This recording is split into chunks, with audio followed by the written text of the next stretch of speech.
Hey everyone. Hope you're all doing well. Here, we provide high-quality novel audiobooks for free. Many of you might think that web novels and web novel audiobooks are the same, but they are actually quite different. Simply converting a web novel into an audiobook without adaptation often leads to a poor listening experience. That's why I carefully revise every chapter to create an immersive and enjoyable experience. I go through multiple rounds of rewriting and listening to ensure the narration flows naturally, just like reading it out loud yourself. This is not just a direct copy of the original novel. However, I want to be transparent. I've adapted this novel for commercial purposes, so most chapters are paid content. Please know that this does not violate copyright policies. I do all of this for one simple reason: I'm a huge fan. As many of you know, I love listening to web novel audiobooks, and this is one of my personal favorites. The audio speed is set to 3x, but if that's too fast, let me know. If there's a novel you'd like me to turn into an audiobook, feel free to suggest it, and I'll do my best to make it happen.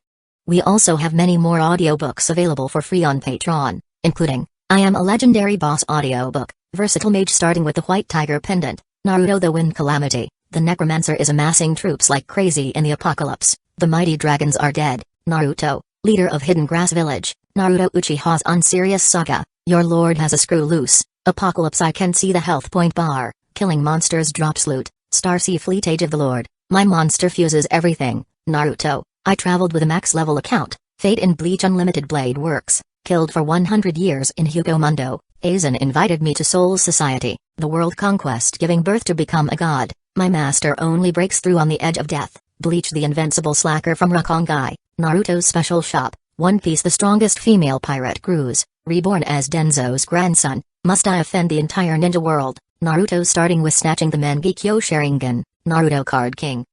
In Hueco Mundo with Shindu Template, Naruto the Hidden Danzō, my journey as 4th Kusagakure, Naruto Troublesome Ninja Haruto, Naruto the Hyuga Mastermind, Bleach the strongest Shinigami, Bleach the 5th Division Captain, Fate Ultimate Antagonist, Fate of DXD, Fate I Heard After Death, you can ascend to the throne of heroes, Fate DXD Archer Reborn, Fate beginning with Type Moon, a Berserk Heart, Fate Grand Order Insert, One Piece take the Uchiha clan to the Grand Line, One Piece don't worry, I'm a doctor, building harem and dungeon with monster girls, DXD, Multiverse the day-to-day life of the Sephiroth hero, I'm the bad guy but heroines are obsessed with me, in Naruto, I have an affair with Mikoto and Kushina, many children bring happiness, a shameless start, Naruto Reborn with a Tenseigan, Naruto sleeping Invincible, One Piece, life choice ask me to kiss marine goddess Hina, reborn as the genius son of the richest family, start by eating jacket fruit model, jacket human devil fruit, the days of being the richest man in the ninja world, the Witcher and Madara Uchiha,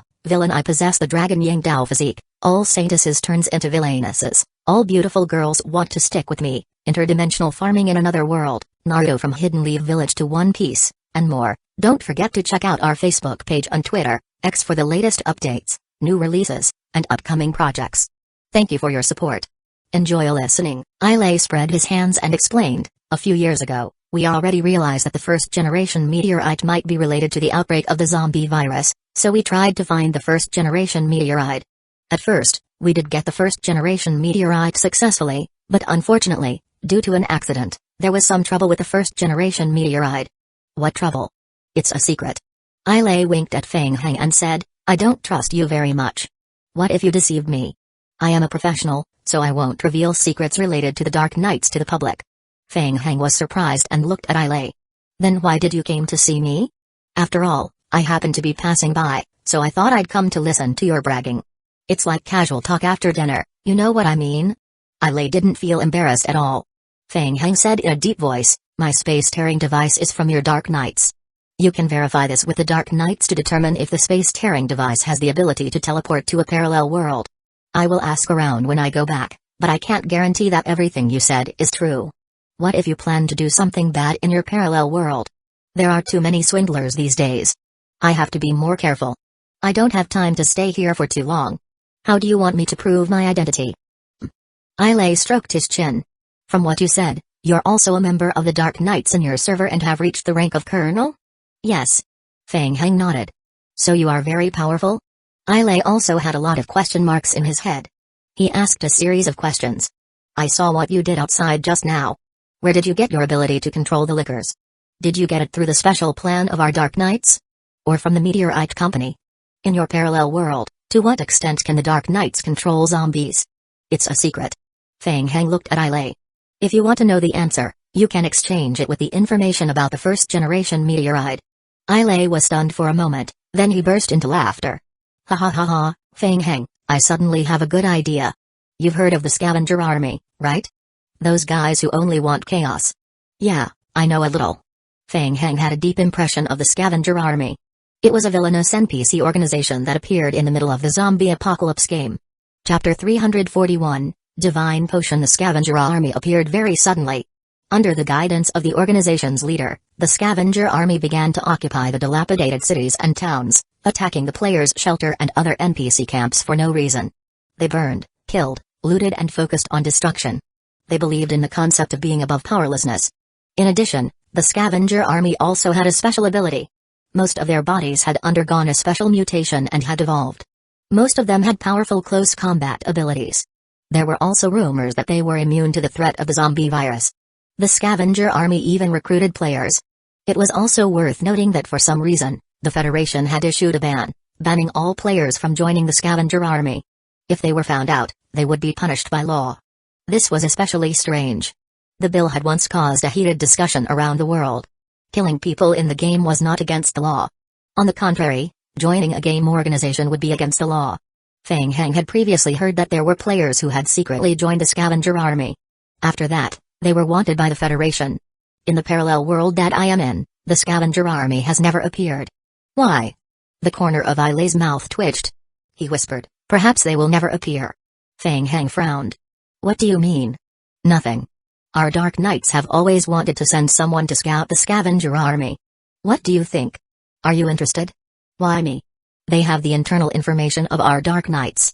Our people can't get in, so we have to hire new people.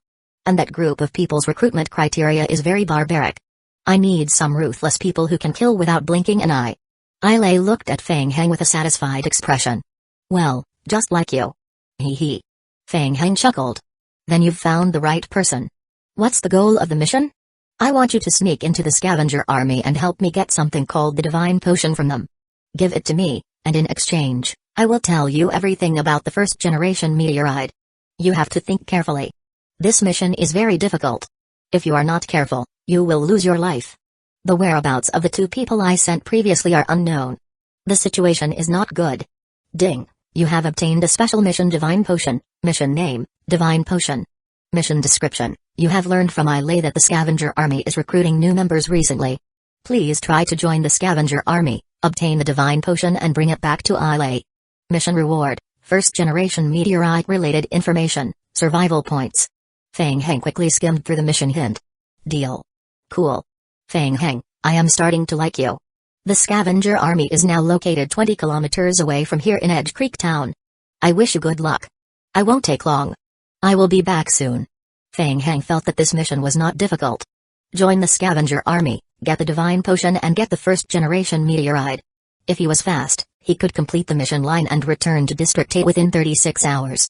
Leaving the Apocalypse Merchant Camp, Feng Heng directly drove the white pickup truck to the town occupied by the scavenger army. At night, a pickup truck drove into Edge Creek Town. As soon as they entered the town, several searchlights shone on the truck. A few survivors of the scavenger army surrounded the truck with weapons in their hands and blocked the front of the truck. They all looked fierce. Damn it. Come out now. A young man who looked like a gangster, who reeked of alcohol, walked to the side of the truck with a bottle in his hand and slapped the window hard. Feng Heng opened the car door and walked out. Don't dawdle. A fierce look flashed across the hooligan's eyes. He lifted the bottle and wanted to hit Feng Heng. Ho. However, the next second, he realized that his wrist was tightly grabbed by Feng Heng. Then, an unprecedented pain came from his lower abdomen. Bang. The hooligan was sent flying by Feng Heng's kick. He clutched his lower abdomen and struggled to stand up. He trembled and could not speak. Feng Heng was slightly surprised. The strength of this kick was extremely strong. With just one kick, that hooligan could stand up so quickly? Kid, where did you come from? The one who spoke was a bald man. There was a dragon tattoo on the left side of his head. His exposed skin revealed a hint of green. I am Feng Heng. I heard that your scavenger army needs manpower. Feng Heng stood where he was and looked around at the players. I will be straightforward. I admire your philosophy. I want to join. You want to join? Baldrosh turned to look at the truck behind Feng Heng and chuckled. Interesting. Did you come alone? You have some guts. I am the only one who wants to join. Naturally, I will come alone. Ha ha ha ha, good. I admire your confidence. But you have to prove that you're different from the trash outside. What do you mean? When you came, you should have noticed the nearby shelter, right? I think those people are an eyesore. Go there and make some random destruction to prove your strength. Remember, come back before dawn. You only have one chance. Ding, you have triggered a special mission Scavenger Army. Mission name, Scavenger Army. Mission description, pass Rosh's test and obtain the recognition of the Scavenger Army. Mission requirements, obtain 500 reputation points of the Scavenger Army, killing survivors, destroying things, looting survivors' materials and other acts can obtain the Scavenger Army honor points. As expected of the villain force, the missions are also villainous. Feng Heng muttered in his heart. Was this the reason why the Federation issued a ban on players joining the Scavenger Army? I will be back soon. Feng Heng said as he returned to the driver's seat. He already had some plans in his heart. The Dragon Country Game Guild. It's you, guys. Feng Heng opened the map and randomly found a nearby shelter belonging to the Dragon Country Game Guild. He drove the truck quickly. What? The entire team was wiped out? Is it still the same attacker from before? It's not him. It's a group attack by the Lickers. The president of the Dragon Country Game Guild, Uzaya, hung up the phone. He felt more and more uneasy. Was it done by an enemy company? Was it Crimson Technology? Or was it a mercenary group that was hired? It didn't seem like it. Such a way of doing things was too weird. Spread the word. From now on, cancel all non-essential activities in the game and reduce the range of activities. Temporarily abandon the Apocalypse Merchant Camp and don't go any closer. After thinking for a short while, Uzai immediately gave the order. Also, issue another announcement. Send out the news that we have received an unknown group of high-intensity lickers. Okay, President, I will do it right away. The subordinate nodded. Just as he turned around to leave, he hesitated again. Chapter 342, Join the Gang. Uzai saw the other party's hesitation and asked, Is there anything else? President, do you think it's Feng Heng? Feng Heng? This name made a few high-level players in the office think of something, and they couldn't help but shiver. Recently, District 8's Feng Heng's prison army had become too popular. The continuous popularity had also made their District 7 hear about it. Feng Heng's background had been completely exposed on the forums. This included his dark history when he was a professional player, and the matter of him being cleaned up by the Dragon Country Guild in Server 7. Only then did President Uzai and the guild's high-level players realize that they had dealt with Feng Heng in the past. On the surface, Uzai didn't say it, but in his heart, he was very regretful. A nobody. Who would have thought that he would turn the tables so quickly? In an instant, he had become a popular character in the game. He could not afford to provoke him. If he had known, he would not have offended him no matter what he said. President, Feng Heng can control lickers to fight in Server 8. This time, we were also attacked by lickers. Do you think he had came to Server 7 to seek revenge on us? Don't think too much. He has developed so well in Server 8. Why would he come back to Server 7? President Uzai shook his head and said, Go and check if there is any movement from the opposing legions. Also, report what happened today to the Federation. Say that they suspect that it is related to the anti-Federation forces and use the Federation's strength to investigate. Yes. There's one more thing, President. Recently, the Scavenger Army has been acting aggressively. A few large guilds that have developed nearby have sent us an invitation to cooperate. They have invited you to participate in tomorrow's video conference to discuss how to deal with the Scavenger Army. How should we reply? Promise them that I will attend on time. President. This is bad. A player hurriedly pushed open the door and entered. Uzai's heart sank. Speak. President, our warehouse number 7 in the game was burned down, and our shelter was destroyed. What's going on? It's a zombie team. Warehouse number 7 was ambushed by a zombie team. That group of lickers is unstoppable. Ha ha, well done. Well done. You didn't disappoint me. Baldrosh was very satisfied with Feng Heng's performance. Do you see that man over there? He's Yatu. He is in charge of the logistics of our scavenger army. If you want to change your equipment, go find him. Recently, Boss asked us to clean up the area around Dead Creek Town. This town is our temporary stronghold. You can find a place to stay. I will inform you when we move out. In addition, if you are interested, I have a lot of individual missions to release to the public. Rosh briefly introduced the current situation of the scavenger army, then left Feng Heng to the side and continued to drink with the survivors of the scavenger army. A series of hints quickly flashed in front of Feng Heng. Ding, you have joined the scavenger army. Ding, You have become a low-level member of the Scavenger Army. Due to your outstanding performance, you have gained an additional 1,500 Scavenger Army reputation points. Ding. Increase your member level. You can receive higher-level missions and exchange them for higher-level item from the Scavenger Army. Feng Heng looked around the square. The burning bonfire lit up the entire town square. Many NPC survivors gathered in twos and threes to chat and drink. Feng Heng felt even more strange. It was already early in the morning, but these survivors had no intention of sleeping or resting. They were all excited. Feng Heng shook his head and walked to the middle-aged NPC named Yato in the corner. Yato was different from the group of revelers. He looked very calm. He had always been sitting in the corner, with two burning metal barrels beside him. Newcomer, I like your mask. Thank you. Everyone is talking about you. I heard that you destroyed a survivor camp's warehouse by yourself? I can only say that you did a good job. You might be very suitable for this place. Maybe. I want to see what I can exchange for here. It's all here. You can choose whatever you want. Also, this is your reward. Yato handed Feng Heng a steel dagger and showed Feng Heng the exchange list. Feng Heng immediately opened the list to check. The items on the list were all relatively ordinary food and weapons. Feng Heng flipped through the list and lost interest. I heard that there's a potion here that can strengthen one's physique. Hey, I guessed it long ago. You really came for that thing. You have it? That's something only core members can have. You're not qualified to exchange for it. Yato raised his hand and pointed at Rosh, who was celebrating in the middle of the square. Go find him. He still has a lot of missions that he's looking for someone to handle.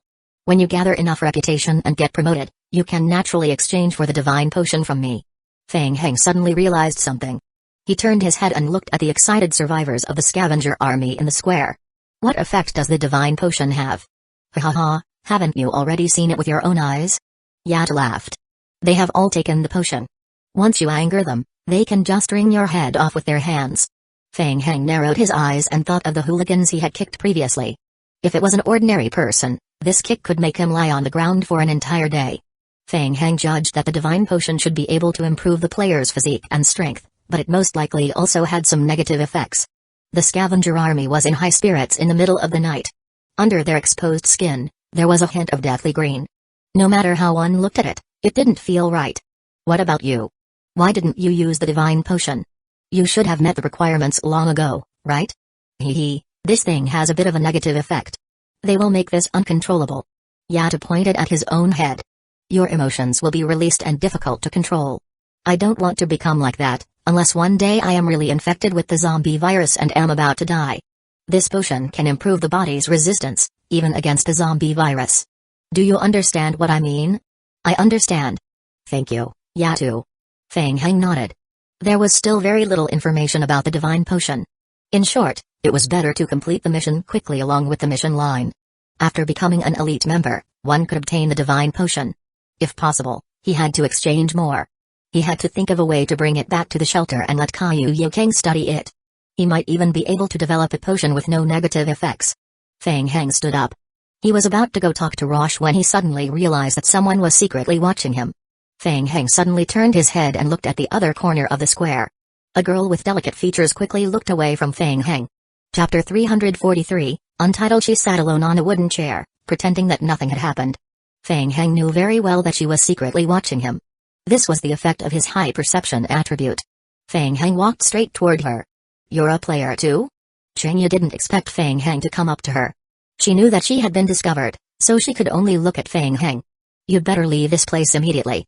It's very dangerous here. Oh? Since it's very dangerous, why did you stay here? The divine potion is very dangerous. Chengya turned her head away as she spoke, no longer paying attention to Feng Heng. She had seen a lot of people get lost in the strength brought by the divine potion and had tragic ends. She felt that Feng Heng was the same as those people. Is that so? I want to try. You seem to know a lot about this place. Shall we form a team? Feng Heng leaned over and whispered into Chengya's ear. I am quite strong. Do you want to make money together? Chengya had never been so close to a member of the opposite sex before. She was shocked and shrank back. She frowned and said, I don't know you. So cold? Forget it. Feng Heng stood up and walked toward Rosh in the crowd. Hi, Rosh. I want to accept the mission. Haha. Feng Heng, I admire your enthusiasm. We just won a battle and got a lot of good things, but this is far from enough. We plan to start clearing out the surrounding shelters from tomorrow. Before that, We still need some preparation work, and we are short of manpower. The missions are all here. You can pick anyone you want. Just tell me, and I will help you." Rosh was in high spirits and his voice was very loud. Feng Heng opened the mission list and saw more than 10 pages of missions. There were many kinds of missions, including collecting, scouting, sourcing for materials and so on. Probably because of the Federation's ban and the high difficulty pre-missions, the number of players who joined the scavenger army was very few, and the competition was also very low. In that case, taking the efficiency of completing the mission into consideration, Feng Heng quickly looked for the most suitable mission in each mission panel. Soon, his gaze focused on one of the missions. Collecting weapons. This was the fastest. For missions of the same level, collecting weapons gave the highest reward points. "I choose this mission, Rosh." "Ha ha ha. Good. We are currently lacking a large number of weapons. Can you get us some back? The more the better. Buddy." Rosh was excited. He reached out and patted Feng Heng's shoulder, his voice shaking the sky. "I know you can do it. We will wait for you to come back. Come on, buddy." Ding. You have received mission acquire weapons. Mission name, acquire weapons. Mission description, weapons are needed for burning, killing and looting. The recent bloody battle had consumed a large number of weapons from the scavenger army. To prepare for the new battle, the scavenger army need to replenish a large number of weapons. Mission requirements, obtain weapons and submit them to the scavenger arm. Points will be calculated according to the number and quality of weapons submitted by the player. Rosh's loud voice attracted the attention of many people. "Go for it, buddy." Many people raised the beer bottles in their hands and signaled Feng Heng to go for it. Feng Heng realized that these people's emotions had always been in an extremely high state. It was very abnormal. This kind of abnormality was most likely related to the divine potion. Feng Heng secretly suppressed the doubts in his heart and focused on the current mission. If he wanted to obtain weapons, the fastest way was of course to directly snatch them. Feng Heng's first reaction was the Dragon Country game guilds. They were quite good and had always been very helpful in the mission. The corner of Feng Heng's mouth twitched slightly. Chinya heard that Feng Heng had accepted the mission to collect weapons. She looked in the direction where Feng Heng had left and frowned. Early in the morning, outside the shelter of the Dragon Country Guild, Feng Heng revealed himself under a pine tree. It's already been attacked twice during the day. Why is the shelter's defense still so weak? Looking at the slightly weak shelter in front of him, Feng Heng could not help but mutter to himself. "Then don't blame me." Feng Heng laughed coldly in his heart and waved his hand in the direction of the shelter. Behind him, the zombie team hidden in the shadows revealed themselves and approached the swaying shelter. Soon, the Dragon Country Guild player on the sentry tower noticed the zombies gathering in the periphery. "Attention! There are zombies." Sporadic gunshots broke the silence of the night. "So many. Why aren't they hit? Why are these zombies so hard?" The player guards from the Grand Country Guild on the sentry tower were all very nervous. This group of zombies was too strange. All the bullets from the pistol were emptied, but not a single zombie fell? Not long ago, the shelter had just received news from the headquarters that the Dragon Country Guild had been attacked by an unknown source, so they had to stay alert. The supervisor of the shelter, Chiyu, had already made preparations. He had sent people to reinforce the defense line at the periphery of the shelter, and he had even sent an emergency team to stay on duty at night. But all of this was useless. Guns and bullets rained down on the zombie team, but the damage they could do was minimal. In the blink of an eye, the zombie team had already approached the periphery of the shelter and started attacking the outermost defense building. "No, boss, we can't hold on like this." "Boss Chi." The commander of the shelter, Chiyu, didn't answer for a long time. He just looked at the forest not far away. His forehead was covered in a cold sweat. A few players looked in Chiyu's direction and their hearts sank. What was lurking in the forest? Liquor? At the Dragon Country Guild. What? Shelter number 7 has been attacked again? In the lounge, Nauzai had just closed his eyes to rest for a while when he was awakened by a knock on the door. He hurriedly put on a coat and rushed back to the meeting room to gather everyone for an emergency discussion. The other companies haven't been attacked by the zombies. His subordinate flipped through the information on hand and lowered his head to answer, "We haven't received any similar reports yet." Nauzai frowned. He knew that the company was in big trouble this time. In one day, their shelter had been attacked 3 times consecutively by the high-intensity zombie team. Only their company had been attacked. It was obviously targeted. There must be someone secretly controlling this group of zombies. Who could it be? President, the shelter that was attacked this time has already made preparations in advance. It can still hold on for a while. A few elite players of the nearby shelter have already come online urgently. They can provide support at any time. Should they provide support? The risk of operating at night was too great. Uchiha became a professional player at the age of 15. He became the captain at the age of 22. When he was 25, he founded the Dragon Country Gaming Company. He had made hundreds of decisions, big and small. But he had never been so hesitant as he was today. Go provide support. Uchiha took a deep breath and made a decision. If he did not even dare to fight, then Dragon Country Guild would lose completely. Chapter 344, Returning with a full load. Bring all the equipment. Rocket launcher, focused flamethrower and revolving machine gun too. We must defend the shelter. The subordinate quivered and nodded, yes.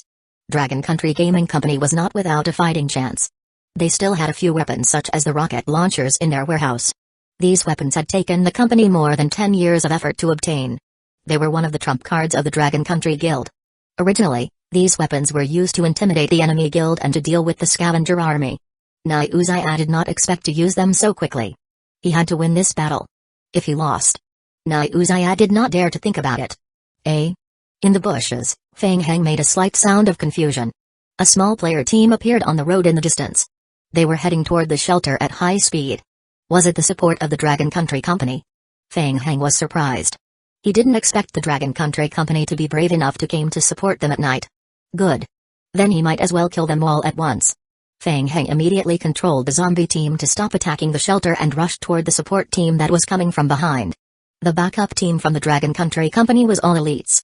When they saw the zombie team changing their target, they immediately got out of the car and set up a temporary wooden fence to form a simple defensive line. Suddenly, gunshots were heard. Fang Heng raised his eyebrows. There was even a revolving machine gun? The elite player from the Dragon Country Guild set up 2 large revolving machine guns at the back of the line. Dense tongues of fire spat out, forming a powerful fire net. The firepower of the revolving machine gun was powerful, and it also had a high stun effect. The zombie team in the distance was threatened, and they were unable to get close to it for a time. Not bad. Fang Heng sneered in his heart and controlled the lickers to attack from the side, trying to destroy the defensive line. Be careful.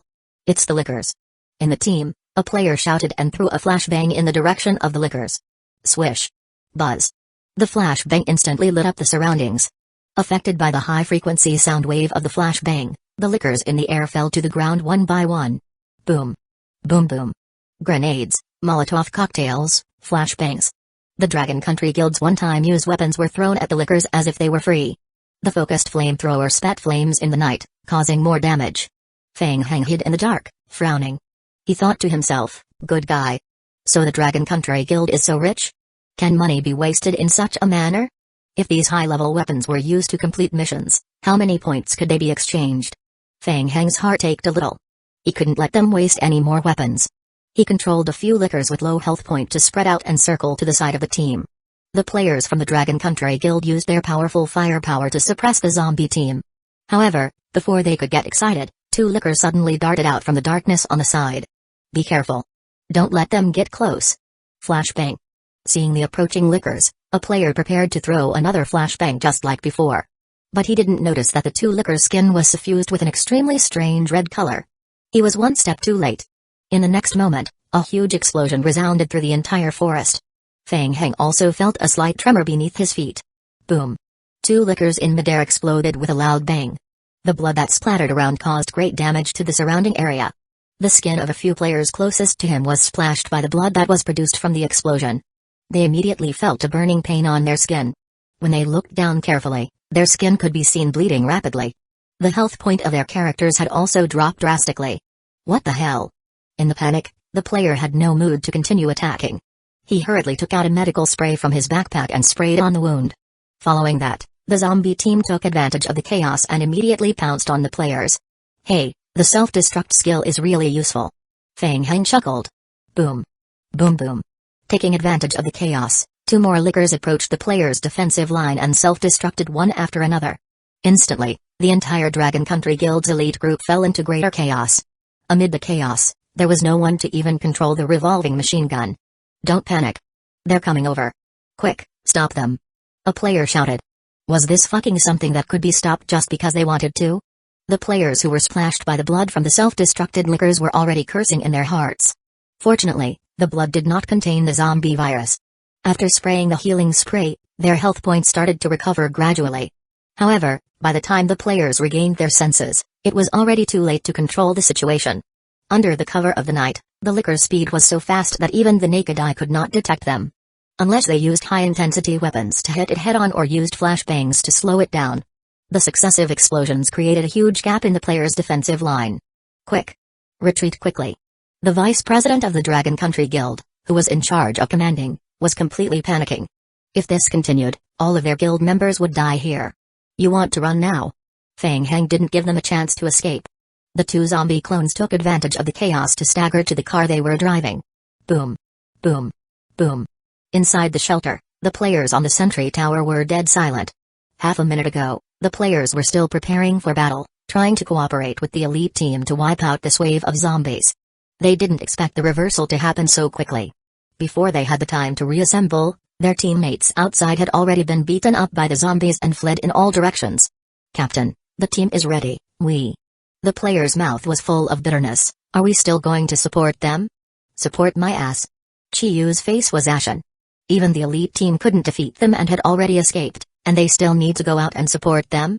Wasn't this courting death? Now, they could only retreat immediately and try their best to ensure their survival. Retreat. Everyone retreat. Fang Heng couldn't leave everyone behind. He focused most of his energy on the few trucks that came, preventing the players from leaving with the trucks. As for the players who ran on their own, Fang Heng couldn't stop them. He was too lazy to chase them, so he simply let them off. Ding, your zombie team has destroyed the players' shelter.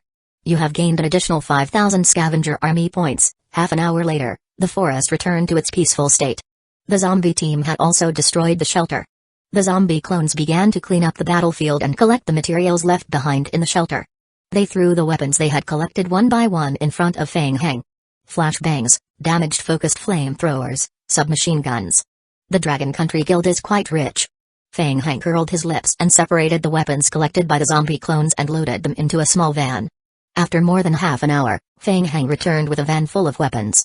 Chapter 345, Raid. Returning to Edge Creek Town, Fang Heng received cheers like the return of a hero. The scavenger army's NPCs were abnormally excited. One by one, they surrounded the truck and counted the weapons and materials Fang Heng had collected. Ha ha ha.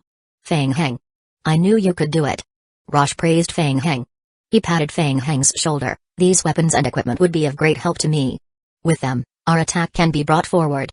Have a good rest, Fang Heng. If everything goes well, we will launch an attack tomorrow afternoon.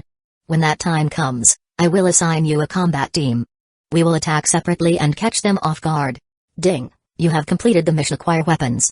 Based on the value of the weapons submitted, you have received 7,700 survival points and 59,000 points.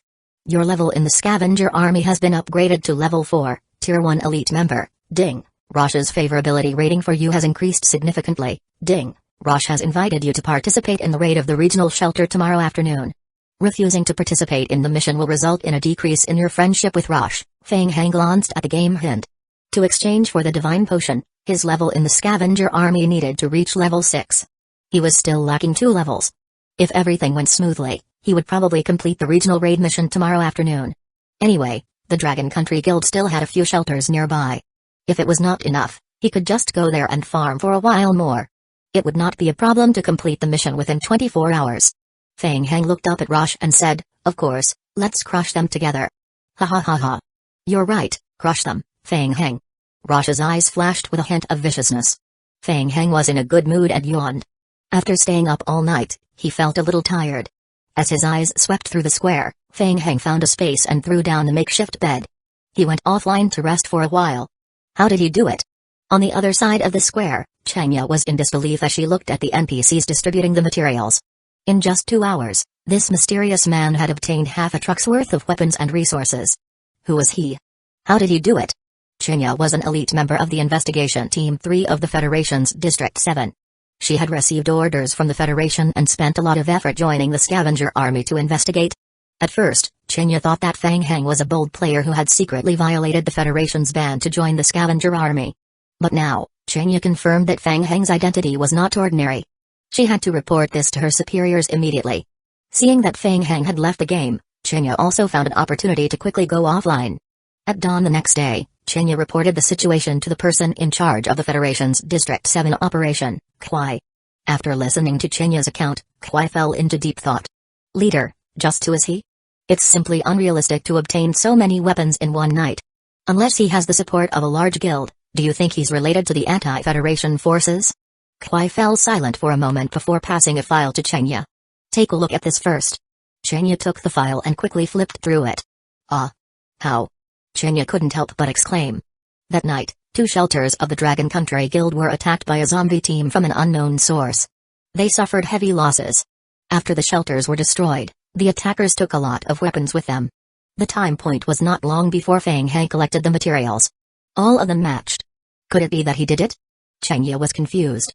Leader, do you think the attack on the Dragon Country Guild is related to him? Yes, the possibility is very high. Continue to observe and try to find out his identity. Kwai's face was serious, and he repeatedly reminded her, you must be careful. This person is very dangerous. We can't rule out that he is related to the anti-Federation forces. Chenya's expression turned solemn. She knew very well in her heart that the background and identity of that mysterious person were not ordinary. Yes. I promise to complete the mission. Chenya did not bother to rest and immediately returned to the game. She would monitor that mysterious person 24 hours a day, trying to figure out his true identity. After waking up naturally, Fang Heng got up and stretched his body. The feeling of not having to read books to study was too fucking good. Fang Heng let out a heartfelt sigh. He had stayed up all night in the game last night, and it was already noon after he slept. Fang Heng felt refreshed. After meditating on the spot for a moment, Fang Heng went to look for some food. He went back to the study room and casually took out a book related to occultism and stuffed it into his backpack. It was almost afternoon when he went online again. There were less than 24 hours left until the end of the parallel world teleportation. Fang Heng, are you ready? We will set off in half an hour. Noticing that Fang Heng had gone online, Rosh walked over. He showed Fang Heng the latest battle map. These areas are all the possible attack directions for this raid. We will randomly choose the shelter within the area to attack. The objective of the mission is to raid and destroy. Fang Heng received a hint from the game. Ding, player has triggered the mission. Claim sovereignty. Mission name, claim sovereignty. Mission description, received an order from superiors. The scavenger army needs to claim sovereignty over the area near Edge Creek Town within 10 days. During this period, Rosh will lead a team to attack all the players' shelters within the area. Mission requirements, assist Rosh to destroy the player's shelter in the area near Edge Creek Town. Mission reward, scavenger army points, survival points. The reward will be calculated based on the player's contribution in the battle. Fang Heng roughly flipped through the mission description. Fang Heng, I can give you a small team to lead. Later we will split up and operate on our own. Or you can choose to follow me. We will first attack the largest shelter together. Fang Heng? This was the first time Chenya heard Rosh call Fang Heng by this name. Her pupils constricted. He was Fang Heng? Fang Heng from District 8? Recently, news about the prison army in District 8 had spread all over the internet, and Chenya had also heard about it. How was this possible? Why would Fang Heng appear here? But if it was him, then everything made sense. Fang Heng could indeed control a large number of zombies to fight. Yesterday, the Dragon Country Guild was also attacked by a large number of zombies. For a moment, Chenya looked at Fang Heng, her heart in a mess. I will lead a small team.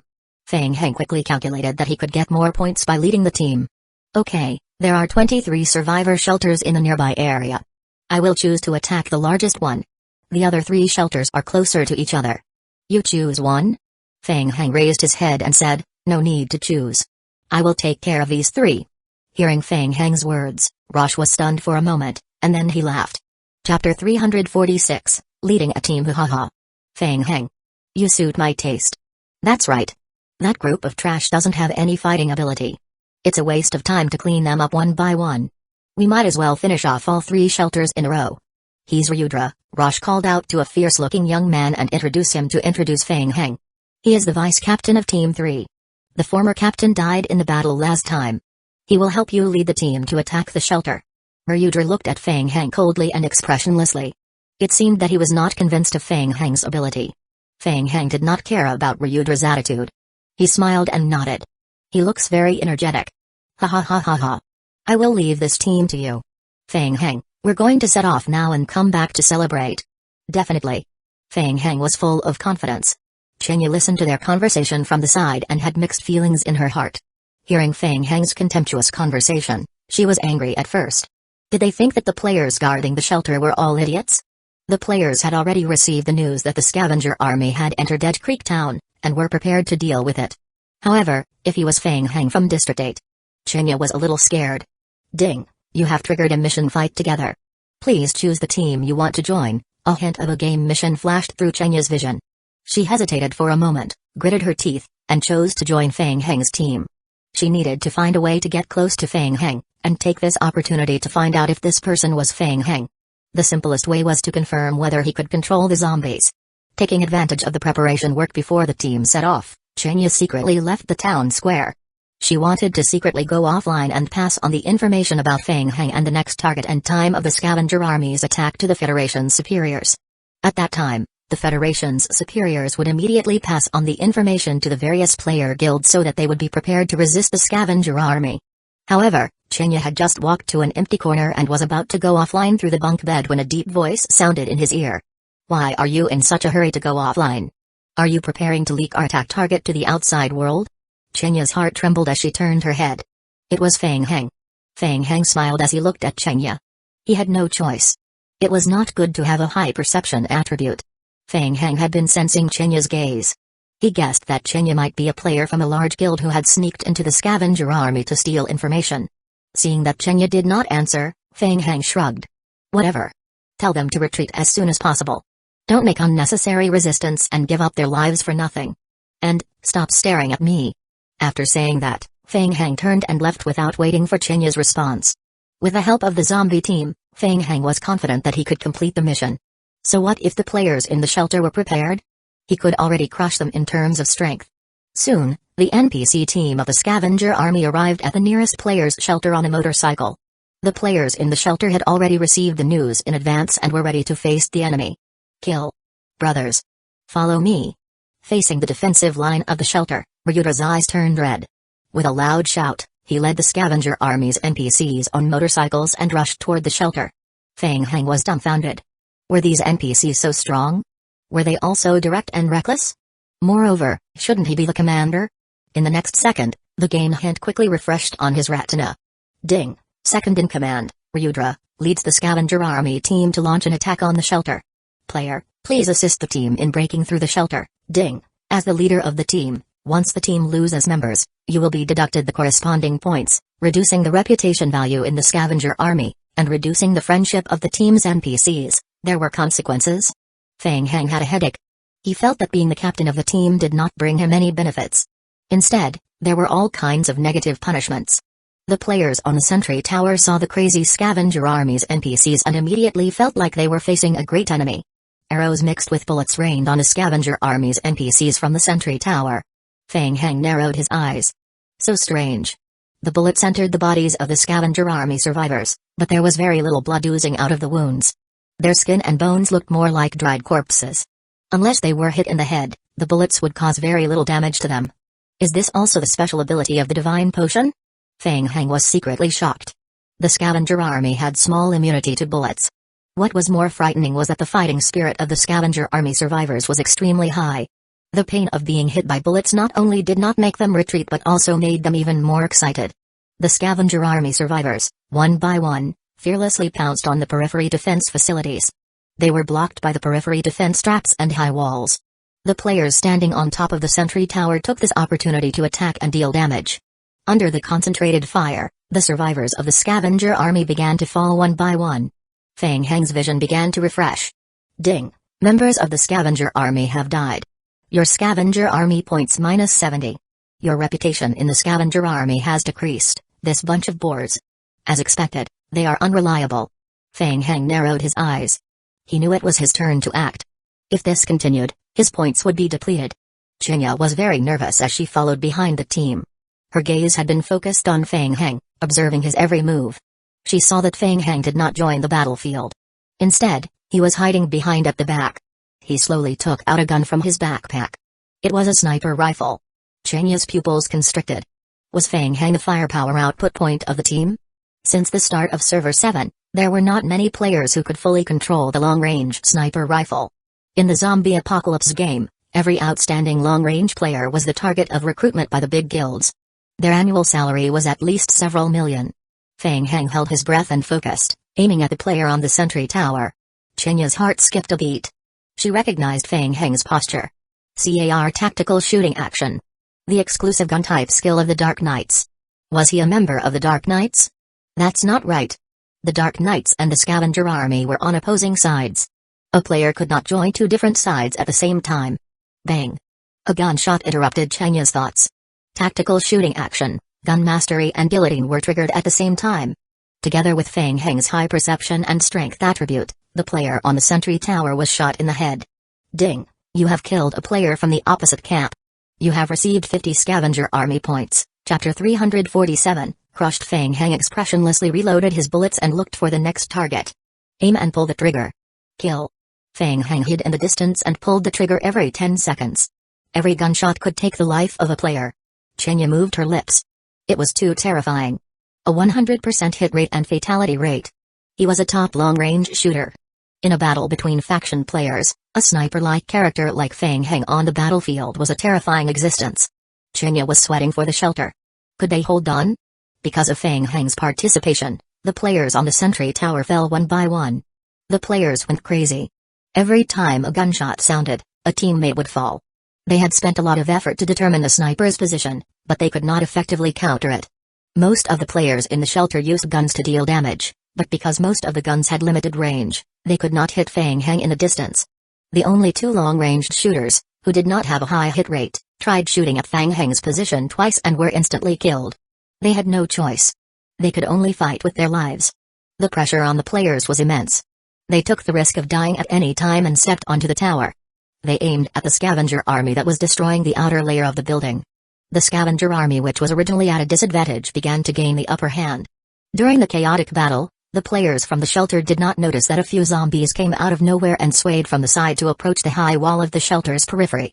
The players were busy dealing with the enemy and did not realize the threat of these zombies. Until the zombies ran to the bottom of the wall of the shelter's periphery. Boom! There was a loud explosion. Chenya was shocked and looked in the direction of the sound. What? She found that there was an explosion on the right side of the shelter. Who did it? Boom! Boom! Boom! Before Chenya could see clearly, there were a few more explosions under the high wall on the right side. The durability of the periphery wall fell by a large chunk. After a few explosions, its health point fell to 0. Boom! There was another loud sound, and the entire periphery wall collapsed. Chenya's face turned pale. She finally saw clearly. There were zombies. Zombies that self-detonated. More than 10 zombies gathered at the corner of the wall. By self-detonating, they forcefully collapsed the wall, creating a huge hole. It was him. Feng Heng. He was the one who secretly controlled the zombies to self-destruct. There was no one else but him. Chenya turned around and looked at Feng Heng, who was expressionlessly aiming with the sniper rifle. She felt that Feng Heng looked particularly terrifying at this moment. Bang! Feng Heng pulled the trigger and took the life of a player. Another game hint floated across his vision. Ding! You have broken through the high wall of the shelter's periphery. You have received 1,500 Scavenger Army points. Your reputation in the Scavenger Army has increased significantly, ha ha ha. They can't hold on any longer. Brothers. Follow me. Let's kill our way in together. A hint of madness flashed in Ryudra's eyes. He waved the machete in his hand and shouted. Kill them all. Roar. Kill them all. Burn them all. The Scavenger Army players shouted in response and followed Ryudra into the shelter.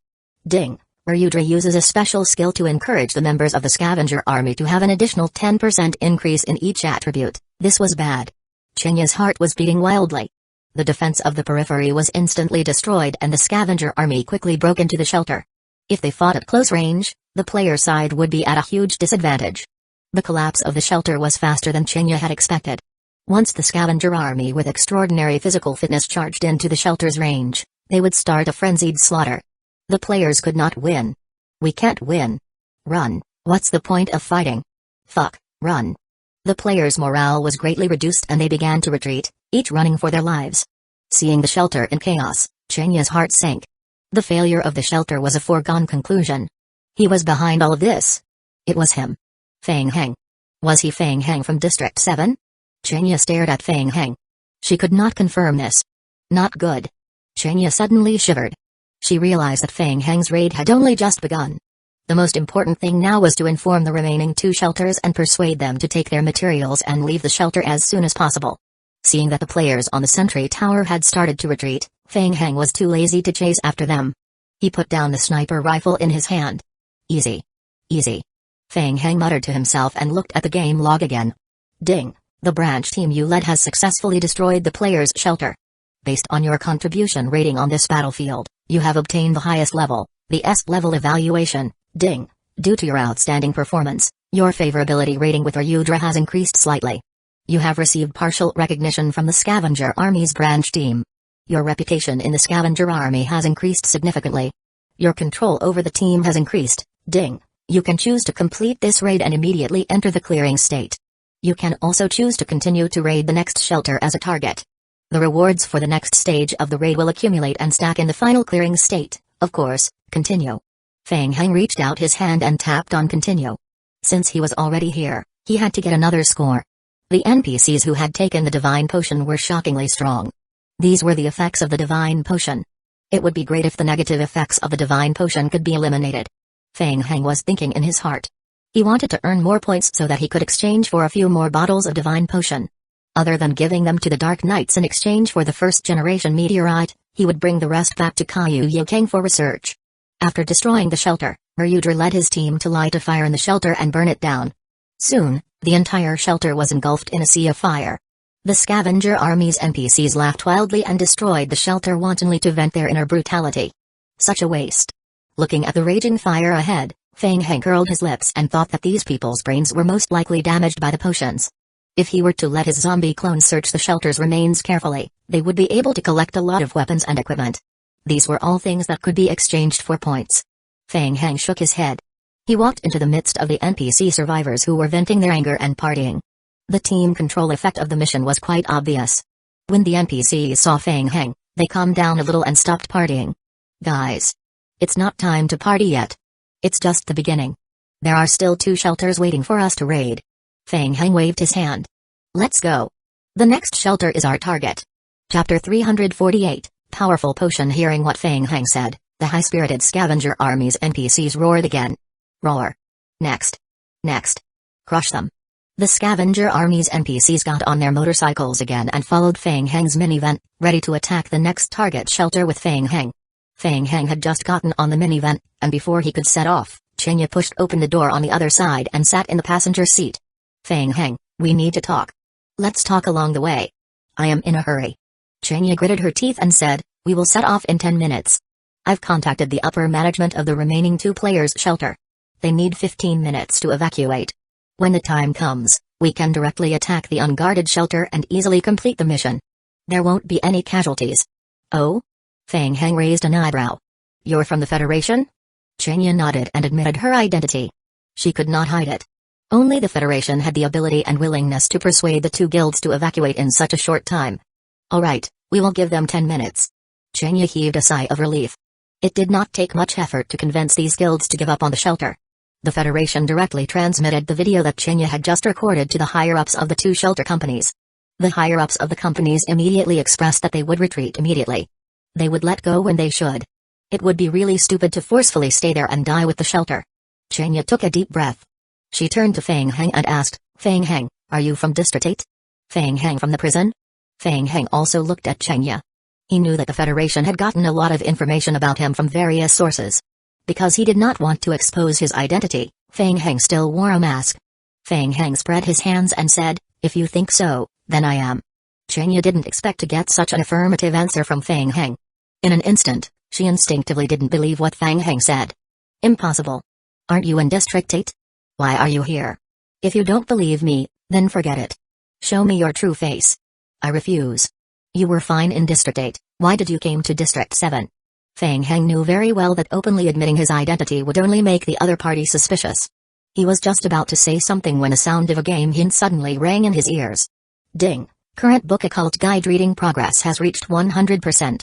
You have completed the reading. Ding. You have mastered a skill basic occult. Damn. So fast? He has finished reading occult guide? Feng Heng's heart skipped a beat. He didn't have time to talk nonsense with Chenya anymore. He opened the game log to observe. With the enhancement of the skill-efficient reading, the reading speed would be greatly increased. In addition, the zombie clone didn't have the limit of vitality, so it was crazily reading 24 hours a day. The progress of reading books was just like opening sheets. Awesome. Feng Heng was in a great mood, so he immediately opened the skill familiarization. Skill basic occult, level 1. Skill description. Basic occult is the foundation of all occult skills. After mastering a skill, you will gain will +1, perception +1, and you can learn a branch of occult skills. Skill description. Through this skill, you can obtain additional game hints. The information obtained is related to the skill level. Skill description. The skill can be upgraded to level 20 and cannot exceed the current player's level. Player can find other ways to upgrade this skill. It seemed that this skill was just a simple basic prerequisite skill. He probably needed to read more related books to learn related skills. Feng Heng pondered for a moment. He wasn't afraid. There were at least dozens of books related to occultism in Mo Yongxiao's study. If he read all of them, he would probably get a few related skills. Anyway, he had a lot of zombie clones. When the time came, he would think of a way to bring them into the game. Each of them would read one book and he estimated that he would finish reading them very quickly. An hour later, Feng Heng and the scavenger army took over the 2 empty shelters and burned them to the ground. After completing the mission, Feng Heng led the team back to Edge Creek Town. Ding. Mission statistics in progress. Ding. You have completed the mission. Claim sovereignty. Based on your performance, you have obtained 12,000 survival points and 95,000 scavenger army points. Your level in the scavenger army has increased to level 6, tier 3 elite member. Ding. Your reputation in the scavenger army has increased significantly. After pocketing a large number of points, Feng Heng came to Yatu's side at the side of the square. Yatu, I need to exchange for the divine potion. Yatu raised his head to look at Feng Heng and the shock in his eyes disappeared.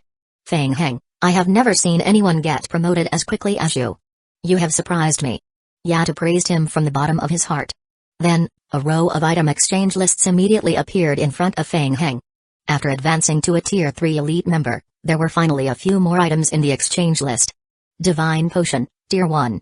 Exchanging a bottle of tier 1 potion required a total of 40,000 scavenger army points. So expensive. The current points could only buy 4 bottles. Feng Heng raised his head and asked, there are still tier 2 potions? Of course, you need to increase your level to get higher level potions. Believe me, they are definitely worth it. Feng Heng shook his head. The agreement between him and Ile did not specify the potion level. I need to buy 4 bottles of tier 1 potions. These are your potions. Take it well.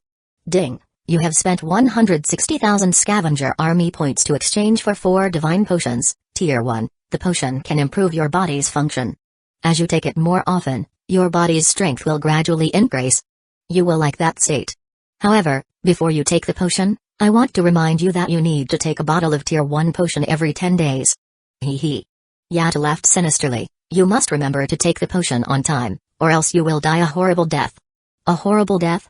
Feng Heng was suspicious as he took the divine potion from Yatu. Item, Divine Potion, tier 1. Description 1. After using the potion for the first time, you will gain immunity to the T-virus and gain a permanent special state muscle stiffness, level 1. Under this state, the player's basic strength will be increased by +10 and basic strength will be increased by +5. All physical damage received will be reduced by 30% and all damage received will be reduced by 30 points. Description 2. After continuously taking the potion, your muscle stiffness state will be increased.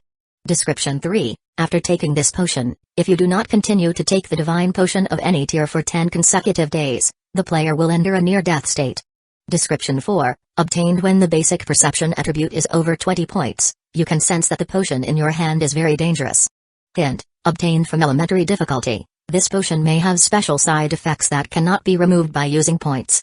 Please use it with caution. Chapter 349, Worm. What a powerful effect. Looking at the attribute of the potion, Feng Heng was secretly shocked. Not only was it immune to the normal zombie virus, but it could also permanently increase a player's basic attribute. In the zombie apocalypse game, the zombie virus had always been a nightmare for players. Apart from that, the bonus of being immune to 30% physical damage was even more terrifying. From the hint from Yatu, the muscle stiffness state could still be improved by continuing to take the potion to obtain a higher attribute. It could even exceed the 30% number. Wasn't it a little too strong? It was so strong that it made people feel uneasy. Another very troublesome point was persistence. After taking the divine potion for the first time, one had to continuously use it. Once you stopped taking the potion, it would directly lead to death. This was equivalent to putting his life in the hands of the scavenger army. Feng Heng. Chinya had been following Feng Heng the whole time, trying to find out Feng Heng's identity along the way. Unfortunately, until now, Chinya was still unable to determine whether he was Feng Heng from District 8. At this time, Seeing that Feng Heng had exchanged for several bottles of divine potion, Chenya couldn't help but frown and remind him. Huh? Feng Heng, don't use it. Why? Feng Heng glanced at Chenya. This divine potion has a lot of side effects. After taking the potion, the player's spirit will continue to be extremely excited and irritable, showing a very strong destructive tendency. Chenya's expression was solemn as she explained to Feng Heng, this kind of situation will not only appear in the game but also outside of the game. When the divine potion first appeared, the Federation discovered that many criminals in the real world were extremely excited and irritable. After investigation, it was discovered that most of them had taken the divine potion.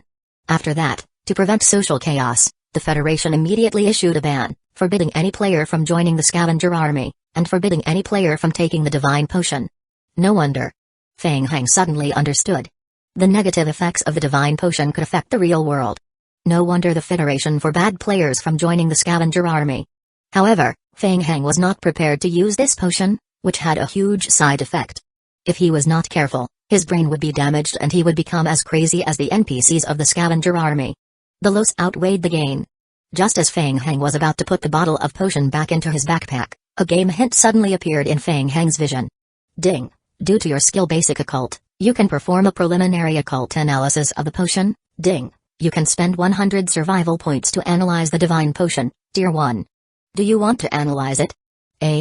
Feng Heng was surprised. Occult skills could analyze potions? And it was very cheap. Only 100 survival points? Let's try.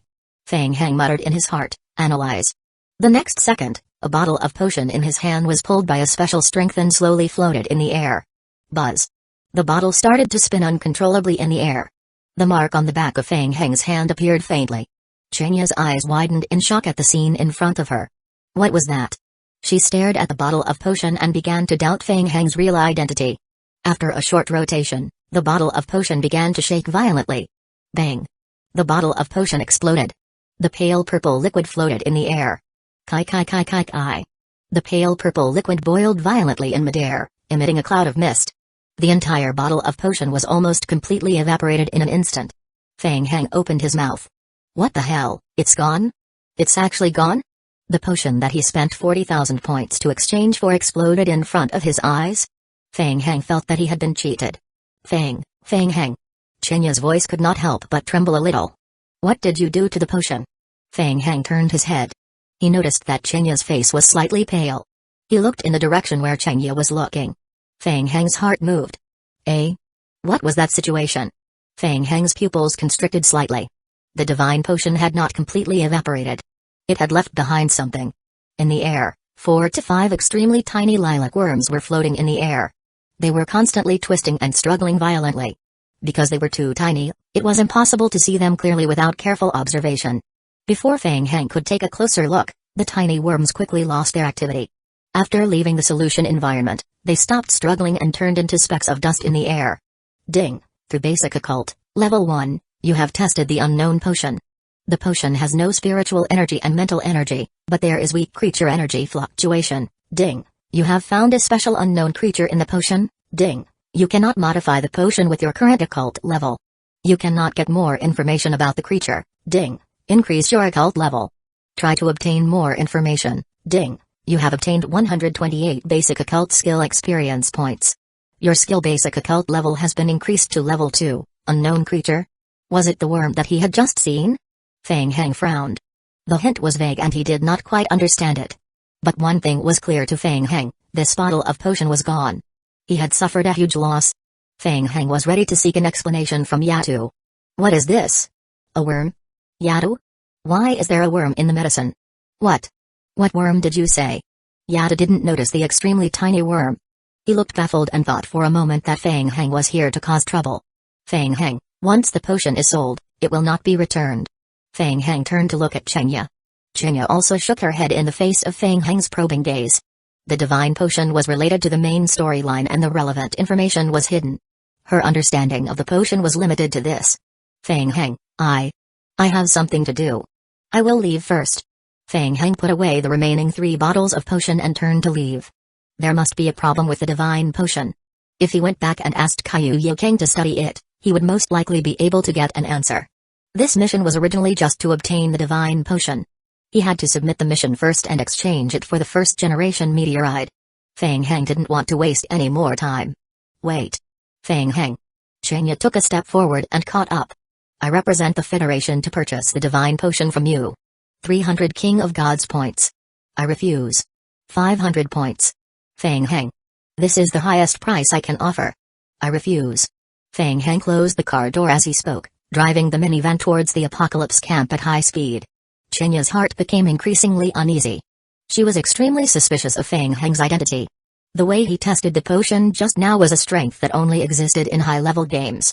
It was very likely that Feng Heng had used some special method to move from a high-level game to a low-level game. He must have a deeper purpose. Chapter 350, The Whole Story Apocalypse Camp. Ailei was playing with the divine potion that he had just obtained from Feng Heng. His eyes were filled with admiration and joy. There was also a hint of excitement. Oh ho! Amazing! Feng Heng. You're amazing. I am starting to believe in the parallel world that you're talking about. Then can you give me the first-generation meteorite? I only need a small part of it for research. Ailei put away the divine potion and said seriously, Feng Heng, actually, I also want to give you the first-generation meteorite, but unfortunately, I can't. What do you mean? According to our agreement, I will tell you all the information about the first-generation meteorite. I'd like to hear the details. Ailei took a deep breath and said, unfortunately, the first-generation meteorite was destroyed. What? Who did it? Feng Heng was very surprised. Could it be that the anti-federal organization also made a move against District 7? To be more precise, it was due to an accident. After obtaining the first-generation meteorite, we immediately began to research the first-generation meteorite. During the research process, a few researchers experienced mild dizziness, nausea and other symptoms. We immediately carried out a full body check on the researchers, but there was no anomaly, so we temporarily isolated them. A few days later, we noticed that the research report submitted by Cook Barn, the research director of the first-generation meteorite research experiment, had a lot of problems. After further investigation, we realized that Cook Barn's mental state was abnormal and unstable. To be more precise, he went crazy. Just as we were about to temporarily control him, an explosion was triggered in Cook Barn's laboratory. The first-generation meteorite was destroyed in the explosion. Many researchers were killed in the explosion as well. The accident had a great impact on us. 5 surviving researchers who had participated in the first-generation meteorite research also died within half a month after the explosion. After they died, we dissected the corpses. Guess what we found? Ailei kept Feng Heng in suspense as he looked at the ladder. What is it? It's a worm. Ailei was also filled with doubt and confusion. We found an extremely tiny red worm in the researcher's body. Since the worm had already died, we are unable to do any further research. We can only make a judgment that this worm has affected their brains, causing them to develop a pathological change. Worm? Feng Heng immediately thought of the game hint that he had just received through the elementary level occult skill.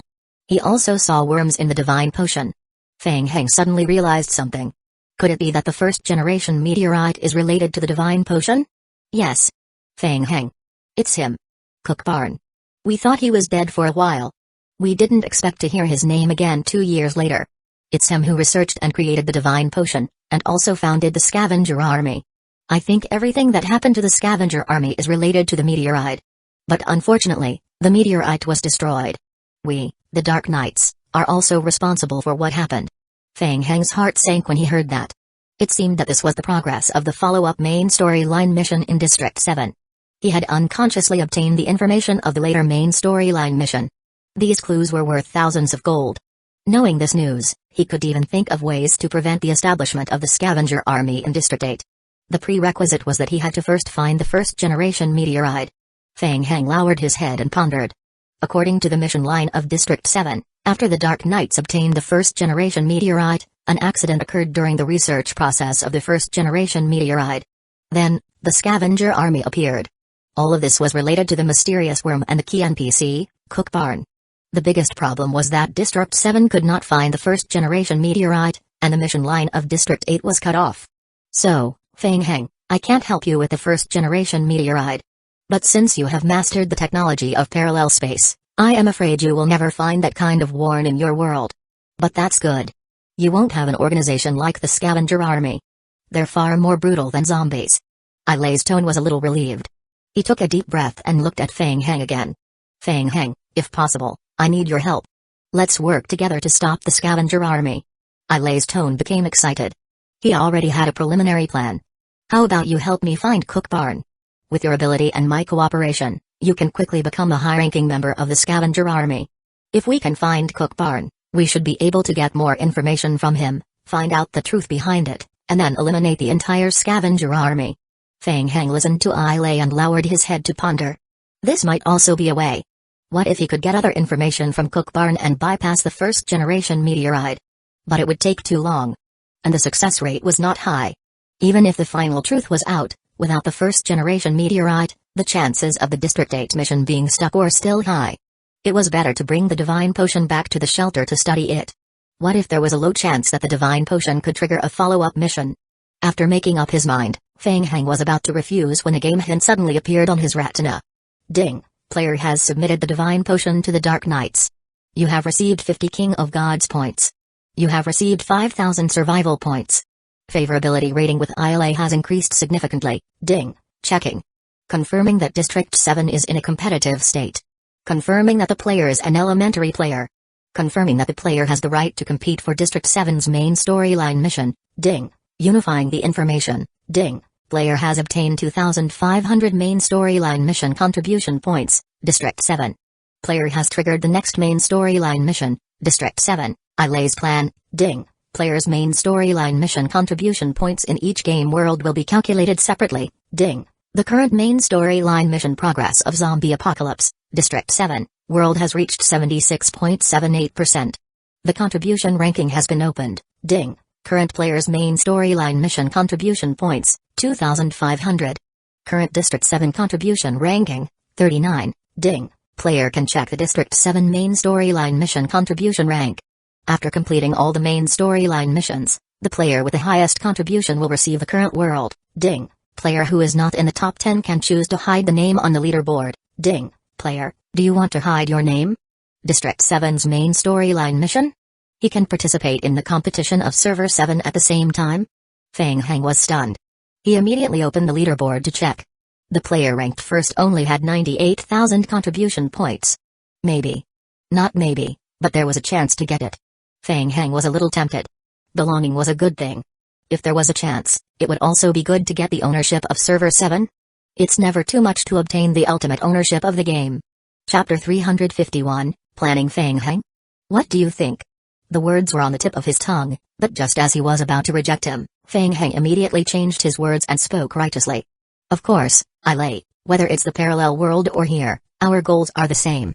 Bring peace back to this world and rebuild our home. You're right, Feng Heng. Ailei excitedly slammed the table and turned to shout at the apocalypse merchant beside him, Hawk. Give me 2 boxes of beer. Gulp gulp gulp. Ailei gulped down a bottle of beer and passed another bottle to Feng Heng. Feng Heng, if you need anything, feel free to contact me. We will save these 2 damned worlds together. Looking at the beer Ailei handed over, Feng Heng used his fingers to open the bottle cap. Gulp gulp gulp. Ding. Your favorability rating with Ailei has increased significantly. Ding. You have accepted the next tier for the main storyline mission Ailei's plan. Mission name, Ailei's plan. Mission description, follow Ailei's plan. You need to increase your level in the scavenger army as soon as possible to meet with Cook Barn. Mission requirements, increase the player's scavenger army level to level 10.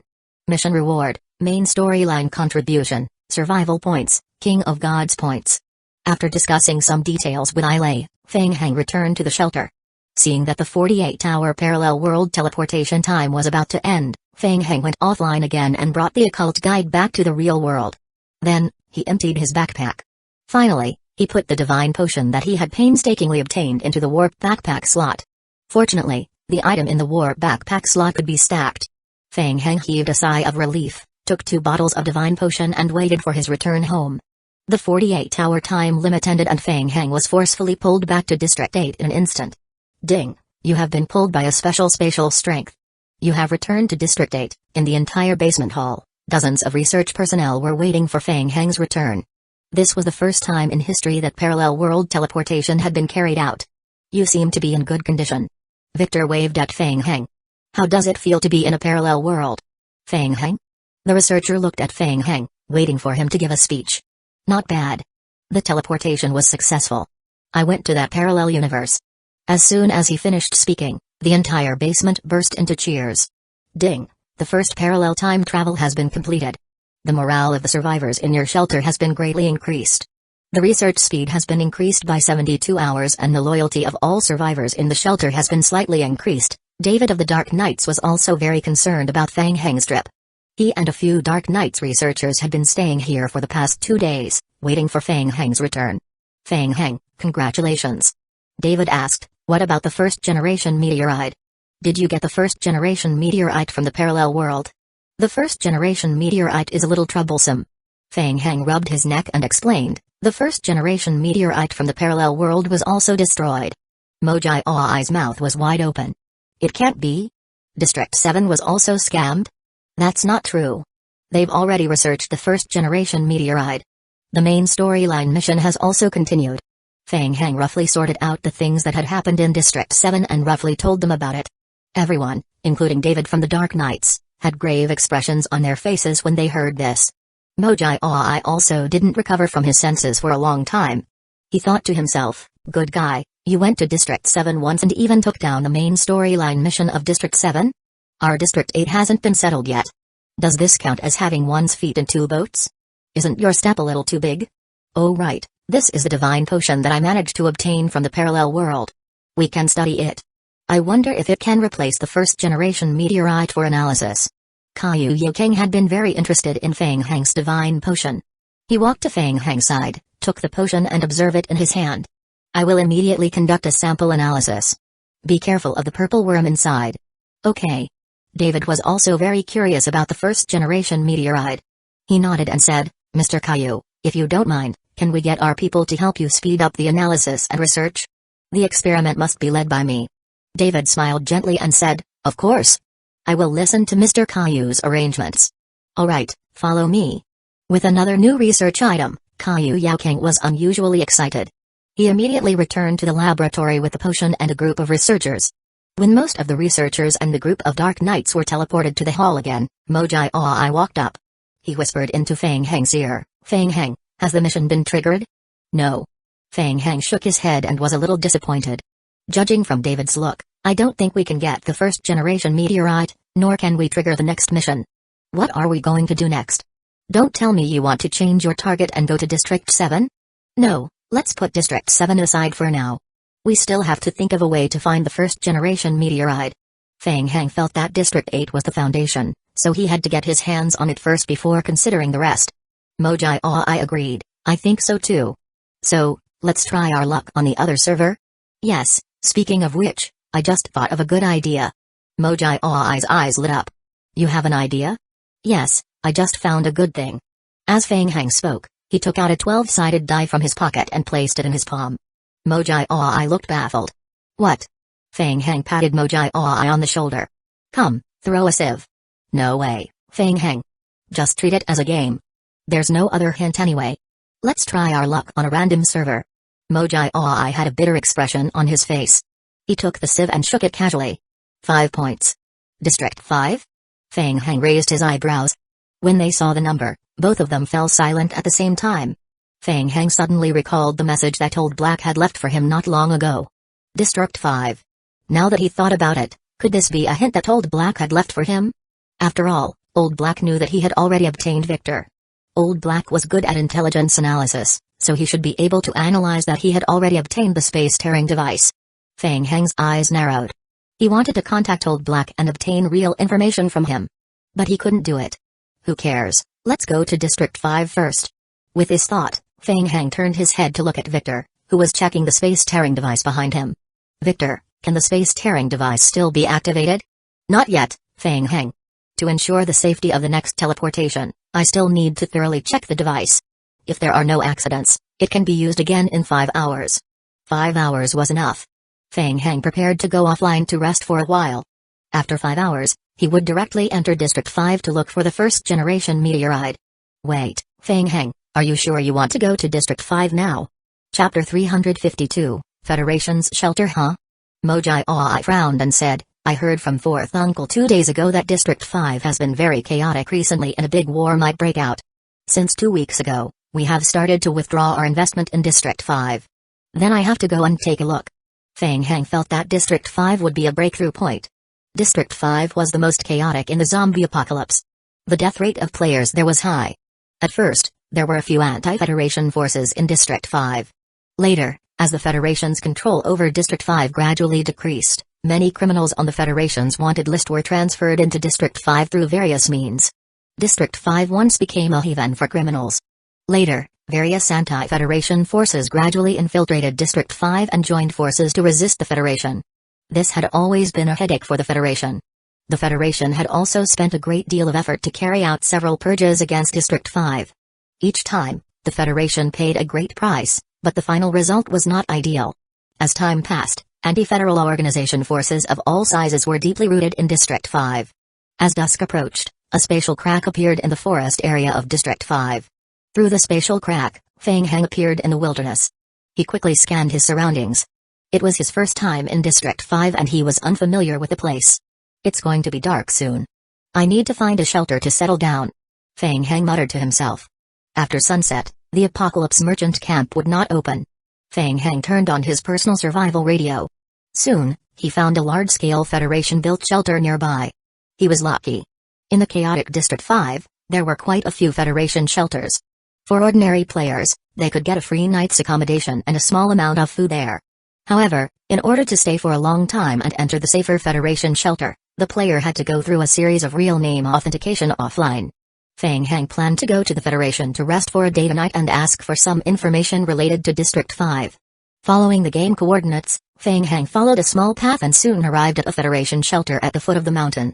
Under the guidance of 2 Federation soldiers, Feng Heng went through a simple registration at the front desk. He received an identity number card and was led by a Federation soldier into an affiliated building outside the shelter. This large-scale Federation shelter had a history of several decades and had undergone at least 20 transformations.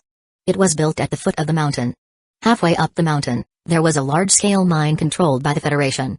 Apart from the shelter, the Federation had also built several subsidiary buildings on the periphery of the shelter, 2 of which were the temporary refugee area and a warehouse for the players who sought refuge.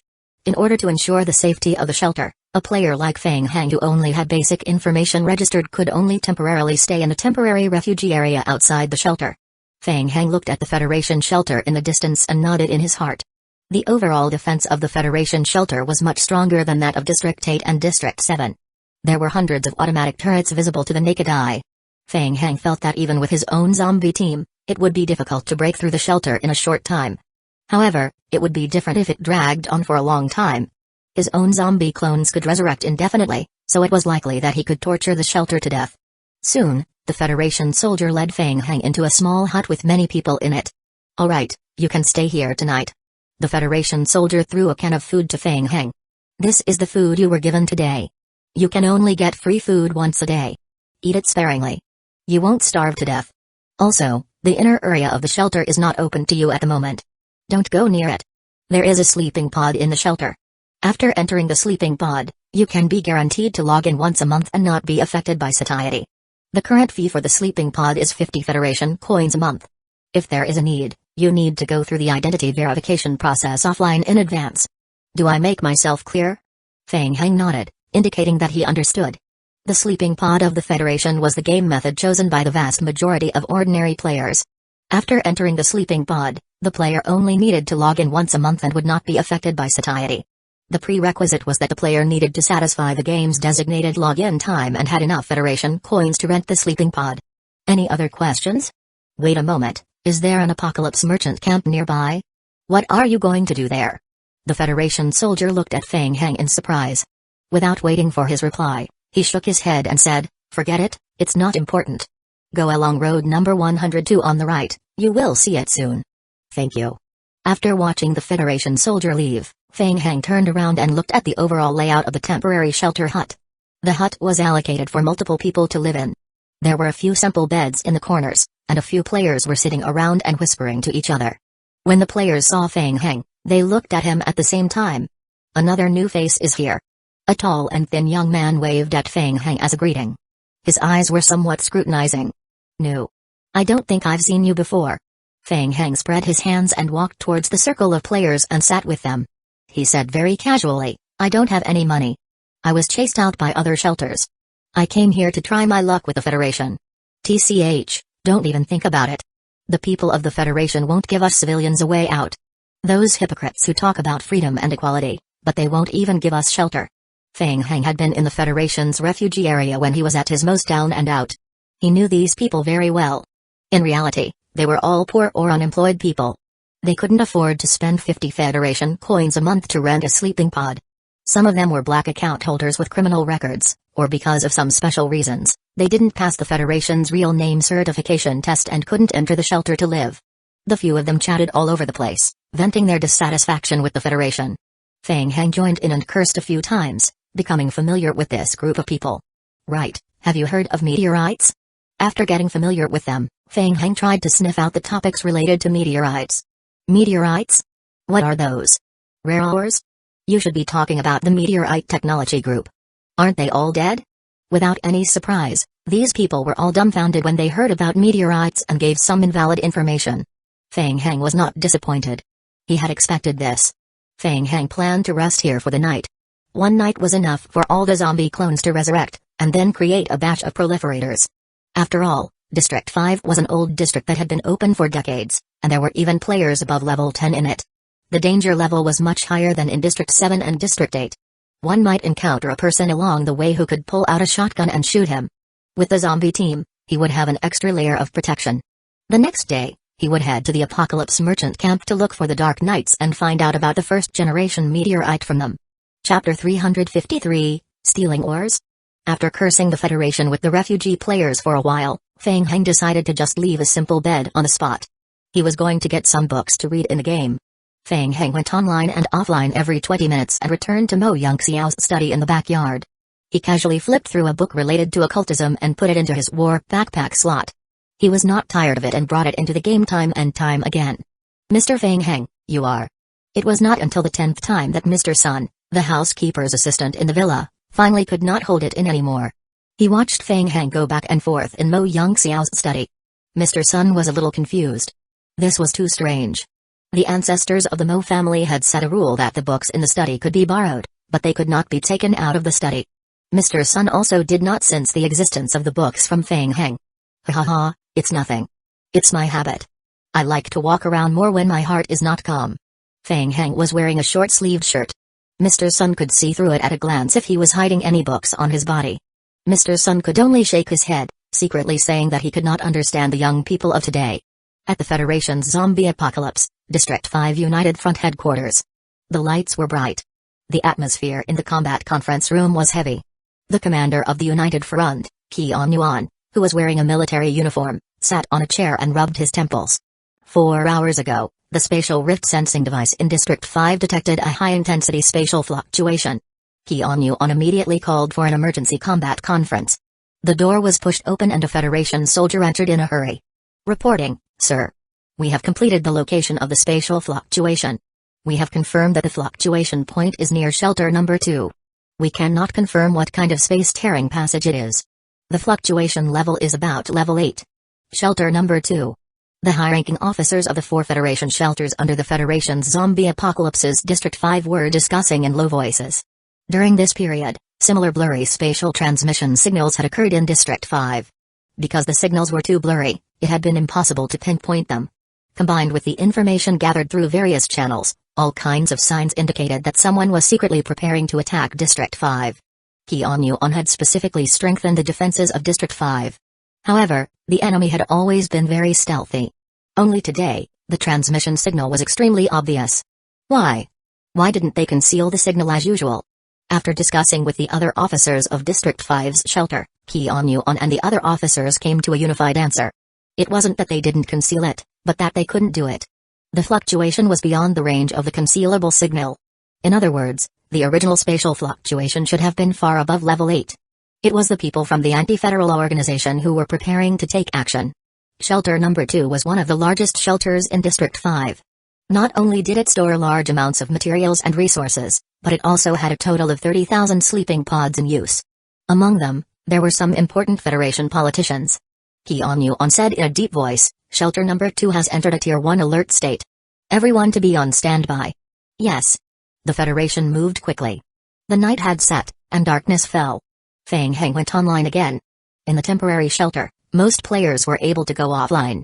Only 7 or 8 players were still gathered in front of the bonfire, discussing something in a low voice. Noticing that Fang Heng had suddenly gone online, a circle of players looked at him warily. The tall and thin player from before did not sleep either. He asked, "Brother, why aren't you resting at this time of night?" Fang Heng recognized him. His name was Zhuo King. "Don't talk about it. I still have to go to work tomorrow.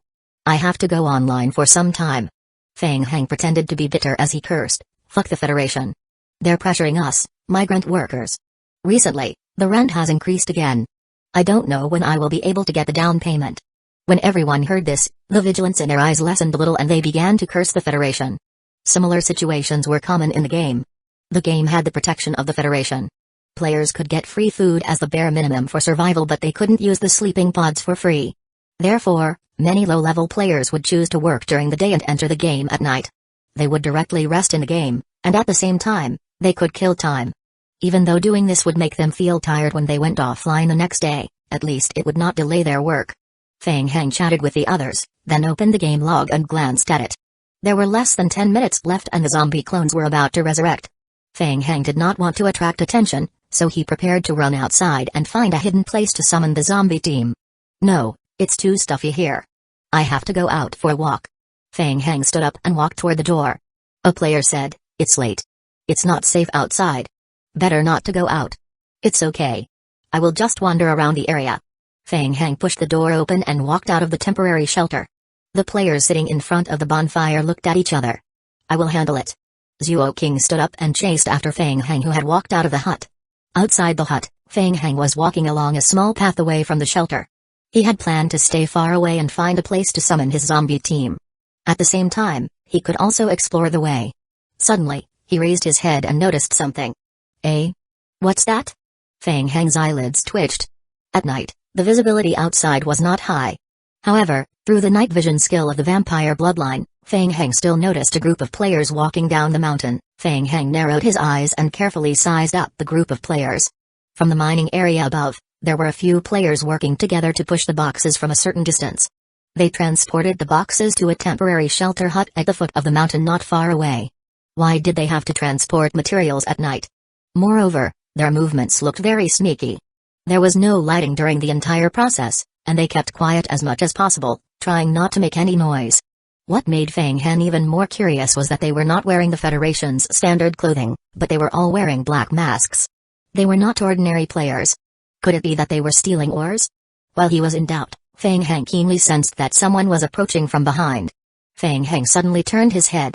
A tall and thin man stood behind him. His face was also covered with a black mask. "Fang Heng, don't be nervous, it's me." Zhuo King laughed and lifted the mask on his face.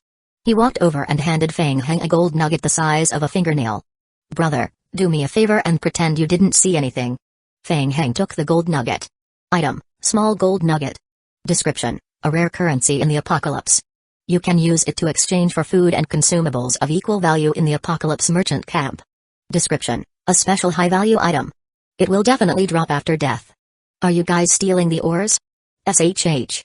Zhuo King put on his black mask again and gestured to Fang Heng to be quiet. "Brother, don't be too loud.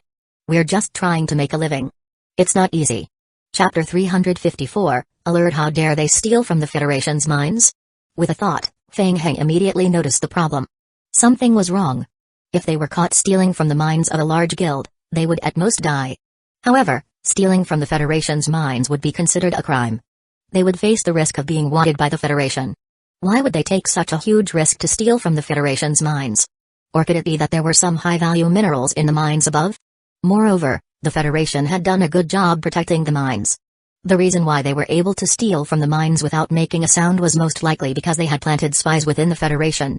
It was too difficult for ordinary players to do this. Fang Heng concealed the doubt in his heart and put on a joyful expression. He put away the gold nugget and winked at Zhuo King. "Hee, brother, you're too kind. Call me if you need help. I can help." Zhuo King patted Fang Heng's shoulder and said, "We can make money together. I will call you if I need help." "Okay, I will go there for a walk." Zhuo King frowned. He didn't want Fang Heng to stay outside, so he said, "It's not convenient outside. Come back with me." "It's okay. I will be back soon." Seeing that the time for the zombie clone's rebirth was almost up, Fang Heng prepared to go and settle the zombie clone first. That's good. Be careful. Don't go too far. Okay. Feng Heng turned and took 2 steps forward. Suddenly, he heard the sound of air being cut behind him. Bang. Zhuo King, who had launched a sneak attack, was shocked. Feng Heng grabbed Zhuo King's right wrist with one hand. The iron rod stopped in midair. Zhuo King instinctively wanted to pull his arm back, but he found that his right hand was tightly held by Feng Heng. How could it be? Zhuo King's heart instantly stirred up a storm. His level was already level 9. He had also learned strength training skills and special equipment with the strength attribute. His strength points had already reached a terrifying 10.7. How could an ordinary player be so much stronger than him in terms of strength? In the next moment, Zhuo King realized that a huge fist was coming towards him. Bang! Zhuo King's chest was hit by Feng Heng's fist. Crack crack. Zhuo King heard the sound of his ribs breaking, and his body flew backwards uncontrollably. Bang! He flew 3 meters away and landed on his back on the ground. His survival instinct made Zhuo King struggle to straighten his body and stare at Feng Heng. He felt as if his chest had been hit by a big rock and it hurt terribly. You are definitely not an ordinary person. Who are you? I refuse to answer. Feng Heng chuckled and walked towards Zhuo King. I should be the one asking the questions.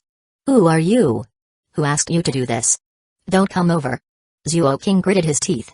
Because of the pain, his forehead was covered in a layer of cold sweat. Seeing Feng Heng approaching, Zhuo King immediately took out a shotgun from his backpack and aimed the muzzle at Feng Heng. I told you to stay where you are. Zhuo King did not want to shoot. At night, the gunshots would attract the attention of the nearby Federation shelter and disrupt their mining plan. Feng Heng also stopped and stared at Zhuo King. At such a close distance, Feng Heng believed that he did not have a 100% chance of successfully avoiding the range of the shotgun. For a moment, both of them froze on the spot. Zhuo King's throat rolled. He was about to say something when a mechanical alarm sounded around the shelter. Alert! Alert! Alert! Shelter is on Tier 1 alert. All non-combatants, please remain in the room. Alert! Alert! Feng Heng and Zhuo King were shocked when they heard the alert. They turned their heads to look in the direction of the shelter. Zhuo King was extremely shocked. It was an alert issued by the Federation's shelter. Could it be that the theft of the mine was exposed? Did you do it? Zhuo King turned his head and stared at Feng Heng. His chest hurt so much that he gritted his teeth every time he said a word. Who are you? Feng Heng looked at Zhuo King and shook his head. No, it has nothing to do with me. Zhuo King's eyes flashed with surprise. The next moment, he saw several strange red alchemy magic arrays appear under Feng Heng's feet. The magic arrays spun rapidly. Kai. Kai Kai. Several red shadows suddenly darted out from the magic arrays, leaving a series of rustling sounds in the air. What the hell was that? Zhuo King was shocked. With just a thought, the red shadow that darted out from the magic array had already approached Zhuo King. It was the liquor. Zhuo King recognized the red creature. The liquor reflected in his eyes zoomed in quickly. At the critical moment of life and death, Zhuo King pulled the trigger without hesitation. Boom. The charging liquor was hit head-on by the shotgun. The huge impact caused the liquor to fall back. However, the remaining 2 liquors pounced on Zhuo King at an even faster speed, one on the left and one on the right. Kai. The sharp claws cut Zhuo King's head. Ding, you have killed a player. You have received guillotine skill experience points plus 12, dead. Feng Heng glanced at the corpse on the ground. The magic arrays continued to revolve beneath his feet and 35 liquors crawled out of the magic arrays one by one. The surrounding muddy ground also began to churn. Rotten palms stretched out from the ground. This time, Feng Heng only controlled a total of 100 vine zombies to commit suicide and enter District 5. Feng Heng walked to the corpse and confiscated Zhuo King's shotgun. After thinking for a while, he took off the mask that Zhuo King wore on his face. Kai Kai Kai. Liquors swarmed over crazily and gnawed at Zhuo King's corpse. Feng Heng stood still and looked in the direction of the mining area not far away. The players who had been moving the ore boxes down from the mountainside immediately left the boxes on the spot when they heard the alert, scattering like birds and beasts. Teams of well-equipped Federation players came out of the shelter, driving motorcycles and trucks toward the mining area. In the temporary shelter he had just stayed in, a few familiar players also ran out and fled for their lives in the dark. Feng Heng thought for a moment. He felt that this matter was not simple. In order to hide his identity, he put on Zhuo King's mask. First, he wanted to see what was in those boxes. Feng Heng walked toward the temporary shelter hut at the foot of the mountain. When he arrived in front of the hut, Feng Heng found that the door of the hut was locked by a chain. To save time, Feng Heng aimed the shotgun at the wooden door around the chain. Bang! Bang bang! With a few gunshots, the shotgun blew a hole in the wooden door. Feng Hang raised his fist and smashed the door into pieces. He pushed the door open and entered. There were more than 10 boxes in the room. Feng Hang walked to one of the boxes. Ka. He opened the box and a faint blue light shone out. Feng Hang's eyes narrowed into slits. Crystal? The crystal was emitting a faint blue light. Blue crystal raw ore? Feng Hang's heart skipped a beat. He picked up a crystal and examined it. Item, blue crystal raw ore. Level, normal. Description, a special ore that contains powerful energy. It seems to require special smelting to activate this energy. Is it really blue crystal raw ore? Feng Hang exclaimed in surprise. The box was actually full of blue crystal raw ores. Chapter 355, Porter in District 8, the production of blue crystal raw ores was extremely low. There was a large amount of blue crystal raw ores in this place? Zuo King and the others were trying to steal the Federation's blue crystal raw ores? Just as Feng Hang was puzzled, a game hint flashed across his vision. Ding. Due to your skill basic occult, level 2, you can perform a preliminary occult analysis of the blue crystal raw ore. Ding. You can spend 100 survival points to analyze the blue crystal raw ore, normal. Do you want to analyze it? Fuck. Again? Damn it, he had already been cheated of the divine potion last time, and now they want to cheat him again? Feng Hang decided to ignore it first and waved his hand. The ore was put into his backpack. About a third of the blue crystal ores in the box were swept away in an instant. According to the game settings, although the same type of ore only occupied a single backpack slot, if the weight-bearing of the ore in the player's backpack exceeded a certain limit, the player would receive an additional weight-bearing penalty of more than 10 times. The more you load, the greater the negative penalty effect. Feng Hang had the shelter's super backpack skill and the additional weight-bearing due to his high basic physical strength. His backpack was much larger than an ordinary player's, so he could hold about a third of the blue crystal raw ores in one go. If it was an ordinary player, they would only be able to fit less than a tenth of a box of blue crystal raw ores. Feng Hang's eyes flashed with greed. Blue crystal raw ores. Good stuff. They could directly be made into blue energy crystals. That was a necessary energy source to activate the space-tearing device. In addition, it was also an indispensable part of the Fatten Up project. The crystallized worm obtained its upgrade by devouring the blue crystal raw ores. Feng Hang would never complain about having too many of these things. He had to think of a way to take them all away. Feng Hang pondered for a moment, then through the window, he glanced at the mining area that was in chaos outside. The Federation army team had already arrived at the mining area halfway up the mountain. It seemed that they would be able to clean up the mining area very soon. It would still take some time for them to search this place. How should he hide all these blue crystal ores? The speed of the zombies moving them was too slow. There was no time at all. Who cares? He would take as much as he could. Feng Hang immediately switched the blue crystal ores in his backpack into the warp backpack slot, leaving more than a dozen lickers hiding in the temporary shelter. Leaving a simple bed on the spot, Feng Hang went offline. Opening the game cabin, Feng Hang appeared in the villa's guest room. He didn't have time to find a place to store the blue crystal raw ores. He could encounter danger at any time in the game. Feng Hang directly took out the ores from his backpack and threw them in the guest room. Clearing his backpack, Feng Hang opened the game cabin and entered the game again. The entire process was smooth and fluid. It took less than 5 minutes. With a wave of his hand, Feng Hang put another third of the blue crystal raw ores into his normal backpack slot. Feng Hang secretly thought about his next move. The time interval for using the warp backpack slot was 20 minutes. The transportation efficiency was a little slow. It would be great if he could expand a few more slots. Or should they just let the zombie team dig a hole and bury them? No, they didn't have enough time. If they dug a hole on the spot, the traces would be too obvious, and the Federation would see through them at a glance. While Feng Hang was thinking, the noise of footsteps and conversations suddenly came from outside the door. Quick, it's right in front. Bring the boxes. The footsteps quickly approached. Someone was coming. Feng Hang raised his eyebrows and controlled the lickers to climb to the ceiling, ready to attack. Why is the door broken? Be careful, someone came in. The wooden door was pushed open with a bang, and a few black muzzles aimed at Feng Hang. It's one of us. The bald leader noticed the mask on Feng Hang's face and waved his hand to signal for everyone to put down their weapons. He looked at Feng Hang and asked, "Why are you alone? Where's Zuo King? Where are the others?" Feng Hang was surprised for a moment and immediately understood. The bald man had mistaken him for someone else. It was the mask on his face. The mask he took off Zuo King's body made the bald man mistakenly think that he was with Zuo King. Feng Hang controlled the lickers to continue hiding in the shadows of the ceiling. He looked out of the window and said, "They heard the Federation alert and ran away. Damn it. I knew I couldn't rely on that idiot. The bald man spat on the ground. He waved his hand, indicating for the people behind him to help move the boxes. Move the ores in first. Quick, you come and help too. Feng Heng nodded, feeling puzzled. The Federation had already came to find them, why didn't the bald man and the others run away? Instead, they were taking the time to move these boxes? Could it be that they had a way to move the boxes out? Feng Heng's heart stirred, and he slowly walked up to help everyone move the boxes filled with blue crystal raw ores into the temporary shelter hut. Baldy walked to a corner of the room and fumbled around in the closet for a moment. Ka. There was a slight sound. The mechanism in the room was triggered and a wooden plank on the floor in the corner of the room was lifted. It was a tunnel. Feng Heng suddenly understood. So that was how it was. It seemed that Zhuo King's group had used this tunnel to transport the stolen blue crystal raw ores out of the shelter. Quick, don't just stand there. Move all the ores into the underground passage first. Feng Heng licked his lips and thought that this was interesting. There were already close to 20 large boxes in the shelter. Together with the boxes that Baldy and his group had moved all the way here, there were more than 30 boxes in total. The players' physical strength was limited. They were already panting heavily from moving more than 10 boxes in from outside. A player wearing a mask was a little nervous. He looked out of the window and whispered to Baldy, "Boss Cow, move all of them in?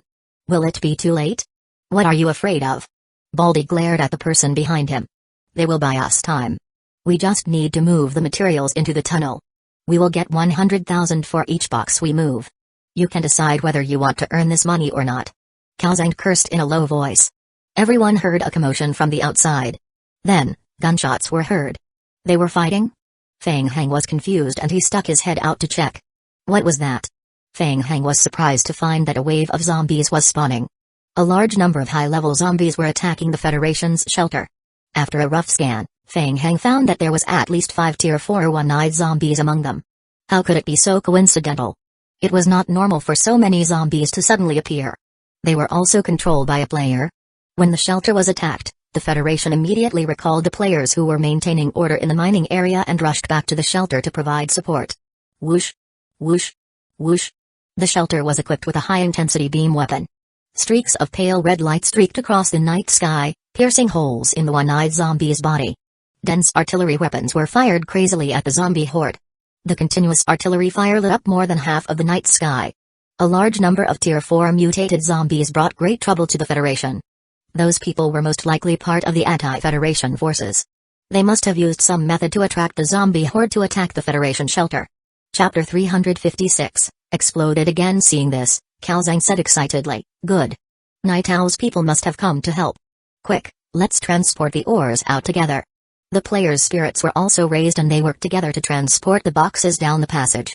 Feng Heng's eyes narrowed slightly and a phrase unconsciously appeared in his mind. Taking advantage of the situation. Wouldn't it be nice to fish blue crystal raw ores every 20 minutes? He would first infiltrate this group of people and get them to help transport the ores back to the tunnel. Feng Heng chose to remain discreet and let them think he was part of the team. He silently joined Calzang's group. Under the urging of Baldy Calzang, he and another player, who was also wearing a mask, picked up the boxes and put them into the trolley. They pushed the trolley into the underground passage. The passage was very dark. Only the candlelight on the wall gave off a weak light. After walking along the artificially created underground passage for a while, a temporary storage area appeared in front of them. There were more than 30 boxes left in the storage area. Feng Heng estimated that these boxes should have been transported out tonight and had not been sent out yet. After going back and forth a few times, everyone finally moved all the boxes in the shelter back to the underground storage area. The long-distance transportation exhausted the players' remaining vitality. A player sat down on the ground and waved his hand, saying, "We really can't move anymore, Boss Cow." Calzang saw that everyone else also sat down with their backs against the boxes to rest, and he knew that he couldn't force them to continue. "Forget it, everyone, let's rest first." Calzang turned on the survival radio on the spot and contacted the Night Owl organization. He received a reply and then randomly selected a few players. "Kunzi, Agui, Ziaki, you guys come with me. The rest of you stay here and look after the boxes. Rest for a while and wait for me to come back." After saying that, Calzang brought the few players that had been selected and quickly left through the passage on the other side. The remaining players sat on the ground one by one and took out some bread to eat, seizing the time they had left to recover their strength. Feng Heng was happy to stay. Tonight was a sleepless night.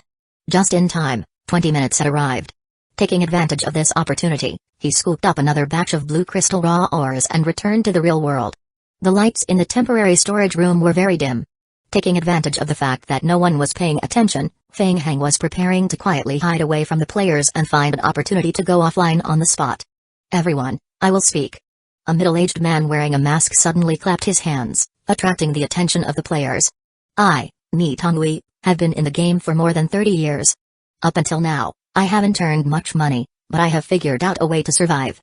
The middle-aged man's voice was unusually hoarse. Under the gaze of many players, he slowly extended a finger. "If you don't do it for yourself, the heavens will destroy you. Your life is your own. Everyone knows how much this life is worth. However, I feel that no matter what, we have to think for ourselves and leave a way out. Don't you guys agree?" Feng Heng was stunned. He did not understand what he meant. Another player immediately echoed, "Master who is right. Let's keep this among ourselves. If we have money, we can earn it together. If anyone tries to stab us in the back, I, Lin-Ah-er, will be the first to kill him. Brothers, I've asked around. This thing is called the blue crystal raw ore. It's very valuable in the black market. It's just a little troublesome to sell it. We should at least bring some with us." As the middle-aged man spoke, he stood up from where he was. He opened the box and took the lead to put the blue crystal raw ores into his backpack. Feng Heng immediately came to a realization. What a good guy. After talking for so long and laying the groundwork for so long, the result was to trick everyone into stealing the ores together, right? One look and one could tell that these people were all unorganized and undisciplined ordinary refugee players. Master who is right. Whoever plays dirty behind the scenes will be making things difficult for all of us. The other players also reacted one by one and stuffed the raw blue crystal ores into their backpacks until they filled up the entire backpack. The smart player began to pick and choose. One by one, they carefully selected high-level ores and stuffed them into their backpack. Some players were not satisfied and cleared out the miscellaneous items in their backpacks to store more ores.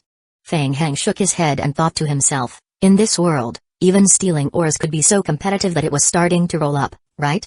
Taking advantage of the time when the players were stealing ores, Feng Heng found a dark corner and quietly threw down a simple bed. After spending 5 minutes moving the ores back to the guest room in the real world, Feng Heng went online again. The other players did not notice Feng Heng going online and offline. After stealing the ores, everyone acted as if nothing had happened and sat down to rest. Some of them gathered in groups of 2 or 3 and discussed something in a low voice. Baldy Kaozang had not returned since he left with his people.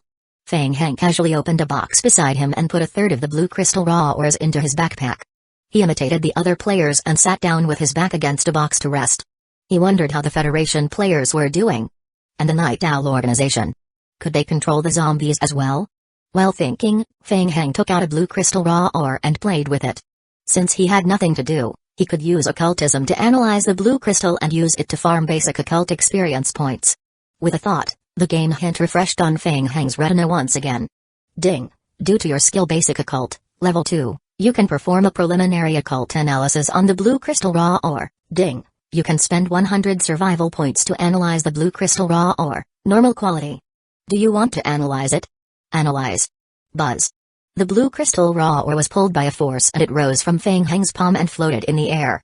Feng Heng had already experienced something similar before. This time, he was no longer surprised. He quietly raised his head and looked at the crystal in the air. However, the next second, the row of game hints gave Feng Heng a shock. Ding! Through basic occult, level 2, you have conducted occult testing on the blue crystal raw ore. No spiritual energy, no mental energy, no creature fluctuations have been found in the blue crystal raw ore. Ding! Medium strength concentrated natural energy found in the blue crystal raw ore. Ding! Player has a skill occult ritual, binding soul seal, and can absorb natural energy. What was going on? Natural energy? Can be absorbed? Before Feng Heng had time to check the hint, the blue crystal raw ore in the air began to tremble slightly. At this moment, a thought suddenly appeared in Feng Heng's mind. Could it be that it was going to explode again? Bang! A muffled explosion sounded. The blue crystal raw ore exploded in the air. The sound wasn't loud, but it was exceptionally clear in the quiet temporary underground storage area. The ore exploded? Almost all the players heard the sound of the ore explosion. They all had strange expressions on their faces as they looked in Feng Heng's direction. Chapter 357, Natural Energy. Feng Heng did not notice the gazes of the other players. All his attention was focused on the blue crystal raw ore. After the blue crystal raw ore exploded, it left specks of blue powder in the air. The powder formed the shape of a basic occult rune. After reading the entire occult guide, the meaning of this rune immediately appeared in Feng Heng's mind. It represented the most basic natural energy of occult.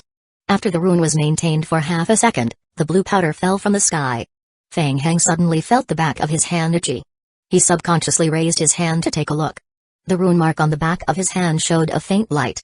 The blue specks were absorbed by the rune mark on the back of his hand. Ding! Player has mastered the skill Basic Occult. Player has mastered the skill Occult Ritual, Binding Soul Seal. Player has comprehended a new skill Low Efficiency Energy Storage. Skill, Low Efficiency Energy Storage, can be detonated. Skill Description 1. Player can absorb various forms of energy through the occult ritual and store the energy in the occult imprint. Current conversion efficiency is extremely low. Conversion efficiency and maximum stored energy upper limit are related to the level of the occult ritual and the level of basic occult. Skill Description 2. Player can instantly release all stored energy in the imprint and trigger an energy explosion, causing a large amount of damage to the area. This damage was related to the imprint's current stored energy intensity and the level of the occult ritual. Damage ignored friend or foe. If the energy value during the explosion was greater than a certain limit, there was a probability of triggering an energy vortex. Skill Cooldown time, 48 hours. Ding! You have tested the blue crystal raw ore for the first time. You have obtained skill Basic Occult experience points plus 43. Ding! You have absorbed the energy of the blue crystal raw ore. Current energy storage, 0.2%. Feng Heng looked at the long skill description and roughly understood. From the perspective of occultism, the blue crystal raw ore contained powerful natural energy. Coincidentally, the occult ritual rune on the back of his hand could absorb this energy. His body became a container. Just by looking at the skill description, he needed to absorb a large number of blue crystal ores before using the skill once. He didn't know the actual effect. After all, the blue crystals made from blue crystal ores had extremely strong energy, and they could even create a spatial rift. It shouldn't be too weak. It was just that this method of using energy was too crude. Simply absorbing and detonating. Was it equivalent to using one's own body as a medium? Cough, cough. Ni Tongwei could not help but cough lightly. Brother, what's the situation? Feng Heng returned to his senses. Only then did he realize that the surrounding players were all looking at him with inquisitive gazes. I don't know either. I don't know how it exploded. Everyone became even more confused and looked at each other. This thing could explode. They had been smuggling ores here for more than 10 days, but this was the first time they had heard of ores that could explode. I was also shocked. The crystal just now was a little different. It was especially bright. I thought it was some good stuff. Feng Heng explained casually, trying to deceive them. Although everyone had doubts, they did not continue to investigate further. Ni Tongwei looked at Feng Heng and said, I don't think I've seen you before. I joined not long ago. I was with Zuo King. They all ran fast, leaving me alone. Zuo King ran really fast. Feng Heng tried to find out what was going on with the zombies outside. By the way, do you know what happened to those zombies outside? Was it the employer? Why did they make such a big commotion? I don't know. Brother, I advise you not to ask too much. It's good that you have the money. The more you know about this kind of thing, the faster you will die. While they were talking, they heard footsteps coming from the front. The two immediately stopped talking. Cao Zhang brought the three people back together. Their faces didn't look good. What's wrong, Boss Cao? Was there a problem? Damn, Night Owl's people don't keep their word. They say that we caused too much of a ruckus and attracted the Federation's attention. They're only willing to give us a third of our wages, and they even want us to think of a way to move the ores from the mining area on the mountain. Fuck. What bullshit, Night Owl. Aren't they worse than the Federation? Fuck. They want us to go back to the mining area? Does he fucking want us to die? They should be punished for their carelessness. It's clearly their fault that the Federation discovered us. The players were both angry and afraid. The Federation had already discovered that someone was stealing the mines outside. If they were to go to the mining area now, wouldn't that be courting death? With Cao Zhang spat on the ground with a vicious expression. Brothers, the people outside are all Night Owl's men. I won't hide it from you. There are only two paths in front of us. We can either go back the way we came and escape through the entrance and run as many as we can. We can consider this operation as a mistake. Or we can trust Night Owl one last time. Night Owl's men have said that they have temporarily taken control of the mining area. The people of the Federation are also attacked by the zombie horde and have no time to deal with us. There are still many high-quality blue crystal raw ores in the mining area. They really need people to transport the ores from the mountain. There are still a few trucks that are locked in the mining area that can be used. Night Owl's people have promised to give us 5 million Federation coins as long as we can transport a cart of high-quality ores down the mountain. At that time, we will split it with them. Hearing 5 million, everyone's eyes immediately lit up. They had completely forgotten how they had reprimanded Night Owl just now. One cart already had 5 million. What if they could transport a few more carts? After doing this job, they would be able to lie down comfortably for the rest of their lives. They would no longer have to risk their lives. After Calzang said that, he looked around. He saw pairs of hungry eyes. Brothers, what do you say? Let's do it. Of course, let's do it once. Since we might not be able to escape now, we might as well do it ruthlessly. Don't ask. If anyone asks, we will take him down. Fang Heng looked at the unusually excited players and felt that it was funny. They had been fooled by Night Owl's people for less than a minute. How could they have forgotten about it in the blink of an eye? Why were they still in a hurry to continue working with Night Owl? Weren't they afraid of being tricked again? Calzang nodded. That's fine. The problem now is that a few trucks in the mining area have been locked. Forcefully opening the lock will damage the trucks. Who knows about high-level car maintenance? Fang Heng's eyes lit up. He thought to himself that this was fine. The ores in the mining area were all high-level blue crystal raw ores. They could head up the mountain and get more high-level goods that he could bring home. When the Federation was almost done fighting, he would directly snatch a mining truck and run away. He didn't care about the fight between Night Owl and the Federation. He wanted to make a profit first. After secretly making up his mind, Fang Heng stood out and said, I know a bit of lock opening skills. Talent skill and mechanical maintenance, I can help. Okay. Calzang's eyes lit up. You come with me too. When the time comes, I will definitely treat you well and give you an extra sum of money. Chapter 358, Tier 5 Mutated Zombie. At this moment, the Federation's command hall was bustling with activity. After receiving the warning from the command center of Zombie Apocalypse District 5, the chief commander of the shelter, Lita Hai, immediately ordered a secret inspection of the entire shelter. Soon, they discovered that someone was secretly stealing ores from the mining area at night. The blue crystal raw ores. Due to some special reasons, District 5 had yet to create a teleportation device, so the usage rate of the blue crystal raw ores was very low. And this blue crystal mine was the largest in the entire District 5. Even in the Zombie Apocalypse server, this blue crystal mine was the largest. This directly caused a lot of blue crystals to be stored in the mine, and they couldn't be used up in a short time. Lita Hai immediately issued an order to arrest. However, he didn't expect that the anti-Federation forces had infiltrated the mining area and the shelter to such an extent. A large number of zombies attacked the shelter. They had to transfer the soldiers from the mining area back to help protect the shelter, in case the entire shelter was attacked by zombies. Report. We have confirmed that the mastermind of this operation is Saikong Mao. Saikong Mao, an S-level wanted man of the Federation, one of the core figures of the Night Owl organization. He has participated in many anti-Federation terrorist operations. He has an S-level talent and has undergone an S-level talent upgrade. Based on the information we have so far, we believe that Saikong Mao's talent skill is the ability to control some low-level intelligent life forms into a rage state and divert their hatred. This ability is especially effective against zombies, especially in the zombie apocalypse world. Therefore, Saikong Mao has been active in the zombie apocalypse game. Currently, the zombie horde outside the shelter should be under Saikong Mao's special control. Night Owl organization has put some high-level zombies into hibernation in advance. After that, Saikong Mao will wake them up and divert their aggro, so that they can attack our shelter. There are many screaming zombies mixed in the zombie horde. Their special shrieking ability can attract more zombies nearby and cause a small zombie horde in the outside world. As they were talking, a huge black shadow appeared on the screen of the hall. Seeing that shadow, the faces of the people in the command center darkened. It was the giant zombie. A Tier 5 mutant giant. Just like his name, the giant zombie was 7 meters tall. There were 3 of them. The giant zombie walked with heavy steps towards the shelter. Night Owl. Lita Hai whispered. It was difficult for the Federation to put a Tier 5 mutated zombie into temporary hibernation. And the Night Owl organization put 3 of them into hibernation at once. Were they putting all their eggs in one basket? However, 3 Tier 5 mutated zombies could only bring a heavy blow to the shelter. It was impossible to destroy the shelter. Night Owl should be clear about this. Why did they do this? Lita Hai frowned. He recalled that someone had been found stealing ores in the mining area. Was it for the blue crystal raw ore? Night Owl's goal was the blue crystal mine? That did not seem right. What did they want the blue crystal mine for? Sir, the giant zombies have entered the attack range. Lita Hai did not continue thinking about Night Owl. He spoke in a low voice, confirm authorization. Use high-tier energy beam weapons. Aim at the giant zombies and attack. Do not let them get close to the shelter. Yes. Facing the attacks of 3 Tier 5 zombies, the entire command hall was extremely nervous.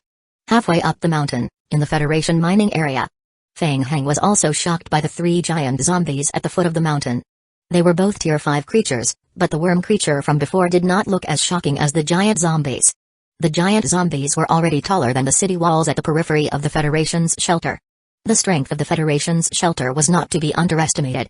More than 20 high-energy light cannon turrets fired continuously.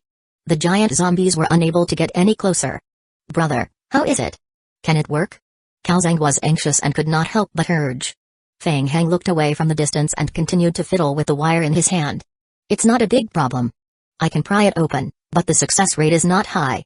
I still have to try a few more times." As he said this, the iron wire in Feng Heng's hand emitted a faint pa-dia sound.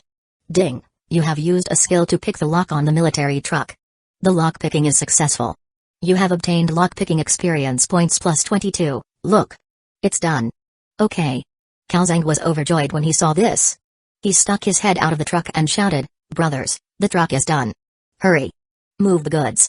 The morale of the players was greatly boosted. Upon hearing this, they began to move the materials behind the truck.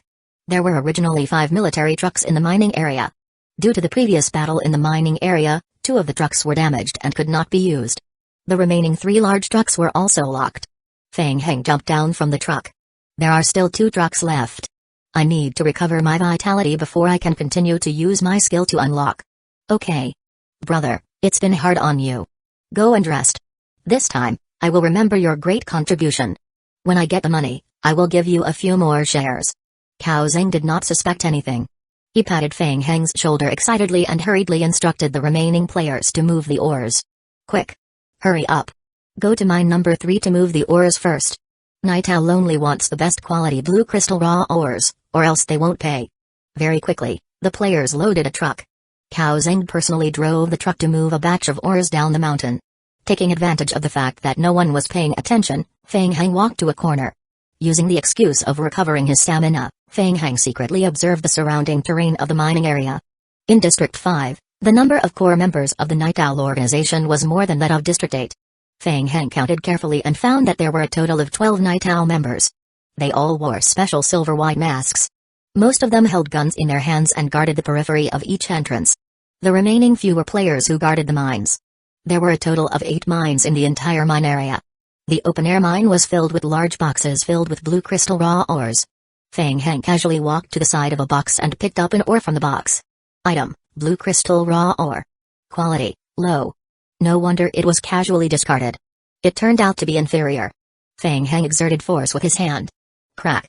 The blue crystal ore was easily crushed into powder by Feng Heng. The lower the level of the blue crystal ore, the more impurities there were, and the easier it was to crush it. A game hint appeared in the lower right corner of the retina. Ding. Through the occult ritual, you have absorbed a small amount of energy from the blue crystal raw ore. Current energy storage is 0.25%. Feng Heng felt that the people of the Federation seemed to be very rich.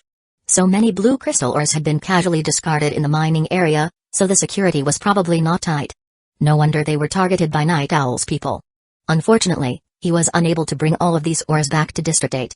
Since he couldn't bring them away, rather than being taken away by Night Owl's people, he might as well use them himself.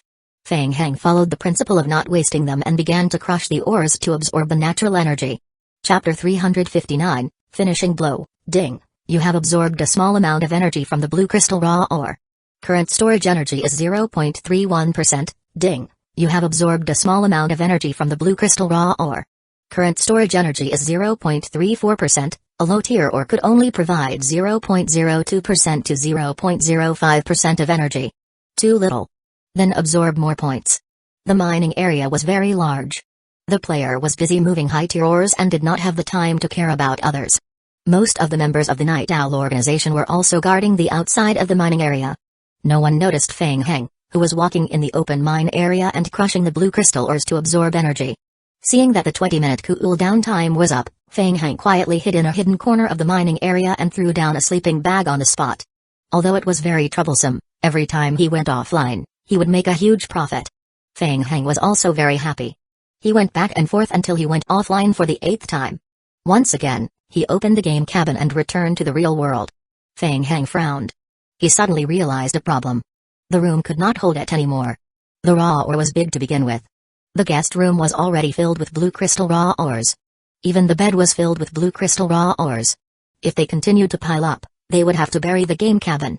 It was late at night and Feng Hang had no way to find another place to store the ores. Got it. He might as well just leave it there. Feng Hang ran to the back garden and threw the blue crystal ores on the ground. 4:45 a.m. The 3 big trucks were repaired. Cao Zhang was very satisfied with Feng Hang's efficiency. He waved his hand to let Feng Hang rest. The other players were also doing their best to move the materials to earn money. No one cared about where Feng Hang went. At this time, Feng Hang was leaning against a tree, hiding in everyone's blind spot, observing the situation of the Federation shelter at the foot of the mountain. They fought for more than 4 hours. Feng Hang muttered to himself. What a pity.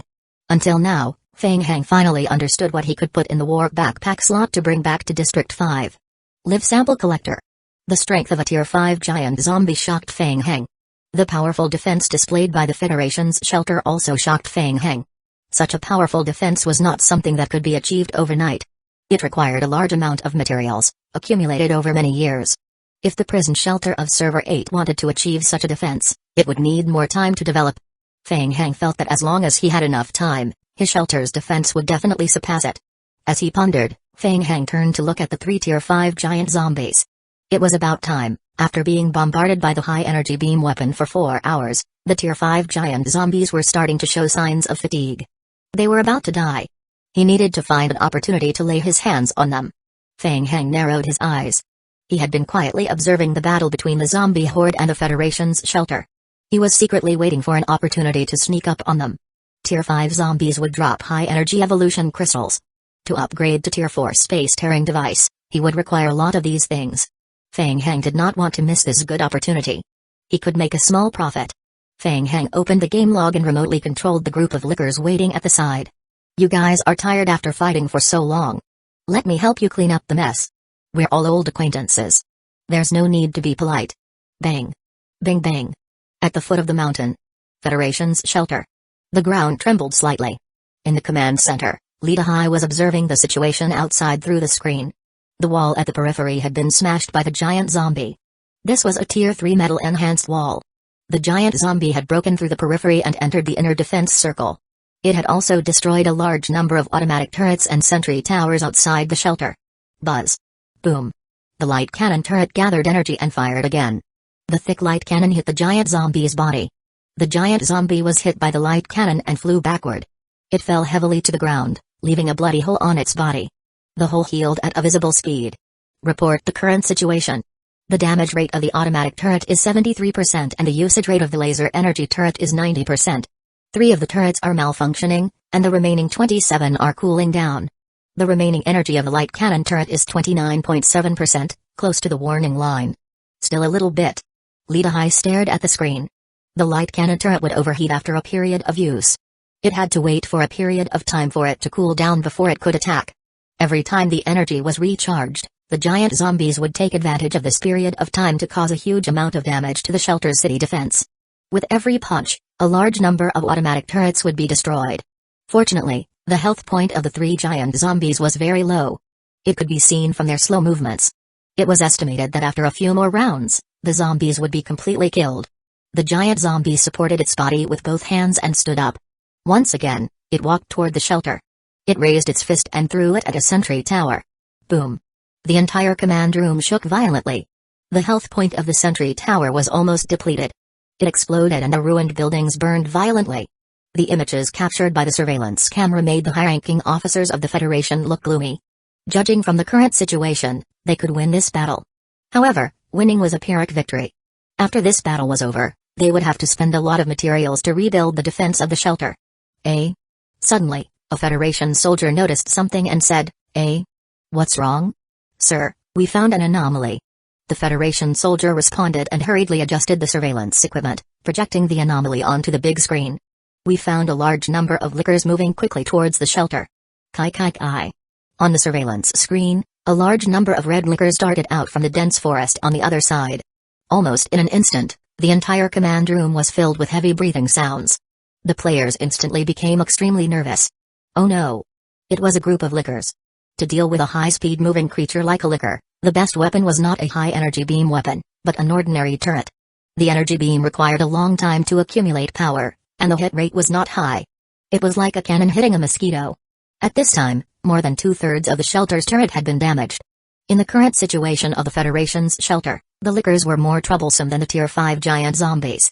They posed a greater threat to the shelter. They could only rely on the players to take them head-on. Attention, all attention.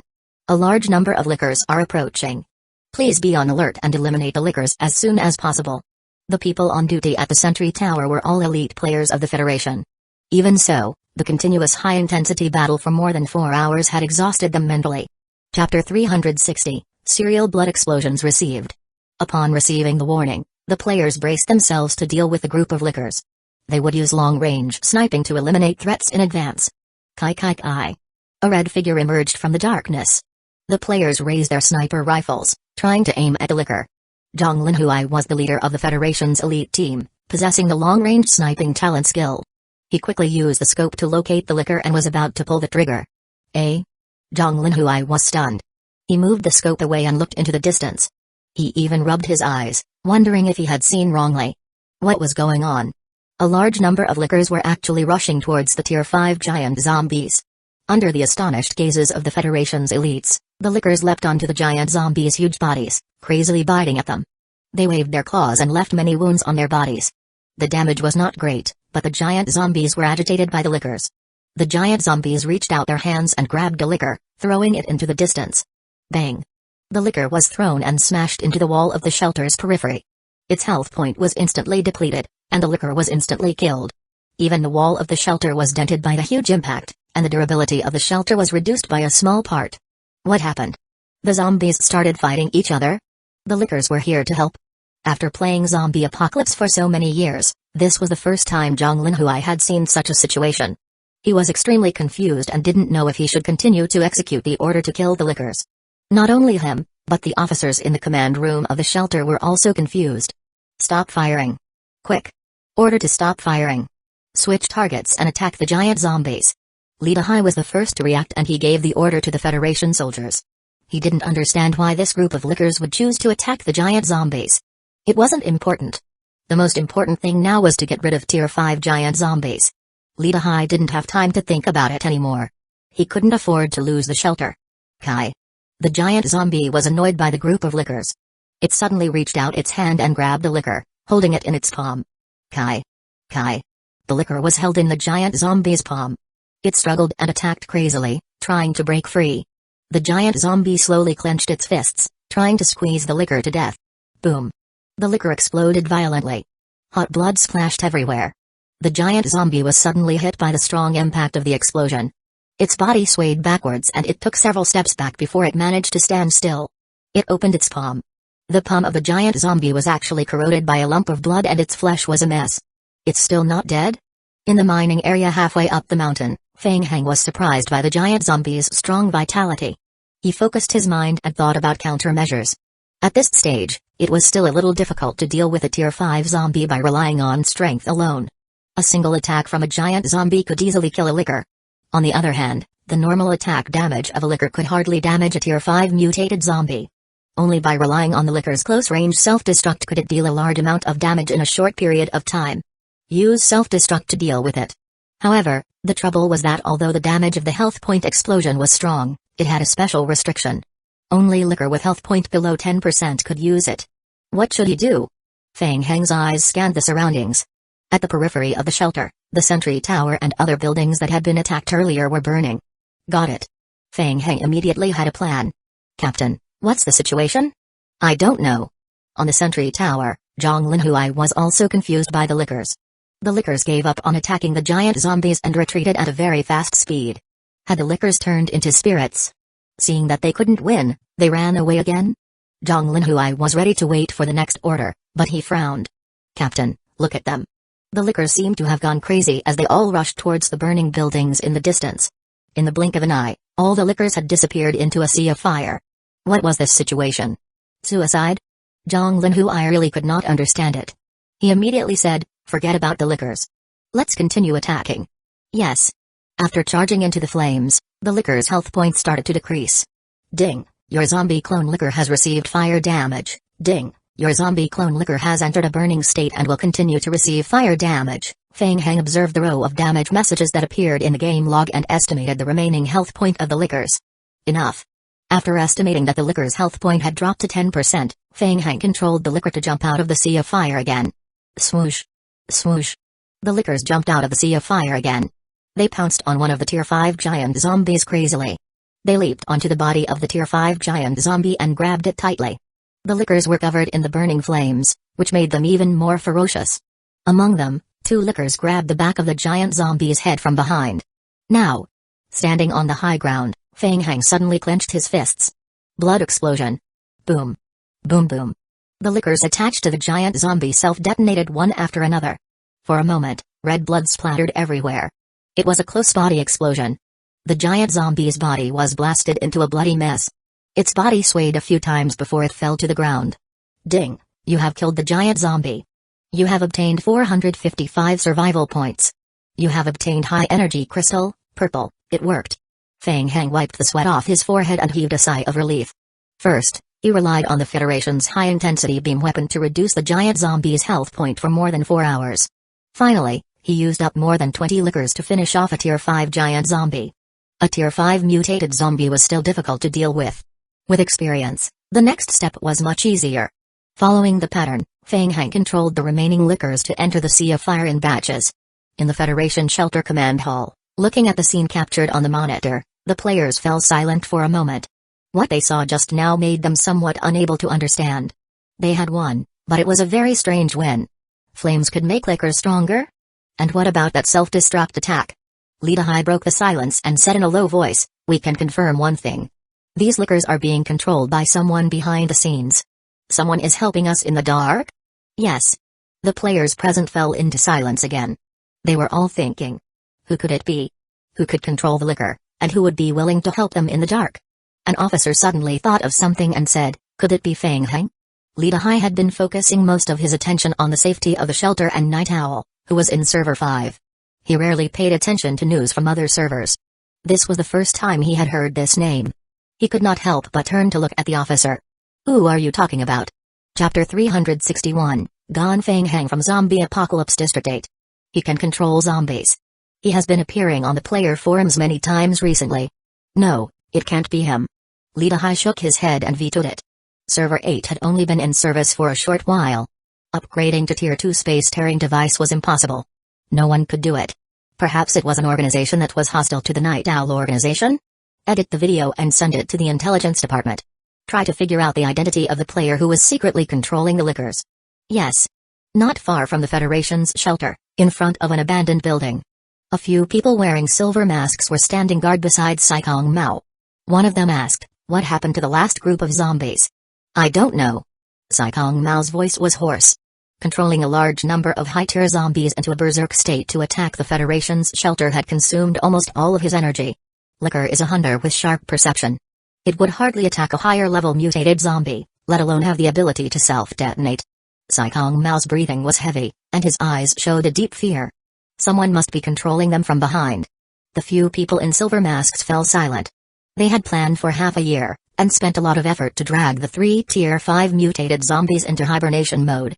The other party seemed to have an easier way to control the zombies. If there was such a person, his strength would definitely be terrifying. After a long while, that person asked, "Is it the Federation's backup plan?" "I am not sure." "Release the video to the black market and think of a way to find out that person's identity." "All right." The 2 masked men nodded. Saikong Mao turned his head to look at the mine halfway up the mountain. "Let's ignore him for now. We've managed to delay the Federation for a few hours. The blue crystal ores should have already been transported, right? I've made some calculations. It should be about time. The Federation's sudden attack this time is a little strange. They might have predicted our movements in advance. In addition to the loss of the blue crystal raw ores, we won't be able to hide our actions from them for too long." Saikong Mao had slightly recovered his stamina. Leaning against the wall beside him, he said, "We need to carry out our plan in advance. The sooner the better. If we want to speed up, we still need a few players who have advanced construction engineer skills." "It's finally done." Seeing the last giant zombie fall in a series of self-destructions, Feng Heng let out a sigh of relief. Controlling the lickers to self-destruct one by one consumed too much energy. In this battle, all the lickers were exhausted. Feng Heng opened his palm and aimed at the foot of the mountain in the distance. The drop rate of the giant zombies was extremely high. After the 3 zombies died, they all dropped high-energy evolution crystals. Whoosh! Whoosh! Whoosh! 3 high-energy evolution crystals came from afar and flew into Feng Heng's palm. When they came into contact with his palm, the rune mark on the back of Feng Heng's hand once again displayed a weak light. Then, the high-energy evolution crystals were absorbed by the rune mark. A line of game hints appeared. Ding! Detected that the player has mastered a skill, Occult Ritual, Tier 1, Basic Occult, Level 2. The evolution crystal in your backpack can be stored directly in the Occult Ritual. The evolution crystal can be stored directly in the Occult Ritual? Feng Heng placed the back of his hand in front of his eyes and observed. This was a pretty good skill. It could save quite a few slots in the backpack.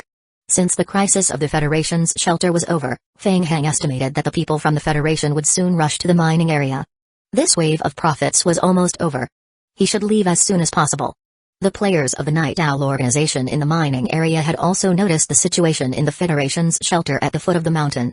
They called on the players to speed up the transportation, preparing to leave after getting the last batch of goods.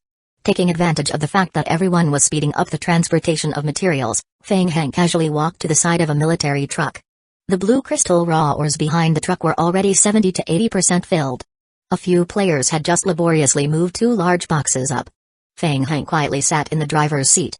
He stepped on the accelerator and the large truck drove out of the mining area. Night Owl organization did not notice anything amiss. They only thought that Feng Heng was also a player who helped to move the ores. When a few players came out of the iron mine with boxes filled with iron ores, they were stunned when they saw the truck driving away from the iron mine area. Hey! Wait! It's not full yet.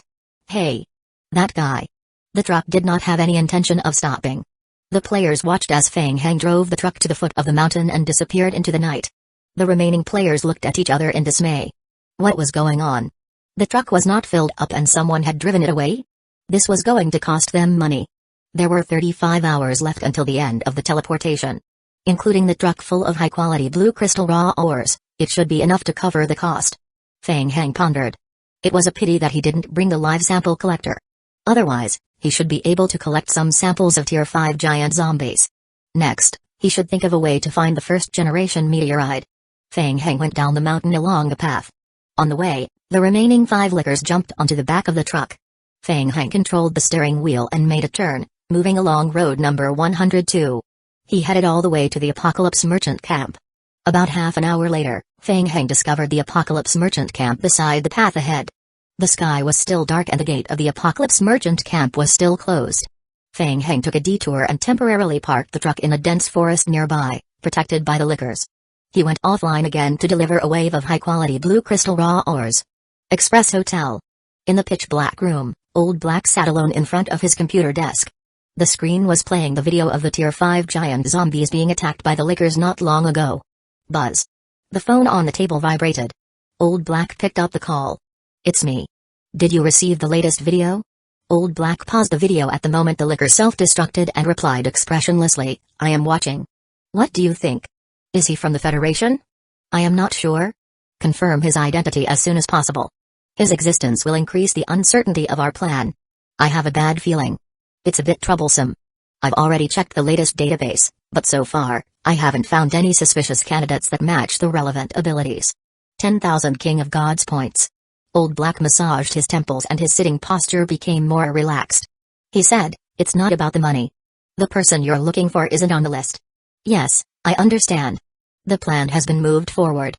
We need to activate the first phase of the plan within 24 hours. We still lack players who are proficient in mechanical repair abilities. That's a rare talent, and you know that place in District 5. 10,000 King of Gods points. I need to ensure that the amplification device is activated within 24 hours. Of course, as you wish. Old Black pressed his phone. Chapter 362, Dark Nights wiped out. By the time Old Black saw the video, he was 80% sure. It was Feng Heng. Old Black had been paying attention to Feng Heng's movements in District 8. This included the videos of Feng Heng controlling the lickers and the prison's recent collection of rare ores and materials. Old Black was very clear. In the game, Those who had both the Tier 3 space staring device and the ability to control the lickers. Perhaps only Fang Heng.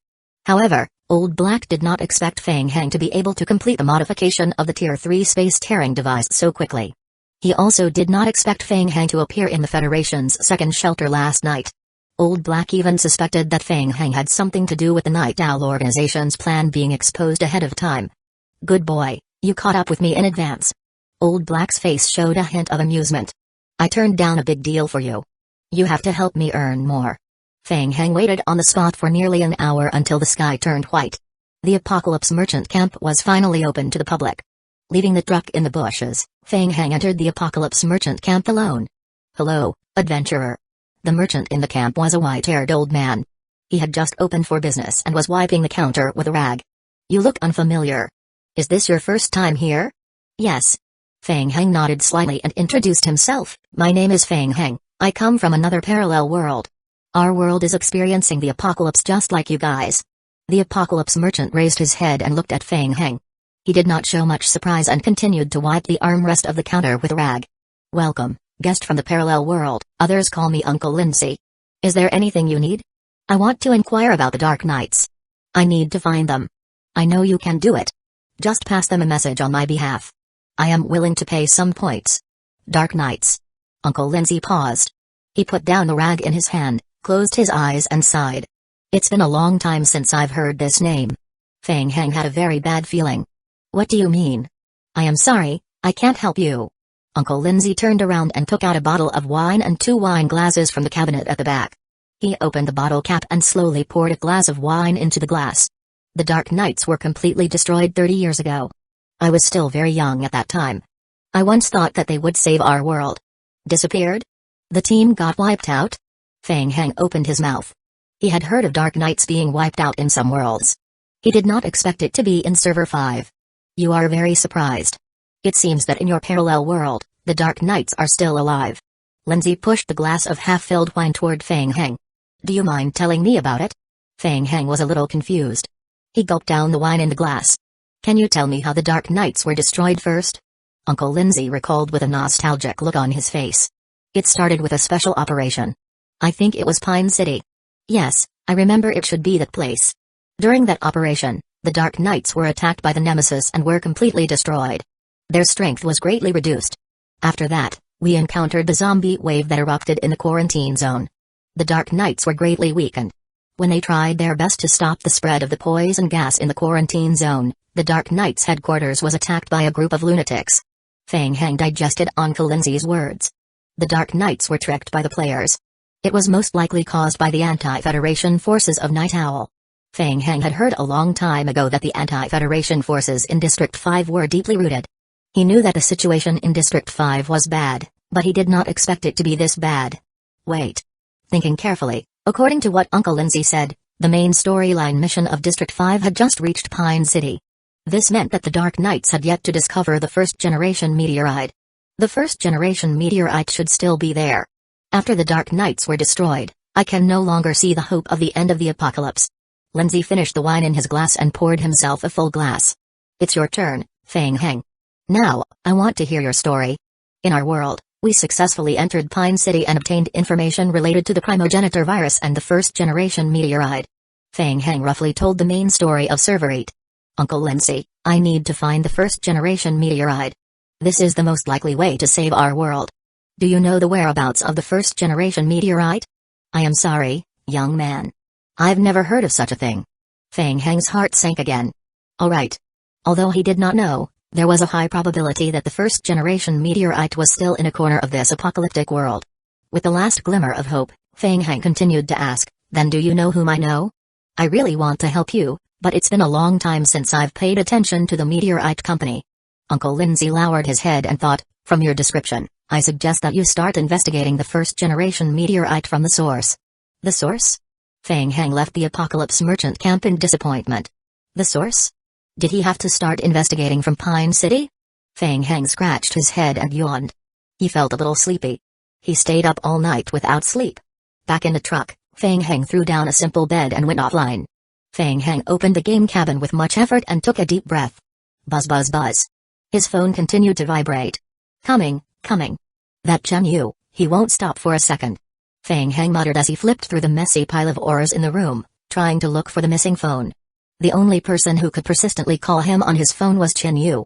After spending a long time, Feng Heng finally found his phone under the pile of blue crystal ores. When he saw the caller ID, Feng Heng was stunned. Unknown number? Feng Heng had a guess almost instantly. Could it be Old Black? Hello? A familiar voice came from the other end of the phone. Feng Heng, it's me. Old Black? Hee hee, it's been a while. It seems like you still remember me. Old Black chuckled. You're in District 5, right? Let me guess, you're looking for the first-generation meteorite? Feng Heng immediately became extremely vigilant. Old Black was actually able to guess that he was going to District 5 to look for the first-generation meteorite. On the surface, Feng Heng was still laughing loudly. Thanks to you. Besides, didn't you ask me to go to Server 5? Is there any news? Feng Heng, you really surprised me. To be honest, I didn't expect you to complete Tier 3 space-tearing device modification so quickly. Feng Heng pursed his lips. Really? Should I be proud? You do have the right to be proud. Now that time is limited, I will cut to the chase. I need you to do something for me. Sure, in exchange, I need to get the first-generation meteorite. Ha ha ha ha, deal. Feng Heng was stunned. He had only pretended to be polite, but he did not expect Old Black to agree directly. Chapter 363, Research Institute. Do as I say. I can guarantee you that you will get the first-generation meteorite within the next 30 hours. In exchange, I need you to do something. Okay. That's cool. This is not the first time we've worked together.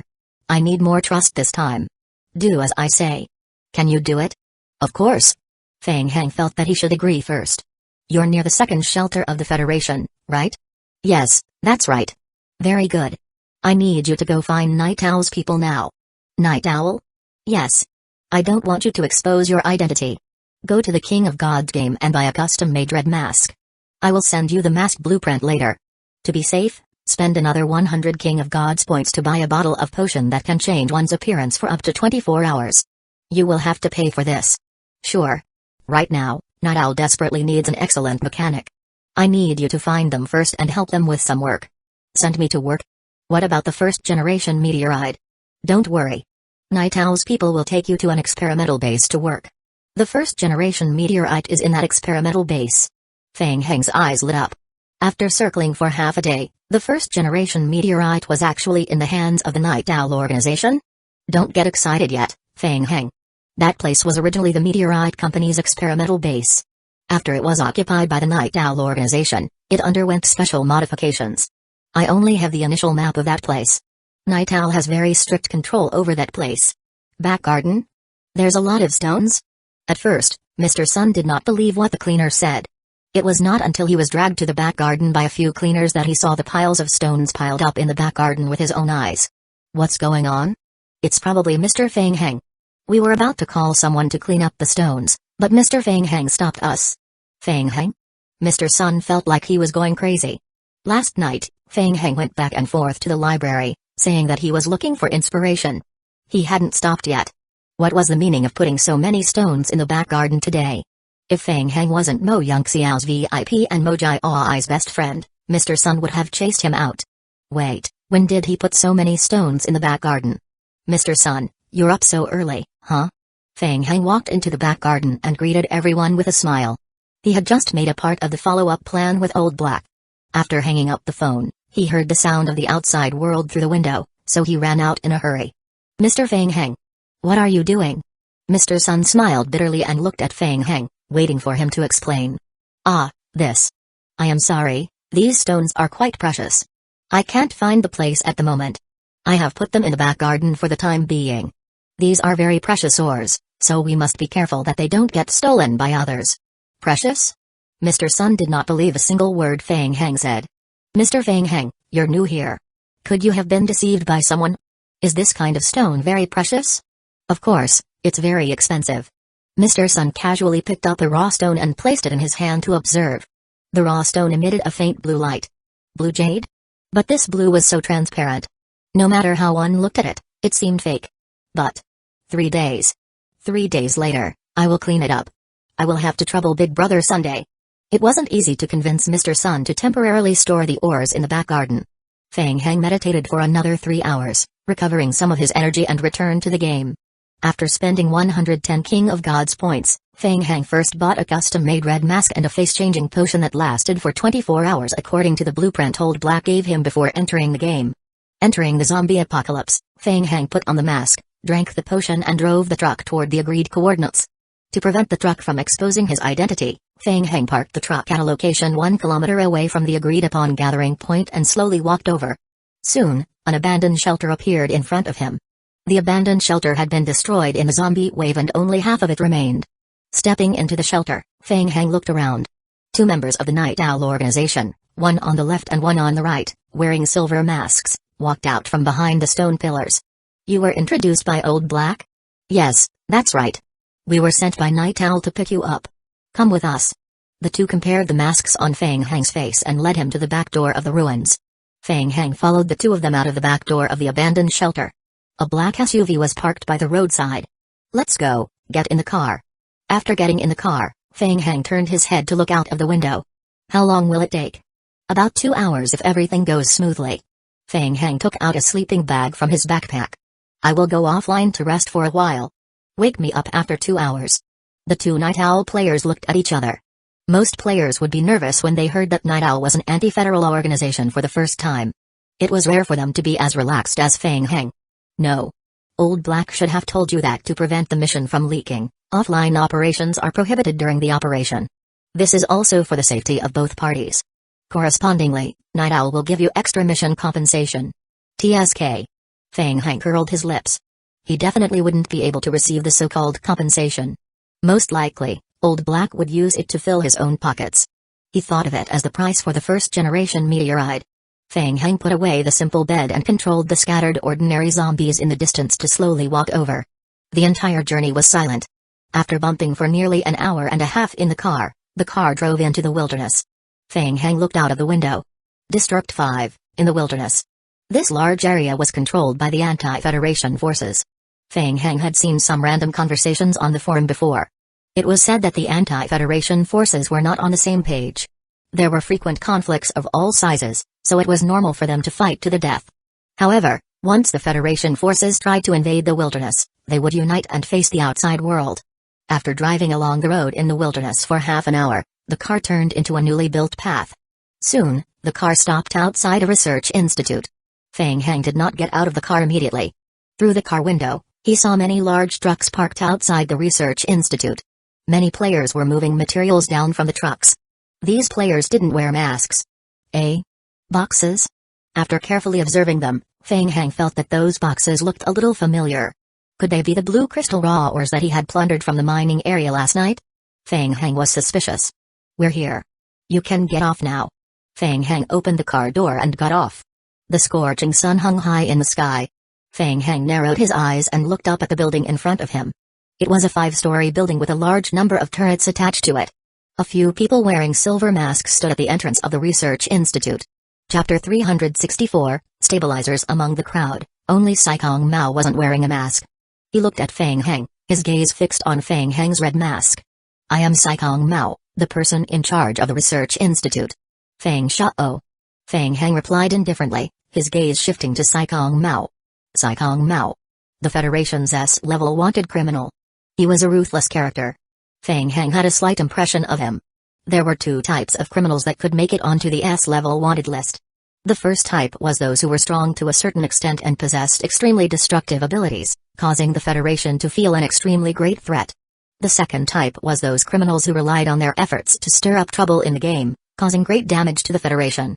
Saikong Mao belonged to the latter. "I've been waiting for you for a long time. Time is limited. Let's walk and talk." Saikong Mao turned around and led Feng Hang into the research institute. He gave Feng Hang a general introduction to the research institute.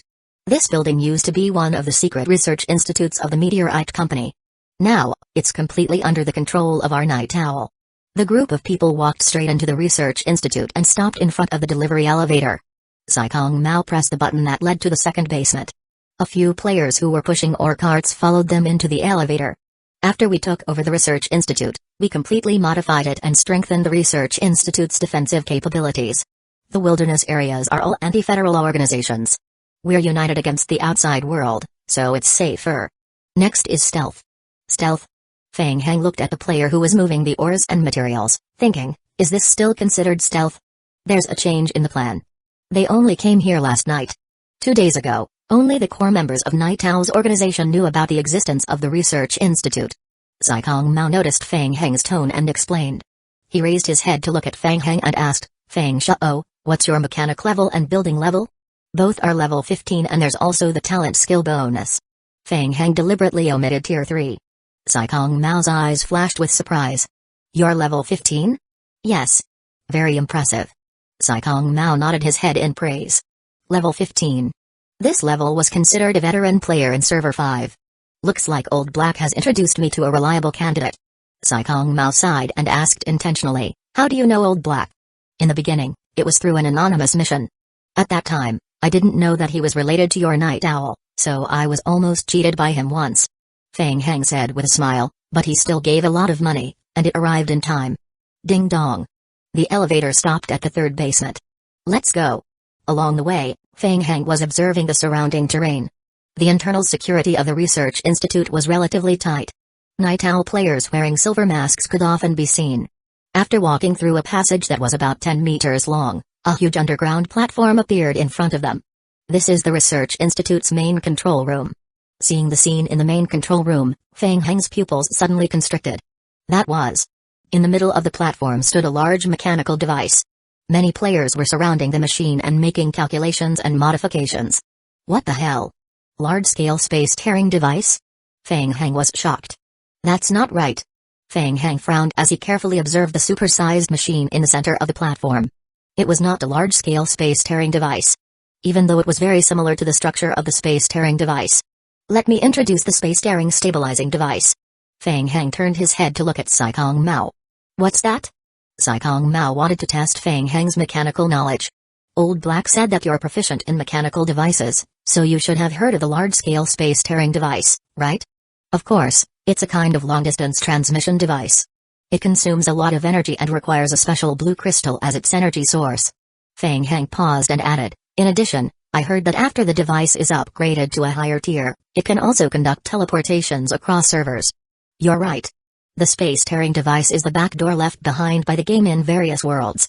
After we get the space-tearing device, we can continuously upgrade it to level up, so that we can cross servers and even cross the game worlds. Fang Heng narrowed his eyes. What Sai Kong Mao said proved his previous guess. That's right. The space-tearing device would most likely continue to level up after leveling up to tier 4. Fang Heng had always believed that the destruction of the first-generation meteorite in Server 8 had something to do with Night Owl. It was the Night Owl organization's use of the space-tearing device. And the traces left in the cave on Paradise Island indicated that it was related to vampires. Therefore, Fang Heng concluded that it was an invasion from the world of vampires. This meant that the large-scale space-tearing device could also carry out transmissions across the game world. For example, it could enter the world of vampires of the same level. It could even enter the game world of a higher level. Fang Heng took a deep breath and raised his head to look at the large-scale device in the middle of the spacious main control room. You still haven't told me what this thing is used for? You can think of it as an amplification device of the space-tearing device. Sai Kong Mao explained, there are multiple restrictions on the space-tearing device. Under normal circumstances, the passage across the game world can only open for a very short moment. For example, a normal space-tearing device can only transport a player from the original point A world to point B world, and it will also cost a little. Now, we can build an amplifier at point B to link point A and point B for a long time, which is equivalent to opening a long-lasting passage. Of course, this passage still has many restrictions, and there are still many things that cannot pass through this temporary passage. Listening to Sai Kong Mao's words, Fang Heng's heart beat wildly. You're saying that this can be used to open a continuous time passage? Yes, that's right. A cold glint appeared in Sai Kong Mao's eyes. The troublesome thing is that building the passage requires a lot of rare materials and a lot of energy. As they spoke, a few players laboriously dragged a few large boxes into the laboratory and stacked them along the right wall. As you can see, those boxes are filled with blue crystal raw ores. You should also know that after the Dark Knights of District 5 were destroyed, the production method of blue crystal ores is also impossible to obtain. Hence, we can only use this inefficient method to directly use blue crystal raw ores as energy stabilizing devices. Hence, we need a large number of blue crystal raw ores. Unfortunately, most of the blue crystal raw ore mines in District 5 are within the scope of the Federation's control. Therefore, from a few months ago, we've already begun to secretly steal the blue crystal raw ores from within the Federation. Saikong Mao walked to Feng Heng's side and sized up the large space stabilizing device located in the center of the main control room. I believe Old Black has already told you that to obtain the blue crystal raw ores, there was a huge commotion last night. Those people from the Federation aren't all trash. I believe that they will react very quickly. They might be able to guess what we are trying to do. Therefore, I need to complete the construction of the stabilizing device before the Federation realizes it, and open the passage completely. Chapter 365, Blueprint. Feng Heng was secretly shocked when he heard this. What a guy. Night Owl was prepared to play a big game this time. Directly opening a time passage and using the strength of the other servers to annihilate Server 5's federal forces? After saying this, Saikong Mao stopped and raised his hand to greet a researcher. Parison. On the large stabilizer, a short, skinny, dark-skinned young man flipped over and walked towards Saikong Mao. Parison's forehead was covered in sweat and he looked a little impatient. Mr. Saikong, time is too tight. I am afraid I won't be able to complete it in 20 hours.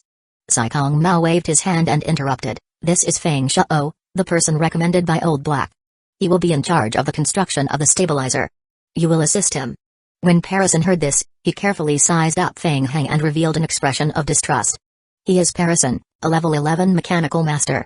He is in charge of the entire Research Institute's base reconstruction. He was originally in charge of the construction of the stabilizer. Now that time is tight, I need you to take the lead. Parison had some doubts about Feng Heng's ability, so he nodded at Feng Heng. I will leave this to the two of you. Work together. If you encounter any problems, come and find me immediately. I will help you solve them as soon as possible. As he spoke, Saikong Mao handed Feng Heng a piece of the blueprint. Ding, you have obtained the building blueprint large-scale space-tearing device. There was such a benefit. Getting a piece of blueprint for free?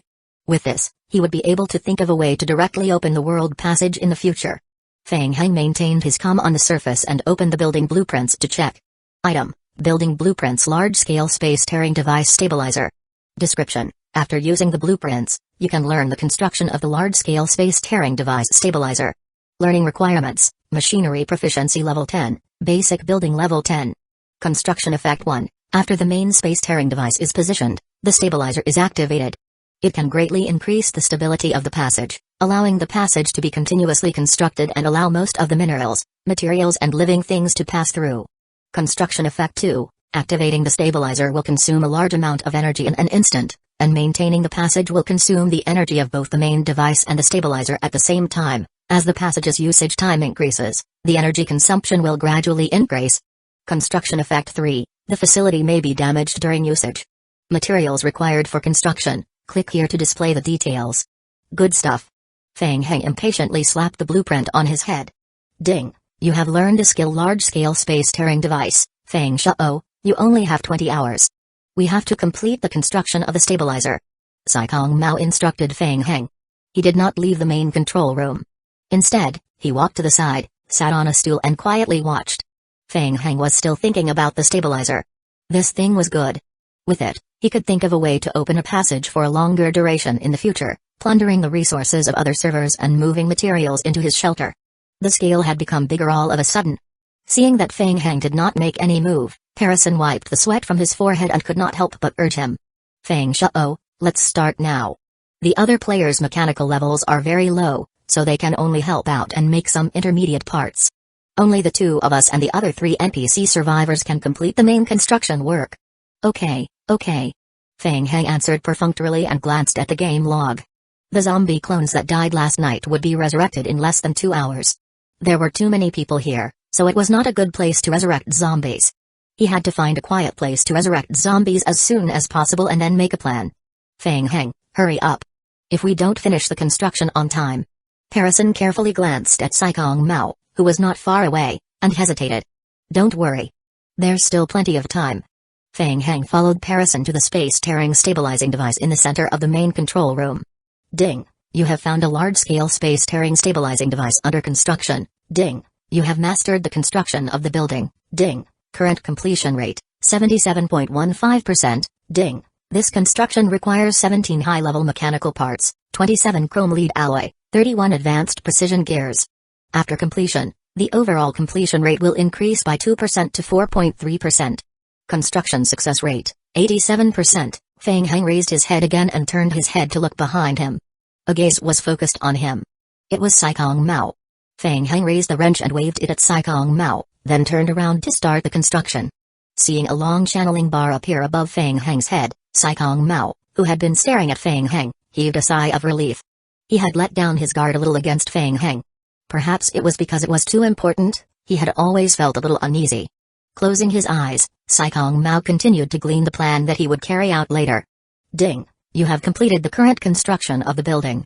The completion rate of the building has increased by 2.9%. Current completion rate of the building, 89.92%, Mr. Feng Shao. Harrison could not help but feel a little excited. At first, he had some doubts about the abilities of this new architect. He did not expect that in less than 2 hours, he had completed 10% of the construction. It was too shocking. Harrison watched the whole process. Feng Heng had completed every construction. A terrifying success rate. Vitality points have been used up. I will go and rest for a while. The parts needed for the next step will be prepared as soon as possible. Okay. Mr. Feng Shao, I will take care of this. Harrison was convinced by Feng Heng's words and he became even more respectful. Feng Heng waved his hand and glanced at the game hint. There was less than half an hour left before the zombie team resurrected. He needed to find a place to place the zombies as soon as possible. Looking around, Feng Heng walked toward the exit of the control room. 2 members of the Night Owl organization wearing silver masks reached out and stopped Feng Heng. What? Can't I find a place to rest? Energy points will affect my construction success rate. The Night Owl players hesitated for a moment and looked at Saikong Mao. Saikong Mao looked at Harrison. Harrison said excitedly, Mr. Saikong, with Mr. Feng Heng's help, the current completion rate of the stabilizer is close to 90%. 90%? That fast? Saikong Mao was also shocked by Feng Heng's efficiency. He didn't expect Feng Heng to be able to provide so much help with the construction. With this speed, they could greatly advance the schedule. Thank you for your hard work. Harrison, take him to the lounge. You still have 18 hours. Mr. Feng Shao, please follow me. Watching Feng Heng and Harrison leave, a young man wearing a silver mask walked forward. Do you need me to follow him? No need. He was recommended by Old Black. We can trust him. But the young man watched Feng Heng leave. He has been wearing a mask and doesn't want to show his real face. Do you want to check him? No need. If he wants to hide his identity, he can't be found even if he takes off his mask. Chapter 366, Established. Feng Heng followed Harrison out of the main control room in the 3rd basement and took the elevator to the 2nd floor. The entire research institute was under Night Owl's control. Not only was the game map blocked, but even the survival radio couldn't be used. Feng Shao, the lounge is on the 2nd floor. I will take you there now. Thank you. Your mechanical skill is very impressive. Is it related to your talent skill? Yes. With your help, we will be able to complete the construction of the stabilizer very soon. I hope there are no accidents. Feng Heng replied. Under Harrison's guidance, he took the elevator to the 2nd floor. After passing through a long pathway, he arrived at the door of a lounge. Along the way, Feng Heng discovered that the guards on the 2nd floor had been much more lax. Only the elevator entrance was guarded by 2 members of the Night Owl organization. The entire passage was also empty. This is your room, 2239. This is the key. Please keep it well. Feng Heng took the key. There doesn't seem to be anyone here. The 2nd floor is full of temporary lounges and guest rooms. Very few people are here during the day. Okay. Feng Heng unlocked the door and stood at the door. He said, you go ahead and get ready for the next phase of construction. I will be back after my energy points recover. Okay, I will go back first. Harrison was also concerned about the construction of the stabilizer. He nodded to Feng Heng and left quickly. After closing the room door, Feng Heng tried to take out a simple bed from his backpack and threw it on the ground. Ding! The current environment is affected by a special factor. You are unable to use the simple bed's offline function. Please leave the area and try again, unable to go offline. Feng Heng was not surprised by this. He had already received this news from Old Black in advance. He then took out the blueprint that Old Black had sent from outside the game not long ago from his backpack and placed it on the table. This blueprint was the layout of the Research Institute of the Meteorite Company. After the Night Owl organization took over the Research Institute, they repaired and partially renovated the Research Institute. The main building didn't change much. Especially the built-in ventilation duct. Feng Heng quickly confirmed his position on the blueprint. From the map, there was a large storage room behind the next corner. The storage room was usually used to store goods, so there should be no one there. There was also a ventilation duct in the storage room. That was it. Feng Heng left the room and walked to the door of the storage room. He knocked on the door. After confirming that there was no reply from inside the room, he took out the wire from his backpack. Ding. You used the lock-picking skill. Ding. Your lock-picking skill has failed authentication. Ding. You have used the lock-picking skill. Ding. Authentication successful. You have completed the lock-picking. You have received skill lock-picking experience points plus 12. Click. After several failed attempts, the door lock was opened. Feng Heng pushed the door open and entered quickly. Very good, there was no one there. There were some damaged experimental equipment and miscellaneous items piled up in the storage room. Feng Heng raised his head and looked at the ventilation duct above. After waiting for more than 20 minutes, the rotating alchemy magic arrays gradually appeared under Feng Heng's feet. The resurrected liquors came out of the alchemy magic arrays, with a few vine zombies mixed in. After the liquors were completely resurrected, Feng Heng controlled the liquors to break through the ventilation duct's entrance and enter one after another. Combined with the information given by Old Black, the first-generation meteorite was hidden inside the research institute. The meteorite company's research institute's design showed that the 5th, 6th and 7th basements were originally laboratories.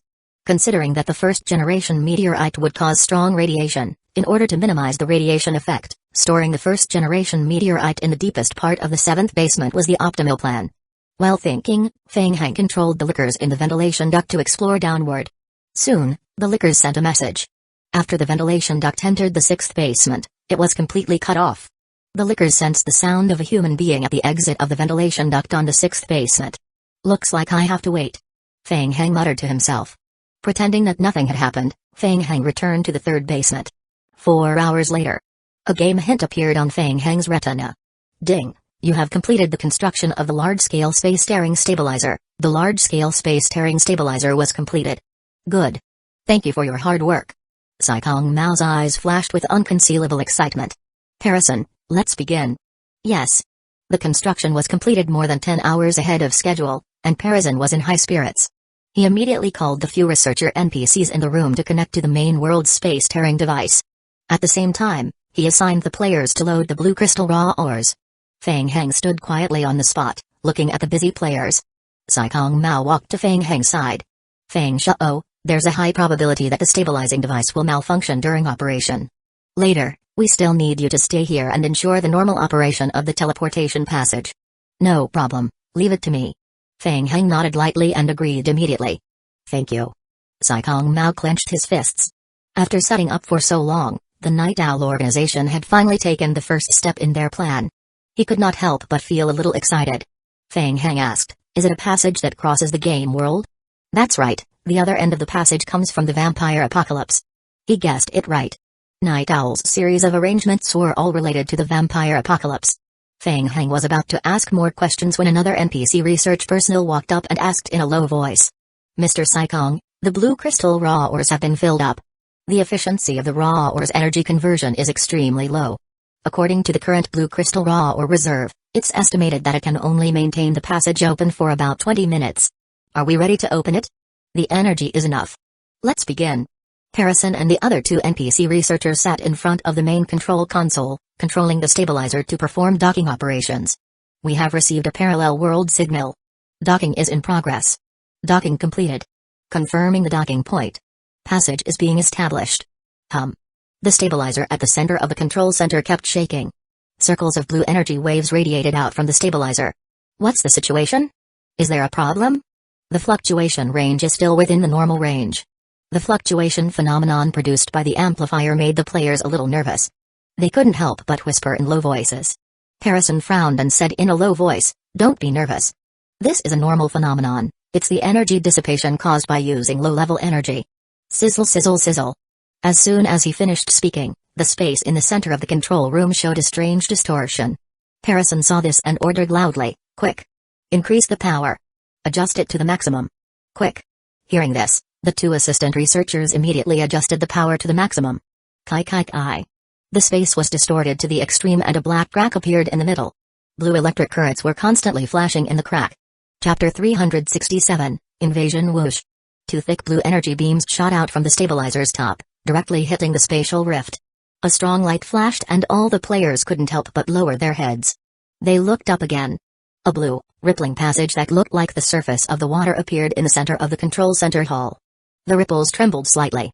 A female player with long chestnut hair stepped out of the time passage. She was a foreigner. She had a delicate face and looked to be in her early 20s. She had a pair of blue eyes. Feng Heng looked at her from afar. He felt a strange sense of familiarity with the woman. Amelia walked out of the time passage. She closed her eyes and tried to breathe the air of the zombie apocalypse. Marquis Amelia. Welcome, great vampires. Sai Kong Mao suppressed the excitement in his heart and slightly bowed. The other Night Owl organization players and NPCs also imitated Sai Kong Mao and slightly bowed to Amelia to show their respect. Only Feng Heng was standing in a corner. Amelia seemed to have sensed something. She suddenly reached out her hand and signaled Sai Kong Mao to be silent. Her blue eyes focused on Feng Heng. She walked toward Feng Heng step by step until she stopped in front of Feng Heng. Everyone looked at Feng Heng in confusion. Feng Heng calmly looked at Amelia. He felt a faint sense of familiarity with Amelia. What a surprise. I can see my kind here. My kind? Feng Heng suddenly understood. That's right. Vampires. This sense of familiarity came from their bloodline. Sai Kong Mao frowned, feeling extremely puzzled. He was also a vampire? But why did he appear in Server 5 Zombie Apocalypse? My name is Amelia, I am from the Ruimer clan. Amelia smiled and said, how should I address you? Feng Shao. Sai Kong Mao stepped forward and explained, Amelia, this is Feng Shao. With his help, we were able to complete the time passage stabilizer in such a short period. Amelia averted her gaze from Feng Heng. Mr. Sai Kong, just like what the rumors say, you are a trustworthy partner. As promised, time is of the essence. Can we begin? Amelia raised her head to look at the time and continued, the construction of the passage is faster than expected. There are still 2 hours before sunset and we still need Mr. Sai Kong's help. I am willing to help. As the few of them were talking, the time passage that had been opened started to fluctuate again. Eh? What was that? Feng Heng narrowed his eyes and looked at the time passage. A few humans carrying boxes of materials walked out of the teleportation passage. No. They were not humans.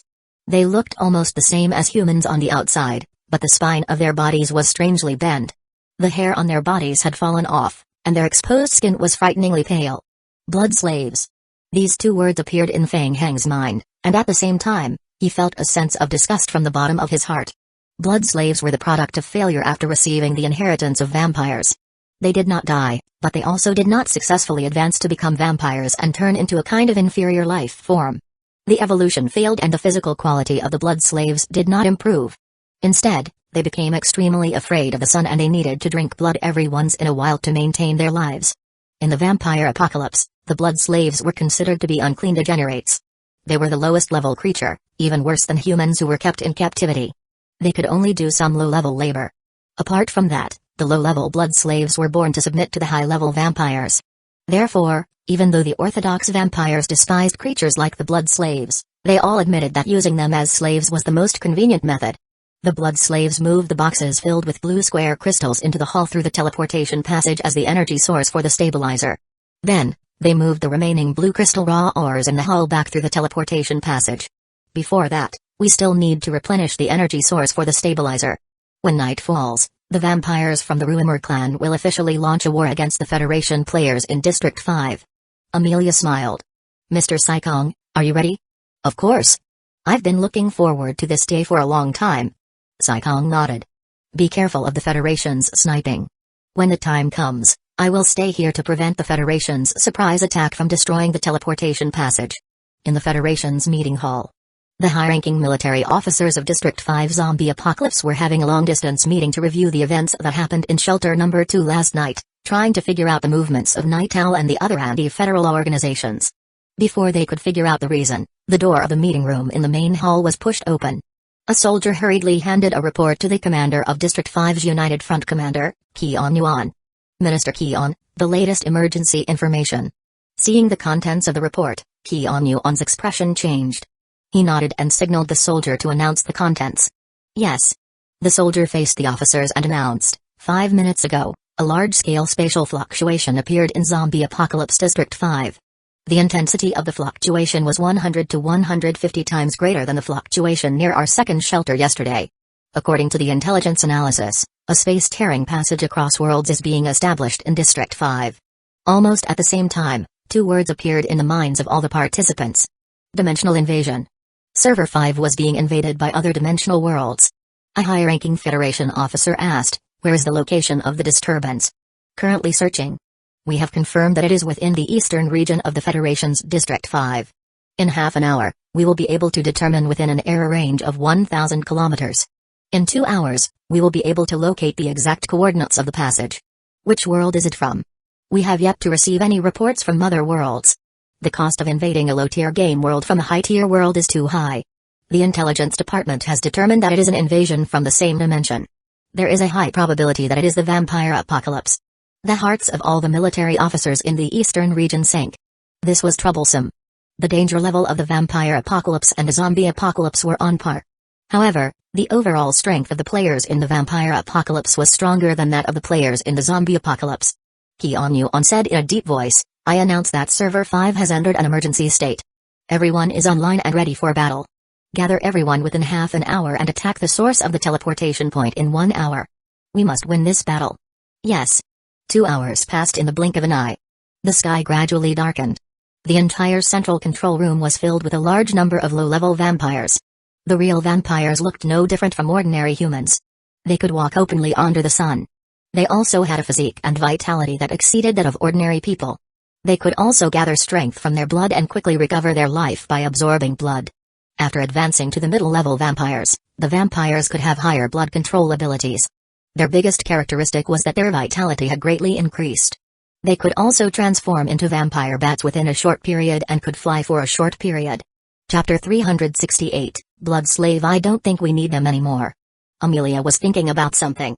High-level vampires possessed powerful energy. Rashly entering the passage would cause the passage to become chaotic or even collapse. It would take some time for the time passage to stabilize. Only then would mid-level vampires be able to gradually enter the battlefield through the teleportation passage. Saikong Mao walked forward and said, "Amelia, the Federation has completed locating the time passage and confirmed its location. 20 minutes ago, a large number of Federation players entered the wilderness. The other anti-Federation forces are working together to resist the invasion of the Federation army. They won't be able to hold on for long. Mr. Saikong, according to our agreement, the safety of the time passage will be left to you. The follow-up support of the vampires will also come through the teleportation passage to join the frontline battlefield. Vampires are most suitable for fighting at night. Their combat power will be greatly weakened during the day. We can't waste time." "Understood. I will protect the passage well." Before leaving, Amelia glanced at Feng Heng. "It's rare to see a player with such a pure bloodline, and it happens to be in District 5. How did you do it, Feng Shao?" "Secret." "Alright, Feng Shao, I am leaving now. Do you want to come?" "I am sorry, I don't like to participate in battles and I need to stay here to look after it." Feng Heng pointed at the central time passage and shook his head. "It may break easily." "What a pity. I still want to share fresh blood with you." Amelia used her finger to brush her lips. "Next time." As she moved her gaze away from Feng Heng, Amelia's pupils were covered with a layer of silver. Suddenly, Feng Heng felt a surge of blood. All the vampires in the hall faced Amelia and knelt on one knee to show their submission. After Amelia left the hall, the low-level vampires stood up and followed Amelia out of the main control room. The departure of the vampires' army greatly reduced the pressure on the players. With a large number of vampires present, they felt like they were prey. The door of the teleportation passage was still open. An endless stream of low-level vampires entered Zombie Apocalypse District 5 through the time passage. The newly arrived vampires didn't stay in the hall. After stepping out of the time passage, they followed Amelia. "The Federation will attack the Research Institute soon. I will bring some people to set up guards outside. Sujinchen, you will be in charge of the Research Institute for the time being. If there's anything urgent, contact me." A young man stood out. "Understood. Units 3, 4, 5 and 6, follow me. The rest of the members will enter emergency combat mode." "Yes." Feng Heng stood aside and watched as Saikong Mao led a large group of Night Owl Organization players out of the main control room. The opportunity that he had been waiting for was finally coming. Just like Feng Heng's original plan. After completely opening the teleportation passage, Saikong Mao had already begun to trust him. Saikong Mao would leave the Research Institute to carry out the next step of his plan to destroy the Federation. The interior of the Research Institute was empty. This was the best time for him to search for the first-generation meteorite. Wait a little longer. After Saikong Mao had completely left the Research Institute, he would go to the 6th basement to take a look. To avoid being discovered, It was best to first turn off the internal surveillance of the research institute. He had to think of a way. Feng Heng focused his gaze on the few blood slaves in the room and fell into deep thought. Vampires could control the blood slaves through the strength of their blood. He also had the vampire bloodline. Could he control the blood slaves to do some work? Feng Heng had a premonition that with the vampire bloodline, he could give some orders to the blood slaves. The blood slaves' bodies stiffened. They sensed something and slowly raised their heads to look at Feng Heng. Their pupils emitted a turbid yellow light. Go. Feng Heng made a mouth gesture and a layer of red light enveloped his pupils. The blood slaves received Feng Heng's order and slowly walked toward the space-tearing device in the center of the hall. Ding. Due to your vampire bloodline, you have given an order to the blood slaves. Ding. Your current vampire bloodline level is level 7. You can control up to 20 blood slaves at the same time. Controlling the blood slaves will consume a small amount of mental strength. Ding. The blood slaves can perform some tasks and basic operations, but they cannot perform operations such as producing or building. Success. Feng Heng quickly checked the mission log. There were a lot of restrictions on controlling the blood slaves. Not to mention the limited number the blood slaves could not produce yet. They were not as useful as the zombie clones. Hey! What are you doing? Harrison, who had been paying attention to the operation of the stabilizer, was the first to notice the strange actions of the blood slaves. He shouted at them. More than 10 blood slaves turned a deaf ear to Harrison's words and continued to walk toward the time passage stabilizer in the center. What the hell? In his panic, Harrison suddenly dared to rush forward and pull a blood slave. I said stop. Don't go near there. The blood slaves were grabbed and stopped on the spot. The remaining blood slaves continued to walk forward slowly. Hurry. Stop them. Harrison was going crazy. He couldn't understand why these low-level blood slaves were so interested in the stabilizers. Su Jincheng immediately ordered the players to help. Hurry. Help him. Stop those vampires. The players of the Night Owl organization went up one after another and blocked the blood slaves who were trying to get close to the stabilizer of the central teleportation passage. Taking advantage of the chaos, Feng Heng walked to the main control console alone and looked through the internal information of the research institute. Soon, Feng Heng found the internal structure of the research institute. It was very strange. The structure only showed buildings on the 1st to 6th basements, and there was an automatic protection alarm device on the 6th basement. It could detect the intrusion of living beings and send out an alarm. Feng Heng tried it but found that he could not directly turn off the alarm remotely. After a careful check, it turned out that the 6th basement had a separate control system, which was controlled entirely in the 6th basement. Feng Heng called up the Research Institute's internal surveillance system. The surveillance system only reflected the situation on the pathway outside the laboratory in the 6th basement. Feng Heng called up the surveillance system and counted them one by one. There were already 8 Night Owl organization players guarding the interior of the passage alone. The security is so tight. Looks like I have to find another way to go to the 6th basement. Feng Heng muttered softly and quickly came up with a plan. He lightly tapped a few buttons on the main console and manually shut down the surveillance camera and video recording function in the Research Institute, emptying the recording. After doing all this, Feng Heng opened the game log again. At this time, the lickers were entrenched in the ventilation duct. It was up to them. Under Feng Heng's control, 2 lickers were rapidly climbing to the 6th basement of the Research Institute through the ventilation duct system in the shelter. On the other side, Harrison and the Night Owl organization players had to spend a lot of effort to control the blood slaves that had gone out of control. What's going on? I don't know. Harrison was also baffled. He wiped the sweat off his forehead and nervously looked up at the big screen. His gaze was focused on the various values of the teleportation stabilizer, afraid that something would suddenly go wrong with the teleportation stabilizer. Fortunately, all the values were normal. Chapter 369, Alert triggered. What's the situation in the passage? Su Jincheng was also nervous. He walked to Harrison and asked. It's not bad. Harrison had just taken a breath and was about to say something. The next second, the entire shelter sounded an alarm. Alert! Alert! Unknown life form has been detected. Alert! Alert! Su Jincheng's already tense nerves were triggered again. He asked loudly, what's the situation? It's an alert from the 6th basement. An unauthorized creature has been detected.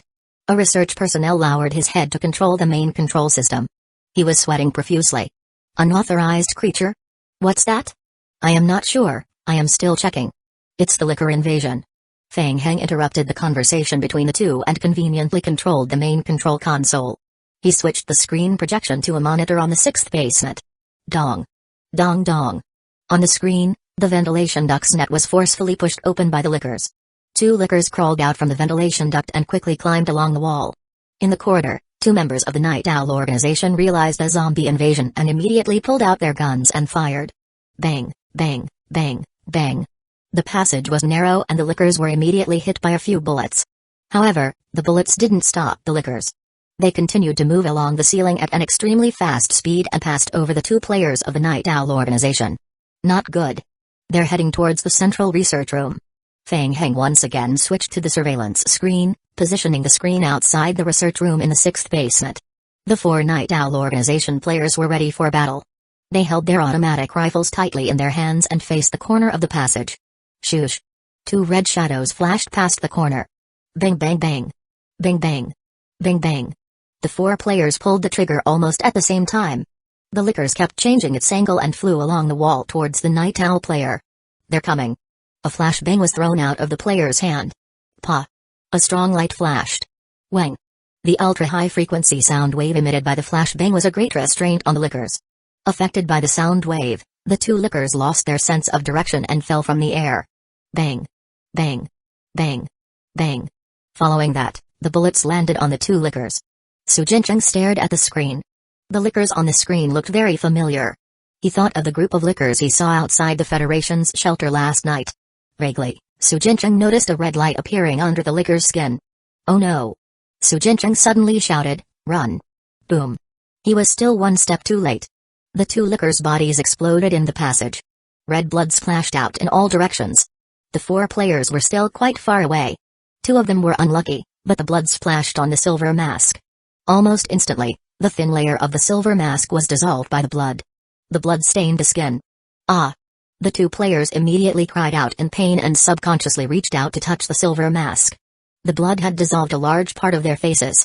When their hands touched it, it was instantly a bloody mess. Fuck. Don't move. Don't touch the wound. The other 2 players were also shocked by the horrifying scene. They immediately took out the first aid spray, grabbed the struggling victims and sprayed wildly at the wounds. Affected by the explosion, a large part of the passage was corroded by the licker's blood. In front of the monitor screen, the players looked serious. The lickers with the self-destruct ability is the same batch that we saw last night. Sai Kong Mao was not here and Su Jincheng knew that he could not control the situation in front of him. He forced himself to remain calm. He looked at Parison and asked, "Are they from the Federation?" "I don't know. The Federation isn't that fast, right? And aren't they still dealing with the vampires outside? It doesn't make sense that they've already broken into the shelter. Then where did they come from? How do I know? Have you contacted Sai Kong Mao?" "I've already contacted him. Due to the signal, I haven't received a reply yet." "Then what should we do?" Parison was very nervous. He was both shocked and afraid. Fortunately, the 2 lickers did not come towards the central stabilizer. Otherwise, once they self-destructed, the entire passage stabilizer would be paralyzed and the time passage would be destroyed. Fang Heng pursed his lips and switched the big screen projection to the ventilation duct's exit. "Both of you, now is not the time to argue. I don't think we should sit and wait for death." From the current situation, the lickers entered the shelter through the ventilation duct as an entrance. Fang Heng encouraged him at the right time. "There are no internal surveillance cameras in the laboratory on the 6th basement. Should we go there and check? It would be better to seal the ventilation duct's exit as well. And those wounded." After Fang Heng's reminder, Su Jincheng and Parison couldn't help but look at each other. That's right. The 6th basement. That was the secret research room that Sai Kong Mao had specially set up. It was also part of this plan. There must be no mistakes. Su Jincheng gathered all his men and left a portion of the Night Owl players to guard the time passage. He brought another group of players and rushed to the 6th basement to provide support. In the passage opening on the 6th basement, a few Night Owl players were guarding below the entrance of the ventilation duct that had been broken open. They aimed their muzzles at the opening of the ventilation duct and were on guard against lickers who could jump out of the passage at any time. "Have you checked them all?" "I've roughly checked them, but the ventilation duct is very deep. I don't know where the lickers invaded from." One Night Owl player was still frightened. He shrunk his neck and carefully explained, "We can't climb into the ventilation duct and thoroughly check it." Fang Heng followed Su Jincheng and the other players and raised his head to look at the ventilation duct entrance above. It was dark inside the entrance. The space inside the ventilation duct was narrow. It was troublesome for an ordinary person to turn around. If they met a licker, they would be courting death. Su Jincheng also realized the problem and frowned. "Think of a way to seal it first. Seal the other ventilation duct openings as well." "Yes." Fang Heng curled his lips and asked, What's the situation in the laboratory? Is there a ventilation duct opening inside? The security level in the laboratory is even higher. We don't know. Su Jincheng's heart tightened again when he heard that. Let's go. Bring me to take a look. Su Jincheng brought everyone to the laboratory's door and verified their identities before opening the metal door. Everything in the laboratory was safe and sound. More than 10 researchers raised their heads at the same time and looked at the people outside the door. Seeing the scene in the laboratory, Feng Heng's pupils suddenly constricted. Cultivation pods? More than half of the entire 6th basement laboratory was occupied by large cultivation pods. Many researchers were doing data calculations around the cultivation pods. Feng Heng had a rough look and there were at least 40 of them. More importantly, Feng Heng found that these cultivation pods were extremely familiar. Chapter 370, Cultivation Pod. Could it be? Feng Heng's heart pounded wildly. There's been an accident on the 6th basement. We need to check it out. It will be quick. Su Jincheng waved his hand as he spoke. The Night Owl players behind him rushed into the room one after another and began to check every corner of the room. Feng Heng carefully walked to the front of the cultivation pod and observed it. Inside the cultivation pod, a tyrant form was soaking in a special solution. Feng Heng was ecstatic. Wasn't that the tyrant form evolution device that he had found in Meteorite Company in Pine City? Back then, he had used the same device to evolve a normal zombie clone into a tyrant form. The Night Owl organization had actually achieved such a step and could create infinite controllable tyrant forms? Feng Heng's heart was perturbed. He stretched out his hand and gently pressed on the evolution device. A series of game hints appeared in his vision. Item, Tyrant D103's cultivation pod, mass-produced. It's him, alright. Feng Heng thought.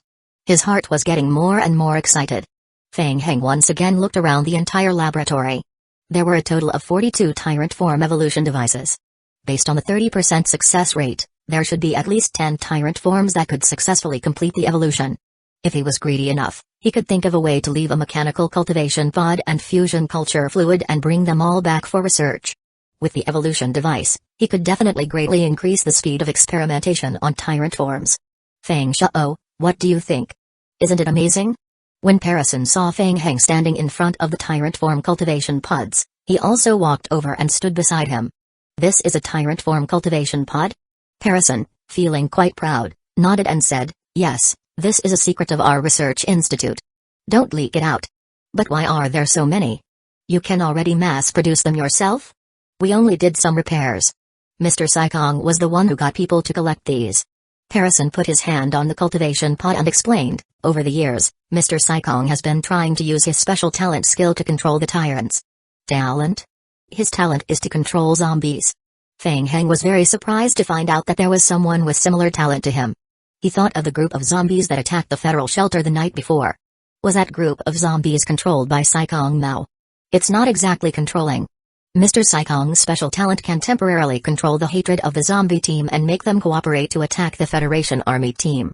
Coincidentally, the tyrant forms are products of Meteorite Company's biological weapon project. The company has been trying to control tyrant forms through spirit. We have done many experiments to modify the tyrant forms. Only the combination of the tyrant forms and Mr. Saikong Mao's talent skill has shown considerable effectiveness. Parison continued, currently, Mr. Saikong can already control the tyrant forms within a short period of time and give more complicated battle orders to them. Unfortunately, due to the influence of mental strength, after controlling the tyrant forms for a short period of time, they will still enter a rampage state and can only be considered. So, they are just half-finished products for one-time experiments. It took us 8 years to gather this batch of tyrant forms. Impressive. Despite his praise, Feng Heng didn't feel particularly amazed. It sounded like Saikong Mao's ability was much weaker than his own, so he was relieved. Feng Heng shifted his gaze to a large room behind the laboratory that was separated by a glass door. There was no one in the room, and there were 5 giant empty coffins. What about those? What's in the coffins? Parison followed Feng Heng to the front of the glass. Giant zombies are placed inside. Giant zombies. Tier 5 mutated zombies. Feng Heng was shocked once again. Then, he couldn't help but feel ecstatic, thinking that the research institute was basically a treasure trove.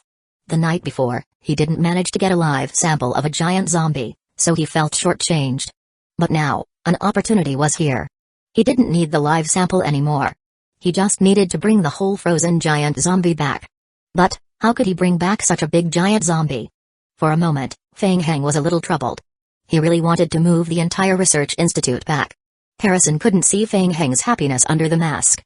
Seeing that Feng Heng didn't say anything for a long time, he thought that Feng Heng was shocked by the 5 giant zombies. He felt that although Feng Heng was very good at mechanical maintenance, he was still an amateur in zombie research. The laboratory on the 6th basement was the result of the hard work of Harrison over the years. He couldn't help but want to show off in front of Feng Heng. Well, to tell you the truth, we spent a lot of effort collecting these giant zombies over the years, especially putting them into hibernation mode. It's a very troublesome process. Feng Heng keenly sensed something. Inwardly, he mused, wait. A tier 5 zombie is extremely powerful. How did Night Owl manage to put the tier 5 zombies into hibernation mode? Feng Heng immediately asked, how did you do that? It was through the initial. Harrison's words were about to come out of his mouth, but he suddenly froze. Ignore what I said, Mr. Feng Shao. I am sorry. This is our organization's internal secret. It's okay. I understand. Feng Heng waved his hand, feeling a little disappointed. He pretended to have no ulterior motives and said, I overstepped my boundaries. Harrison uttered, originally, there were 8 giant zombies here. We lost 3 in the previous operation, and now, there are only 5 left. They are currently frozen. Mr. Saikong said that if the tyrants alone cannot resist the Federation, we will thaw the giant zombies. Then, Mr. Saikong will use his special ability to shift the hatred and use them to stop the Federation. I didn't expect Mr. Saikong to be able to control tier 5 mutated zombies. He probably possesses an S-level talent, right? That's right. While they were talking, Su Jincheng and the Night Owl players had already carefully searched the interior of the laboratory in the 6th basement. There's no sign of an invasion, and we haven't found any ventilation ducts that connect to the outside. Okay. Su Jincheng finally let out a sigh of relief. He turned around and looked at Harrison and Feng Heng. We've contacted Mr. Saikong. He wants us to return to the teleportation passage immediately. I will handle the liquor inside the ventilation duct. Wait a minute. What about behind that door? Are you sure you guys don't want to check it out? Feng Heng pointed at a metal door at the back of the laboratory and walked toward it. He had noticed the metal door a long time ago. Don't.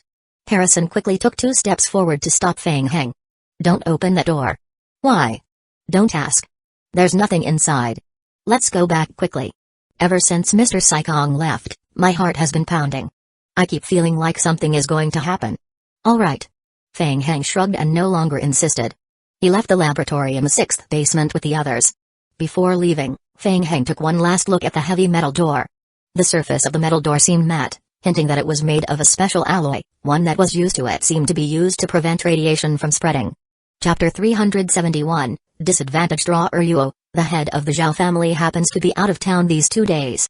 He won't be back until 2 days later. Mr. Sun, here. This is the present I brought for you when I went on a trip to the capital last week. These are for MDM. Zhang, Mr. Li, and MDM. Chen. Zhao Ruo handed over a few beautifully wrapped gifts with both hands. Ruo, you're too kind. I will have MDM. Zhang cook something delicious for you tonight. Thank you, Mr. Sunday. I am craving steamed chicken. Okay. I will take you to the guest room first. Butler Sun liked Zhao Ruo very much. He led her to the guest room to rest. Mr. Sun, am I not staying in room number 3 this time? The guest room on the east side is occupied. It's not appropriate for men and women to live in proximity. This time, I've arranged for you to stay in the guest room on the west side. Huh? Are there other guests? Yes, it is the family head guest and also a friend of Mr. Mojai Oi. Mr. Mo? Zhao Ruo was a little surprised. She and Mojai Oi had played together since they were young. She remembered that Mojai Oi loved to play, but he almost never brought his friends to his house. But, why would Mr. Mo's friend be staying here? Zhao Ruo's eyes lit up, and she asked, is he here to borrow books like me? Yes, Mr. Feng has been staying here for quite some time. Oh. Is he learning occult as well? Can I ask him for advice? Well, I think it's better not to. Butler Sun pondered for a moment and sighed silently in his heart. Exasperated, he thought, it's better not to ask Feng Heng for advice and learn stuff you shouldn't. We're here, Ruo. This is room number 8. Bringing Zhao Ruo into the room, Butler Sun unconsciously frowned. There was a huge floor-to-ceiling window by the side of the garden in the room. Originally, they would have been able to see the small bridge and flowing water in the garden through the window. But now, they could only see piles of broken stones beside the small bridge and flowing water. It was a failed surprise. This is... Zhao Ruo was stunned for a moment, and she covered her mouth in surprise. Butler's son felt his head throb. Ryuo, sorry that you had to see this. These stones were temporarily stored there by the guest in room number 2. He said that they were of high value. I've already told him that I will soon send someone to move these broken stones away. Butler's son, are you serious? Zhao Ryuo's gaze stopped on those so-called broken stones. Those aren't broken stones. Those are all raw blue crystal ores. Huh? What ores? Zhao Ryuo uttered with a hint of excitement in her voice. In occult, raw blue crystal ores contain natural energy. They're very rare. Although they don't contain much natural energy, they have a very high research value. Butler's son was at a loss. He saw that Zhao Ryuo's little face was red. Oh, I forgot. Mr. Sun doesn't know occult. I will go over and take a look. Zhao Ryuo hadn't seen the raw blue crystal ores with her own eyes. She ran straight to the back garden. Butler's son was confused. He didn't understand young people nowadays. No way. Could it really be some precious ore? He thought. At 10:30 p.m. a great battle broke out in District 5. Vampires invaded. In the command room of Zombie Apocalypse District 5, the Federation players were in a terrible state. Urgent reports were made one after another to Yuan. Reporting. Shelter number 1 has been attacked by a large number of vampires. Reporting. Shelters number 2, 5, 6, 7, and 8 have been attacked by vampires. Reporting. Shelter number 1 has sent a request for help. It can last another 20 minutes at most. In the game, reports of various shelters being attacked kept ringing out. One bad news after another caused the atmosphere in the hall to drop to a freezing point. Yuan's face was extremely gloomy. Request for help? Where to ask for help? Could it be to ask for help in the high-dimensional game? They could only rely on themselves in the invasion war of the world.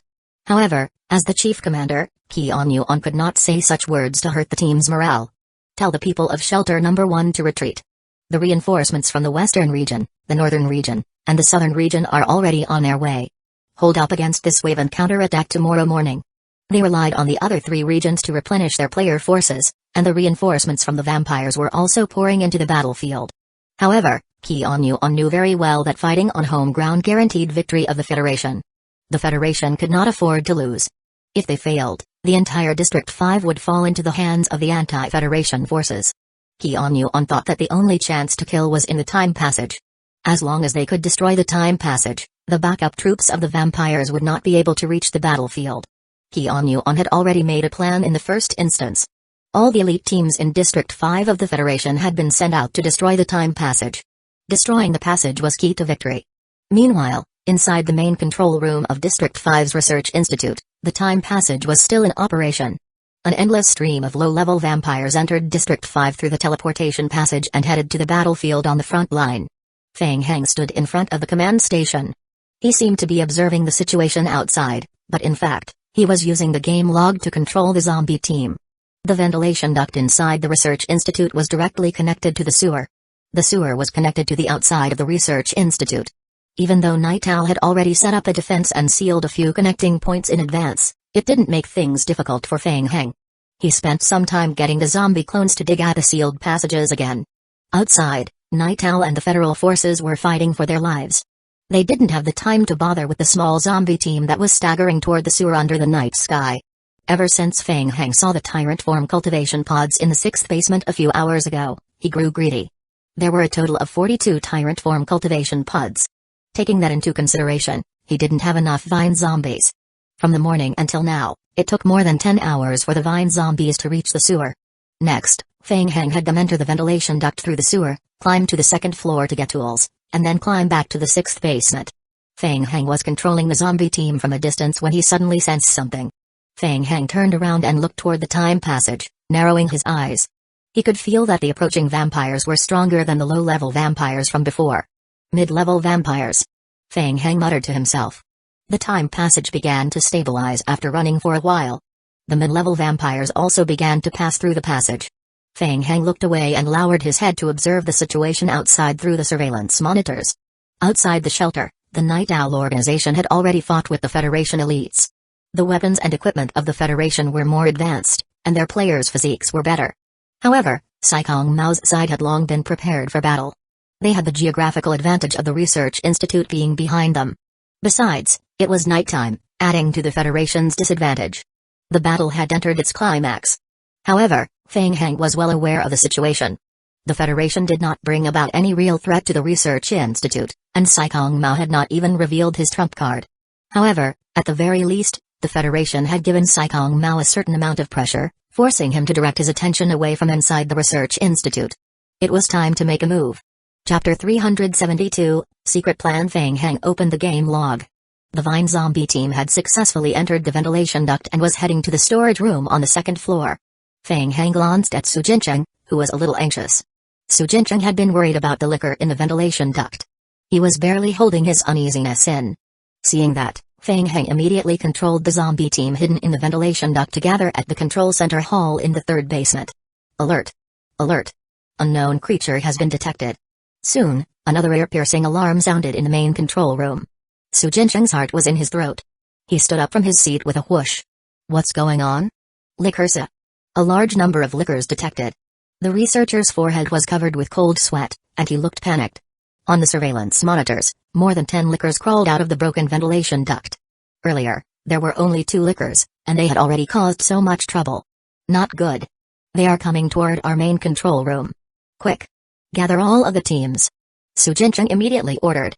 What was bound to come had come. It had been 3 hours since anything had happened. Su Jincheng was still trying to convince himself that what had just happened was just an accident. Who knew that as soon as he relaxed, a large number of liquors appeared. Stop them. We must not let them destroy the teleportation passage. Feng Heng turned to look at Su Jincheng and reminded him calmly, Mr. Su, I suggest that you don't let the liquors break into the main control room. From the surveillance footage just now, after the liquors self-destruct, their highly corrosive blood spews over a wide range. A slight corrosion could cause damage to the stabilizer and affect the normal operation of the teleportation passage. Damn it. Harrison, come with me. Su Jincheng clearly realized how tricky the situation was. He quickly counted his men and personally led them to guard the passage entrance. Harrison was scared to death, but he still followed the team out to check the situation. Instantly, there were only 5 Night Owl players and 3 NPC researcher survivors left in the main control room. The researchers were busy in front of the command station while the 5 Night Owl players were guarding the entrance of the main control room. However, their minds were mostly focused on the big screen in the control room. The big screen was playing the surveillance footage of the various passages in the third basement. There's a fluctuation in the stabilizer's energy. You guys, quickly go and check the operation of the stabilizer. Feng Heng found a random excuse to send the 3 NPC researcher survivors away. Yes. He then walked to the main control platform. Clearing his throat, Feng Heng pressed the loudspeaker button for the 6th basement. Warning. Liquors detected. Attention, large numbers of liquors have been detected approaching the 6th basement. Estimated arrival in 5 minutes. Please protect and help evacuate the researchers to the research personnel lounge in the 5th basement. The ventilation duct on the 5th basement has been cleaned and reinforced. Before receiving new orders, please protect the research personnel and guard the passage to the 5th basement. Feng Heng continued, I repeat. Warning. Liquors detected. In the 6th basement, 4 Night Owl organization players who were standing guard heard the warning from the loudspeaker and immediately felt a chill run down their spines. They had limited manpower, to begin with. Not long ago, 2 of them were injured, and then 4 more were transferred away. Currently, only they, the last 4 players, were left to guard the passage on the 6th basement. They were alone, yet they were about to engage a large number of liquors. How could they survive? Sacrificing for their ideals was one thing, but throwing their lives away for nothing was another. Hearing sounds coming from the ceiling, the few of them subconsciously raised their heads. Something was climbing in the ventilation duct above the ceiling. It was obviously a liquor. Hurry up. Take the research personnel to the 5th basement. Let's go. Hurry up and retreat. The Night Owl players never suspected that it could be a false order. They immediately used the magnetic card to open the door of the secret laboratory and evacuate the research personnel. Through the surveillance monitors, Feng Heng had been monitoring the 6th basement players' every move. Looking at the players quickly retreating, Feng Heng could not help but exclaim in awe. Hey, they retreated quite quickly. Upon seeing that the Night Owl players had led the research personnel and evacuated from the 6th basement, Feng Heng narrowed his eyes and immediately entered a string of commands into the command station. Meanwhile, the 4 Night Owl players had just managed to escape from the 6th basement to the 5th basement alongside the research personnel. Before they could catch their breaths, they heard a loud sound from the passage entrance to the 5th basement. Turning back, they saw that the iron gate at the end of the passage was closed. What happened? Why was the iron gate of the passage closed? The Night Owl players looked at each other in dismay, and the remaining NPC researchers also became nervous. A player thought of something. She looked at the surveillance camera facing everyone and said, "Don't be nervous. The iron gate was probably closed to protect us, to prevent the lickers from breaking in from the 6th basement. We will just wait here for support." The players felt that it made sense. However, in the next second, they heard a familiar shuffling sound. A licker? They thought unanimously. The sound, akin to a life-threatening curse, made the faces of the players change again. They raised their guns and aimed in the direction of the sound. Bang! Bang! Bang! The net of the ventilation duct in the corner was instantly broken. A few red figures darted out from the opening of the duct. Bang! Bang! Bang! The reaction speed of the Night Owl organization's players was much faster than that of ordinary players. Almost instantly, 4 players opened fire at the same time. They threw a flashbang forward. Bang! Bang! Bang! The 4 players raised their submachine guns and kept firing at the lickers. However, there were too many lickers. The lickers kept coming out from the passage entrance. The Night Owl players realized in despair that even if they used flashbangs, their damage output was not enough to kill the lickers. They wanted to escape, but their only escape route, the iron gate, was closed. It was over. For a moment, all the players felt despair rising in their hearts. After recovering their senses, the lickers pounced at the players again. 3 minutes later, the 5th basement fell into silence once again. "Mr. Feng Shao, we've checked all aspects of the stabilizer. There's no problem." Without even turning his head, Feng Heng answered, "No. The data is still wrong. Check it again. Check it carefully." "Yes." Feng Heng continued to control the zombie team in the 5th basement to drag the corpses into the ventilation duct and clean up the crime scene. "Okay, I've found the problem. Come back, all of you." The NPC researchers didn't know what was going on. They simply listened to Feng Heng's command and walked back one by one, continuing to operate the main control platform. No one realized what had happened in the short 10 minutes. Finally, Feng Heng raised his head and glanced at the few Night Owl players in the main control room. He then quietly left the main control room. Chapter 373, Cultivation by Batch. Feng Heng took the elevator to the 6th basement. He was blocked by the alloy metal gate of the laboratory at the end of the passage. Crack, crack. The ventilation system on the ceiling of the passage behind him was broken again. Crack, crack. One after another, a large number of vine zombies holding iron shovels and hammers fell from the top. They slowly stood up and scattered on the spot. A zombie staggered to Feng Heng's side and handed him a bloodstained magnetic ID card.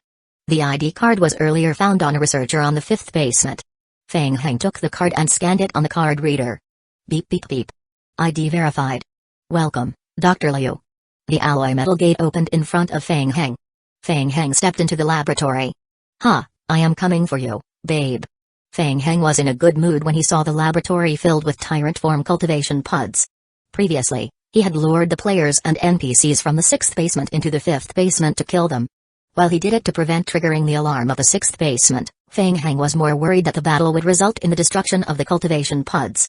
Since they could be used to create tyrants, even the destruction of one would make Feng Heng feel pained.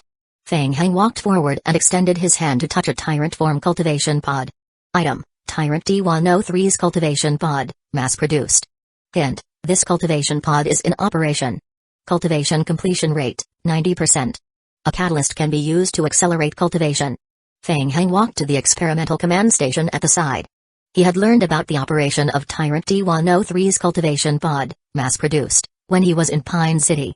In fact, he had even personally practiced operating it. The tyrant forms in the cultivation pods had yet to fully take shape. When the pods were first designed, Meteorite Company had set up an emergency cancellation feature in them for safety reasons. Once the feature was activated, a special antivirus liquid would be injected, and those half-finished products could be easily killed.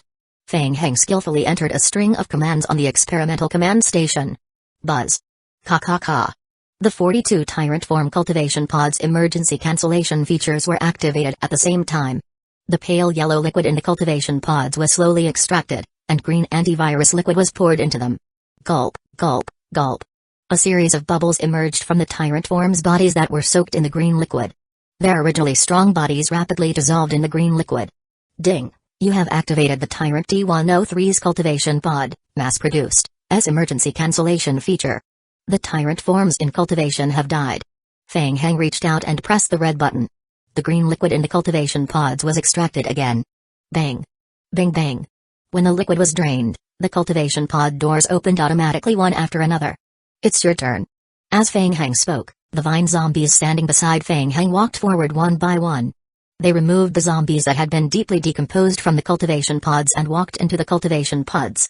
I hope I am lucky enough to get more tyrant form zombies this time. Feng Heng rubbed his hands nervously. Damn it, I wish old Mr. Mo was here.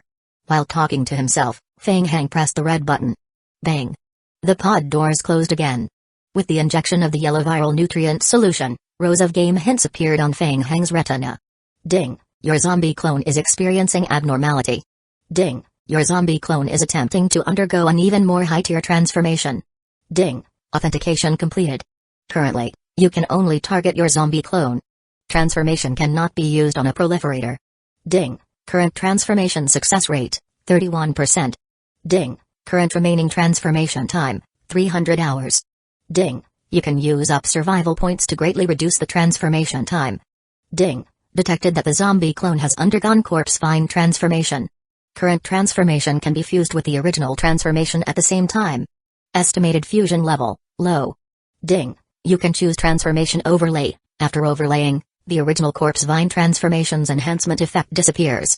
Alternatively, you can choose fusion transformation. After fusion transformation is completed, the corpse vine transformation's effect will remain.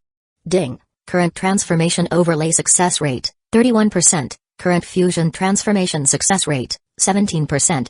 Ding, after the transformation is completed, there is still a great risk. Player will need to spend additional survival points and evolution crystals to eliminate this risk.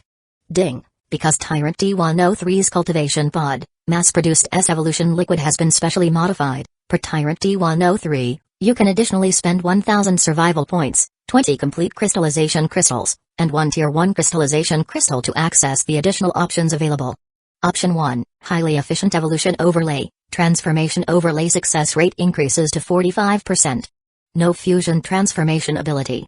Option 2, Highly Efficient Fusion Evolution, Fusion Transformation Success Rate increases to 27%. No Transformation Overlay Ability. Seeing the game hints that appeared, Feng Heng was stunned. Those in Night Owl actually modified the Tyrant Form Cultivation Pod solution such that there were 2 different options to choose from for leveling up. It was a pleasant surprise to Feng Heng. Feng Heng felt that those in Night Owl were interesting, and he checked the explanation again. The so-called transformation overlay was to transform the vine zombies into tyrant form zombies, and the fusion transformation was to transform the vine zombies into a combination of tyrant form and vine zombie. Of course, Feng Heng was going to do things to the end and choose fusion transformation. However, there was a problem. There were a total of 42 zombies that needed to be evolved. Feng Heng's survival points were adequate, but where would he get the evolution crystals needed? Just the first transformation required 840 complete crystallization crystals and 42 Tier 1 crystallization crystals. Apart from that, after the fusion with the tyrant forms was completed, Feng Heng would need to use Tier 1 evolution crystals to make the zombie clone's evolution permanent. The crystallization crystals that he owned were all left in District 8. Currently, he only had 3 high-energy crystals which could not be put to use since the number of required crystals were much higher. At this juncture, where could he find evolution crystals? Feng Heng scratched his hair in annoyance and narrowed his eyes. There was no other way at the moment, so he could only bite the bullet and take some from the Night Owl players. Feng Heng calculated in his heart for a moment, then returned to the main control room in the 3rd basement. In the main control room, a few Night Owl players stood guard at the entrance, but their eyes could not help but look at the big surveillance monitors, paying attention to the battle situation in the passage of the 3rd basement. The 3 NPC researchers were still focused on operating the main control platform and analyzing various data. Feng Heng walked to the stabilizer and looked around.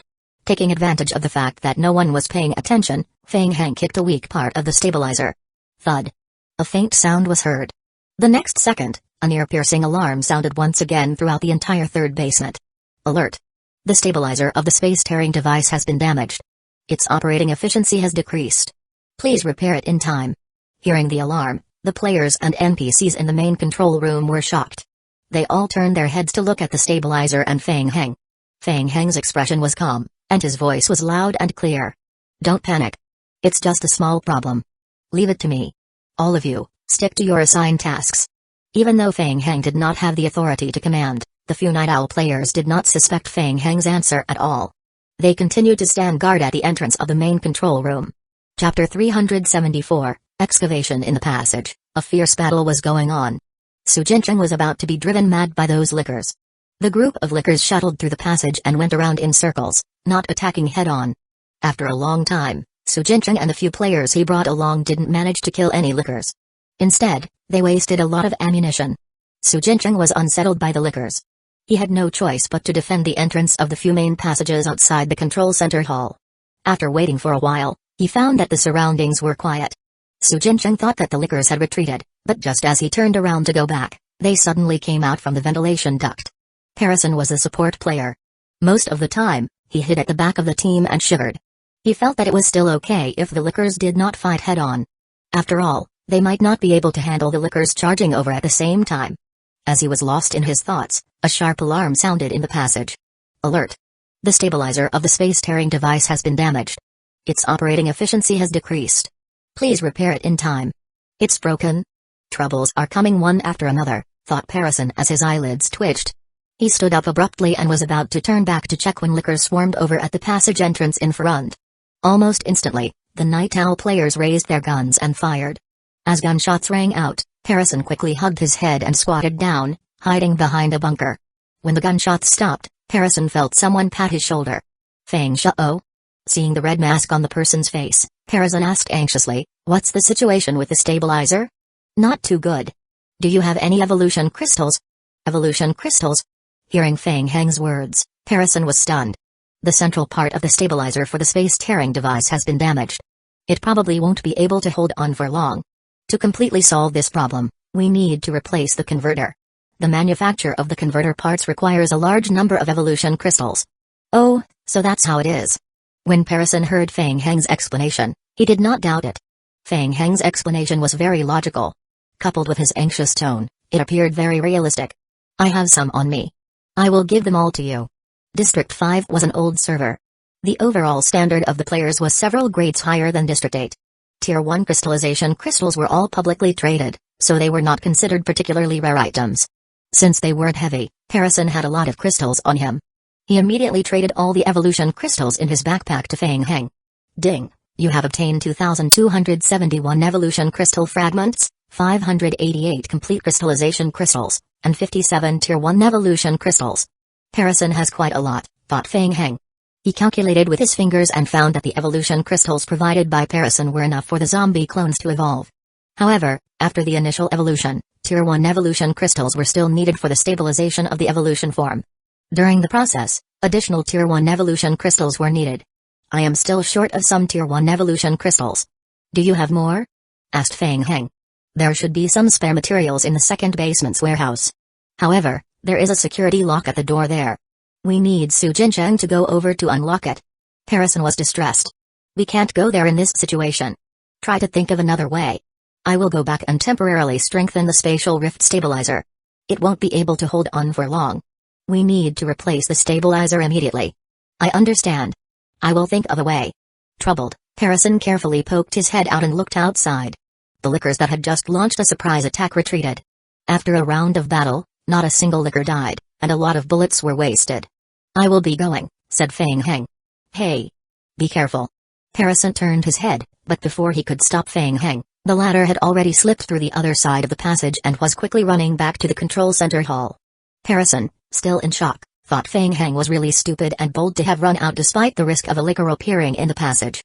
Ding! Player has consumed 42,000 survival points, 84 complete crystallization crystals, and 42 Tier 1 crystallization crystals to perform a zombie clone fusion transformation. Fusion transformation success rate, 27%. Consumption of survival points has shortened the time needed for evolution. Feng Heng still had a lot of points left, so he used a large amount to further shorten the time needed for evolution. Ding! Player has consumed 124,000 survival points to accelerate the completion. Remaining time needed for evolution, 180 minutes. Gulp gulp. A series of bubbles emerged from the cultivation pods, and the zombie clone's bodies expanded like a beating heart. "I must have as many successful fusion transformations as possible," Feng Heng secretly prayed. All that was left was to wait for 3 hours, and the transformation process would be done. During that duration, Feng Heng thought he might as well think of a way to obtain the first-generation meteorite. After that, he could quickly run away. Feng Heng felt that he should not stay there for long. With the Federation and Night Owl fighting so vigorously, he might risk getting entangled in the mess. Turning around, Feng Heng walked to the front of the alloy metal door at the back of the laboratory. If his guess was correct, the metal door led to the 7th basement where the first-generation meteorite was probably hidden at. Feng Heng tried to use the researcher's magnetic card to scan the card reader on the door. Beep beep beep. Access denied. As Feng Heng expected, he was unable to open the door.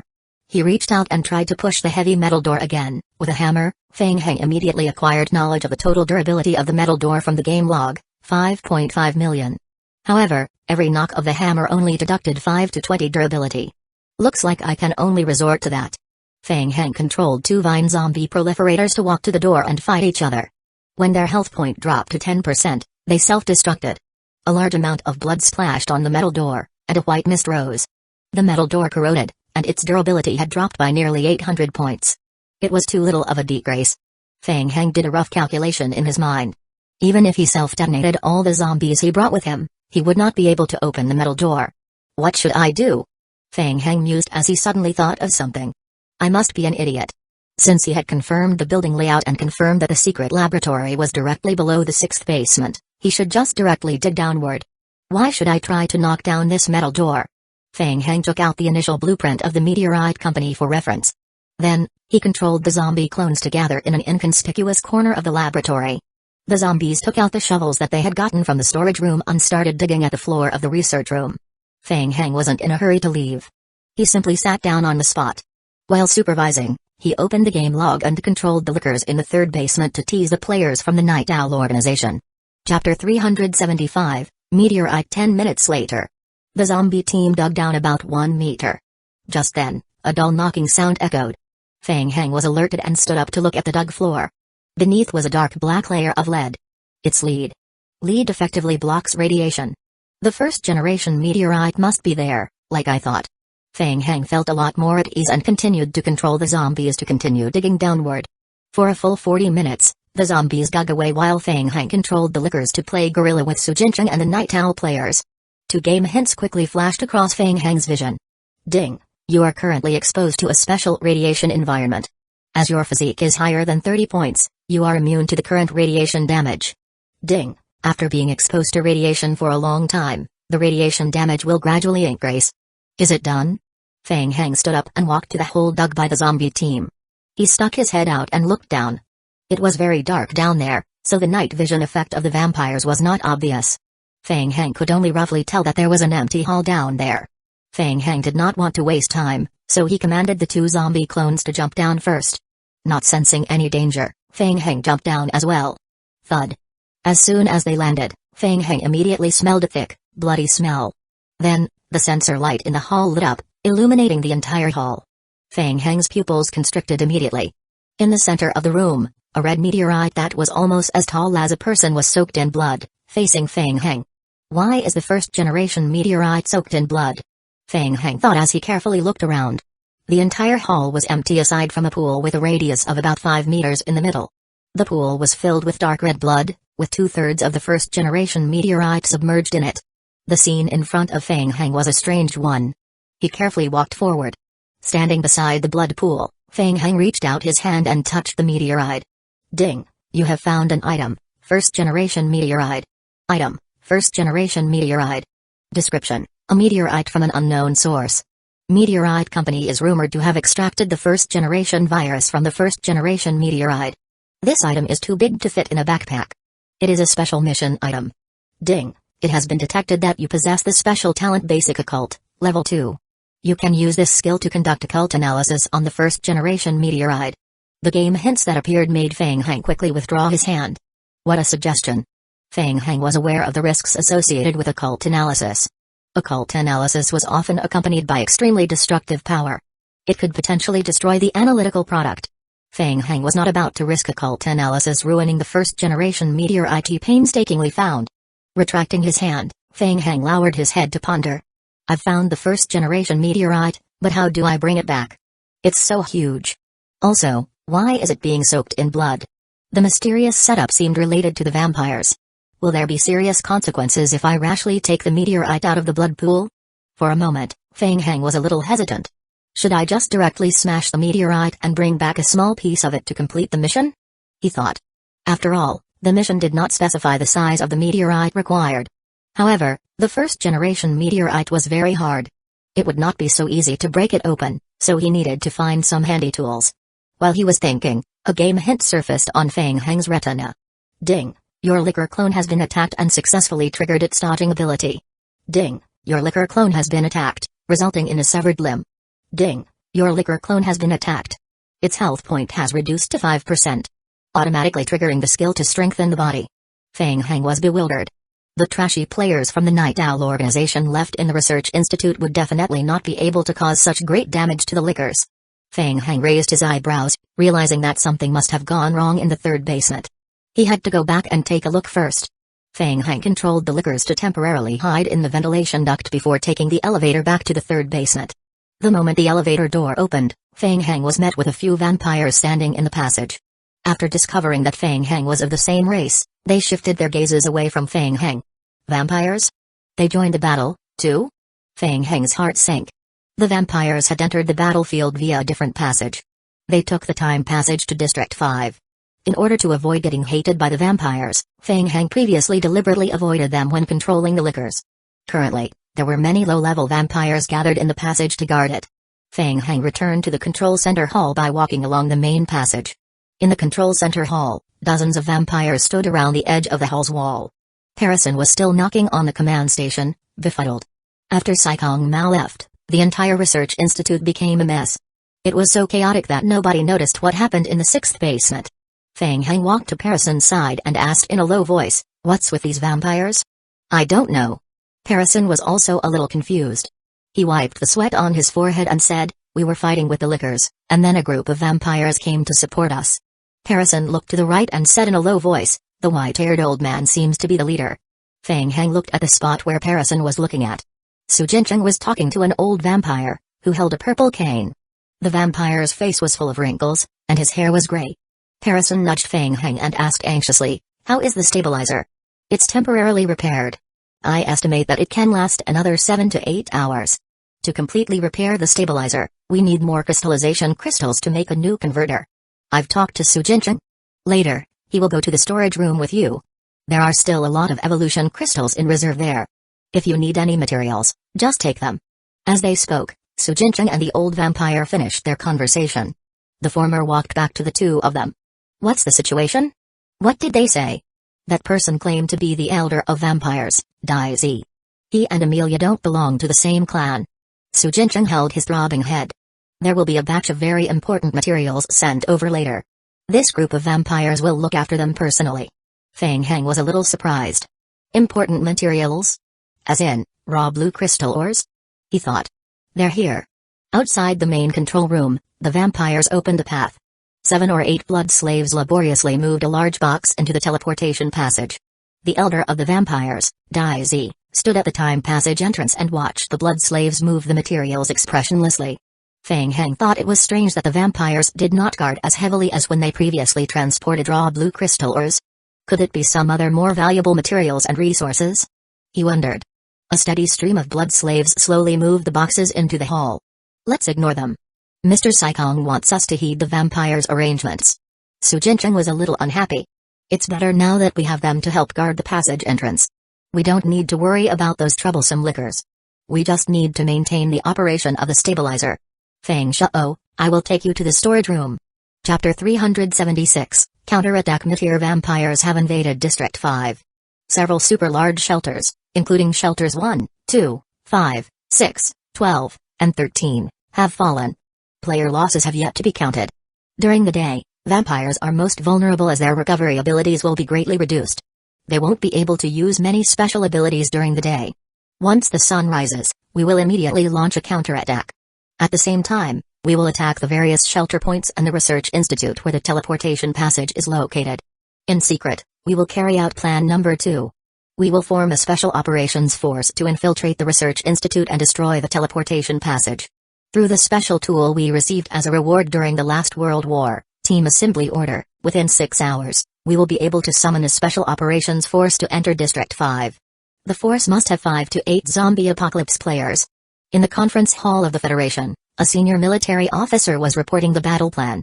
Yuan pondered for a moment, raised his head, and asked, "How are we going about the player selection for the elite team?" The preliminary list of 11 players has been drawn up. 6 of them are members of the Federation and are on standby. The remaining 5 are players who are in cooperation with us. We are currently communicating with them. The plan will be officially implemented in 3 hours. Yuan went through the list of candidates again and saw a familiar name. Feng Heng? Yes, Feng Heng has the ability to control liquors. He was assessed to have S-level capabilities in zombie apocalypse. In addition, he also has a relatively higher mechanical maintenance level and a Tier 1 time teleportation equipment. He's very suitable for this mission. Feng Heng followed Su Jincheng back to the materials storage room on the second basement.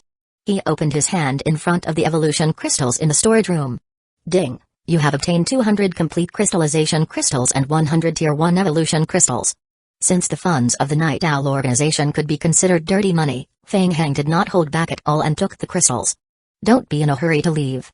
I still need some other replaceable parts. Feng Heng pulled Su Jincheng into the storage room, trying to find a suitable weapon to cut a small piece of the first-generation meteorite and bring it back. That vampire just now was a bit strange. What did Mr. Saikong say? Su Jincheng frowned. Vampires also fight among themselves. Mr. Saikong didn't say anything. He just asked us to cooperate with the vampires. While they were talking, a few liquors quickly entered the materials storage room. What about those boxes? What are they filled with? I am not sure. The boxes were all moved in from the outside. Feng Heng searched the storage room but didn't find anything that could break a meteorite. He could only put a few rare parts into his backpack. I will go back to my room and make another converter. There are too many vampires in the control room. I wouldn't be able to concentrate on making it there, and I am afraid that will affect the success rate. I suggest you go back and keep an eye on those vampires. There's something fishy about them. Yes, I know. Su Jincheng locked the storage room again and brought Feng Heng to the second basement. There's no need to send me off. Okay. Feng Heng was alone at the elevator entrance. He turned around to look at the closing elevator door, then walked toward the abandoned warehouse outside the lounge. After returning to the abandoned warehouse, Feng Heng jumped up and climbed into the ventilation duct. Feng Heng followed the ventilation duct and climbed into the underground sewer. Only when he left the area of the Research Institute did he get out of range of the Research Institute's special magnetic field. After exhausting so much effort, he could finally go offline. Feng Heng left 2 liquors behind to stand guard, threw down a sleeping bag on the spot, and went offline. Returning to the real world, before Feng Heng had time to open the door of the game cabin, he heard the buzzing sound of a vibrating cell phone outside. Coming out of the cabin door, Feng Heng picked up the cell phone on the table. Was it Chen Yu? Feng Heng picked up the phone. Hello?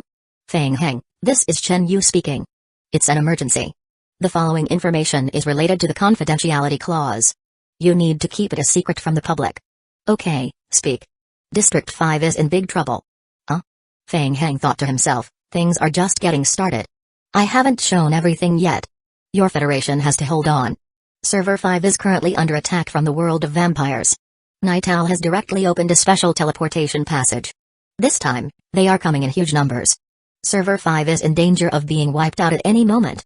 Hey, Chen Yu. Huh? To be honest, isn't it a little miserable of you guys to be overwhelmed by a small organization like Night Owl? Feng Heng, I am not joking with you. District 5 doesn't usually have many players, but if it becomes completely controlled by Night Owl. Chen Yu took a deep breath. He really couldn't laugh as the matter was too serious. We're currently forming a team to try and destroy the teleportation passage established by the vampires. You're also on the team's candidate list, and your ranking is high. If you agree to participate in this operation, I will immediately report your name. Me? You want me to transfer to Server 5? No, there is no need to transfer. We have a short-term summoning scroll. It is an extremely rare item that can be used for short-term teleportation for 6 hours. Our Federation needs your help. The reward this time will definitely satisfy you. Hearing the word reward, Feng Heng wavered. King of Gods points? Yes. Alright, I will participate. That's great. I will immediately report your name. Also, if you use a scroll to summon yourself to a different server, the items in your backpack will be temporarily emptied. If you need any equipment, we will try our best to prepare it. Feng Heng's eyes lit up. Really? I need a high-hardness cutting device, the kind that can cut through diamonds. Feng Heng pondered in his heart, the hardness of the first-generation meteorite is extremely high. With a cutting device, it should be able to cut it open, shouldn't it? Chen Yu was stunned on the other end of the phone. For a moment, he even suspected that he had heard wrong. What? What did you say? Cutting device. That kind of thing can cut through high-strength alloy metal doors. Do you understand what I mean? That. Chen Yu felt a bit of a headache, but he still recorded Feng Heng's request. I will think of a way. The team will set off in 2.5 hours. Pay attention to the game log's hint. After receiving the hint, you must accept the request within 5 minutes. Otherwise, the assembly will be ineffective. No problem. The problem of cutting through the meteorite was solved. After hanging up, Feng Heng rubbed his wrist. He found the phone number previously left by Old Black and called him. After 2 rings, Old Black picked up the phone. Feng Heng, good job. I have received news that the teleportation passage in District 5 has been opened ahead of schedule. Their plans were clearly going smoothly, but the research institute became a mess, and they were even invaded by lickers. You must have found the first-generation meteorite, right? Feng Heng pursed his lips. You guessed it again. Chapter 377, Re-establishing the plan. Tell me, what problems are you facing? Otherwise, you wouldn't have called me personally, right? Ha ha, listen to yourself. Feng Heng laughed. But seriously speaking, there's indeed a problem. The first-generation meteorite is too big. I can't bring it all back. Moreover, it's soaking in a blood pool. Do you know anything about the blood pool? I am not too sure about the blood pool. As for moving the meteorite... Old Black paused, then said, Feng Heng, think about it. Is there really no way? Don't forget, your world also has time teleportation equipment. What do you mean? Change the structure of the stabilizer and adjust the teleportation coordinates to connect the other end of the Server 5's teleportation passage to Server 8's world. This shouldn't be difficult for you, right? Feng Heng was stunned, wondering if that was really possible. Thinking about it carefully, it seemed quite plausible. If it was really possible, not only could the entire first-generation meteorite be transported back, but the 5 frozen Tier 5 giant zombies could also be taken away. Right, there's also a large number of blue energy crystals left in the hall. Feng Heng thought, pleased. Feng Heng, I've already done what I promised you. Remember what you promised me? I remember. So, what do you need me to do? There's no rush. Let's talk about it after you bring the meteorite back. I wish you good luck. After hanging up, Feng Heng quickly thought about Old Black's plan and deemed it workable. He modified and operated the space-tearing stabilizing device, directly changing its path to Server 8. In order to complete the plan, he needed Server 8's cooperation. It's going to be a big operation. Feng Heng immediately looked up Mojai Aoi's phone number. In the middle of the night, Mojai Aoi was sleeping soundly. When he heard the phone ring, he picked it up. Old Mr. Mo? You're already asleep? God, it's so late. Why did you call? Wake up. It's time to work. We have something big to do. Mojai Aoi instantly woke up. Tell me the details. After communicating with Mojai Aoi about the next step of building the world passage, Feng Heng returned to the game again. Taking the converter that he had casually made, Feng Heng rushed back to the main control room in the 3rd basement. Many vampires were gathered in the main control room. As the teleportation passage could only be used one way at any given point, traffic was slow, and the blood slaves were stuck at the passage entrance for a long time. Feng Heng looked around and saw that there were already a lot of boxes in the corner of the hall. Feng Shao, how is it? Harrison saw Feng Heng coming back and quickly came over to ask. It's done. Feng Heng raised his hand, showing the converter in his hand. That's great. Harrison heaved a huge sigh of relief. How's the situation outside? It's fine. The Federation's attacks have started to weaken. I think they're waiting for daybreak. Feng Heng swept a glance at the large screen which showed the battle situation outside, then nodded and said, I will go repair a stabilizer. You continue to stay here at the monitoring platform. There might be a slight fluctuation in the stabilizer's data. Okay. Feng Heng walked to the space-tearing stabilizing device in the middle of the hall and pretended to change the middleware while secretly checking it. The stabilizer was originally used for the world of vampires, and its various values had been adjusted. But now, Feng Heng needed to transform it into an interworld teleportation passage. Feng Heng inwardly estimated that theoretically, the energy consumption of the stabilizer was 1/3 lower, and the requirements for the stabilizer's components were also 1/4 lower. A line of game hints immediately appeared on his retina. Ding, player has level 18 mechanical mastery. Player has the current blueprint of the building. Estimated time to complete the customized modification will be 120 minutes. It seemed that there was no problem with the modification of the stabilizer. In addition to the modification of the stabilizer, there's also a need to change the parameters on the main control platform to connect to the world of Server 8. Feng Heng turned his head and focused his gaze on the vampires in the hull before continuing. There's also a need to get rid of these vampires. About 2 hours later, a message appeared on Feng Heng's retina. Ding, you have received a teleportation invitation from player Wu Xingwen. Do you accept it? Ding, after accepting the invitation, you will be teleported to Server 5 of Zombie Apocalypse. The coordinates are 2,319,052,833. After 6 hours, you will be teleported back to your original location. Remaining time for teleportation, 5 minutes. I agree to teleport. In the storage room, Feng Heng reached out his hand and tapped on the agree button. His body was enveloped by a dim yellow light, and Feng Heng instantly disappeared from where he was. Outside the research institute that was occupied by the Night Owl organization, the Federation had set up a front-line position in the surroundings. 6 players entered the temporary tent through the teleportation scroll in succession. Feng Heng quickly scanned the surroundings. There were a total of 8 people in the tent. Welcome. Everyone is here. I am Wu Xingwen, the person in charge of this operation. My innate ability is close combat proficiency and long-range heavy weapon suppression. Wu Xingwen and the other 4 Federation members wore the same uniform. The 5 of them gathered together naturally. This is Chen Jiang. He's good at controlling magnetic field efficacy and explosions. This is the research scientist of the vampires, Liu Huaying. She's good at setting up occult enchantments. The other 2 are temporary Federation fighters. They all have high-tier long-range heavy firepower suppression skills and the like. After the brief introduction, Wu Xingwen looked at the remaining 3 players. Time is limited. Each of you, please briefly introduce yourselves. The middle-aged man, who looked more experienced, nodded and said, I am Zhulei, and my talent skill is demon hunting. I am good at dealing with vampires. The chestnut-haired girl said, hello, everyone. My name is Nifron. My ability is group teleportation. I can lead a group to carry out short-distance teleportation. The number of people can be between 1 to 8. There are also some special restrictions on teleportation, such as that some special rocks and metal layers cannot be penetrated. Immediately after, everyone looked at Feng Heng, who was at the end. Me? Feng Heng thought for a moment, then said, I have more friends, so it should be a good advantage. Hearing what Feng Heng said, the others instantly felt baffled. You mean liquors, right? Zhulei looked at Feng Heng and said, I saw your video on the internet. The liquors you control are very powerful. Thank you. Feng Heng smiled. Zhulei looked at Wu Xingwen. Chief Wu, my talent skill is demon hunting, but I don't have any attribute bonuses. The fact that I can't bring a tool into Server 5 has a big impact on my ability. Have you prepared everything I need? We have tried our best and managed to get most of the items, but given the tight time limit, we missed out some. Wu Xingwen led Zhulei to a low table at the side. These are all the things we have gathered so far.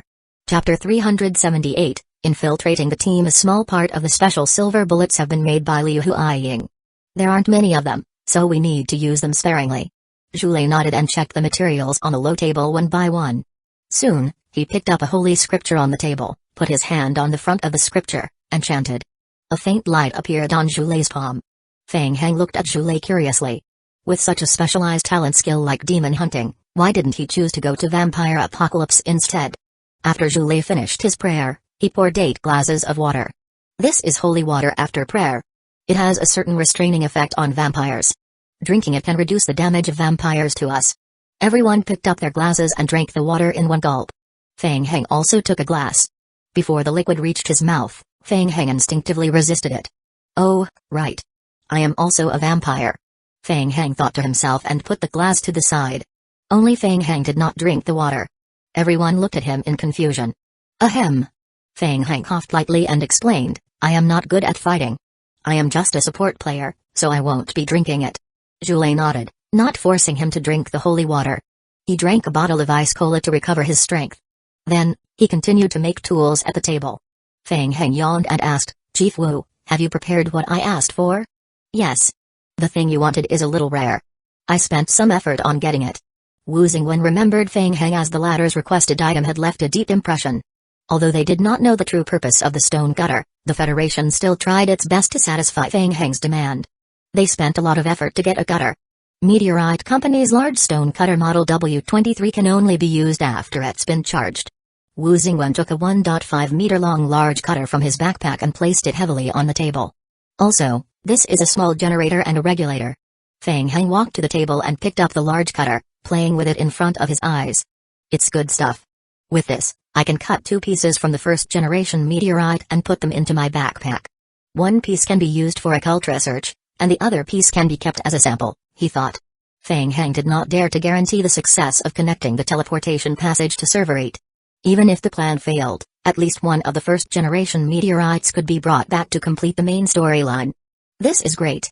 With this stone cutter, our success rate for this mission will increase by at least half. Stone cutter? Nifron came over curiously and looked at Feng Heng suspiciously. Feng Heng, are you serious? Are you sure that it can help us with this mission? Of course. Listen, this thing is very useful. Wu Xingwen looked at Feng Heng easily lifting the stone cutter with one hand, surprised. He himself was a strength-based battle-type player. After a long period of training by the Federation, he had absorbed a total of 7 strength-related skill books.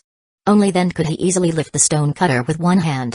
Looking at how easily Feng Heng lifted it up, Wu Xingwen deduced that his strength attribute was definitely not low. Therefore, Feng Heng's words about being a support player were a lie. Perhaps he indeed had special uses for the stone cutter. Wu Xingwen shifted his gaze away from Feng Heng.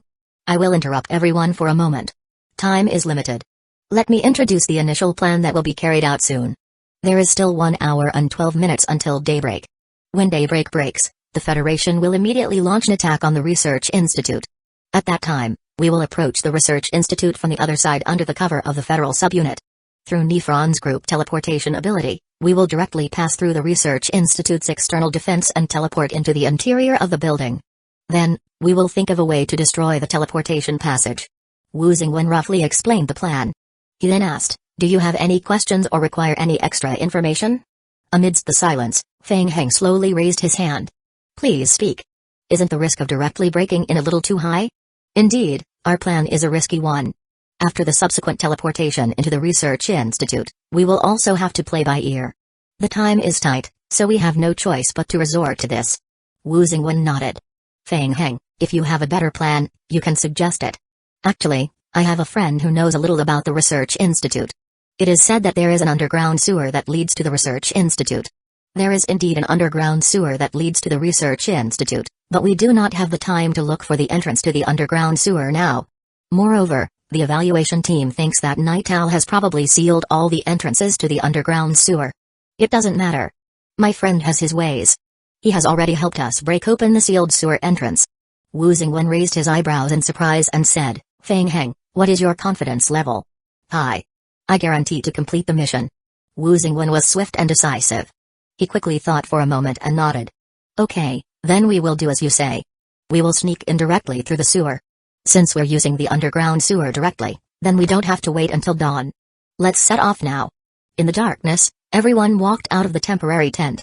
With the help of the vampire bloodline's night vision ability, Feng Heng finally realized the devastation of the battlefield outside.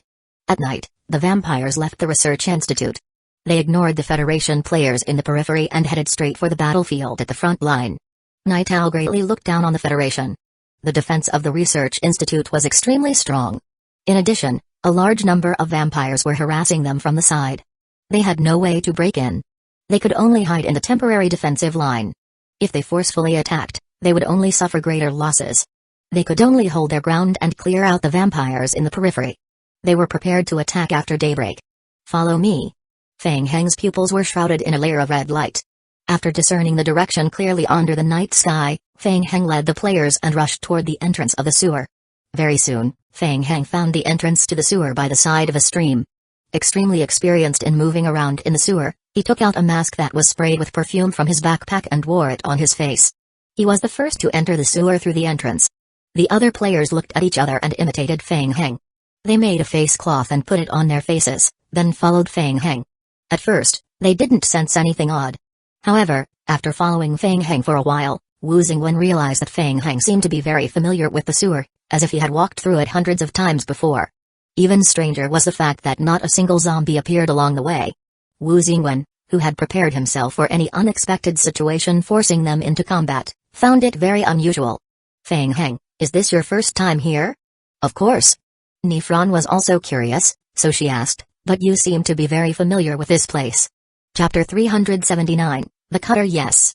I have a friend, and he is quite nice. When he knew that we were coming, he helped to clean up the area in advance, said Feng Heng with a smile, as if indirectly expressing his vast personal network. Feng Heng walked along the passage. After more than 10 minutes, he stopped. By now, the smelly sewer environment had affected Wu Xingwen and the others a little, Wu Xingwen covered his mouth and nose and asked, "Have we reached the end?" Feng Heng explained, "There are 2 routes that lead to the inside of the research institute. For the first route, another 15 miles beyond this wall and we can directly reach the research institute's second basement. For the second one, we can also continue forward along the sewer.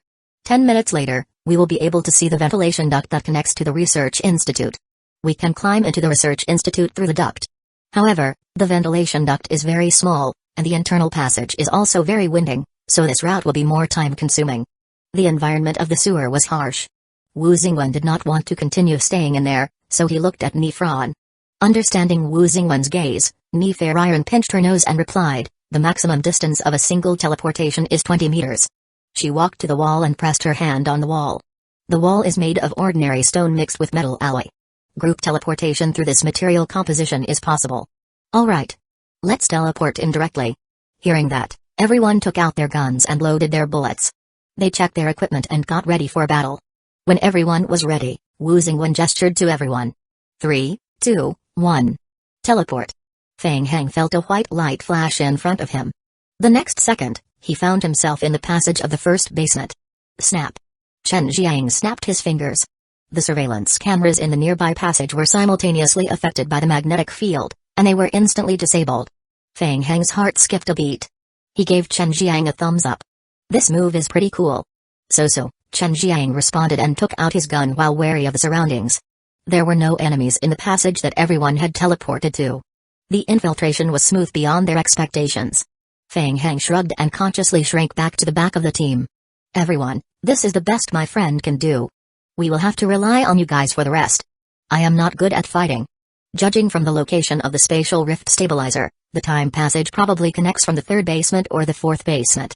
"We will start from the 3rd basement and go through the floors one by one." Wu Xingwen looked at Nifron and asked, "Can we directly teleport to the next basement?"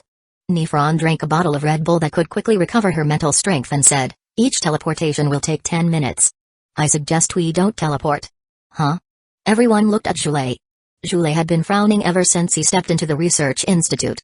He explained, "I can sense that there are a large number of vampires in the lower levels. If we were to rashly teleport down, we would be surrounded by the vampires and be in a difficult situation. What do you suggest we do?" Liu Huiying suggested, "I can create a ceiling formation that targets the vampires. We can lure the vampires into the inner part of the formation and activate the magic in it to trap them. We can use this to take down a large number of vampires." Feng Heng was stunned when he heard that. The group of players gathered by the Federation seemed to be pretty capable. However, he wondered, would I be recognized as a target by the ceiling formation, too? "Alright. We will do as you say. We will split into 2 groups. I will bring some people to guard the entrance of the 2nd basement." Just as Wu Xingwen was assigning tasks, Feng Heng suddenly called out and interrupted him. "What's wrong?" asked Wu Xingwen. "I am sorry. I think a few of my friends are calling me. I need to go into the ventilation duct to take a look."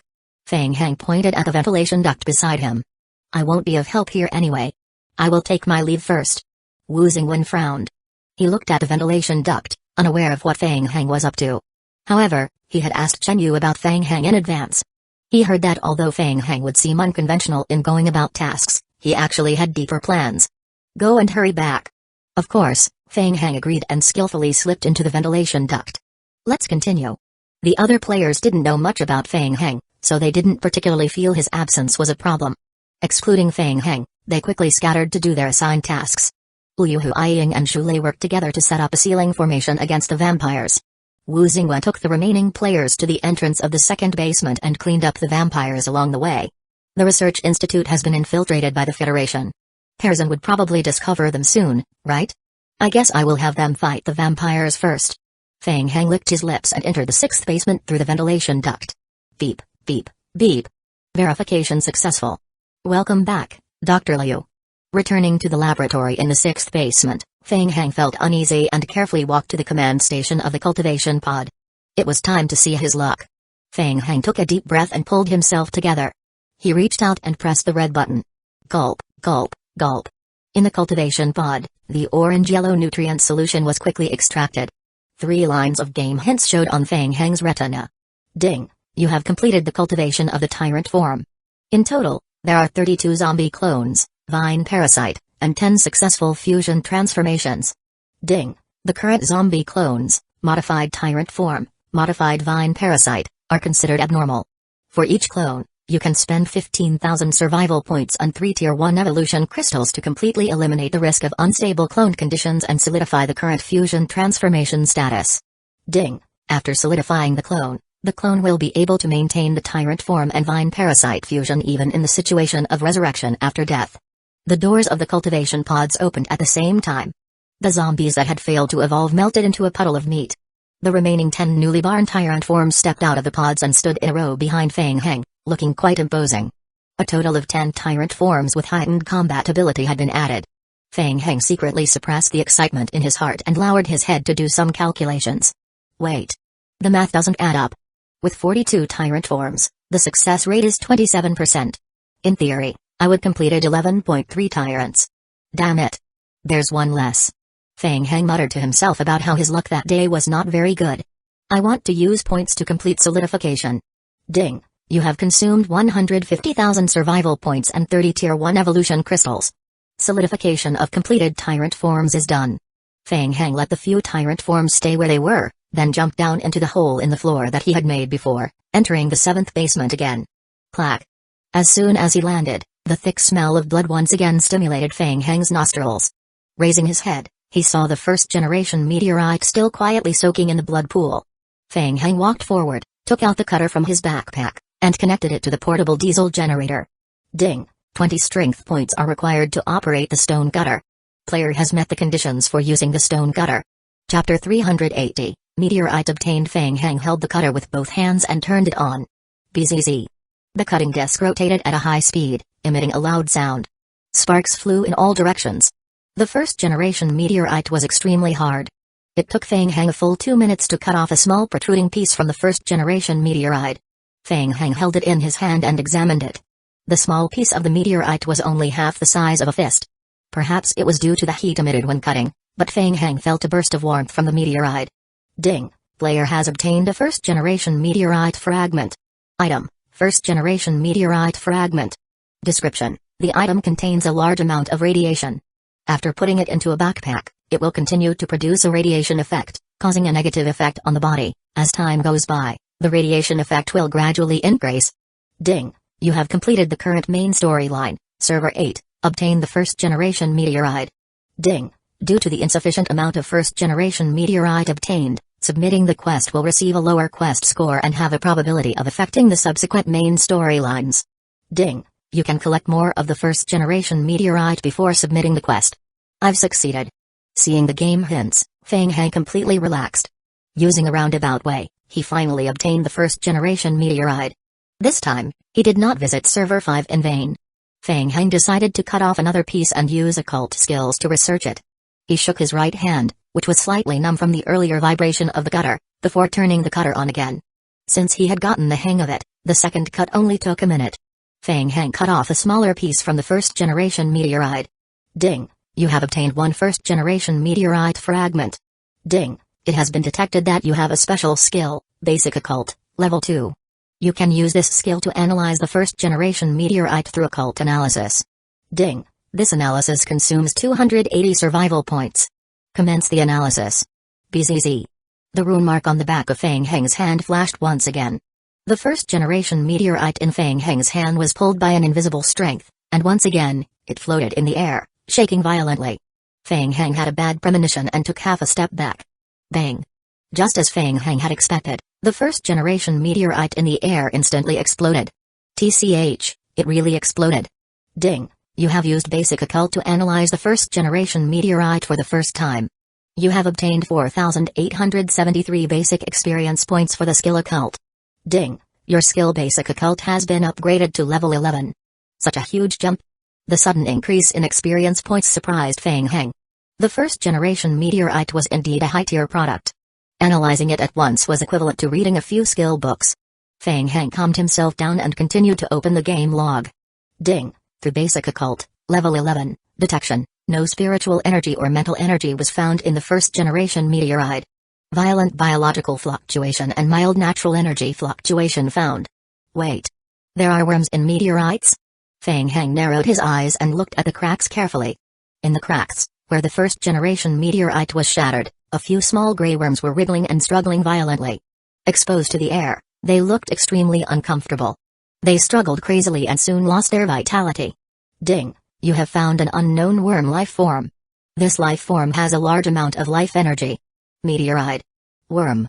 Fang Heng muttered to himself as he put away the first-generation meteorite fragment and left the 7th basement. In the passage of the 2nd basement, Wu Xingwen led 2 Federation players as they ran along the passage. Behind them, a group of vampires chased after them crazily. After running around a corner, Wu Xingwen shouted at the top of his lungs, "Do it!" In the middle of the passage of the 2nd basement, Zhu Lei and Liu Huaiying, who were kneeling on the ground, heard Wu Xingwen's shout. They reached out their hands at the center of the anti-demon seal formation under their feet at the same time, concentrating mental strength on it. Swoosh! The anti-demon seal formation was instantly activated, and a purple light flashed. Red light spread out in all directions, and a thin layer of red mist rose up from the ground across more than half of the passage of the 2nd basement. The ground beneath the feet of the vampires who were on a chase in the 2nd basement was shrouded by the mist, and it was as if they had fallen into a swamp. The substance-like mist trapped all the vampires on the spot. Get rid of them.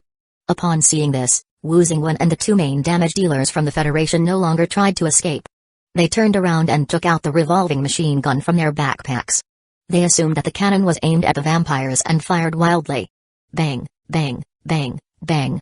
Large caliber bullets rained down crazily. After more than 10 minutes, the entire passage of the 2nd basement was cleared of vampires. Are there many vampires left in the 3rd basement? Zhu Lei tried to sense for a while and frowned. Almost 2/3 of them have been cleaned up, but there's still a lot left. Chen Jiang thought for a while and suggested, why don't we lure some of them over in batches? Yes, the anti-demon seal formation can last for a while. Okay. Wu Xingwen immediately gave a plan of action. We will move to the 3rd basement and think of a way to attract a wave of vampires to deal with them. If we encounter any danger, we will immediately move back to the 2nd basement. Everyone nodded in unison. Liu Huaiying thought of something and looked around. Where's Fang Heng? Isn't he back yet? We won't be waiting for him. He has the ability to protect himself. Let's go first. After saying that, Wu Xingwen took the lead and rushed into the 3rd basement. Just as they stepped into the passage opening of the 3rd basement, several low-level vampires charged forward. Back off. I will take them on. Wu Xingwen shouted loudly.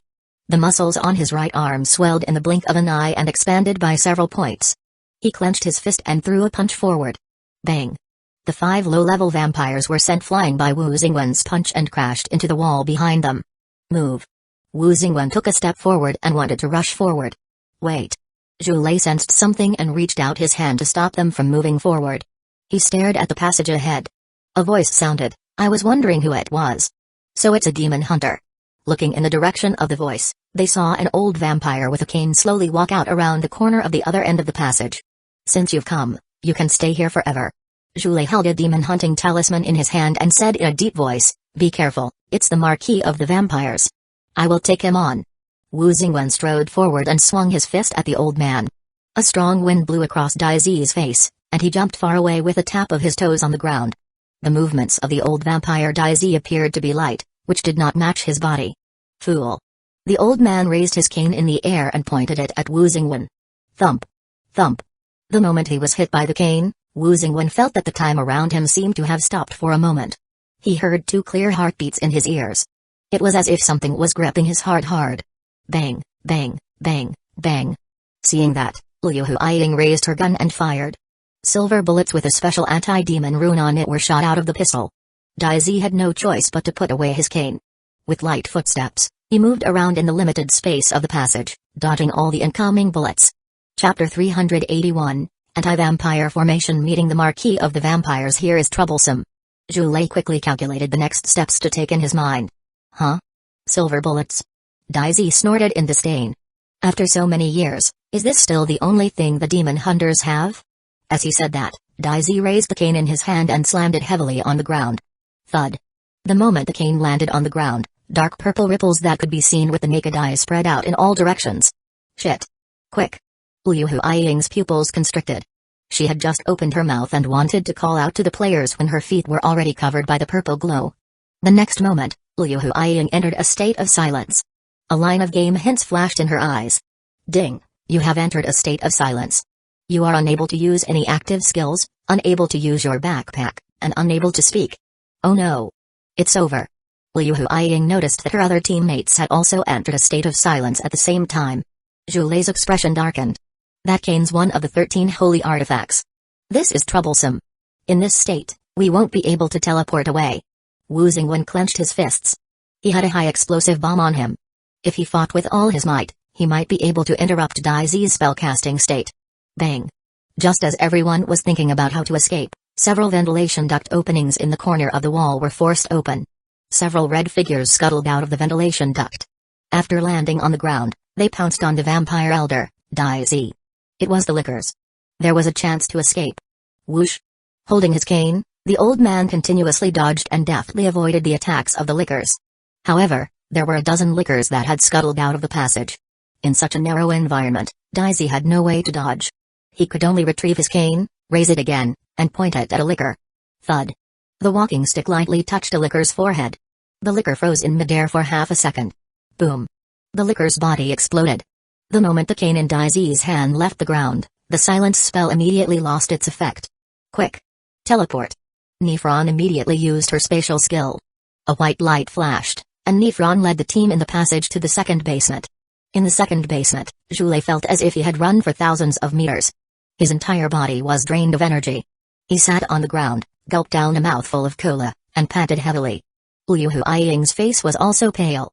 The silence spell cast by the vampire elder did not deal much damage to ordinary people, but it dealt a lot of damage to the two spirit-type players. Everyone, it seems that you have encountered some trouble. Looking at Feng Heng, who poked his head out from the ventilation duct at the side, Chen Jiang raised his hand. Thank you. Thank you to your friends, too. Zhu Lei panted and continued, ordinary seals are only effective against ordinary vampires. Against that marquis of the vampires, the seal here is barely effective. With him guarding the entrance, it will be difficult for us to go in and destroy the passage. Everyone fell into silence. Ahem.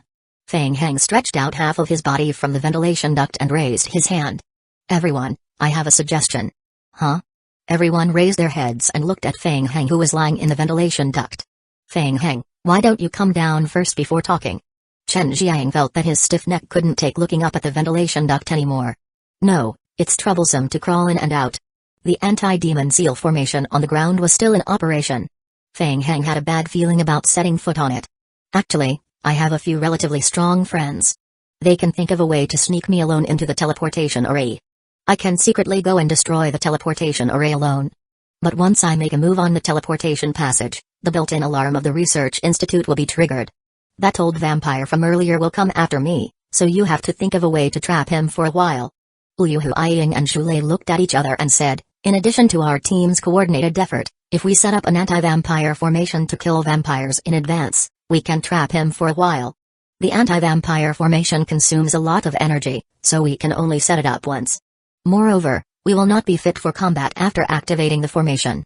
Feng Heng asked, how long can we trap Dai Zi for? It will take about 15 minutes to set up the formation. Combining both the formation's effects and our interference from the side, we can probably trap him for at least 10 minutes. Feng Heng made some calculations in his heart. 10 minutes is still too short. It seemed that after he constructed the inter-server passage, he had to rush over and help the team deal with the Elder of the Vampires. Thinking of that, Feng Heng said, it's about enough time for me to destroy the teleportation passage. I have no problem. Wu Xingwen asked in a deep voice, Feng Heng, your plan is very risky. How confident are you? Feng Heng shrugged and said in a relaxed manner, of course I am 100% confident. Wu Xingwen no longer hesitated. Check the time now. Execute the plan and activate the anti-vampire formation in 18 minutes. Following the ventilation duct, Feng Heng climbed back to the third basement and returned to the control center hall. The hall was somewhat chaotic. Presently, the sky had already brightened in the outside world. The Federation, which lay low for the entire night, made its attack. The huge contrast made the Night Owl organization's side barely able to hold on. Feng Heng noticed that Parison was controlling something in front of the main control platform, appearing anxious. What's wrong, Parison? From your expression, the situation doesn't seem very good. Without checking Feng Heng's position, Parison casually replied, we're in big trouble. I can't contact the laboratory in the 6th basement. Oh? The Federation's counterattack is unexpectedly fierce. Mr. Saikong is currently under a lot of pressure. He just contacted us to urgently activate the tyrants and block the Federation's first wave of attack. Parison was so anxious that his forehead was covered in sweat. I can already try to establish contact with the laboratory on the 6th basement, but there's no response from there. Right. Feng Heng understood and said, could it be that the 6th basement was attacked by a group of lickers? No way. The laboratory in the 6th basement is a sealed space. Even if the passage of the 6th basement was attacked by a group of lickers, the lickers would still be unable to pass through the metal door. Harrison's tone also became somewhat uncertain. Although he was very unwilling to admit it, he felt that Feng Heng was right. If what Feng Heng said is true, thought Harrison. Feng Heng suggested, why don't you bring a few people to the 6th basement to take a look? When Harrison heard that, he immediately cowered. Don't tease me anymore. Earlier, the surveillance equipment on the 2nd basement malfunctioned. Later, the vampires were also attacked. Now, the entire research institute might be invaded by the Federation. If we go to the 6th basement, we might be in danger. That makes sense. After all, our lives are our own. There's no need to risk it so much. Feng Heng agreed very much. As he spoke, he walked to the command station and pointed at the space-staring stabilizing device in the center. Chapter 382, Malfunction. Don't worry, Harrison. At least the stabilizer is still operating steadily, right? Presently, due to the terrible situation in the outside world, the blood slaves had already stopped sending auras into the time passage. The vampires continued to send reinforcements through the teleportation passage, directly joining the battlefield outside the research institute. Probably. Harrison's expression was uglier than a crying one, indicating that he was not comforted by Feng Heng's words at all. Feng Heng smiled, looked at the time, and gently tapped the button on the command station. Pa. The stabilizer suddenly dimmed. Hum. The noise from the high-speed rotating stabilizer immediately softened by more than half. Then, the entire shelter sounded an alarm. Warning. Teleportation passage has malfunctioned. Please fix it immediately. Warning. Teleportation passage has malfunctioned. Please fix it immediately. In the 2nd basement, Wu Xingwen and the players who had led the old vampire into the enhanced ceiling formation also heard the alarm. They knew that Feng Heng had followed the plan. Daizi was trapped in the anti-vampire formation. Hearing the alarm, he realized that he had been fooled by the humans. Daizi's originally dark eyes were covered with a layer of scarlet. Was it you guys? Shut up. Uyuhu Ying raised her pistol and fired. Harrison turned pale with fright. As I feared, the stabilizer really malfunctioned. And at this time, too. He saw that the fixed operating power of the stabilizer as displayed on the status monitor decreased significantly in a short period of time. The decrease in power caused the teleportation passage to shrink to 1/10 of its original size in an instant. With such a small passage opening, it was impossible for the vampires to enter through teleportation. The reinforcements of the vampires were cut off. This. Feng Shao. What's wrong? Feng Heng shook his head with a solemn expression and said, looks like we've encountered some trouble again. I am asking, what exactly did we encounter? Boom. The next second, a few muffled loud bangs came from the passage entrance outside the main control room. 3 tyrant forms used their bodies to break through the alloy door on the right side of the passage and walked into the hall. A total of 3 tyrant forms? Since when did they infiltrate the research institute?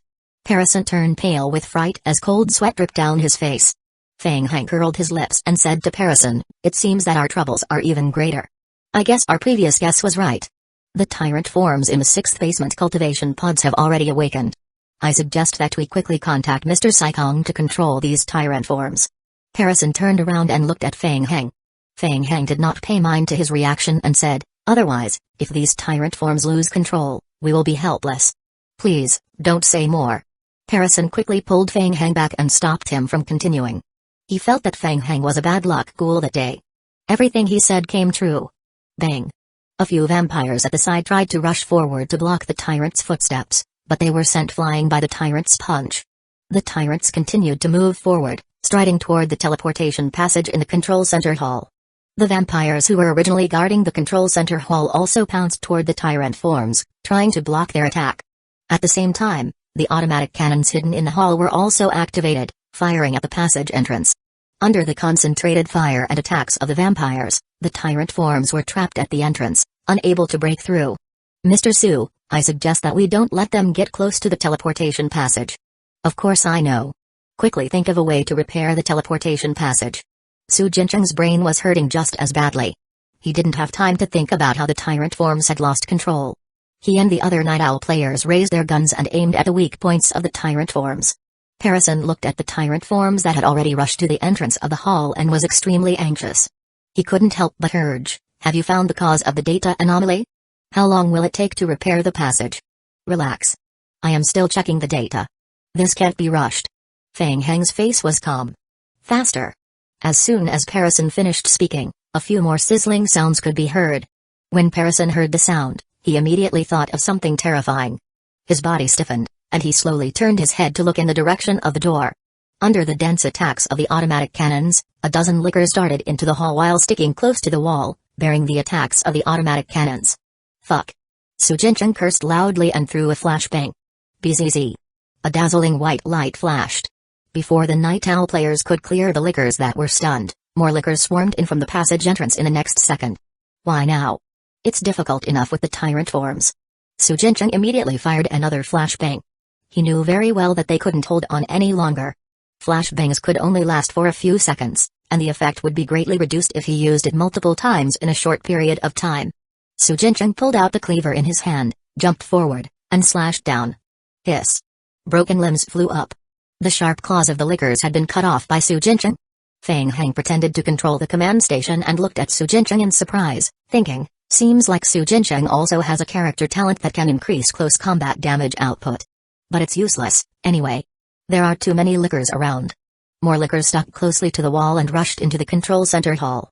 The numerous lickers formed a red stream and almost instantly swallowed the defense line set up by the Night Owl players. Seeing that the passage entrance could not be defended, Parison was completely flustered. He subconsciously retreated, looking for cover everywhere, squatting down and holding his head. A licker charged at him from the front. Hiss. Sharp claws charged down toward him from the air. Get lost. In a panic, Parison gave in to his survival instinct and picked up the large wrench beside him to block the attack. Crack. Parison's arms trembled.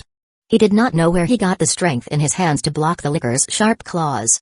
Parison stared at the licker in front of him, not even daring to breathe heavily. The distance between the two was a few centimeters. He could even smell the blood on the licker's body. At that critical moment, Parison heard Fang Heng shouting. Parison. What's the control center's password? Quick. Parison placed his last hope on Fang Heng and immediately shouted, 278,123. Okay, thank you. Parison was stunned.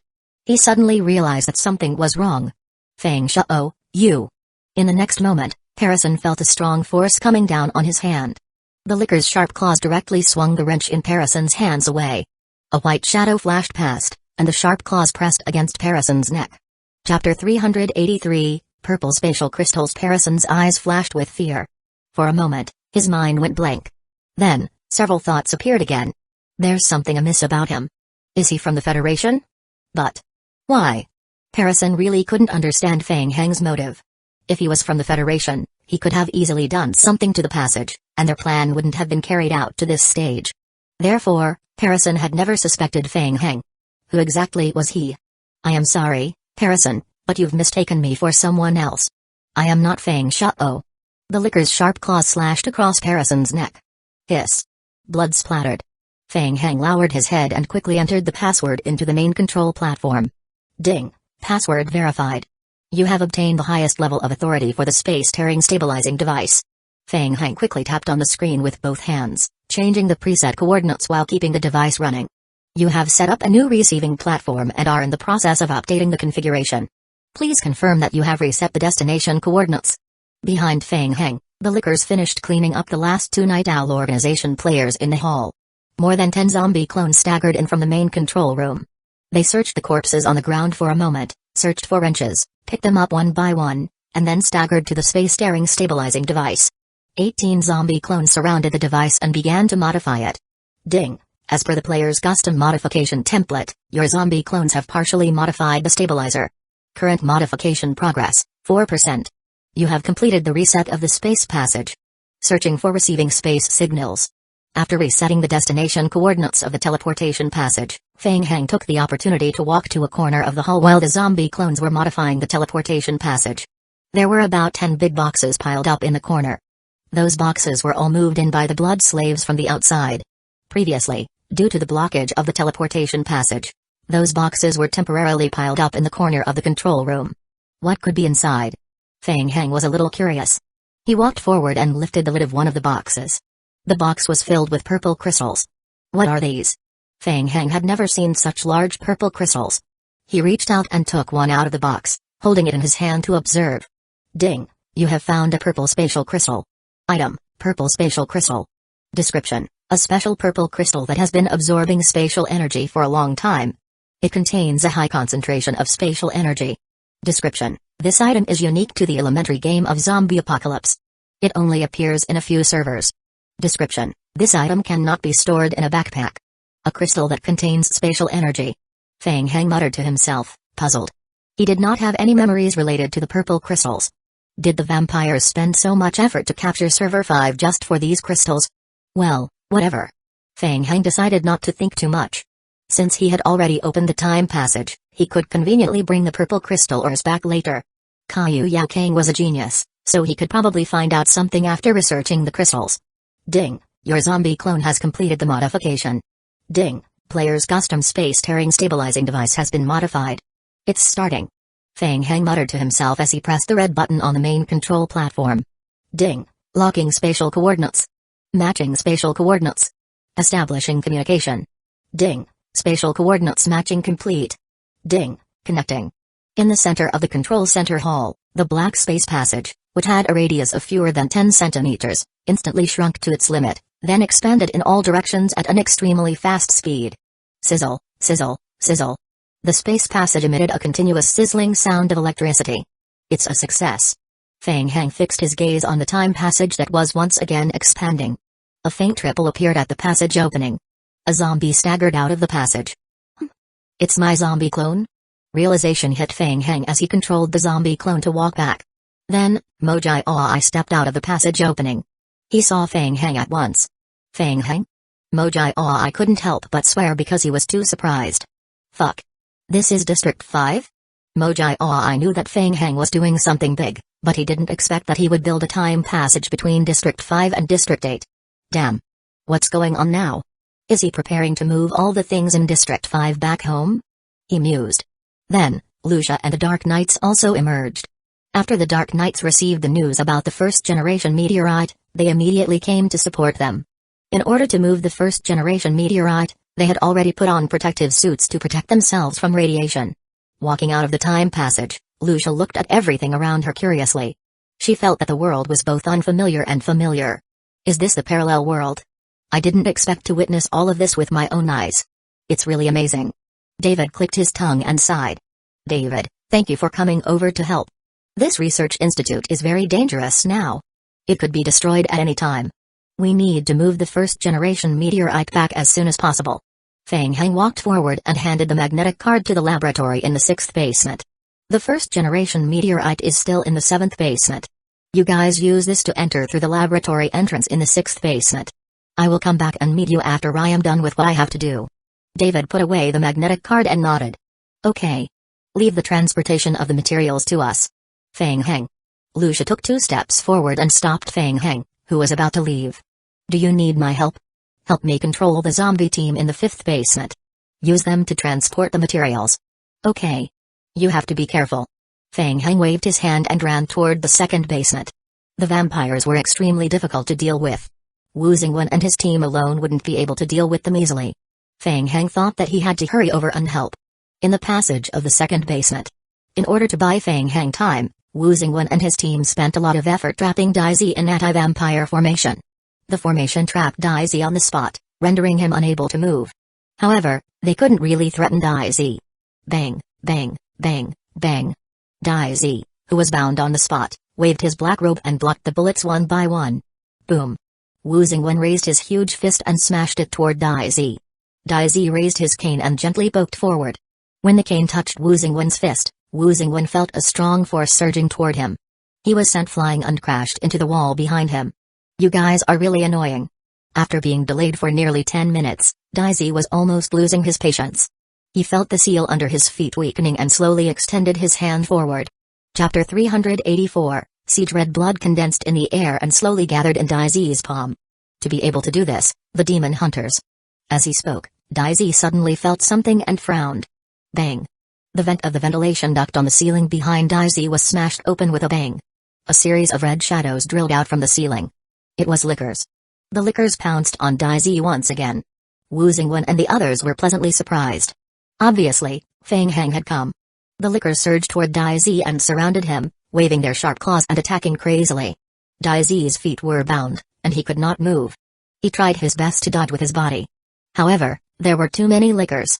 He was tightly surrounded by them. Thud.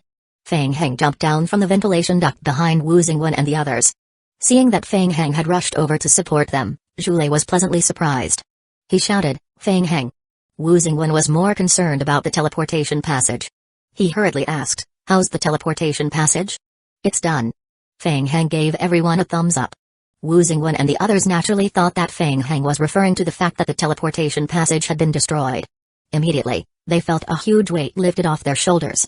To the people of the Federation, as long as they could destroy the teleportation passage, the mission would be considered complete. Even if they had to hand over their lives here, it would still be worth it. Chen Jiang said excitedly, "Well done, Fang Heng." Fang Heng was in a good mood as well. "I did okay. The credit goes to my friend, who's reliable. Extremely reliable indeed." Liu Huiying stared at Danzō, who was in front of the lickers, and said in a deep voice, "Don't be in a hurry to celebrate. Let's get rid of this trouble first." The lickers that were attacking Danzō crazily emitted sizzling sounds. Danzō's entire body was burning with a layer of blood mist. Affected by the blood mist, the lickers that were attacking crazily had their health point dropped drastically. Fang Heng's game log instantly flooded the screen. "Ding, your zombie clone, licker, has been attacked by blood magic. Ding, your zombie clone, licker, has received a blood magic attack." Such quick health point loss? Fang Heng thought to himself. "Quick! Fall back!" Fang Heng shouted and took the lead to retreat to the back of the corner. When the party heard that, they quickly retreated. The licker's health point quickly fell below 10%. Blood explosion. Fang Heng immediately cast his skill. Boom. Boom. The lickers around Danzō self-destructed at close range. The splashing blood corroded the surrounding walls into a few large black holes. Self-destruction. Zhu was secretly shocked by the self-destructive power of the lickers. But why does this move seem so similar to the ability of vampires? He inwardly thought, casting a puzzled gaze at Fang Heng. Wu Xingwen was also puzzled. He felt that the self-detonation of the lickers was a little familiar, and it was very similar to the scene he previously saw in the video. "All of you must die." A cold voice rang out in the middle of the passage. Danzō was not dead. His entire body was enveloped by a blood-colored mist that was constantly steaming. His body had expanded by a few times. With the steaming blood-colored mist, it was impossible to see his face clearly. One could only vaguely see a blood-colored human figure that was constantly burning and emitting steam. This. Zhu and Liu Huiying looked at each other at the same time, thinking, burning blood transformation. Be careful. Burning blood transformation will cause permanent and irreversible damage to the vampires. However, it can also allow them to gain a powerful destructive ability for a period of time, Zhu explained to the players in a low voice. Crack crack, crack. Relying on the strength boost from burning blood transformation, Danzō tried to lift his right leg. The countless seals that wrapped around Danzō's legs were pulled to their limits. Crack, crack, crack, crack. The seal's endurance reached their limit. Every single seal was broken. Danzō's greatest aggro was now focused on Fang Heng. Fang Heng stood where he was and looked at the blood-red creature in front of him. His brows were tightly furrowed. A special skill of the vampires? Why did it sound so disgusting?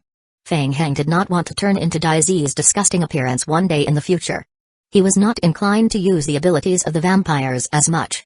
It would be enough to increase the basic attribute. Go to hell, Demon Hunter. Danzō, whose entire body was burning with scarlet blood, strode toward Fang Heng. Fang Heng.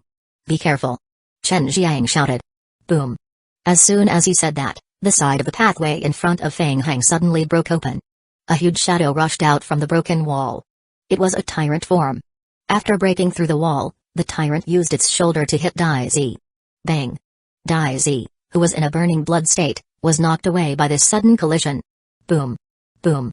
The tyrant raised his fist and started thrashing Danzō. Behind the passage, Zhu was shocked by the scene. A tyrant? Fang Heng can actually control tyrants to fight? Wu Xingwen's eyes were also flashing with surprise. He had read Fang Heng's report, and it contained some explanation regarding Fang Heng's ability to control the tyrant forms. The Federation's analysis team believed that it was a special ability that Fang Heng could use only under extremely special circumstances and that it could not be used for a long period of time. But the scene in front of him told Wu Xingwen that Fang Heng could completely control the tyrant forms. Has his ability evolved again? Wondered Wu Xingwen. The tyrant form had an additional 50% attribute bonus from Fang Heng. In terms of attributes, it was stronger than ordinary tyrants. Even so, the strength of the tyrant form was slightly inferior to Daizi's in the burning blood state. The two entangled together and continuously swung their fists to fiercely attack each other. It was one fist for one fist. The dull sound of fists colliding could be heard in the passage. A burning bloody mark was left on the tyrant's body as it continuously retreated. Think of a way to help him. The players present had far better eyesight than ordinary people. They could clearly see that the strength attribute of the tyrant that Feng Heng controlled was far above that of ordinary tyrant forms. However, it was still a little inferior to Daizi, who was in the burning blood transformation state. Daizi's body was covered in a bloody mist.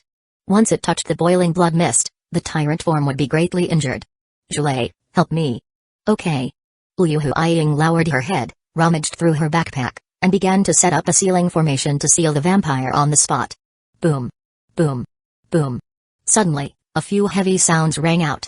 Zhulei, who had lowered his head and was about to coordinate with Liu Huiying to set up the formation, was startled for a moment.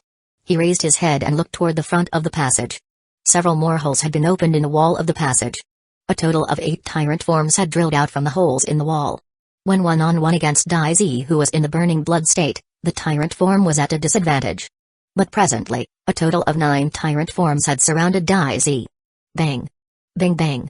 Daizi was surrounded in the middle and was continuously attacked by the numerous tyrant forms like a sandbag. Chapter 385, Vampiric Spirit Cane. In the passage, the players fell into a short silence. Zhulei swallowed his saliva and carefully looked at Feng Heng. So many tyrants? Feng Heng can control so many of them at the same time? Taking into consideration that Feng Heng had played an important role in getting the operation to the current stage, Zhulei thought that his evaluation of Feng Heng was already very high. However, he did not expect that he still underestimated Feng Heng's strength. I forgot to mention that I have quite a lot of friends. Feng Heng laughed lightly and was quite pleased with himself. Compared to personally going up to fight, he preferred the feeling of calling his underlings to go up and gang up on the enemy. It was safe and efficient. Liu Huiying quickly reacted and called out to Zhulei, who was still in a daze. Continue. Zhulei, quickly cooperate with me to set up the seal. Zhulei came back to his senses. He continued to focus, lowering his head to help Liu Huiying set up the magic array. Noticing that the magic array that was originally set up had been changed, Zhulei let out a soft exclamation. He raised his head to look at Liu Huiying and immediately understood. A flash of excitement flashed across his eyes. He kept his mouth shut and focused on setting up the magic array. Meanwhile, the 10 tyrant forms surrounded Daizi, who was in the burning blood state, and beat him up for more than 10 minutes. When the burning blood state was at the maximum, just getting close to Daizi would result in damage, not to mention using one's fist to attack him in close combat. The fists of the tyrant forms had already been burned into a bloody mess by the bloody mist. However, the tyrant forms also possessed a super strong self-healing ability, so they had a huge advantage in terms of health point. The burning bloody mist gradually became illusory, and Daizi's body, which was shrouded in bloody mist, began to sway slightly. The burning blood transformation required extremely high energy consumption, and Daizi gradually couldn't hold on. Bang! The bloody figure exploded. Feng Heng was slightly stunned. Self-destruction? Blood explosion? No, wait. The blood splattered everywhere isn't doing any damage. In the next moment, the blood turned into a dense mass of blood-colored bats in the air. Feng Heng raised his brows. What the hell? The blood-colored bats scattered in all directions. The tyrant closest to them threw a punch at it. Bang! The blood-colored bat was instantly smashed into a pool of blood. You want to run now, old man? Zhulei snorted lightly. He had long been prepared. Liu Huiying. Liu Huiying completed the drawing of the magic array at the last moment. She pressed her palms together and placed them in the center of the magic array that had just been set up, pouring mental strength in. The magic array instantly triggered a golden light that quickly extended forward along the floor, forming a clear dark golden barrier in front of the passage. The barrier completely sealed the passage. Screech. The blood-colored bats that were fleeing in all directions crashed into the barrier, directly exploding into a cloud of blood mist. Quick! Take them out now! Zhulei shouted. Use silver bullets. When the players and Wu Xingwen heard that, they all switched to their special revolvers that were filled with silver bullets, aiming at the blood bats in the air and firing. The silver bullets were engraved with magic patterns that targeted vampires. They were extremely effective against vampires. As long as the bullets grazed the bats, they would evaporate and burn into ashes. In a moment, all the remaining blood-colored bats in the passage were completely slaughtered. Following which, the last blood-colored bat landed on the ground. The blood that was left on the ground solidified again and transformed into Daizi's corpse. Ding! Your team has killed a special character in the world of vampires, Daizi. The overall contribution has been determined. You have obtained a special item, Daizi's Blood Crystal, 278 survival points, and a Tier 2 evolution crystal. Feng Heng found a scarlet gem in his backpack. Item, Daizi's Blood Crystal.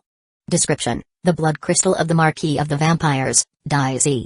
You can exchange it for Demon Hunter Association reputation points after entering the world of the vampires. You can also try to find other ways to use it. Special description, triggered by the skill low-level vampire level 7, try the energy of the blood crystal, and there is a chance of breaking through the upper limit of bloodlines. The success rate is related to the blood crystal. Currently, the bloodline level has not been upgraded to level 15. Player cannot use this ability. Special description, triggered by the skill basic occult level 11, the crystal of the vampires has relatively high life energy. It can be used as an advanced material in alchemy, potionology, occult, and so on. Oh. Feng Heng looked at the crystal's description, and his eyes lit up. Breaking the upper limit of bloodlines? Does this mean that low-level vampire skills can be upgraded to mid-level ones? Feng Heng opened the description of the low-level vampire bloodline skill. It was noted that the skills could be upgraded in certain ways. I will save it for when the vampire bloodline reaches level 15. Screech, screech, screech. A few liquor survivors in the passage smelled the blood and pounced on the miserable vampire corpse on the ground. Ding, your liquor has absorbed the blood strength. You have obtained 124 low-level vampire bloodline experience points. Ding, your liquor. Feng Heng's heart skipped a beat. What a high number of experience points. Ever since they learned the skill vampire bloodline, the zombie clones had also inherited the gnawing skill. The corpse of a high-level vampire was extremely attractive to them. In the blink of an eye, the liquors devoured Daizi's corpse. Ding, your low-level vampire bloodline skill has been upgraded to level 11. The level of vampire bloodline had increased by a whole 4 levels. It seemed that the energy contained in the blood of the Marquis of the Vampires was very high. After absorbing the blood, the skill level increased rapidly. Feng Heng inwardly thought, What's that? Under the remains of the corpse, there was a wooden stick. Oh. It's the cane that the old vampire kept holding. For some reason, Feng Heng felt a strong desire to possess the cane from the bottom of his heart. Feng Heng felt that something was not right. He slowly walked forward, squatted down, and reached out to pick up the cane. Be careful. Don't touch it. Liu Huiying and Zhu Lei stopped him almost at the same time. Feng Heng turned around and looked at the two of them inquiringly. Huh? Feng Heng, this is a holy weapon of the vampires. If you touch it rashly, you will suffer the backlash. Holy weapon of the vampires? Feng Heng narrowed his eyes slightly, musing. From the name, it seems to be quite powerful. I also have vampire bloodline, so I shouldn't suffer any backlash, right? Feng Heng continued to reach for the cane. The next second, a game hint flashed in Feng Heng's vision. Ding, bloodline authentication successful. You have obtained the item Vampiric Spirit Cane, inferior. Item, Vampiric Spirit Cane, inferior.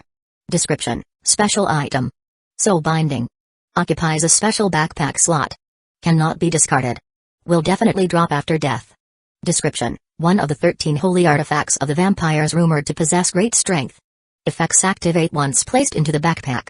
Increases basic agility by 1, basic strength by 1, basic vitality by 1, and blood affinity by 3. Description, additional silence skill. Description, consumes mental strength, causing all living beings within the range to be unable to use skills, speak, or use their backpacks. This state requires continuous spellcasting movements and mental strength consumption. The maximum duration is 5 seconds. Cooldown time, 3 hours. Skill consumption, skill effect range, maximum duration of the skill, and cooldown time are related to the level of vampire bloodline. Description, the 13 holy artifacts allegedly contain the greatest secret of the vampires. Additional effects can be obtained by obtaining more of the holy weapons of the vampires. Description, set effect of the next tier, 3 holy weapons, player's basic attribute will be increased by 2 points. Description, this spirit cane is marked with a faint 2. Every vampire apocalypse will have its corresponding 13 holy artifacts of the vampires. Upon gathering 5 vampiric spirit canes, inferior, they can be synthesized into vampiric spirit cane, elite, via a vampiric ritual. Additional description, elite vampiric spirit canes have a stronger effect. If the synthesis is successful, all the inferior vampiric spirit canes will lose their effects. Chapter 386, Stock Up. It seemed to be a very powerful item. Feng Heng pondered in his heart as he held the spirit cane in his hand and observed it. Its silence skill can be extremely useful in certain situations. The 2 on it probably signifies that it's from Server 2 of Vampire Apocalypse. Did the group of vampires come from there? Feng Heng pondered in his heart and openly put the spirit cane into his backpack. Seeing that Feng Heng easily picked up the cane, the others were still relatively expressionless, but Zhu Lei and Liu Huaying were so shocked that they could not speak. The 2 of them looked at each other and saw the shock in each other's eyes. How can a human easily pick up an item of the vampires? Not unless he's a vampire. Zhu Lei looked at Feng Heng in a daze, not knowing what to say. Feng Heng, you. Feng Heng didn't show politeness. He held the cane in his hand. Since no one can use it, how about I take it? The other players in the party didn't know much about the vampires' holy weapons, so they weren't as shocked as Zhu Lei and Liu Huaying. Considering that they had to rely on Feng Heng's tyrants to kill the zombies, no one had any objection to the distribution of the loot. Thank you. Feng Heng put the cane into his backpack as he spoke. Wu Xingwen nodded and said, everyone, the mission has been completed. We must hurry and leave immediately. My mental strength has been used up too much. I can't use my teleportation skill for a short period of time. Previously, Nifron had used her teleportation skill to trap Daisy in the magic array. At the moment, her mental strength could not withstand the strain of teleportation anymore. Then we can only use the ventilation duct. Feng Heng pointed at the ventilation duct on the ceiling behind him. Climb up when inside. You will soon find the entrance to the sewer. It will lead the way for you. As he spoke, a licker that had survived the battle crawled to Wu Xingwen's feet, looking very obedient. Chen Jiang looked at the licker and swallowed his saliva carefully. Wu Xingwen was stunned. Eh? Are you not coming with us? No, I have to stay. Why? I found something when I destroyed the teleportation passage. Night Owl left 5 frozen tier 5 giant zombies in the research institute. It must be Saikong Mao who wants to borrow the strength of the giant zombies to deal with the Federation. If we don't deal with them, the Federation will suffer a huge loss. Wu Xingwen was silent for a while before saying, I will stay with you. The rest of you should leave first. Stop joking. You should hurry back. Given your state, staying here won't help. Feng Heng waved his hand and said casually, by the way, did you guys bring a lot of explosives? Chen Jiang rummaged through his backpack and said, I have all the explosives. I was going to use the bombs to blow up the passage. Give them all to me. After I finish off the giant zombies, I will destroy the entire research institute and the teleportation passage beyond repair. Everyone looked at each other. Of course, they knew that Feng Heng would take a huge risk if he stayed alone. Besides the possibility of lurking vampires, the research institute also had an automatic defense system, so there was also the possibility of encountering a player from the Night Owl organization. Wu Xingwen took a step forward, saluted Feng Heng, and said solemnly, on behalf of the Federation of Server 5, I thank you for the sacrifice you made for the glory and peace of Server 5. Who sacrificed? Feng Heng's face darkened as he mused. What are you doing? Are you going to make such a fuss and not pay? Feng Heng waved at Wu Xingwen. Hurry up and leave. Don't waste time. I am very safe. Okay. You must come back safely. After thinking carefully, Wu Xingwen felt relieved. Probably, only Feng Heng, who had powerful tyrants as support, could do whatever he wanted in the research institute. Let's go. Wu Xingwen nodded at the team. He followed the pipe that Feng Heng pointed at. It was led by the licker, and they climbed in one by one. Main control room, second basement. Elite Dark Knights were in full protective suits trying to move the first-generation meteorite into the teleportation passage. On the other side, more than 10 zombies were each waving a wrench around a mass-produced Tyrant T-103 cultivation pod, preparing to chop it into pieces and bring it back to the shelter. Mojai Ai's breathing was heavy, and his eyes were full of excitement. Dang. Seems like Feng Heng came to Server 5 to stock up. With this trip to Server 5, they could earn a lot just from the blue crystals. For a long time, they would not be troubled over blue energy crystals. Feng Heng, the blue energy crystals and the purple spatial crystals have been sent back to the shelter. Seeing Feng Heng return, Mojai Ai excitedly waved his hand and reported the progress of the stock up to him. The radiation from the first-generation meteorite is not strong. Victor is already rushing to create a temporary isolation room. Also, regarding the coffins for the giant zombies, it's a bit troublesome. Genius Caillou wants to temporarily freeze them. While the two were talking, David walked toward Feng Heng. Feng Heng, finding the first-generation meteorite means a lot to us. I believe that we can definitely find a way to crack the primogenitor virus. The day of the reconstruction of human civilization will soon come. David couldn't help but feel a little excited. The Dark Knights had been trying to save the apocalypse ever since it was created. After learning that the first-generation meteorite was destroyed, David once fell into despair. He did not expect Feng Heng to bring him such a huge surprise. When we return, we will immediately start researching the first-generation meteorite. This is a big project, so we still need some time. I will contact you as soon as I have news. Ding. You have submitted the first-generation meteorite to the Dark Knights. Ding. You have completed the 16th stage main storyline, first-generation meteorite. Ding. You have received 20,000 survival points. You have received 10,000 Dark Knights honor points. Your reputation in the Dark Knights has increased. Ding. The next stage of the mission will be triggered after a period of time. Feng Heng quickly scanned through the game hints. Compared to the difficulty of searching for the first-generation meteorite, the mission reward was not very generous. The resistance by Night Owl had caused him to take a long time. He had only found the first-generation meteorite after going around in circles. Feng Heng thought to himself that Night Owl's unluckiness was real. If they had not destroyed the first-generation meteorite in Server 8, he would not have came to Server 5 to disturb Night Owl. After all, he had stolen a lot of good things from Night Owl on the current trip to Server 5. He would just take it as getting some interest first and settle the debt with Night Owl in the future. Feng Heng thought for a moment, then turned to look at David. Oh right, David, I encountered something during my investigation of the first-generation meteorite. Oh? What is it? It's a type of worm. Feng Heng felt that it was necessary to remind David. When I was inspecting the first-generation meteorite, I discovered a strange type of worm. In another parallel world, the Dark Knights had a major accident while researching the first-generation meteorites. They need to be especially careful when researching the first-generation meteorite. Chapter 387, greatly encouraged, Feng Heng told David about what he had seen and heard in District 7. There was an accident in the research. The scavenger army. David's expression became more serious after hearing that. Thank you for your reminder, Feng Heng. I will set up a special laboratory when I go back to strictly guard against possible biological infections. A game hint flashed in front of Feng Heng's retina. Ding. Your reminder to David will have a significant impact on the follow-up mission. Ding. The unknown impact is being determined. It seemed that the reminder was effective. He hoped that with the reminder, he could change the main storyline a little so that District 8 would not have a scavenger army. Looking at the zombies enthusiastically transporting the goods, Feng Heng sighed in his heart. What a pity. He had suddenly remembered that there was still half a truck full of blue crystal raw ores outside that hadn't been moved back in time. The unobtained half-truck full of blue crystal raw ores had become the biggest regret of the trip to District 5. After roughly estimating the time, Feng Heng installed the explosive device in the control center hall and set it to automatically detonate after 30 minutes. After settling everything, Feng Heng prepared to return to District 8 first. Just as he was about to step into the spatial rift, game hints appeared again. Ding. You are about to enter Server 8 through the teleportation passage. Ding. There are items in your backpack that cannot pass through the spatial rift.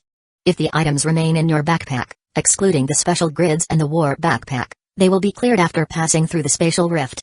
Ding. Player can move the item through the spatial rift but not directly through the backpack. Feng Heng stopped walking.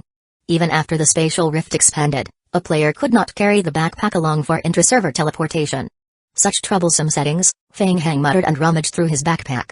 The first-generation meteorite had already been sent back to Calamity for research. Now, the more valuable things left in his backpack were just 4 books on occult that were brought in from outside the game. It was simple. Feng Heng directly took the occult books in his hand and passed through the spatial rift. Ding. You have returned to Server 8 through the space passage. Ding. The team assembly order that you are bound to has become invalid. Quick. What are you doing? The blood in the bucket is a very valuable research item. It is stored in warehouse number 24 alone. The purple spatial crystals also need to be stored alone.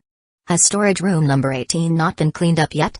The basement of the prison shelter was bustling with activity. Caillou Yaokang was in high spirits as he ordered the NPC survivors to sort out the materials that had been moved out from District 5. Feng Heng yawned. Strong drowsiness hit him. He really wanted to find a place to sleep. Feng Heng, you're finally back. I've been looking for you for a long time. We need to build a freezing chamber immediately to seal the giant zombies. Furthermore, the first-generation meteorite fragments are relatively small, and the radiation level isn't high. It shouldn't be a problem for us to research it after wearing protective suits. Caillou Yaokang immediately walked over when he saw Feng Heng. Even though Caillou Yaokang maintained a cold expression, his voice was still trembling slightly due to his excitement. Also, I don't know how the Night Owl organization managed to put Tier 5 mutated giant zombies into a deep sleep and freeze them. I guess they must have more advanced methods. If we study them in detail, we should be able to get some information. There are also the purple spatial crystals. I've roughly observed their structures from the outside. It's a special heptagon crystal space structure. I've never seen a similar structure before. I need to further examine the crystal and think of a way to stimulate the spatial energy contained in the crystals. He continued, I am also very interested in the blood pool you mentioned earlier. There are indeed traces of various elements in the blood. In theory, these elements should have no effect on the meteorite. I still need to do some tests. You did very well this time. You even brought back the blood in the blood pool, so I can do more detailed tests. Remember to keep it up next time. Caillou Yaoking's eyes were blood red, and he was very excited. He looked at Feng Heng, and his heart was burning. Even his eyes were shining. Feng Heng was definitely a gift from God. With one trip to District 7, Feng Heng brought back the divine potion. Before Caillou Yaoking could study it thoroughly, Feng Heng went to Server 5. He had brought back so many treasures. The purple spatial crystals, the tyrant form cultivation pods, the Tier 5 giant zombie live samples, the first generation meteorite fragments. All of them were enough for him to study for months. Okay. Feng Heng couldn't help but yawn. After entering District 5, his mind had been tense. He had been struggling for 2 days without a good night's sleep. Now that he had relaxed, he felt even more tired. Feng Heng felt his brain buzzing, and he was forced to accept Caillou Yaoking's message. Gain hints were still flashing wildly in front of him. Ding! Your shelter has obtained purple spatial crystals. Shelter's research score has increased. Special research topic spatial structure has been activated. Your shelter's researchers are greatly encouraged. Ding! Your shelter has obtained tyrant form cultivation pods. Shelter's research score has increased. Research speed of the current research topic tyrant forms has increased by 50%. Your shelter's researchers are greatly encouraged. Ding! Your shelter has obtained giant zombie live samples. Shelter's research level has increased. Special research topic giant zombies has been activated. Ding! Shelter has obtained first generation meteorite. Shelter level has increased. Shelter's research level has increased. Shelter's attractiveness has increased. Feng Heng was so sleepy that his consciousness was fading in and out. He did not even look at the game log carefully. He waved his hand and interrupted Caillou Yaoking's research report. Caillou Yaoking, you are the research supervisor. You can make the follow-up research plans. However, the first-generation meteorite is very dangerous. In addition to the radiation, I found worms in the meteorite. I think those worms might be dangerous. Worms? Worms can survive in a radiation environment? Caillou Yaoking was stunned. He quickly thought of something and lowered his head to think for a moment. Feng Heng, I suspect that the first-generation meteorites have a great connection with the divine potion. Feng Heng forced himself to be alert. You think so too? Yeah. I have some findings of the divine potion that you brought back last time. I was about to tell you. As he spoke, Caillou Yaoking led Feng Heng to the experiment table at the side. Caillou Yaoking picked up an analysis report. I just got the experiment report last night. I will go straight to the point. I think the divine potion is a special culture liquid. Feng Heng was dumbfounded. What? Culture fluid? Yeah. Culture fluid for cultivating worm life forms. I used a small amount of the divine potion to do the preliminary biological tests. I noticed that after I use the divine potion, the worms will enter the body of a life form along with the divine potion.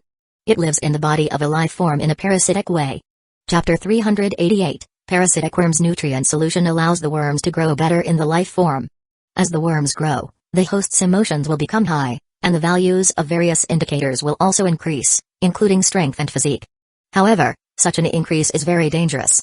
Under most circumstances, the worms will parasitize the animal's brain. Once the worms lose control and lack certain nutrients, the worms will become irritable, and the host will also become irritable. I haven't had the time to do more tests. Based on the current situation, the possibility of the worm causing great damage to the host under extreme circumstances is very high. According to the description, the NPCs of the scavenger army in District 7 drank the potion and became the host of the worms. Feng Heng roughly understood that was the true effect of the divine potion.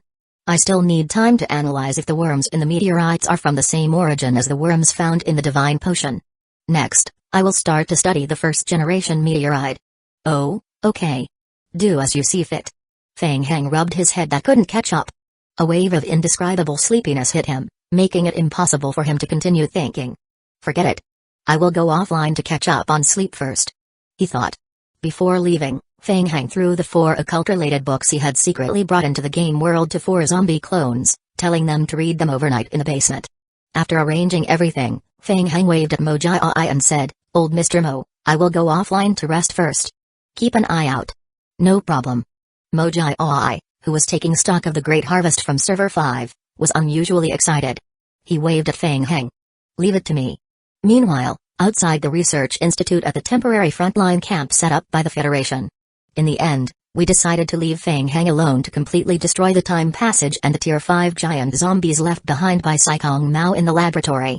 Wu Xingwen roughly reported the whole process of the infiltration operation to Qian Yuan. "You didn't confirm the status of the time passage?" Wu Xingwen was surprised for a moment, then said, "At that time, our situation didn't allow it." "Okay, I got it." Qian Yuan's expression was uncertain. "Chief, is there a problem? Has the time passage not been destroyed yet?" An officer came forward and reported, "We believe that the time passage may not have been completely destroyed. The laboratory's real-time detection showed that the time fluctuation is still there, but the amount of space fluctuation has decreased sharply. In addition, from about half an hour ago, the vampire's follow-up military support has never appeared again. Based on this, we believe that from that point in time, the teleportation passage has been greatly affected." Wu Xingwen frowned. The time matched. Over half an hour ago, when they heard the alarm, they mistakenly thought that the spatial rift teleportation passage had been destroyed. Just as they were thinking, suddenly, a violent tremor came from beneath Wu Xingwen's feet. Following that, a loud explosion sounded in their ears. Boom. An explosion? Zhu Lei steadied himself and was the first to lift a corner of the command post tent to look outside. Boom. Boom, boom. The explosion sounds came from within the research institute. The entire research institute had fallen into a sea of fire. Most of the automatic turrets outside the research institute had lost their effectiveness due to this explosion. The Federation players seized the opportunity to launch a fierce attack on the Night Owl organization. A Federation military officer reported loudly, "Chief, the time fluctuation signal has suddenly disappeared." "Nice. It must be Feng Hang. He must have thought of a way to destroy the teleportation passage." Wu Xingwen was certain that Feng Hang must have detonated the bomb, and he secretly cheered for Feng Hang. "Great." Zhu Lei could not help but wave his fist fiercely. Only Chen Jiang felt a little strange when he saw the large explosion outside the research institute. Something was not right. Due to the weight-bearing limitation of his backpack, he did not bring many time bombs into the research institute. Logically speaking, blowing up a large hull was the limit. How could such a violent explosion be caused? Without the automatic turrets, the research institute's defensive capabilities were greatly reduced. In the blink of an eye, the elite players of the Federation had already charged into the periphery of the research institute. "Thank you for your hard work." Seeing that the situation had been settled, Qian Yuan turned to look at Zhu Lei and Nifran. "On behalf of the Federation, Zombie Apocalypse District 5 would like to thank you too for your assistance. I will get someone to bring you down to rest first. We will pay the follow-up compensation within 3 days." Of course, of course. Thank you." After Zhu Lei and Nifran were sent away, Qian Yuan let out a long sigh of relief. They had won, but it was also a bitter victory. It looked like they had wiped out the vampires, but the real trouble had just begun. Due to the battle, the Federation's strength had been greatly reduced, and its control over District 5 had weakened even more. The anti-Federation forces that were hiding in District 5 had long been itching to make a move. They would definitely seize the present opportunity to do so. Meanwhile, in the Federation's shelter number 1 that had been taken over by the vampires, the Research Institute has fallen, and the time passage has been destroyed. Marquis Daisy died in this battle. His holy weapon that the Sinmore clan had safe-kept for a long time was also lost. Amelia's face was gloomy as she listened to her subordinate's report. In the original plan, she would lead the vampires to occupy the entire Server 5, causing a greater impact on the Federation. In the end, she would monopolize the entire Server 5's purple spatial crystal reserves. Trash. That short-sighted old fogey, Daisy. If it wasn't for him bringing the Sinmore clan members to disrupt the situation and transporting the purple spatial crystals back to Vampire Apocalypse in advance, hindering my family's mid-level vampire reinforcements, I wouldn't have failed so badly. The shame of the vampires. A few vampires half-kneeled on the ground. "All right, there's no point staying here any longer. Prepare to evacuate." "Yes." Amelia looked out the window at the Federation players who were launching an attack on the shelter. No matter what, the biggest goal of the trip, the purple spatial crystal ores, had already been obtained. After returning to the world of the vampires, there was no need for her to make a move. The Sinmore clan members would definitely be punished for the loss of the holy weapon. It was not a loss, But Amelia's mood was very bad. Fang Heng? Yes. It's me. Fang Heng's sleep lasted from day to night, and then from night to dawn. Still a little groggy, he reached out for the phone next to his pillow. Fang Heng, are you okay? Did you get caught in the explosion? No, I am fine. Phew. That's good. Chen Yu also felt that Fang Heng wouldn't so easily die in District 5. He had just read the detailed report on what happened in District 5. After reading the report, Chen Yu was shocked again. He had always known that Fang Heng was very powerful, but he didn't expect that Fang Heng had already reached such a level. He could already control 10 tyrant form zombies to fight at the same time. If Fang Heng hadn't cooperated with the Federation all the while, he would have long been on the Federation's list of high-risk people and monitored by the Federation 24 hours a day. Chapter 389, Potionology. How on earth did you do it? Huh? What? No, it's nothing. This mission has been a great trouble for you. The federal authorities have decided to give you additional compensation. Oh? Hearing the words additional compensation, Fang Heng immediately sobered up. King of God's points? Chen Yu scratched his head, feeling slightly helpless. We will try our best to meet your requirements. However, as you know, every month, transactions involving the King of God's points between players have to observe the rules set by the game. The more King of God's points traded, the higher the processing fees. As for the direct exchange of King of God's points, the losses will be high. I suggest that we opt for a direct exchange of the materials you need instead. All right. I will give you a list of materials in a few days, Fang Heng agreed without hesitation. To establish the research room, he still needed a lot of rare minerals. It would be more convenient to purchase the minerals from the Federation. Also, the authorities asked me to ask you. Do you have any plans to change servers and join Vampire Apocalypse? Not interested, Fang Heng refused. All right. Chen Yu received the expected answer and sighed heavily. What is it? You were involved in most of the matters in District 5, so the authorities believe that you should have the right to know. What I am about to say is a federal secret. I hope that you will keep it a secret to avoid causing panic in the outside world. Fang Heng sat up straight on the bed and nodded. Okay, go ahead. Yesterday, the Federation took back all the shelters that were seized by the vampires. When we were counting the materials, we found that a batch of purple spatial crystals originally in shelter number 1 are lost. Fang Heng's heart skipped a beat. As for purple spatial crystals, not only had he seen them before, but he had also secretly transported more than 10 boxes back to the shelter in District 8. What is that? It's a very high-level material. Purple spatial crystals have a kind of spatial energy that can be used to cast spells in space and open the teleportation passage. Chen Yu continued worriedly, I hope the loss of the crystals is just a coincidence. Fang Heng was silent. It was definitely not a coincidence. The vampires valued the purple spatial crystals very much. The Marquis of the Vampires, Danzō, had even transported a batch back to Vampire Apocalypse in the first instance. Fang Heng even felt that the vampires had spent a lot of effort to came to Server 5 just to obtain the purple spatial crystals. Putting aside the vampires' invasion of Server 5, there's also the vampiric spirit cane that you obtained. Spirit cane? Yeah. That's one of the 13 holy artifacts of the vampires. Under normal circumstances, before it's purified or sealed, only the vampires have the ability to pick up that thing. Chen Yu scratched his head and asked curiously, how did you do it? Probably because I am a vampire? What? Chen Yu was stunned for a moment. He felt that Fang Heng was lying to him. Stop joking. Vampires will want to take it back anyway. Currently, Server 8 is still under newbie protection. The chances of the vampires forcefully entering Server 8 is very low, but it's better to be cautious. Okay, I know. Thanks. Fang Heng and Chen Yu continued to chat for a while. After agreeing on the payment for the operation, they hung up.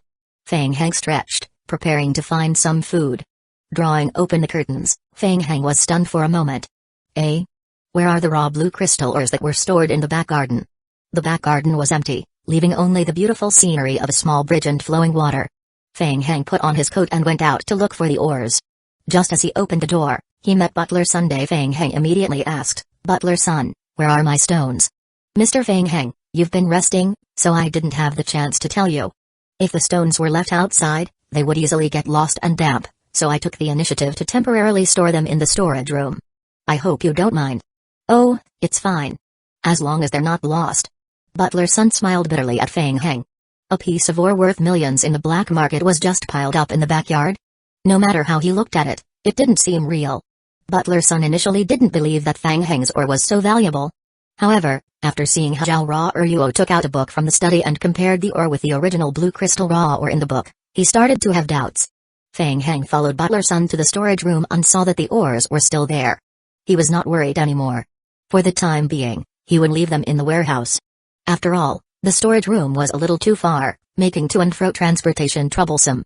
When he had time, he would slowly bring them back to the shelter in batches. Butler Sun, thank you so much. Please carry on with your work. All right. Do excuse me. Fang Heng casually dismissed Butler Sun and began to stuff the ores into his backpack. After filling up a small portion of the blue crystal raw ores and returning to the game, Fang Heng noticed a row of game hints appear before his eyes. Ding! You have completed the reading of the book's travelogue to a foreign fantasy land, analysis of potionology, and occult knowledge. You have gained 322 occult experience points. Ding! You have mastered the skill Basic Potionology while reading. Skill, Basic Potionology, Level 1. Skill description, you have mastered Basic Potionology. You can rely on mental strength to refine potions. The success rate of the skill is related to the player's basic attribute, skill level, and basic occult level. Skill description, this skill can be upgraded to level 10 at most, and the skill cannot exceed the player's level. A skill for free? Reading books is still useful. Fang Heng's heart skipped a beat, and he immediately opened the skill panel to check. Although he had mastered the skill of Basic Potionology, when he opened the sub-attribute panel of Potionology, there was nothing inside. There was not a single Potionology formula. It was as if learning it was equivalent to not learning it. Did he need some Potionology materials to trigger it? Fang Heng was thinking when the warehouse door was opened. Fang Heng, there you are. Mojai I stood at the door and greeted Fang Heng excitedly. I've been looking for you for a long time. Genius Caillou has made a big discovery about the first-generation meteorite.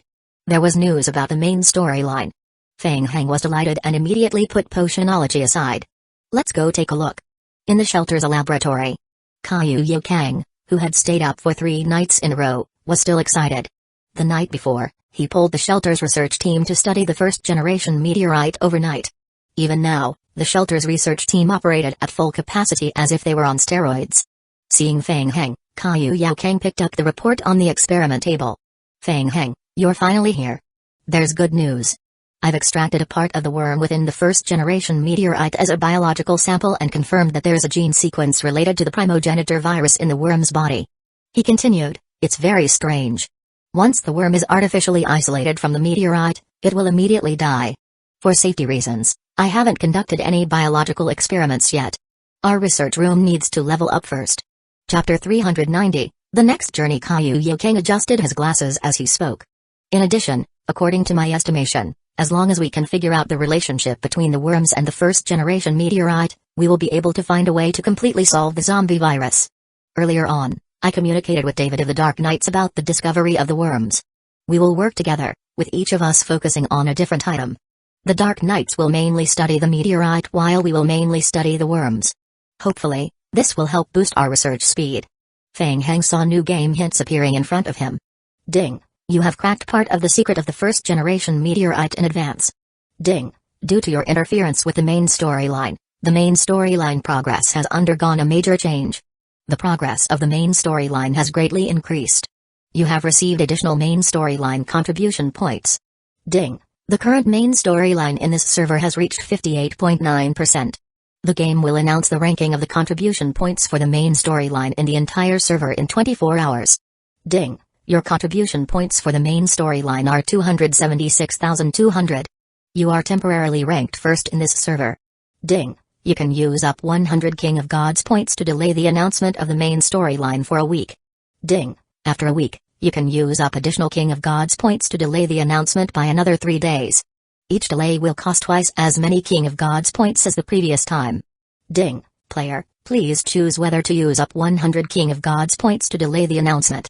The series of game hints made Fang Heng a little confused. Fuck. After carefully reading through the game log, Fang Heng was cursing in his heart. Why did the completion rate of the main storyline suddenly approach 59%? In his original plan, Fang Heng had planned to take advantage of the fact that no one knew that he had acquired the first-generation meteorite to secretly develop himself and quietly do the main storyline. He had not expected the main storyline to exceed 50% so quickly, and there was even the announcement of the ranking. Delay the announcement. Fang Heng decided to spend 100 King of Gods points to delay the announcement for 7 days. Now was not the time to expose his main storyline progress. The current completion rate of the main storyline was less than 60%, and the subsequent main storylines would not be so easy to complete. The game was bound to include interesting elements. Moreover, in his memory, the federal team of Server 2 of Zombie Apocalypse had already completed the main storyline and successfully obtained the final authority of the game world in Server 2. But now, Server 2 was still in the apocalyptic world where zombies were rampant. The follow-up main storyline would definitely not be that simple. Feng Heng was currently far ahead in terms of contribution points. It would probably be very difficult for others to snatch the first place in contribution points. What he was most afraid of was the announcement of the main storyline rankings in District 8. At that time, he would become the target of public criticism. In addition, the Night Owl organization would add to his troubles and think of ways to disrupt the main storyline in District 8, adding to his troubles. He had to take advantage of the next 7 days to complete the main storyline. Feng Heng suddenly felt a heavy pressure. Seeing that Feng Heng did not speak, Kaiyu Yokang turned his head curiously and asked, "Feng Heng? Did you think of something?" "Oh, no, nothing." Feng Heng came to his senses. Leveling up the research room is not a problem. Make a list of the missing materials as soon as possible. Also, how long will it take to have results from researching the first-generation meteorite? The research is very difficult. It will take at least 3 to 4 days to come to a preliminary conclusion. 3 to 4 days? So slow? Slow? Kaiyu Yaokang shook his head and said, "It's already very fast, Feng Heng. After the analysis comes to a preliminary conclusion, it will take a very long time to develop the antibodies. Even with the help of the Dark Knights, it won't be possible without at least a month's time." "A month?" Feng Heng's heart sank. Good heavens, a month's time will be wasted just like that? A week was equivalent to 100 King of Gods points. Toward the end, delaying the ranking announcement would require relatively more points. He could not afford to drag on. Is there any way to speed up the research? Not at the moment. I suggest that you find some researchers to help. Feng Heng lowered his head and began to think. That's right. Didn't the Dark Knights from Server 7 do some research related to the first-generation meteorite? If I can get some information from them. Feng Heng raised his head and said, if there are research materials related to the first-generation meteorite, would it help speed up the research? Kaiyu Yaokang was stunned when he heard that. He looked at Feng Heng in surprise. Do you have relevant information? Not at the moment, but I can think of a way to get some for you. Kaiyu Yaokang thought for a moment and nodded. If it's also research on the first-generation meteorite, it should be of help. Mojai Oi, who had been listening by the side, had a realization.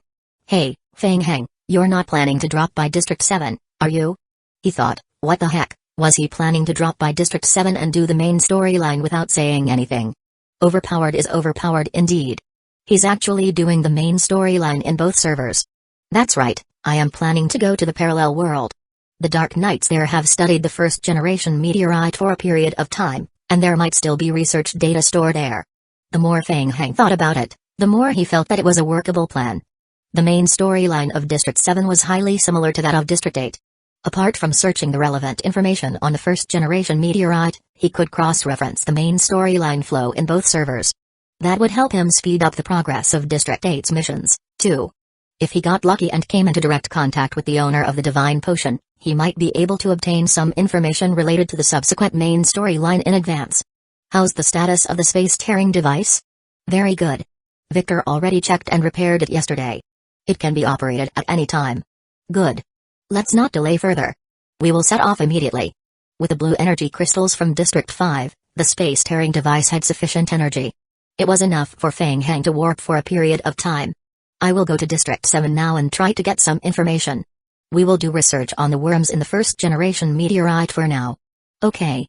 Remember to bring some live sample collectors. Kaiyu Yaokang left while shrouded in a frosty aura and went back to command the research team. What? God, are you going to Server 7 now? Mojai Oi did not get game hints related to the main storyline.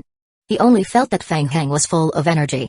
The latter had just come back, yet he wanted to get right back into action and head for Server 7. Yeah. I will leave the shelter to you. Let's keep in touch at all times. Feng Heng patted Mojai Oi on the shoulder. Before he left, Feng Heng hesitated, asking, there's no danger in District 8 recently, is there? Mojai Oi first shook his head, then thought of something and nodded. He looked at Feng Heng and said seriously, in the entire District 8, the biggest danger should be the tyrants in our prison, right? Stop joking. Feng Heng lowered his head and thought for a while. This time, I will probably have to fight with the scavenger army in District 7. In order to complete the mission as soon as possible, it's better to bring more fighters along with me. It should be enough to bring 10 tyrants. Muttering in a low voice, Feng Heng opened the game log and controlled 100 vine zombies, 50 lickers, and 10 tyrants. They would be the sacrificial fighters. Chapter 391, Potion Making Activating Teleportation. Teleportation complete. Opening his eyes again, Feng Heng found himself back in a dilapidated warehouse in Edge Creek Town. It had been 3 days since he left District 7. A few game hints immediately appeared. Ding. As you have not participated in the raids in Edge Creek Town recently, your reputation points in the scavenger army have slightly decreased. Ding. Rosh's friendship with you has declined slightly. It's a bit troublesome. Feng Heng muttered in a low voice. Running back and forth between the two servers, he couldn't trigger some of the scavenger army's quests, which directly caused their friendship value to drop. If he delayed a week or two later, he would probably be expelled by the scavenger army. Walking out of the dilapidated warehouse, Feng Heng returned to the town's central square. There were only a few scattered scavenger army NPCs in the square. Feng Heng looked around and walked straight to the exchange merchant, Yatu, at the corner of the square. Feng Heng, where have you been these 2 days? Rosh has dropped by to look for you several times, but you were never here. He's very unhappy. Sleeping. Feng Heng stretched his body muscles. I've been dozing off a lot recently.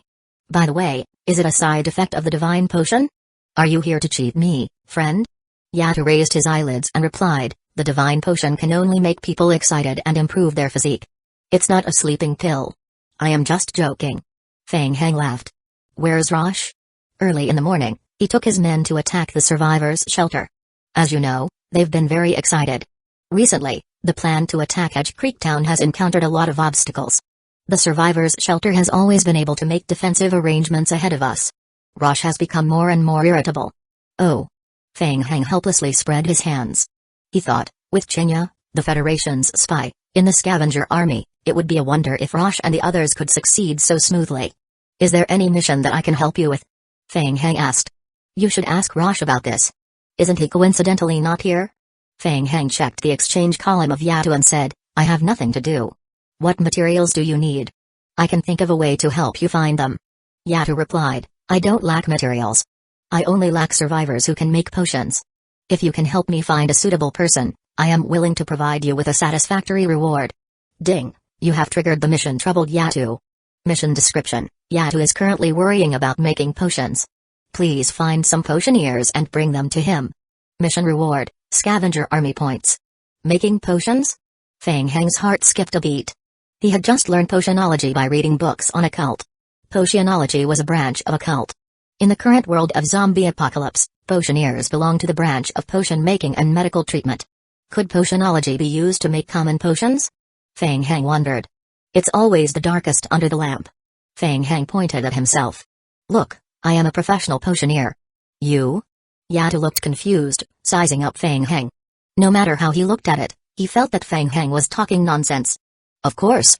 Before the zombie apocalypse, I had a professional potioneer's license.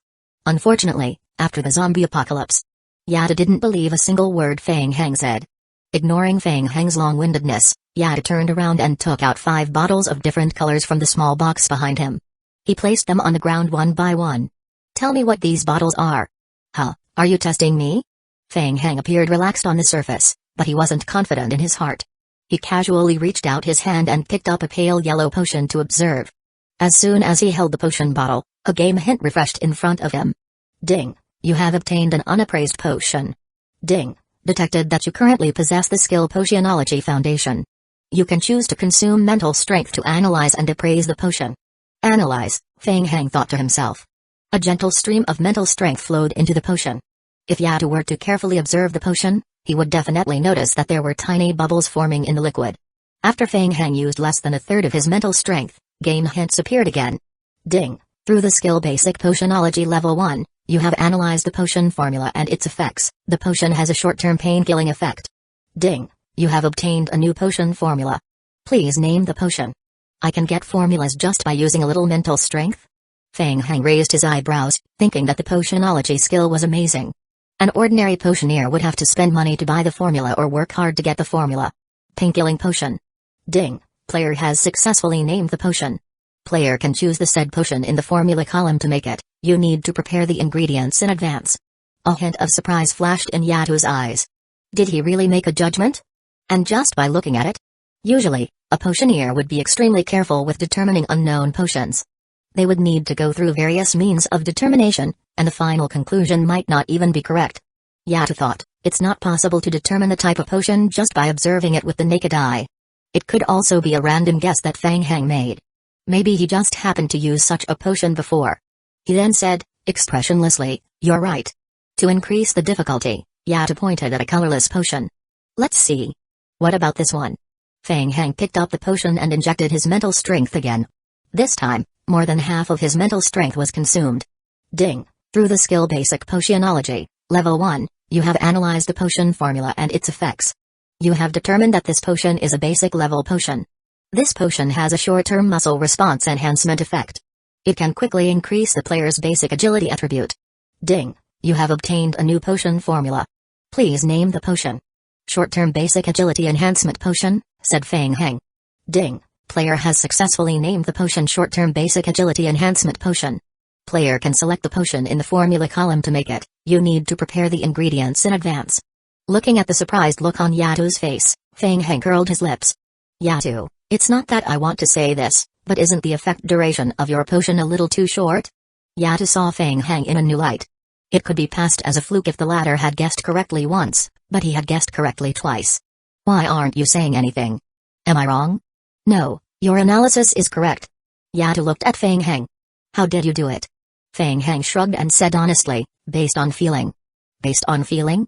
Yatu thought that Fang Heng simply didn't want to reveal his tricks, so he pointed at another bottle. Try this one. Chapter 392, Exploitation. Fang Heng shook his head in refusal. He also wanted to verify all the remaining potions and earn quite a few potion formulas for free from Yatu. Unfortunately, the previous 2 consecutive potion analyses had already depleted most of Fang Heng's remaining mental strength. If things continued, he would probably mess things up. There's no need for that, Yatu. You already know my ability. Don't waste time with these games. Alright. Yatu didn't insist and put away the bottles on the ground. You passed the test. Come with me. Ding. Your potion-making ability has been approved by Yatu. Ding. Your friendship with Yatu has slightly improved. Yatu took Fang Heng out of the square and walked to a temporarily reinforced small warehouse nearby. 5 scavenger army NPCs were standing at the entrance, discussing something in a low voice. A scavenger army officer raised his head and asked, Yatu, who is he? He is Fang Heng, a member who just joined a few days ago. He knows a little about potion making. I brought him here to help us make potions. Osborne looked at Fang Heng, then turned to look at Yatu. Boss Sheng is very dissatisfied with your efficiency. There's only a week left until the delivery. You have to speed up. I know. Have the medicinal ingredient reserves arrived yet? They will arrive this afternoon. I will bring you in first. As the 2 of them spoke, the 2 NPCs on both sides of the door opened the thick iron doors of the warehouse. Fang Heng followed Yatu and Osborne into the warehouse. He immediately smelled a strong medicinal fragrance. A large portion of the medicinal ingredients stored in the warehouse are the ones we collected during the recent trade. Most of them are the basic medicinal ingredients used to make the divine potion. Fang Heng nodded and looked around. The warehouse was very large. More than a dozen scavenger army NPCs carrying shotguns stood at the edge of the warehouse and were on alert. There were also a few NPC survivors making potions on the console in the center of the warehouse. Fang Heng looked at the back of the warehouse. There was an even larger warehouse behind the warehouse they were in. There were piles of small boxes stored inside. The strong medicinal fragrance came from there. It's a temporary warehouse for the current special circumstances. Just use it for now. Yatu led Fang Heng to the inner part of the warehouse, introducing, the scavenger army has plundered a lot of materials from Edge Creek Town. What we need to do is to further process the materials and then concoct Warlord Potion. Warlord Potion? Fang Heng frowned. Isn't it Divine Potion? No, no. Those who have used the Divine Potion will become excited. All their bodily attributes will increase, and their body's recovery ability will be strengthened. Also, their pain perception will reduce. It is indeed a very powerful potion. However, the Divine Potion is very complicated to make, and the ingredients needed to make it are scarce. For battle purposes, we have come up with a modified version of it, and that's Warlord Potion. He continued, simply put, the Warlord Potion is only effective on people who have taken the Divine Potion. It can quickly heal the injuries suffered by the human body and relieve fatigue. Fang Heng was enlightened when he heard what Yatu said. He had learned the truth about the Divine Potion. The ordinary divine potion was mixed with nutrient solution for the parasitic worms. The worms then infect the human brain, simultaneously causing both players and NPCs to become sick and strengthening their bodies. From the looks of it, the warlord potion was probably a knockoff nutrient solution. It could allow the worms to accelerate the host's life recovery ability. Putting aside the risk of being infected by the worm, the divine potion was really overpowered. Yadu went forward and walked to one of the consoles. The environment isn't the best, but make do with it. We only need to make the warlord potion. To warriors who have taken the divine potion, the warlord potion is omnipotent. It can solve all problems. Ding, Yadu has issued you a mission: potion making. Mission name, potion making. Mission description: the scavenger army needs a large number of warlord potions as reserves. The few potioneers in the scavenger army are not able to make a large amount of warlord potions. Materials in the army are in short supply. Yada hopes that you can help the army to make warlord potions. Mission requirements: assist the scavenger army in producing warlord potions. Mission reward: scavenger army contribution points. The reward is related to the quantity and quality of the warlord potion submitted. If the production fails, part of the reward will be deducted. Fang Heng quickly glanced at the game hints. Yatu uttered, the warlord potion requires a wide variety of medicinal ingredients, and many of them can be replaced with similar ingredients. Considering our limited resources, it is vital to play by ear and judge which ingredients to put into the mix. Try not to waste too much. Fang Heng did not have any potion skills in the past, but he had learned about potionology on the internet for a while. Using a similar substitute medicinal ingredient, the quality of the finished potion will be reduced, right? If one mixes similar ingredients instead to achieve the desired medicinal property, the impurities in the potion will also be greatly increased, affecting the quality of the finished product. On the side, Osborne said, quantity comes first, quality comes second. This is the formula. Yada handed 2 pieces of paper filled with words to Fang Heng. Ding, you have obtained the potion blueprint for warlord potion. Ding, you have learned how to make warlord potion. Fang Heng looked down and felt a little dizzy. He thought, wow, the formula for the warlord potion is really complicated. There are 6 kinds of main medicinal ingredients and almost 20 kinds of supplementary medicinal ingredients. There are also various ways of mixing in the supplementary medicinal ingredients. Our Edge Creek town is responsible for supplying warlord potions to the nearby areas. We have most of the required ingredients here. The headquarters will also send us a small portion of the medicinal ingredients every day. In addition, including Edge Creek town, the medicinal ingredients plundered from the nearby regions will also be provided to our factory in the first instance. Fang Heng nodded and followed Yada to the potion-making console. A potioneer was preparing the medicinal ingredients needed for the potion making. A set of ingredients had just been prepared on the console. Ding, the materials have met the requirements. You can choose a suitable custom formula to try to make the warlord potion. Ding, you have chosen a custom formula to make the potion. This potion will consume 36 vitality. Player's current potionology level is 1. Success rate of making the potion is 27%, and the grade of the potion after success is C to F. The success rate of making the potion seems to be a little low. Fang Heng lowered his head and thought. The warlord potion did not exactly belong to the category of potionology, and making the potion only consumed vitality. It meant that the zombie clones could also make the warlord potion. With enough zombie clones and enough medicinal ingredients, he could possibly make unlimited potions to earn points. Fang Heng's heart skipped a beat. He raised his head and asked, Yatu, how many potions do we need to make? Ha! Osborne, the commander of the scavenger army, sneered and said, young man, we need as many as you can make. As many as I can make? Fang Heng ignored Osborne's tone and thought to himself, this is great. There was no limit to the vitality of the zombie clones. When the time came, he could exploit their medicinal ingredients such that none would be left at the end of it all. Chapter 393, Find Another Way. Of course, I understand. Fang Heng nodded. He looked at the warehouse and asked, but do I have to stay in this godforsaken place to make potions? Osborne's cold gaze swept across the potioneers in the warehouse. This is to ensure the safety of the potions. Of course, it's also to ensure your safety. Yad was very straightforward. There are many potioneers here who have been snatched from the outside. In order to prevent them from escaping, there are people watching them 24 hours a day. Their personal freedom is also restricted. Of course, you are not within the limits. You can leave at any time. However, every time you enter the warehouse and leave the warehouse, you need to be checked. You are not allowed to leave with the medicinal ingredients and warlord potions without permission. After making the warlord potion, of course, Osborne will give you the corresponding points as compensation. Do you have any questions? No, I can work at any time. Fang Heng massaged his shoulders, looking like he was ready to do something big. Good luck, young man. Osborne waved his hand and whispered something to Yatu. The two of them left the warehouse together. When the door of the warehouse closed again, Fang Heng looked around.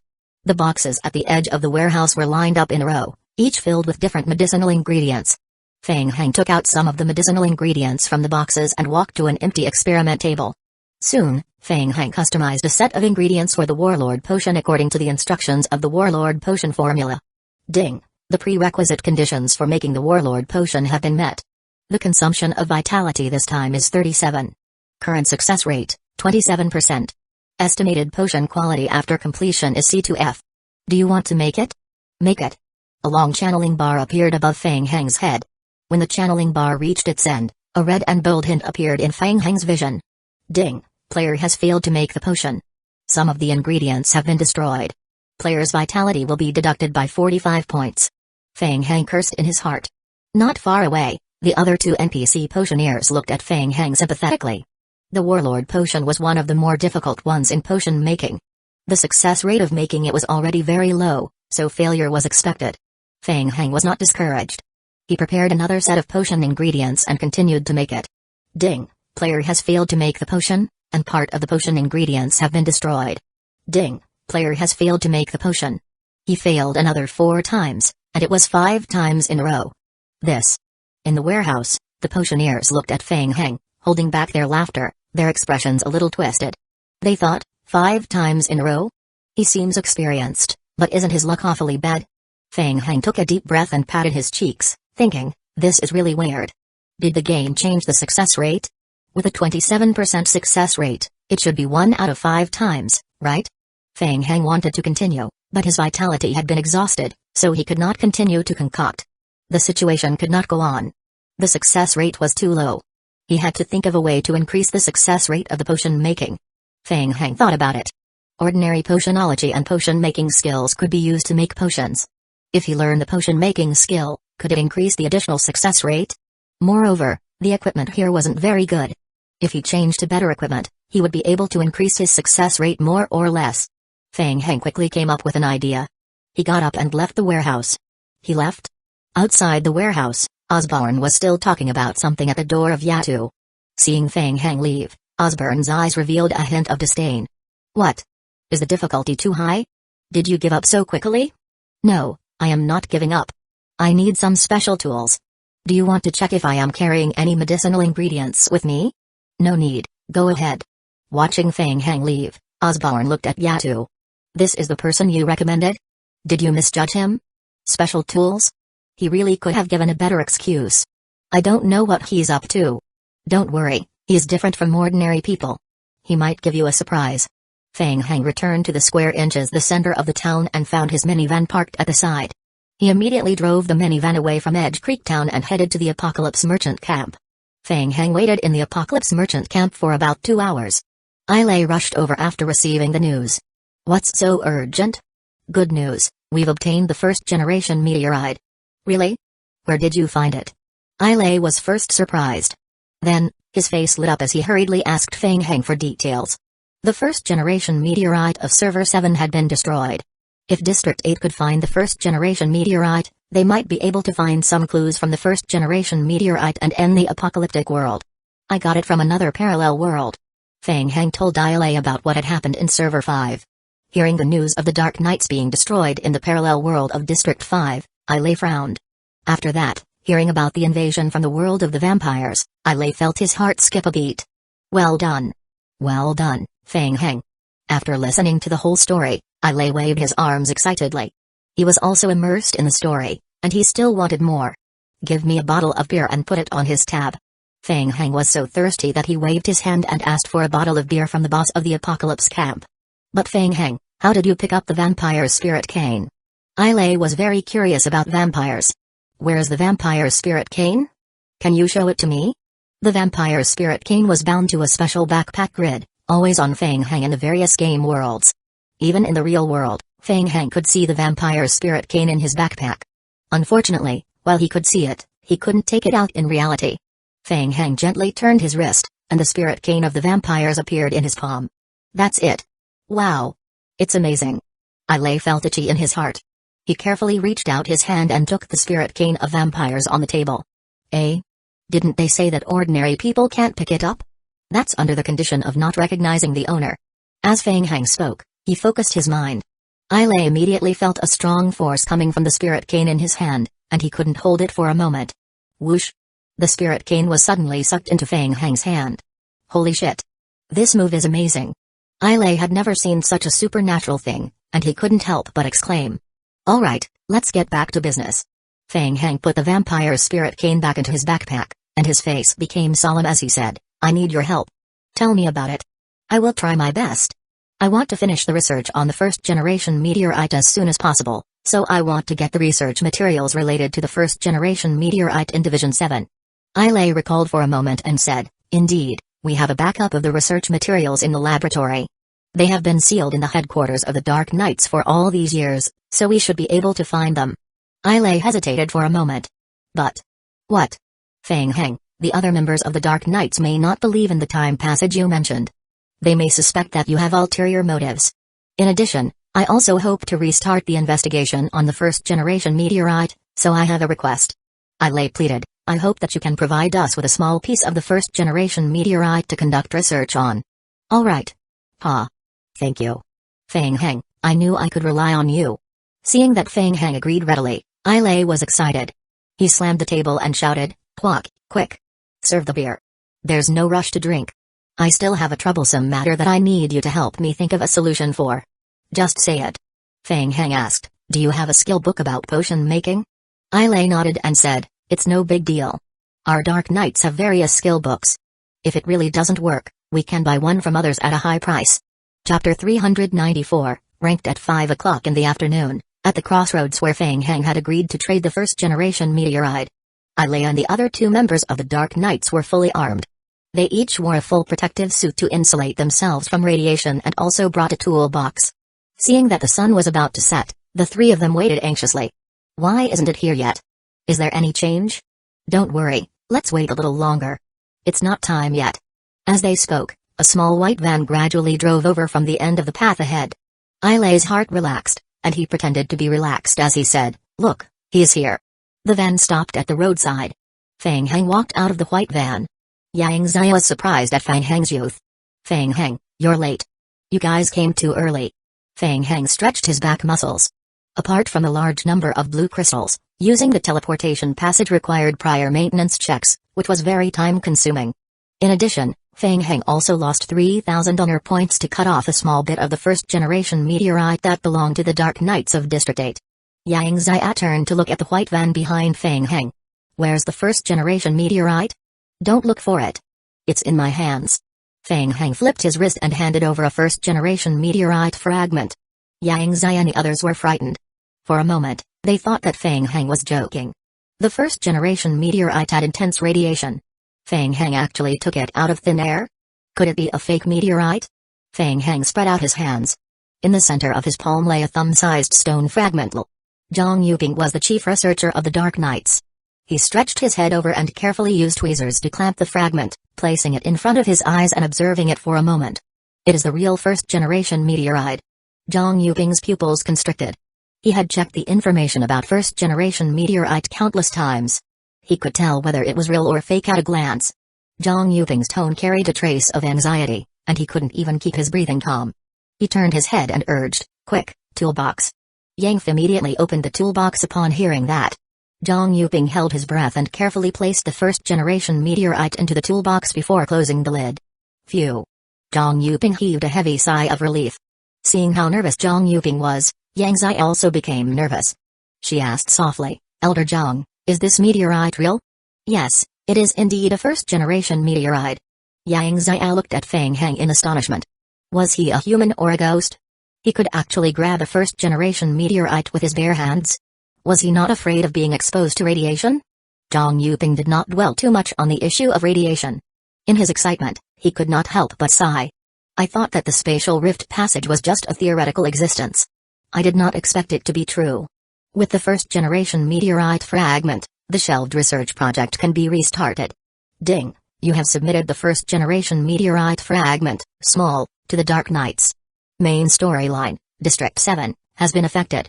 Ding. Your friendship with the Dark Knights has increased. Your reputation in the Dark Knights has increased.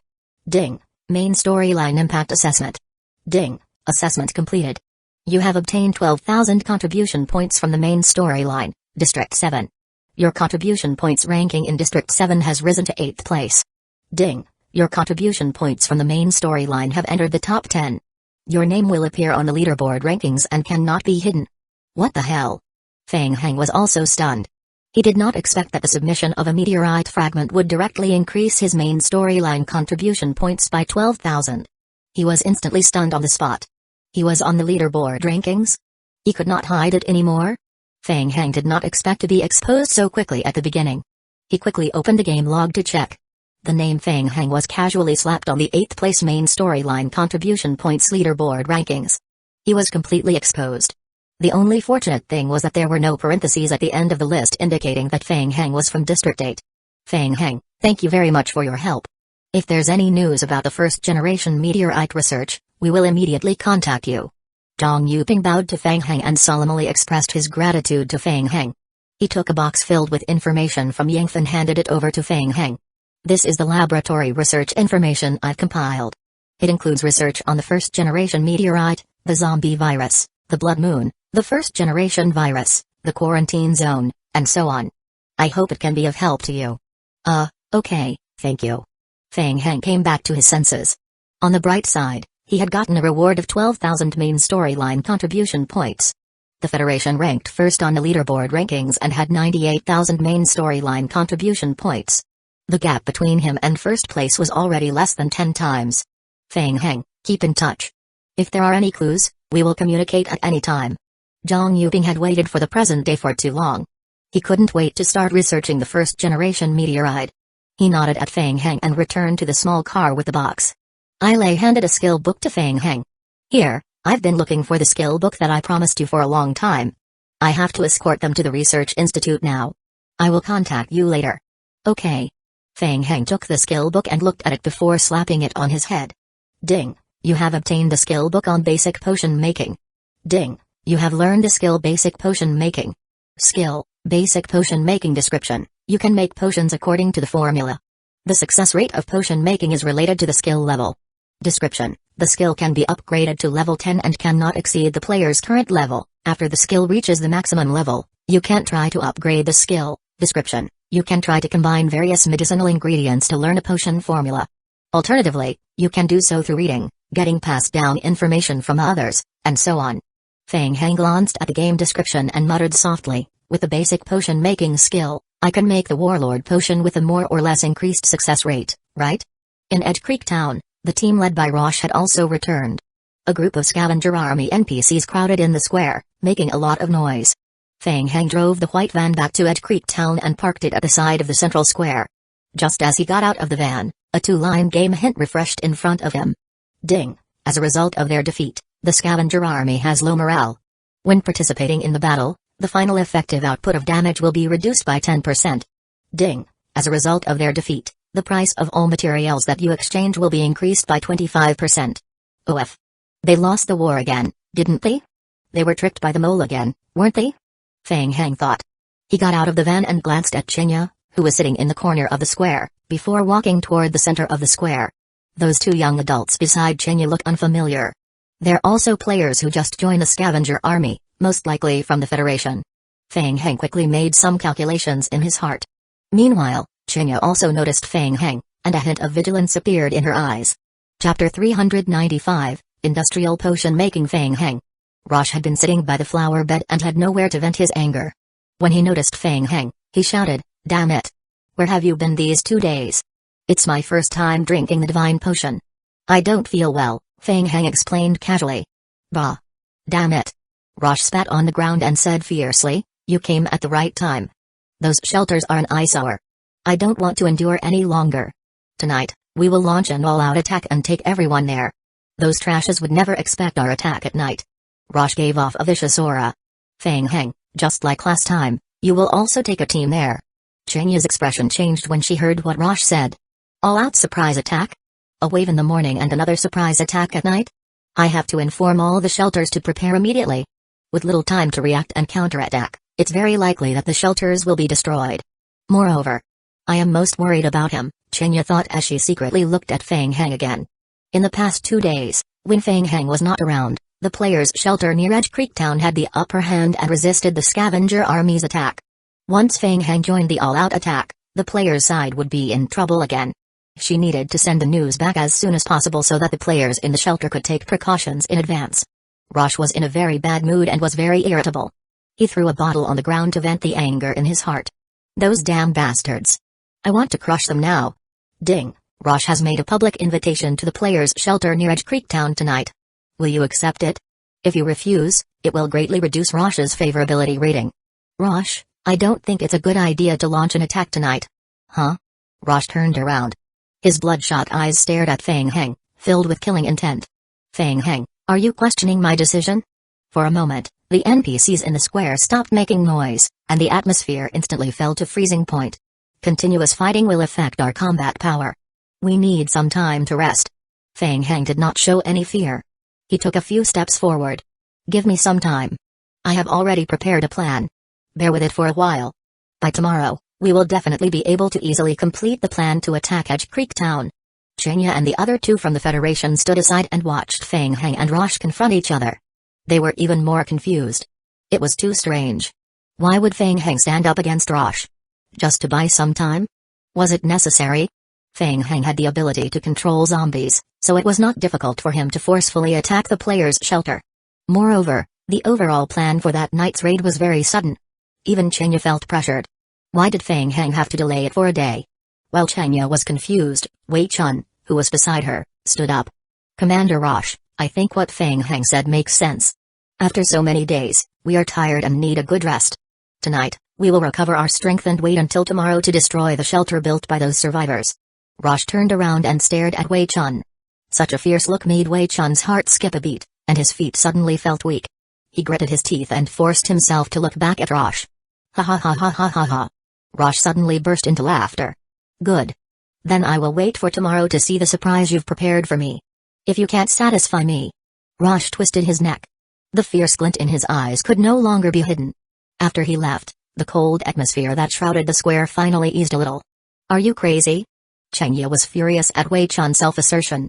Chenya, with one more night, we can make preparations in advance.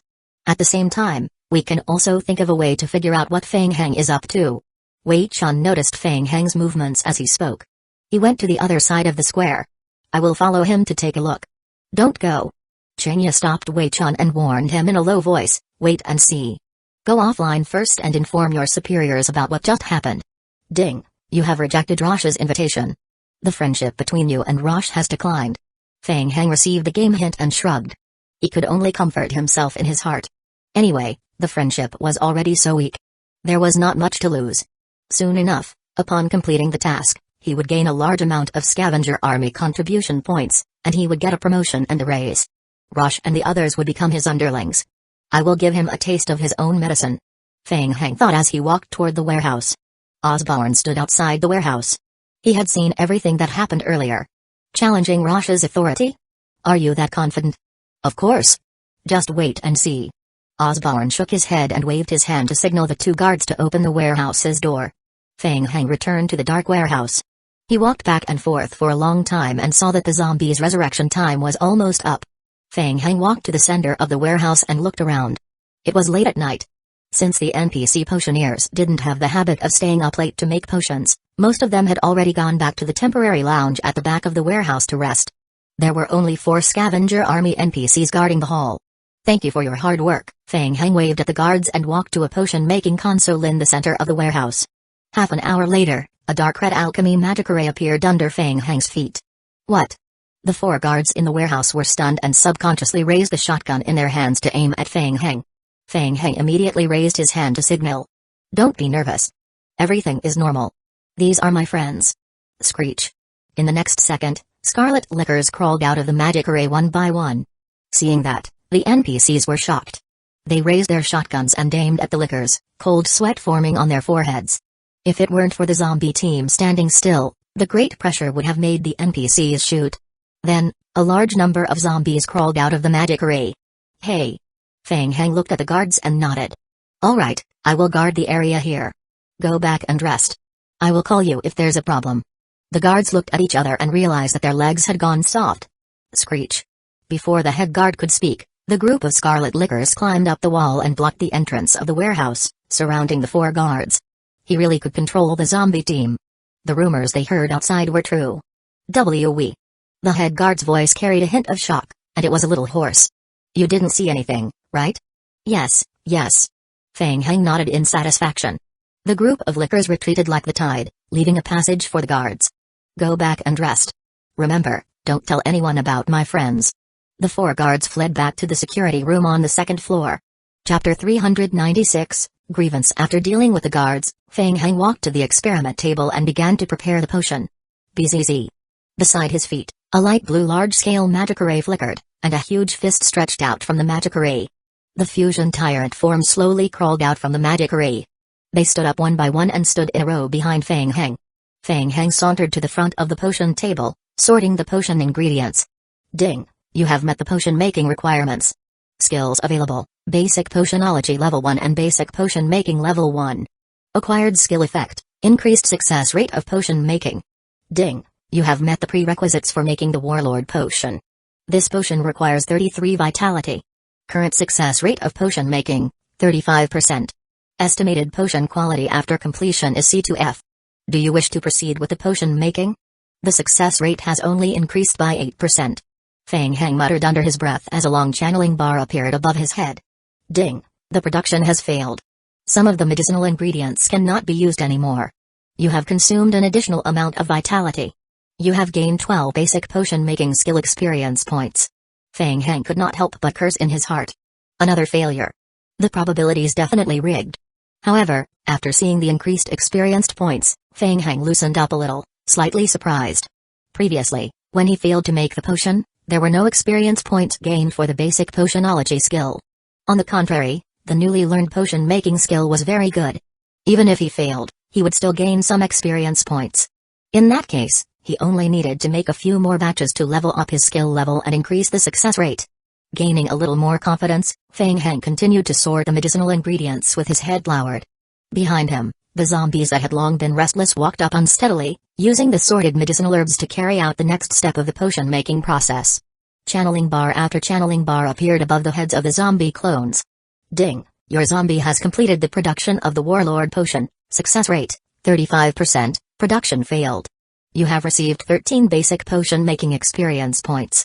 Ding. Your zombie has completed the production of the Warlord Potion. Success rate, 35%. Production successful.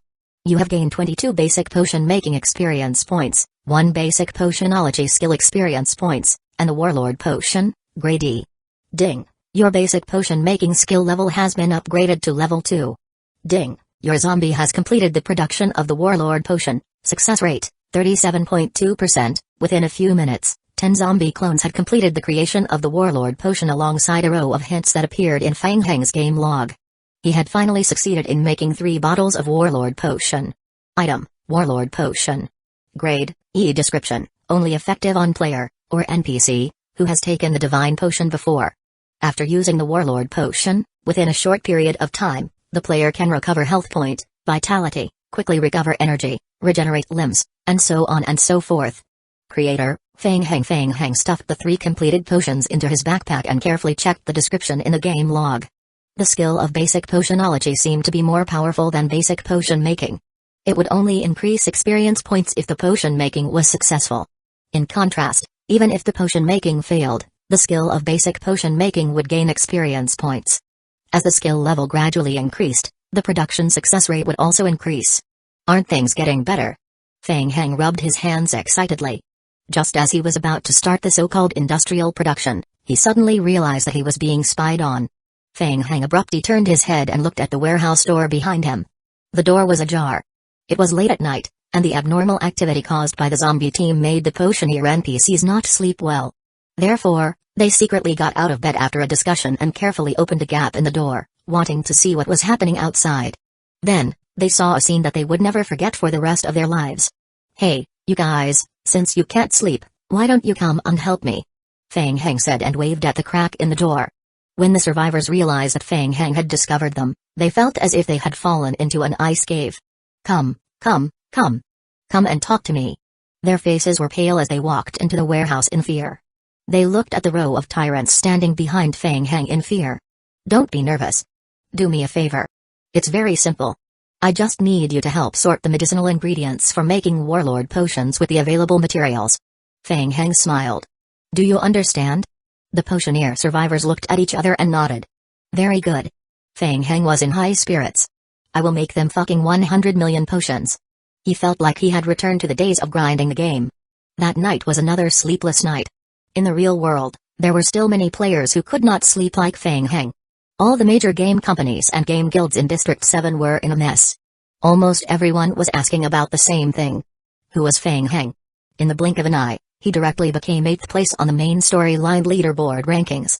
That meant that Fang Heng had obtained at least 8,000 main storyline contribution points in a short period of time. However, the various large guilds and game companies did not have any information related to Fang Heng. Fang Heng? Who was Fang Heng? Is he Fang Heng from District 8? It doesn't seem like it. He's probably someone with the same name and surname, right? Do a detailed investigation. I need to confirm his identity. Yes. The various large guilds moved upon hearing the news. The Federation also noticed the player who appeared on the leaderboard rankings in the first instance. Have you confirmed it? Is it Fang Heng from Server 8? The IT department has compared some of the audio and video data obtained from Chinya and confirmed that there is 70% similarity. Moreover, considering that he also has the ability to control zombies, the possibility of them being the same person is more than 90%. How? Did he teleport to District 7? Ding. Your basic potionology skill has upgraded to level 3. Ding. Your basic potion making skill has upgraded to level 8. Huh? What? That's it? At 2 o'clock in the morning, Fang Heng was stunned. Yes, Mr. Fang Heng. All the alternative ingredients that can be used together have been fully utilized. We currently lack a type of supplementary medicinal ingredient for the rest and cannot make more warlord potions. We couldn't find a suitable substitute in the warehouse. A potioneer survivor, Aolo, who was preparing the formula required ingredients, explained to Fang Heng. They had finally used up all the ingredients that can be used. Aolo sighed in his heart. They could finally rest. Fang Heng had thoroughly exhausted the few potioneers who stayed up all night to continuously prepare the ingredients. Seeing that the ingredients had finally been used up, they all sat down to rest. They were too tired. It was even more tiring to continuously prepare sets of medicinal ingredients than to directly make the potions. Spend all of them. That was fast. Fang Heng mumbled. Hearing Fang Heng's words, the potioneers who were resting on the ground really wanted to curse. Inwardly, they thought, what? Are you still not satisfied? They had been making potions for more than 10 years but had never experienced such a ridiculous situation.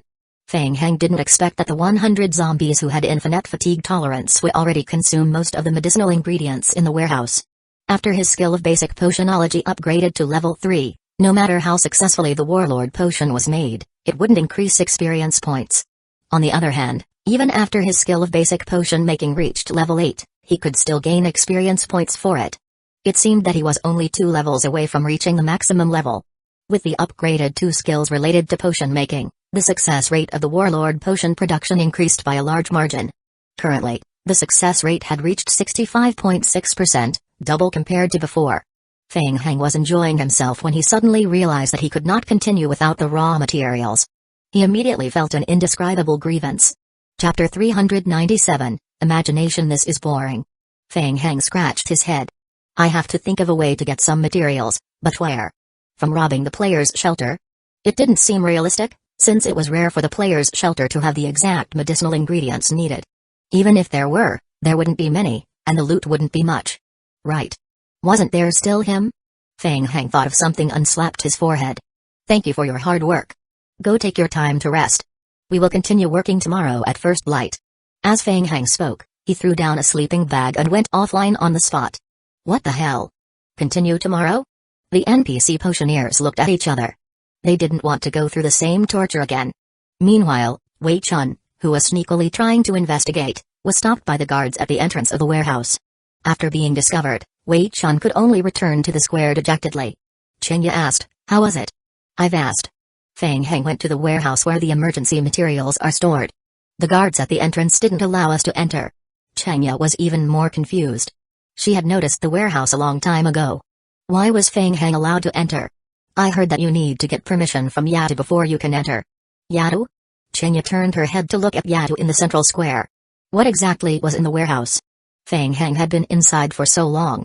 What was he doing inside? Chenya was puzzled. Just then, the survival radio received an emergency communication. Captain contacting me. Chenya opened her backpack on the spot and checked the survival radio. Please check the main storyline contribution points leaderboard rankings immediately to confirm Fang Heng's current situation. Report the situation offline in time. Main storyline contribution points leaderboard rankings? Chenya's heart skipped a beat. She immediately opened the game settings to check. How could it be? Chenya was shocked. She did not know when Fang Heng's name had appeared on the leaderboard rankings. Moreover, he was shockingly ranked 8th. The top 10 players on the leaderboard rankings in District 7 were all players from various large guilds. Every one of them had the backing of large guilds and large companies. The only exception was a person named Fang Heng. Chenya turned her head to look at the warehouse. Fang Heng. It's definitely him. Chen Yu? Late at night, when he received a call from Fang Heng, Chen Yu sat up straight, and his expression suddenly became serious. He rarely received calls from Fang Heng personally, especially at night. It meant that Fang Heng might be causing trouble in the game again. Chen Yu was on full alert. Yes, it's me. Hey. Sorry to disturb you so late at night. After all, the matter is quite urgent. Actually, I have a friend who happens to be in District 7 and needs some materials urgently. I owe him a favor. You know I can't make it in District 7, right? So, about the materials you originally promised to give me, send them directly to District 7. Hearing that Fang Heng only called to ask for materials, Chen Yu relaxed a little. He was afraid that Fang Heng would cause some trouble in District 8 meters, but there was no need to care about District 7. Oh, it's about that. It's definitely not a problem. I just need to communicate with my superiors. Chen Yu's mood instantly became much better. He used a pen and paper to record the materials that Fang Heng needed. Is it urgent? Don't worry. Your batch of materials is categorized under special approval. District 7 has been in service for so long and is much richer than our District 8. If everything goes smoothly, the goods will arrive before dawn tomorrow. Chen Yu continued, yes. 7-star grass, honeysuckle. We do have them, we do. It's just that the snake-tail grass is a bit more troublesome to prepare. It's considered a rather rare medicinal ingredient. Haha, look at what you're saying. You've already asked for it, so I will definitely think of a way to get it for you. What? How many? Why does your friend need so many medicinal ingredients? Sure, I will help you contact them. Where do you want them delivered to? The Federation owed Fang Heng a large amount of materials owing to what happened in Server 5. Now that the favor would be considered returned with him just providing medicinal ingredients from District 7, Chen Yu felt that Fang Heng was really a good person. After all, the prices of the ingredients in District 7 was relatively low, and it didn't even take up their funds in District 8. Chen Yu was busy writing down the materials that Fang Heng needed when someone knocked on his office door. A Federation soldier pushed open the door and entered. Seeing that he was on the phone again, the soldier nodded at Chen Yu and said in a low voice, "Sir, it's an emergency letter of investigation from District 7. The soldier placed a letter on the table and carefully exited the door. It was already so late, and there was still an emergency letter, from District 7, too? Chen Yu suddenly had a bad premonition. As he picked up the phone, he opened the letter to check. It was a request for District 8 to help investigate the information of an unknown person who had appeared in the main storyline of District 7. Huh? What the hell? Fang Heng? Chen Yu flipped through the document and saw the name that suddenly appeared. He was shocked. He carefully confirmed the contents of the investigation letter. That afternoon, District 7 discovered that an unknown person had suddenly appeared on the main storyline contribution points leaderboard rankings. His name was Fang Heng. They wanted to confirm if that was the same person as the Fang Heng in Server 8. Chen Yu blinked several times and looked at the phone in his right hand. What a coincidence. No way. Could the friend Fang Heng just mentioned be himself? But why did he go to District 7 for no reason? The penalty for transferring servers is very severe. It's basically having to restart all over again. Could it be? Chen Yu had a terrifying thought. Could it be that he went to sabotage District 7 because District 8's main storyline progress is stuck? That indeed sounds like something Fang Heng would do. Chen Yu flipped to the few photos attached to the back of the investigation letter and immediately confirmed that the person was definitely Fang Heng himself. What the hell? Chen Yu quickly picked up the phone again. Hello? Fang Heng?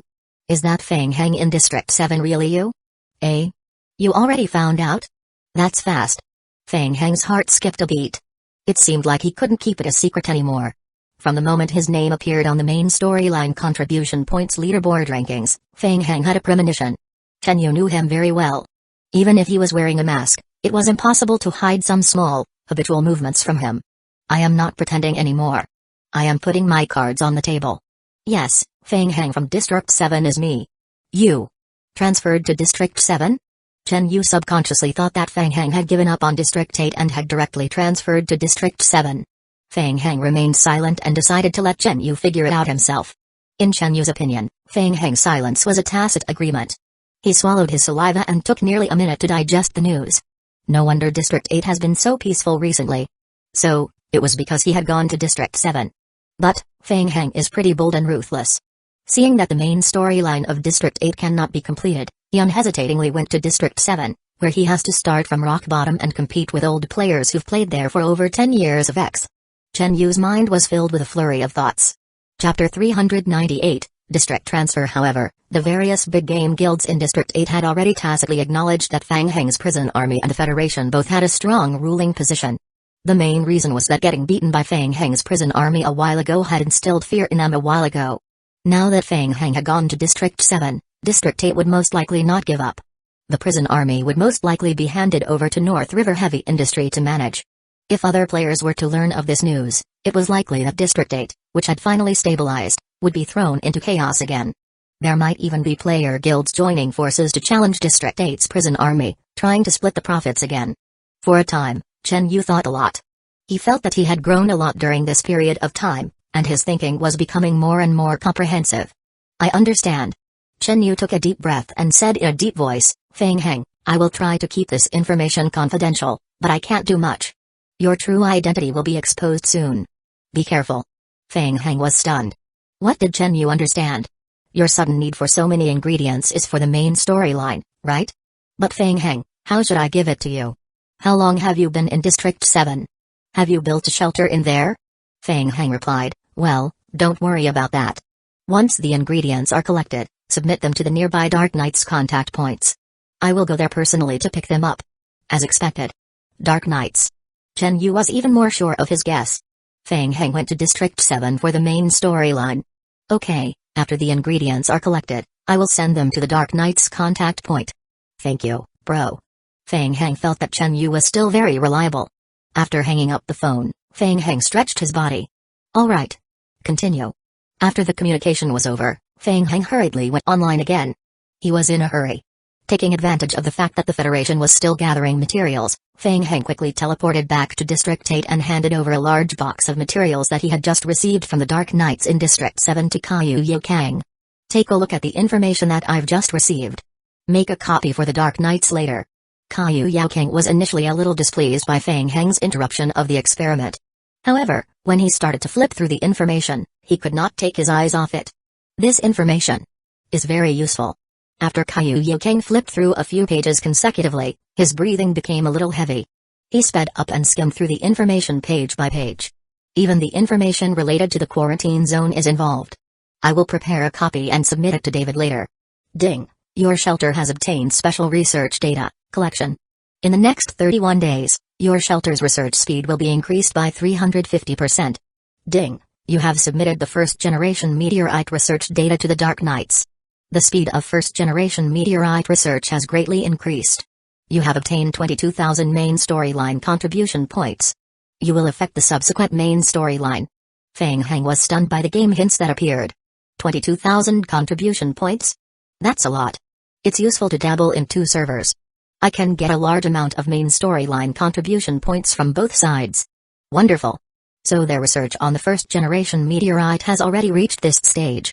Caillou Yokang flipped through the information and clicked his tongue in wonder. With this information, the following research and experimental steps for the first-generation meteorite can be greatly improved. I believe that the first batch of research drugs will be completed very soon.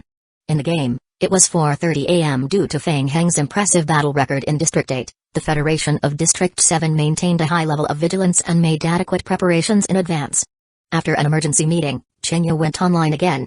It's confirmed. He is Fang Heng of Server 8. The other two Federation players who were participating in the mission were shocked when they heard this news. Fang Heng had changed his server. If the news was leaked, it would definitely cause a huge uproar in District 7 and District 8. It's really him? Why did he came to District 7 when District 8 is developing so well? Chenya opened her mouth, but shook her head and no longer answered. It's all too strange. From the information leaked by the higher-ups, it seems like Feng Heng spent so much effort to directly transfer to District 7 for the main storyline. But, shouldn't he be looking for the Dark Knights in that case? Why is he mixed up with the scavenger army instead? They're not really compatible either. Wei Chun felt strange and asked, could it be that the information is wrong? Impossible. The higher-ups have already confirmed that it's Feng Heng. What should we do now? Do the higher-ups have any new instructions? Wait and see, observe for the time being, and act accordingly. Feng Heng must have his purpose in joining the scavenger army. Our mission goal is still to find a way to obtain the divine potion and try to protect the safety of the people. Also, this matter must be kept a secret from the public. Do you understand? Yes. Wei Chun agreed, but his mind was in chaos. He suddenly realized something and pointed to the side, saying, look, Feng Heng has come out. Under the night sky, Chenya saw Feng Heng leave the warehouse alone. He said something to the guard at the warehouse's entrance, then walked toward the square alone. It's so late. Where is he going? SHH, be quiet. Let's wait and see. Feng Heng had just returned to District 7. He was having a headache because of the medicinal ingredients. The Federation had helped to prepare a large number of medicinal ingredients. He could use the space-tearing passage of the Dark Knights to collect the medicinal ingredients from the whole of District 7 and gather them in the region of Edge Creek Town. But there was a problem. How should he collect the medicinal ingredients after that? How could he complete the final stage of transporting the ingredients from the Dark Knights camp to Edge Creek Town's scavenger army? Feng Heng admitted that he was greedy to death. He had the idea of raising the honor points of the scavenger army to the peak, completing the current main storyline of District 7, and finding the mastermind behind the scavenger army. Therefore, Feng Heng asked the Federation for a large amount of medicinal ingredients. It would take a long time just to transport the sheer amount of ingredients from the Dark Knights camp to Edge Creek Town by large trucks. The Dark Knights were willing to help him send them to Edge Creek Town. However, the scavenger army in Edge Creek Town was not very willing to see the Dark Knights. Both sides would definitely fight, so he couldn't ask the scavenger army to help pick up the goods from the Dark Knights. As for the zombies, they weren't speedy enough, and it wasn't safe, for the trucks could easily topple over with them at the wheel. It was so troublesome. Feng Heng was worried as he slowly walked toward the square. Suddenly, his eyes lit up. Chenya. They were still here? That's great. Feng Heng smiled and walked toward Chenya and the others. We've been discovered. After learning that the person in front of him was the famous Feng Heng of District 8, Wei Chun felt an unprecedented pressure. Chenya, Feng Heng is walking toward us. Play it by ear. Chenya stood up as she spoke. Chapter 399, Helpers Feng Heng. Hey, you guys are here too. From afar, Feng Heng waved at the few of them, greeting them in a friendly manner as if they were old friends. It's so late and you haven't gone offline to rest. Civil servants are indeed pretty busy. I perfectly understand that to serve the people, your ideological levels must be pretty high. Chenya frowned. She didn't understand what Feng Heng was up to. After learning that Feng Heng came to District 7 for the main storyline, the Federation was also very nervous. From a certain point of view, they were also competitors. Don't be so nervous. I didn't lie to you. I've said it before that I am Feng Heng. You just didn't believe me. Feng Heng touched the back of his head as he spoke and looked at the serious-looking Wei Chun and Chenya behind him. Wei Chun couldn't help but ask, Feng Heng, what are you trying to say? Actually, I want to ask you guys for a favor. Chenya was stunned. A favor? Yes, a small favor. Don't doubt me. I've been cooperating with your side, the Federation, all this while. My reputation is very good. You can ask around. Feng Heng smiled gently. How about this? I will give you an elementary divine potion as a reward. Chenya and the others were stunned. The divine potion was their biggest motive in joining the Dark Knights. Feng Heng, I need to consult my superiors. To that, Feng Heng made the go-ahead gesture. Of course, but hurry up. You know my agreement with Rosh. I don't have much time left. Half an hour later. The sky was still dark. A small white car was parked halfway up the mountain road. The Dark Knights camp of Edge Creek Town was built halfway up the mountain. Feng Heng, you're finally here. Ailei walked out of the camp with an anxious look on his face. You have too many things. Don't even talk about organizing them. Just the teleportation alone has cost us a lot of crystal energy, he complained with a bitter smile. At first, when he heard that Feng Heng needed help to transport materials, Ailey agreed immediately. But he didn't expect that Feng Heng would actually bring such a large amount of medicinal ingredients over and fill up their entire camp. Look at you, you're being calculative with me again, aren't you? We're all here to save this world. Why nitpick about crystal energy usage? Feng Heng winked at Ailey as he spoke. There's a small portion of blue crystal raw ores at the back of the truck. Think of it as an investment to save the apocalyptic world. There were still many blue crystal raw ores in the warehouse in the real world. District 8 already had better blue crystal energy sources, so Feng Heng was no longer interested in those raw ores. Feng Heng also found it troublesome to move them time and again, so he gave them to Ailey as payment for borrowing the space-tearing device. Really? Ailey was delighted when he heard that. He walked to the back of the truck and saw half of the truck full of energy crystal ores. He was instantly overjoyed. Hey, Feng Heng. I knew you were loyal to your friends. Of course. It's my motto to earn money together. Hee hee. The two of them looked at each other and smiled. Come, I will take you to see the goods first.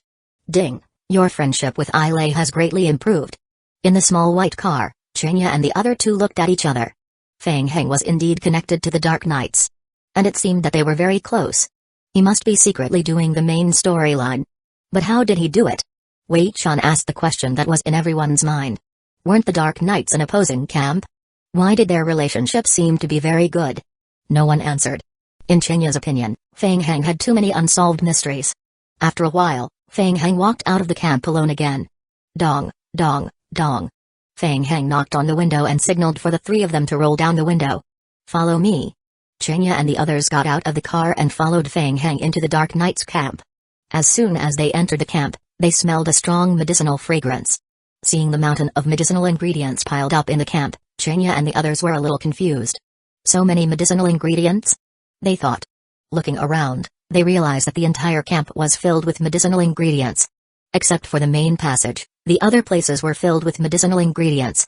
Just then, Chinya recalled how she seemed to have heard during the meeting not long ago that Feng Heng had requested a large batch of medicinal ingredients from District 7 of the Federation.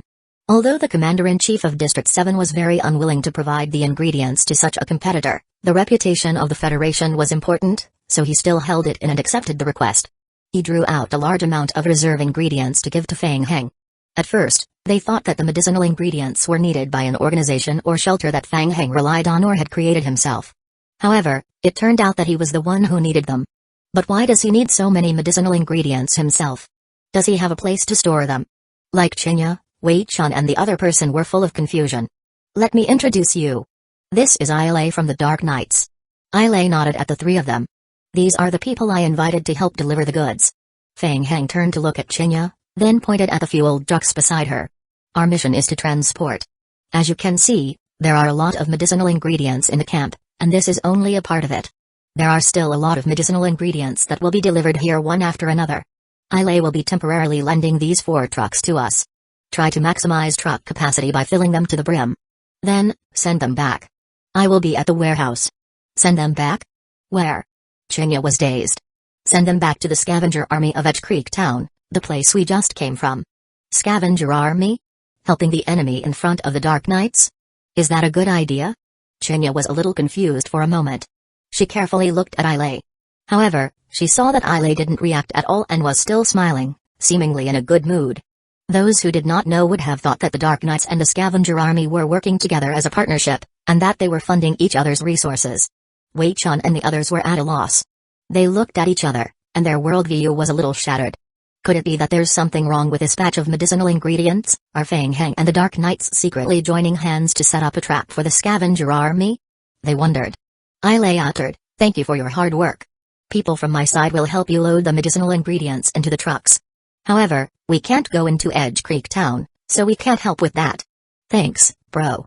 Let me know if you need anything in the future." Feng Heng patted Ailey's shoulder and handed a few bottles of coffee to Chinya and the others. "Let's get to work. Don't just stand there. We have to hurry up and deliver them. There are still a lot of medicinal ingredients on the way, too. If everything goes smoothly, we will probably be able to move them all by tomorrow afternoon." By tomorrow afternoon? What's that supposed to mean? Are we expected to transport medicinal ingredients for a full day? Just how many ingredients are there? The trio thought. Wei Chan had his mouth agape as he turned to look at Chinya. Chinya nodded at Feng Heng. "All right. We will do it as quickly as possible. Wei Chun silently took the coffee from Fang Heng, opened the lid, and drank it in one gulp. It was indeed difficult to earn money these days, he thought. Chapter 400, Up to no good. The IT department has already verified that the player who appeared in District 7 is undoubtedly Fang Heng from District 8. After confirming that the player on the leaderboard rankings was Fang Heng from District 8, the various large guilds felt as if they were facing a great enemy. They were truly afraid. They had studied videos of Fang Heng in District 8 over and over again. In the videos, the strength that Fang Heng displayed was enough to destroy a small shelter in District 7 and deal a devastating blow to a medium-sized shelter. Only a large-sized shelter could defend against him. Many large guilds had considered directly recruiting Fang Heng. Unfortunately, the countless offers sank like stones into the sea. Fang Heng's gaming work studio simply ignored them. It had been more than 10 years since the start of Server 7, and the game had already entered a stable state. Most of the benefits in the game had already been split up.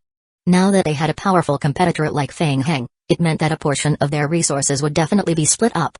No one was willing to let such a thing happen.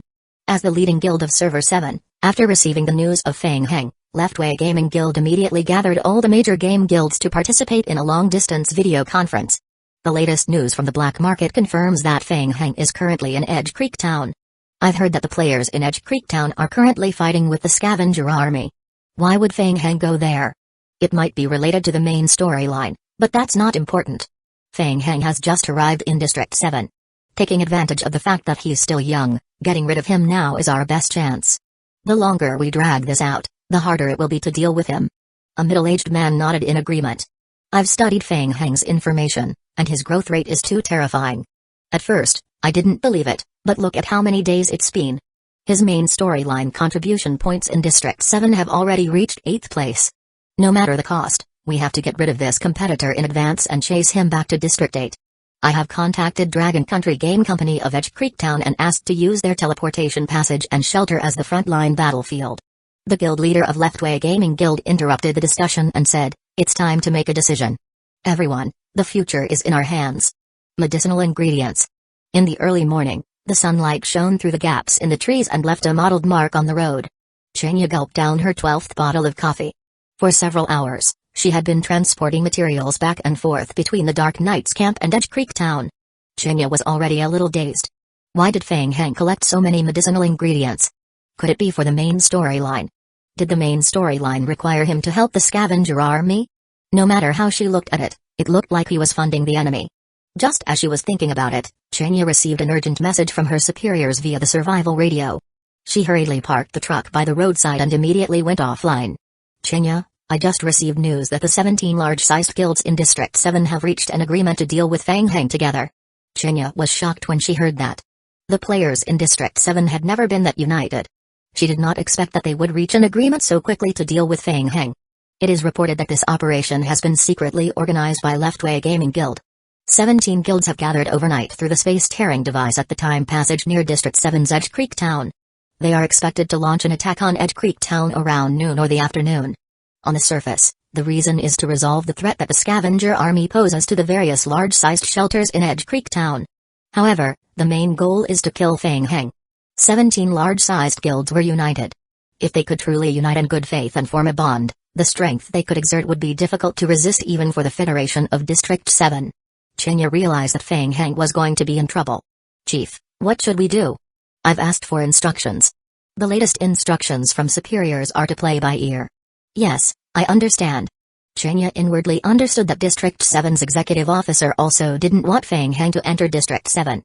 After all, his entry would affect the Federation's control over District 7 and the completion of the main storyline. If they could use the present opportunity to chase Fang Heng out of District 7, they would most likely be happy to do so. Even if they couldn't chase him out, they could have a good gauge of Fang Heng's strength after the battle. At the same time, in the game, Fang Heng also received an emergency hint from the game. "Ding, you have received an emergency message from the external game cabin." "Message? God, it's an emergency. Find an opportunity to go offline. It's quite urgent.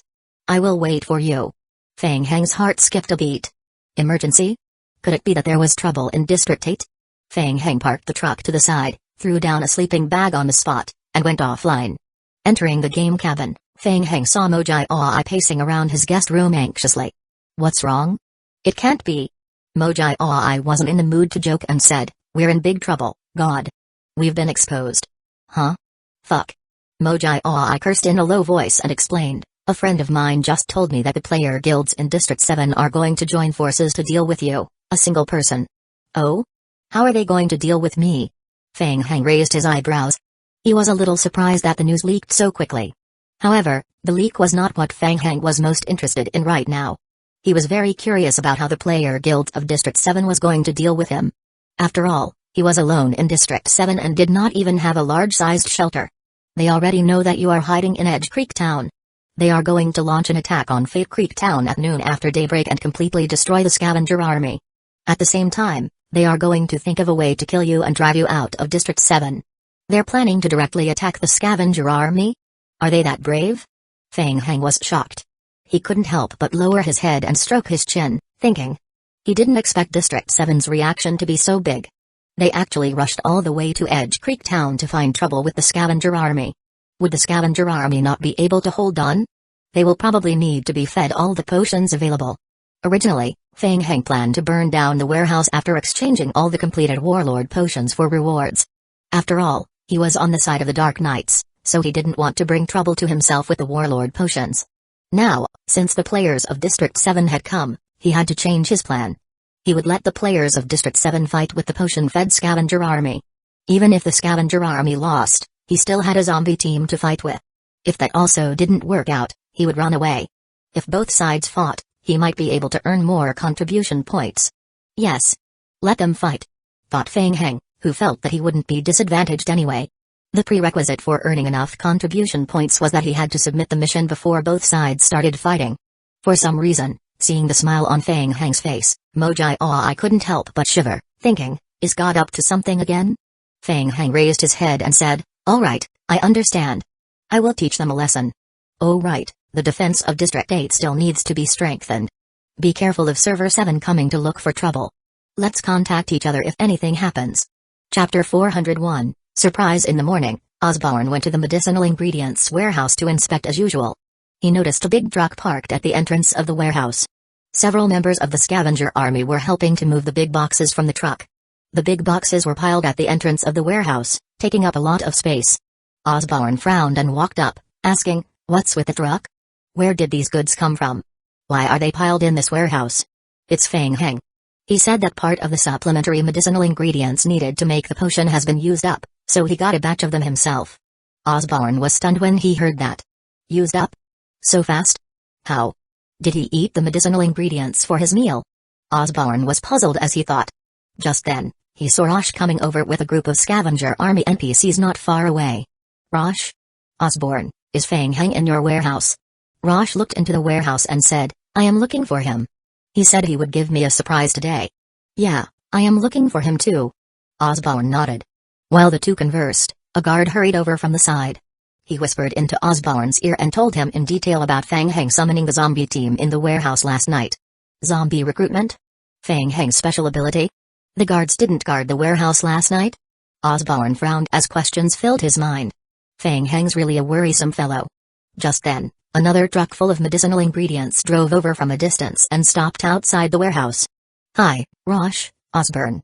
Fang Heng jumped down from the truck and waved at the two of them. Osborne asked in a deep voice, Fang Heng, what's with these medicinal ingredients? I heard that you used up the medicinal ingredients in the warehouse. Indeed, there weren't enough medicinal ingredients.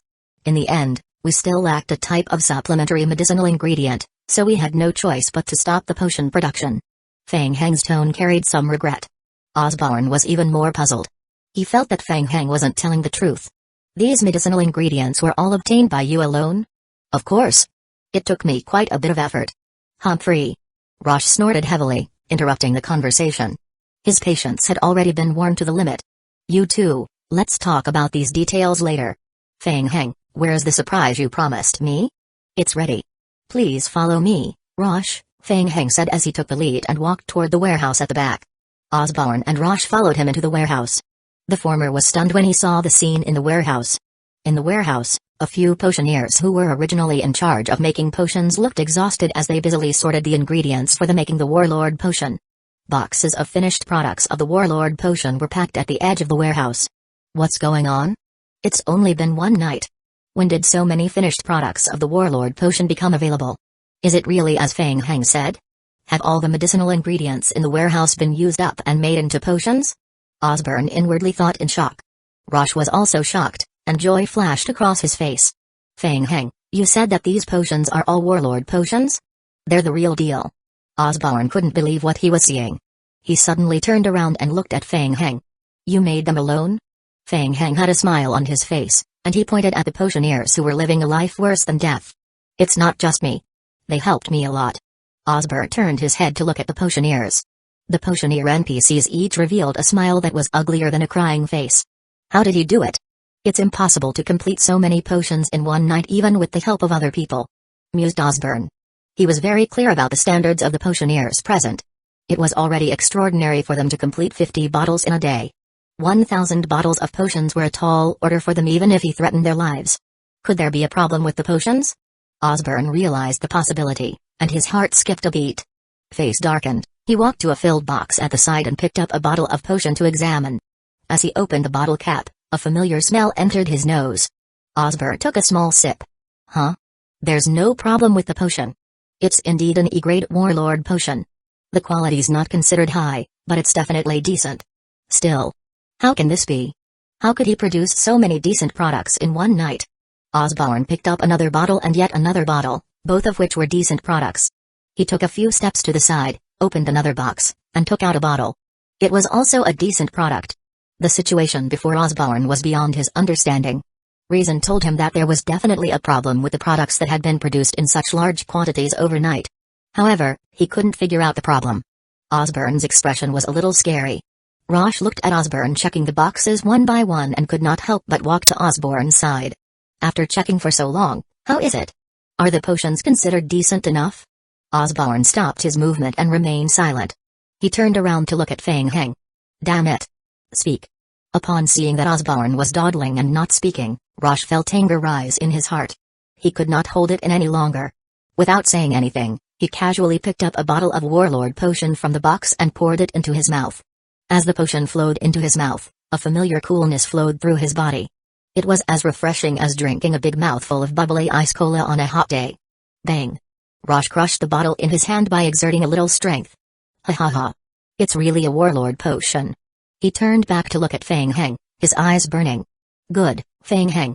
You didn't disappoint me. Your contribution to this mission will not be forgotten. Thank you for your trust.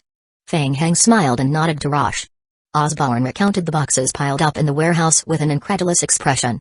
There were thousands of bottles of Warlord Potions in the warehouse. How did he make this many overnight? It's theoretically impossible. Osborne wondered. He then looked at Feng Heng. Feng Heng, how did you do it? In the apocalyptic world, people like us have to have some skills to survive, don't we? Feng Heng said and gestured to the potioneers in the room with his eyes. I will continue to make more Warlord Potions. I will be temporarily commanding them. They can help me.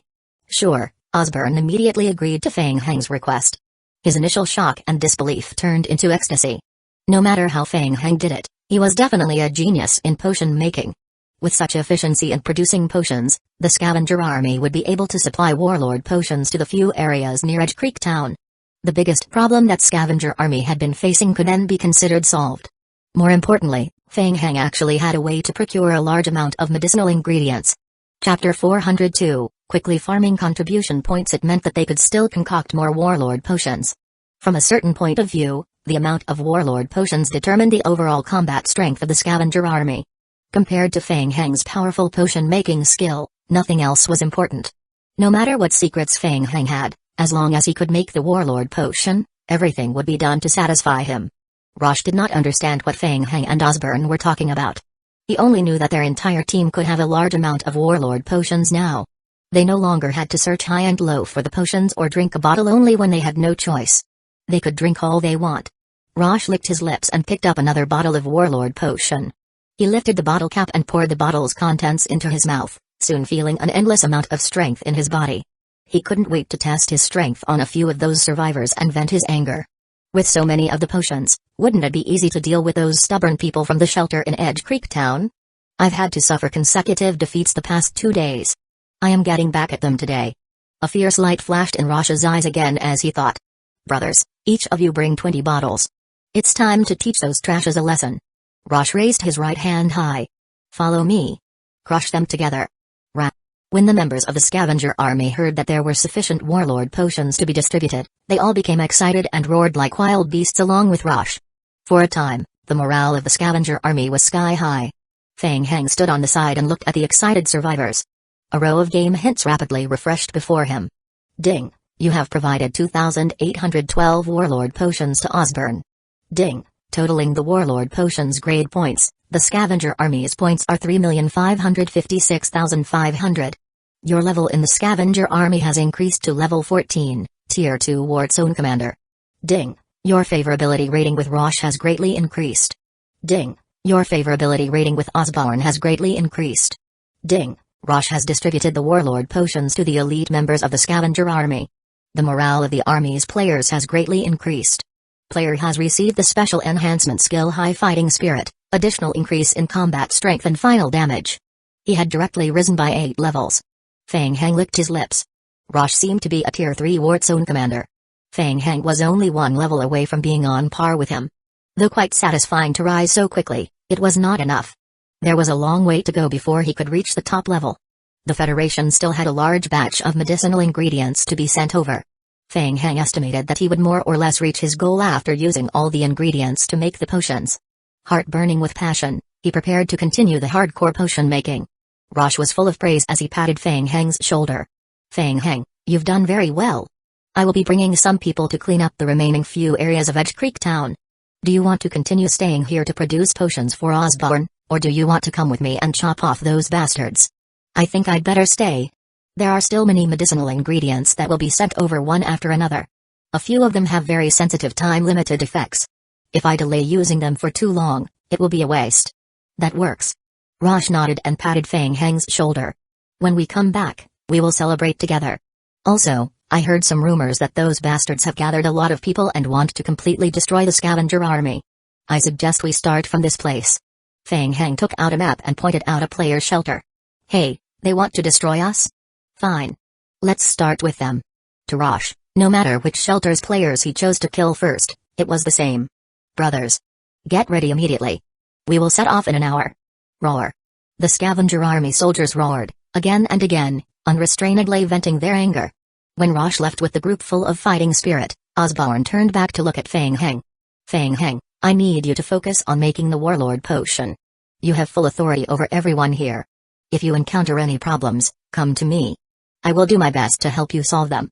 In addition, I will urgently gather a new batch of medicinal ingredients. Can you handle things here by yourself? Of course. Fang Heng thought to himself, isn't it just making potions? That's easy. The more, the better. The previous night, the first wave of proliferators appeared, and the efficiency of making potions doubled. In the present day's night, the second and third waves of proliferators would spawn. Only then would the efficiency reach its peak. Fang Heng copied Osborne's tone from yesterday and added, as many medicinal ingredients as you have. Ha ha ha. Great. Osborne was unusually excited. When this matter is over, I will personally report your achievements to Lord Cookbarn. Chenya, who was waiting in the truck to unload the goods, heard the noise coming from the warehouse. What was going on?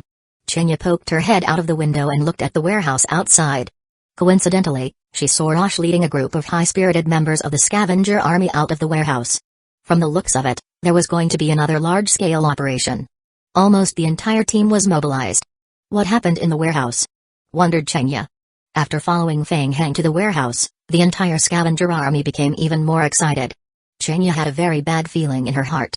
She frowned slightly and lowered her head to look at the time. According to the time, the player guilds in District 7 were almost ready to set off. It was very likely that they would meet them halfway. No. I have to report this matter in advance, thought Chenya. Hey. Fang Heng? Fang Heng, who appeared at the car window, gave Chenya fright. Here, take these. Fang Heng threw a few cans of coffee into the car through the car window. Thanks for your hard work. Fang Heng waved at Chenya. There are still a lot of medicinal ingredients left with the Dark Knights. We have limited manpower, so I am counting on you. I promise to get you the divine potion that I promised you. Okay, good.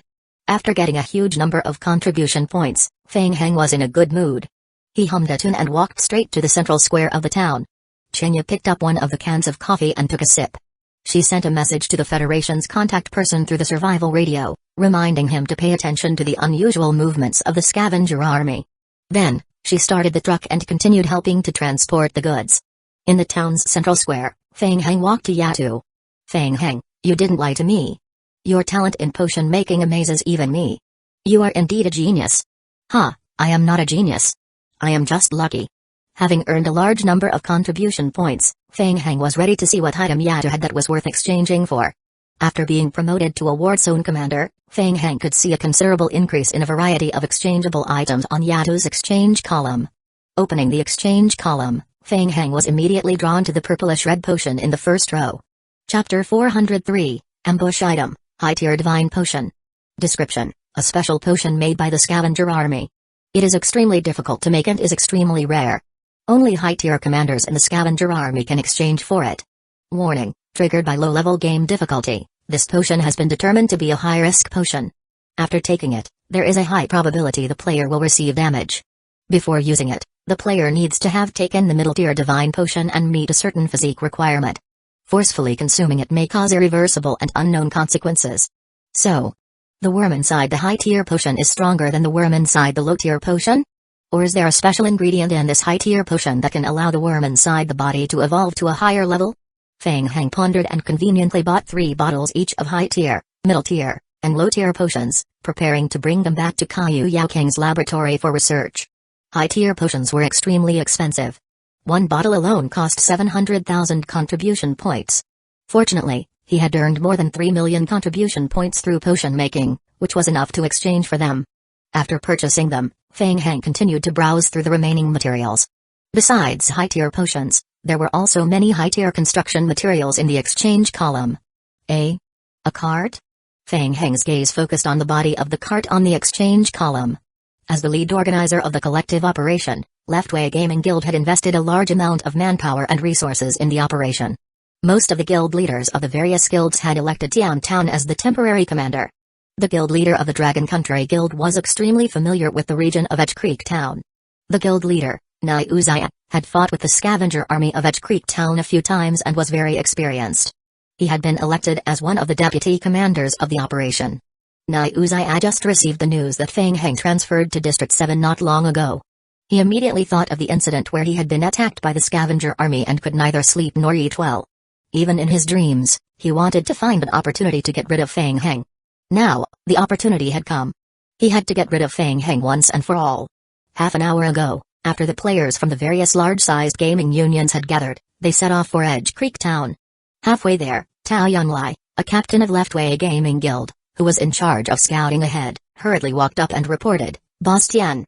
The front scouting team has encountered the scavenger army. With roughly 500 to 600 people, they are about 2 kilometers away from us and are heading toward our position." Tianzhen was shocked when he heard that. 500 to 600 people? The entire scavenger army is being mobilized? Nai Uzaya nodded and said, "Excluding the non-combatants, the actual number of combatants in the scavenger army of Edge Creek Town is less than 600. It should be all of them." Tianzhen and the other guild leaders exchanged glances. They could see the excitement in each other's eyes. What a good opportunity. If they attacked Edge Creek Town directly, the scavenger army would have the geographical advantage, which would affect their offensive strength. Now, the other side actually took the initiative to leave Edge Creek Town. Even the heavens were on their side. It would be a perfect ambush. Tianzhen could feel the eagerness in the eyes of the commanders of the other guilds. Taking a deep breath, Nai Uzaya took the opportunity to suggest, "Edge Creek Town's scavenger army isn't very strong. Our strength is enough to crush them. Since we're meeting them outside their home ground this time, we won't lose. If we launch an attack now, we can minimize the casualties." Tianzhen nodded and looked at the players. "Where's Feng Heng? Is he inside?" Ta Yunlai replied, "For the time being, our members haven't seen Feng Heng, so we can't confirm that." "Okay.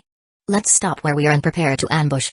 Set up a defensive line and completely destroy the scavenger army." After making the battle decision, the guild leaders immediately led their subordinate players to prepare for battle in batches and set up a defensive line. For some reason, Tianzhen felt a little uneasy. Could it be that he had seen too much news about Feng Heng recently? "Nai Uzaya, based on your understanding of the scavenger army, what are our chances of winning?" Nai Uzaya was extremely confident about the upcoming battle. "Even if we forcefully attack Edge Creek Town, we still have a 100% chance of winning.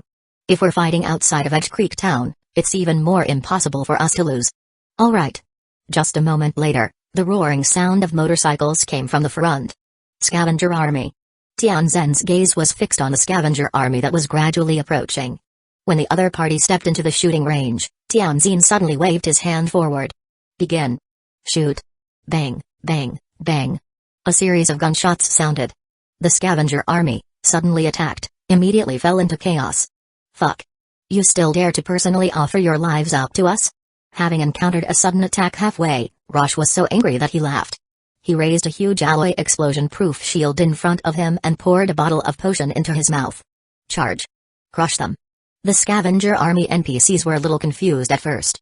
However, they soon took out bulletproof shields, hid behind them, and drank bottles of warlord potions. In an instant, the army soldiers felt as if they had endless strength. After Rosh swallowed a bottle of potion, his body grew by a few times. He held the modified explosion-proof shield in one hand in front of him and rushed toward the enemy's front-line players. Most of the bullets were blocked by the explosion-proof shield. Occasionally, the bullets passed by Rosh's body, but most of them only grazed his skin slightly. How can he be so strong? Tianzhen stared at the battlefield, his eyes full of fear. Unlike those in his shelter area, the strength of the scavenger army soldiers from Edge Creek Town was shocking and on a completely different level. The damage caused by ordinary bullets to them was greatly reduced. Ta Yunlai observed the situation on the field and frowned. Raising his beret, he activated his skill and hands shot. Bang. He pulled the trigger. The bullet grazed the arm of a member of the scavenger army, and his entire right arm was blown up. Blood and flesh splattered. An ordinary person would have fainted from the pain. However, the soldier did not seem to feel any pain. Eyes flashing with madness, he used his left hand to drink a bottle of potion and rushed over with a shield in one hand. What's going on? Ta Yunlai was shocked. Having fought with the scavenger army for so long, it was the first time he encountered such a situation. A normal low-level member of the scavenger army has become so strong? This huge improvement's terrifying, he thought. Meanwhile, seeing Rosh rushing over with the scavenger army, Tianzhen forced himself to remain calm. Ambush team, forward. As soon as he said that, the players lying in ambush in the woods on both sides of the path revealed themselves and shot at the scavenger army soldiers. The flank was suddenly attacked, and more than 10 scavenger army members instantly fell, falling into chaos again. However, in less than half a minute, the situation was reversed. Ha ha ha. Is that all you got? Despite having been ambushed, Rosh did not have any fear. His eyes flashed with bloodthirsty madness. Chapter 404, Self-Sacrifice. Rosh laughed out loud. He raised his modified shotgun with one hand and fired back at the players in the forest. The scavenger army soldiers were the same as Rosh. The pain of being hit by bullets made them even crazier and more fearless. One by one, they raised their guns and fired back. The two teams that participated in the ambush initially wanted to cooperate with each other to launch an ambush. They did not expect the scavenger army to be so tough. Since they lacked suitable cover, they immediately retreated one after another. In the blink of an eye, the death rate of those that participated in the ambush reached a high point. The guild leader of the Dragon Country Guild, Uchiha, kept lying down with cold sweat running down his face. He thought, what's going on? Something isn't right. When did the scavenger army become so strong? It wasn't like this yesterday. Why did the strength of the scavenger army increase so much in just one day? The strength they're displaying is completely different from yesterday when they attacked the shelter. All the guilds participating in this operation sent high-level players, yet we can't withstand the scavenger army's attacks. What the fuck? What kind of information did you give us? The deputy commander of Hidden Tiger Gaming Company, Yu, who participated in the ambush, fled back with the defeated soldiers. Their company suffered the most losses. More than half of their men had died in a head-on clash with the scavenger army. Yu's heart was aching as if it were bleeding. He grabbed Uchiha's collar with bloodshot eyes, wishing he could swallow the latter whole. Didn't you say that we could completely crush them with our strength? How did this happen? Huh? Speak. Uchiha was momentarily at a loss for words. I don't know what happened either. They weren't this strong yesterday. Stop it. Now is not the time to argue. Tianzhen's face was gloomy. After the scavenger army finished off the ambush players, they continued to approach their enemy's defensive line. They raised their bulletproof shields to block while striding toward the line's cover. From time to time, they even used shotguns to fire back. The most terrifying thing was that despite the scavenger army NPCs obviously having had their limbs shot off and bodies hit by bullets, as long as their heads were still there, After drinking a bottle of potion, they could still endure the pain and continue to fight. Although the scavenger army also suffered casualties, it was nothing compared to their enemies. Tianjin had thought that victory was within their grasp, but he did not expect the gap to be so huge. His heart sank. If this continues, once the scavenger army gets close to the cover, they would be within close combat range and be at an even greater advantage. Our team would be completely crushed. The other guild commanders thought the same thing. Their faces darkened, and they hated Dragon Country Guild to death in their hearts. Tianjin took a deep breath, musing, I will have to take one for the team. Survival of the group takes priority over that of the individual. You guys retreat first. Tianjin clenched his fists tightly, his nails almost digging into his flesh. He said in a deep voice, I will bring my people to stay and buy you guys 3 minutes. At such a critical moment, Tianjin chose to stay behind personally. The commanders of the other player teams all turned to look at Tianjin in admiration as they knew they wouldn't have been able to make the same decision. Nodding at Tianjin with respect, they immediately led their player teams to retreat. During the day, Feng Heng could move the medicinal ingredients that were stored with the Dark Knight's pack. At night, he could control the zombies into an assembly line and make the potions. With everything planned out, Feng Heng went offline to take a nap. He was prepared to stay up late and grind contribution points after he recovered his stamina at night. When he woke up, it was already past 2 o'clock in the afternoon. Feng Heng stuffed himself with some food and prepared to return to the game. With the Warlord potion, it shouldn't be a problem for Rosh to deal with those players. Otherwise, he's really weak, Feng Heng muttered as he walked to the study room in the back garden. The zombies had finished reading the few books that he previously brought into the game from the study. Since he had nothing to do, he thought he might as well think of a way to bring 2 more books into the game for the zombies to study. After all, reading was an important activity. Butler's son was arranging for the cleaners to clean the back garden. When he saw Feng Heng, he nodded and greeted him. Mr. Feng Heng, have you been well these days? Thank you for taking care of me. This place is very nice, Feng Heng said and stretched his body. I haven't read for a long time. I am going to the study to read for a while. Mr. Mo should be back soon, right? Yes, the family head will be back in 2 days. I will take you to the study. After chatting with Butler's son for a while and being dragged along to do the registration, Feng Heng entered the study. Huh? There was a girl in a white dress in the study. She had shoulder-length black hair and was sitting in front of a small table, holding an ancient book in her hand. Her skin was fair, her eyes especially big. At first glance, she looked like a character from a manga. The girl noticed Feng Heng's gaze and turned her head. Meeting his gaze, Zhao Ra Eryuo felt her heart skip a beat, and she immediately blocked her vision using the book. Feng Heng took the initiative to greet her. Hey there. Hey, I am Zhao Ra Eryuo. Are you Feng Heng? I heard Butler's son mention you before. After Feng Heng closed the study door, he noticed that Zhao Ra Eryuo was holding a book in her hand. Yeah, I am Feng Heng. Are you also here to read? Yup. Zhao Ra Eryuo nodded. Feng Heng, are you studying occult? I saw the blue crystal raw ores outside. At first, Mr. Sun thought they were just ordinary stone fragments. No wonder Butler's son found a large warehouse to store the ores, thought Feng Heng. He then responded, yes, I am studying occult. Do you also study occult? Zhao Ra Eryuo waved her hand repeatedly. No, I study sealing alchemy. It's closely related to occult. Sealing alchemy.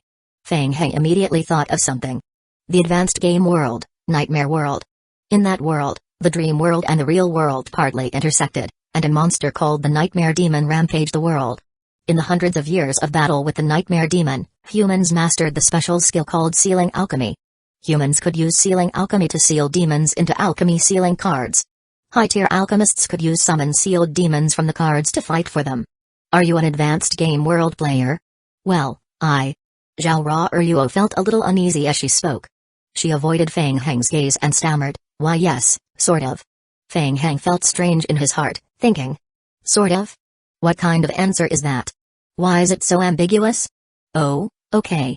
Not asking further, he stood up and started to search for occult books related to potions in the study. The most important thing at the moment was to increase the success rate of potion making.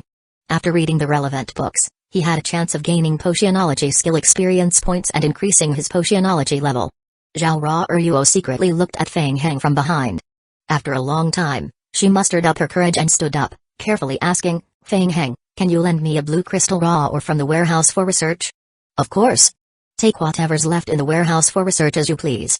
Just don't give the ores to anyone else. Feng Heng casually gave consent with his back facing her, still looking for a book.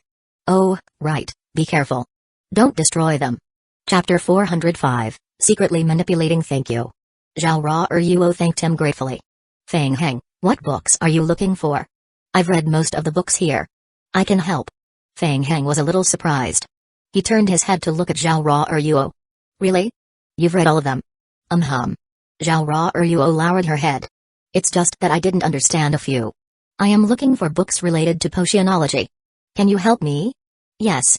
I remember there are 3 books related to potionology. You also know about potionology? A little. Potionology is a branch of occult, and it's also related to the production of alchemy powder. Zhao Ruo was a little shy. She walked to the other side of the bookshelf. But potionology and alchemy are 2 different branches. Alchemy focuses on stimulating the characteristics of a single drug and purifying it. Oh. Feng Heng casually agreed, indicating that he didn't understand it at all. Zhao Ruo walked to the side of the bookshelf, stood on her tiptoes, and took out 2 books from the bookshelf. Strange, there should be another one. Why can't I find it? Zhao Ruo looked for a while and muttered softly. Ahem. It's okay. 2 books are enough. Feng Heng thought to himself that the remaining book was still in District 8 and he had had no time to bring it back. Walking forward, Feng Heng took the 2 books from Zhao Ruo's hands. With a flick of his wrist, one of the books disappeared without a trace. Eh? That's amazing. How did brother you do that, Feng Heng? Zhao Ruo widened her eyes, her face full of curiosity. SHH. Feng Heng raised a finger and carefully looked outside the door. It's just a little magic trick. Don't tell Butler Sunday. The operation was a complete failure. After reading the latest situation report, Kwai, the person in charge of District 7 of the Federation, put the report on his hand down and lowered his head to think. He did consider that Feng Heng might win, but he didn't expect that Feng Heng would win so easily. Throughout the entire battle, Feng Heng and his zombies didn't even show up. They easily defeated the Army Alliance of District 7's gaming unions. The strength of the player guilds in District 7 was definitely not weak. From the report, the overall strength of the scavenger army in Edge Creek Town had increased explosively. Everything was related to Feng Heng. Kwai was silent. He felt a huge pressure. Kwai had never thought that he would feel such a huge pressure from a single player. I will never allow Server 7's main storyline to be taken away. In order to obtain the final ownership of Server 7, Kwai had put in over 10 years' worth of effort. He would never allow anyone to snatch the fruit of victory from his hands. Kwai's index finger lightly pressed on the table, clearly treating Feng Heng as a true opponent. Chinya, you've been helping Feng Heng transport medicinal ingredients during the day, right? Chinya was suddenly called to report to her superiors, and she couldn't help but feel a little nervous. Yes, sir. What happened after that? What did Feng Heng do after the medicinal ingredients were transported into the warehouse? The scavenger army guards the warehouse very vigilantly. It's very difficult to go in and investigate. Chinya paused for a moment and thought of something. Continue. Yesterday, Rosh was preparing to launch a surprise attack on the player's shelter in Edge Creek Town at night, but was stopped by Feng Heng. In the morning, Rosh brought a few people to the warehouse. After coming out, he became very excited and immediately led the scavenger army out. Upon hearing that, Kwai understood that the key was to cut off the supply of medicinal ingredients. It was likely that Feng Heng relied on the medicinal ingredients he obtained from the Federation and somehow increased the overall strength of the scavenger army using them. Kwai felt a little displeased as he was the one who provided that batch of medicinal ingredients to Feng Heng. He didn't expect that Feng Heng would use those very ingredients to deal with the players. Indulging in an enemy is indeed asking for trouble, he thought. Kwai raised his head and asked, "Ah Chen, how much more ingredients are scheduled for delivery to Feng Heng?" The Federation soldier who was recording notes at the side flipped through the list and reported, "Sir, about half of the medicinal ingredients haven't been delivered yet. Stop the supply of Feng Heng's medicinal ingredients immediately." "Yes?" the soldier asked. As for the superiors, recently, the strength of the scavenger army in the game has increased greatly. Division 7 has temporarily entered a state of alert. There is an ingredient shortage. Tell the superiors and Feng Heng that we need more time to prepare this batch of medicinal ingredients. Understood. Kwai looked at Chinya again. And you, stop helping Feng Heng deliver the medicinal ingredients immediately. In addition, I need you to keep an eye on Feng Heng's movements 24 hours a day in the game. Report immediately if there are any special situations. Yes. Also, tell me the exact coordinates of the place where the Dark Knights have gathered the ingredients at. Chinya was startled. Raising her head and meeting Kwai's gaze, she sensed that Kwai must have sensed a threat. She thought, now, the Federation also wants us to attack Feng Heng secretly. Edge Creek Town Area 54189, 27,111. Go. Keep an eye on Feng Heng. Understood. After Chenya left, Kuai shifted his gaze to the Federation soldier next to him. It's not convenient for us to act. Leak the news of Feng Heng and the Dark Knights to Tao Yunlai. He will know what to do. Feng Heng, I am sorry. I am very sorry. We received orders from superiors to stop supplying the medicinal ingredients promised to you for now.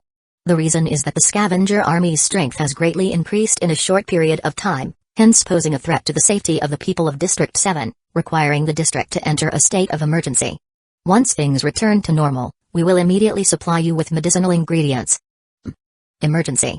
Feng Heng did not doubt it when he heard it, but he was a little apprehensive in his heart. Why is the Federation reacting so quickly this time? Is it because the Federation's Commander-in-Chief of District 7 has a very strong operational ability? Without the supply of medicinal ingredients from them, it's equivalent to missing out on a large number of contribution points I can get from potion making. He mused. In addition, we need to keep an eye on the scavenger army's movements 24 hours a day. We can't continue to help you transport the goods. Oh? Do you not want the divine potion anymore? We are also in a difficult position because of the orders given by our superiors. Forget it. Feng Heng spread his hands and took out a bottle of low-tier divine potion and threw it to Chenya. You've worked hard the whole day. I will give you the reward. Let's work together again in the future if there's a chance to. Chenya and the other two Federation players looked at one another. They had never thought that Feng Heng would still give them the reward. Thank you. No problem. Feng Heng waved his hand. He did not care about the fact that Chenya and the others could not continue to help. After all, he could not always rely on Chenya to deliver the potions, and most importantly, Chenya and the other two were not all that efficient. He had greatly overestimated them. Based on their current efficiency, the three of them would probably need a week to finish delivering the goods. To improve the situation, Feng Heng had a new plan. As he was thinking, the sound of a truck horn sounded in the distance. Chapter 406, Large Trucks. Chenya and the others turned around when they heard the noise. More than a dozen large trucks were heading toward the warehouse. One truck after another drove past everyone's front and stopped at the edge of the warehouse. Osborne walked out from the passenger seat, looking travel-worn. Feng Heng. Osborne, you're finally here. I've been waiting for you in the cold wind for a long time. Do you think it's that easy? Osborne said unhappily. There are a total of 17 large trucks. All the trucks in the nearby area had been mobilized in the first instance. Each truck is equipped with a driver and a low-level army member for you to deploy. Chenya and the other two looked at Feng Heng, who was talking to Osborne. For a moment, their thoughts were a little messy, and confusion filled their minds. What the hell? So many huge trucks were all mobilized by Feng Heng alone? Since when did Feng Heng have such a big say in the scavenger army? In just a few days, how much has his level increased in the scavenger army? Also, what's the purpose of mobilizing so many huge trucks all at once? Is it also for transporting medicinal ingredients? Is the scavenger army now the ones in charge of transporting them? Preparing so many large trucks in advance, could it be that Feng Heng's already predicted the Federation's actions? Have the Dark Knights and the scavenger army reached an alliance? Feng Heng and Osborne walked to the side of one of the large trucks. As Feng Heng inspected the truck, he praised, "Not bad, 70% of the goods are new." Osborne was exasperated. Feng Heng, this is the greatest number of trucks that can be mobilized in a short period of time. I've already done what I promised you. The rest is up to you. You must ensure an adequate supply of the potions. Of course. I will take care of everything. In addition, you have to be responsible for the truck and the safety of the drivers. If there's a problem, you have to pay the corresponding contribution points as compensation. Okay. Leave the rest to me. Just wait patiently for the goods tomorrow morning. Feng Heng impatiently waved his hand and walked to the side of the warehouse. He motioned for the two warehouse guards to open the iron door of the large warehouse. Then, Feng Heng shouted to the drivers on the trucks, "Everyone, drive the truck directly into the warehouse and rest for a while. There are still many goods that need to be moved." The trucks started up again and drove into the warehouse one after another. "Thanks, brother." Until all the trucks entered the warehouse, Feng Heng waved at Osborne while following him into the warehouse. There's no sincerity at all. Osborne shook his head and signaled the guard at the door to close the warehouse door. In order to ensure smooth production of the potions, he decided to stand guard there personally. On the side, Chenya and the other two from the Federation looked at one another. "Chenya, what is Feng Heng doing this time? Why are there so many trucks all of a sudden?" Chenya shook her head, expressing her similar incomprehension. Wei Chun suggested, "Should we sneak into the warehouse to take a look?" Another Federation player asked, How do we get in? Looking up, they saw Osborne and a few senior members of the scavenger army standing guard at the door. It was impossible to force their way in.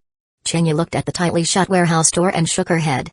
The higher-ups have told us that we are to continue monitoring Fang Heng's movements and play by ear. Let's take turns to rest. 2 people will be here at any one time. Reach out immediately if anything happens.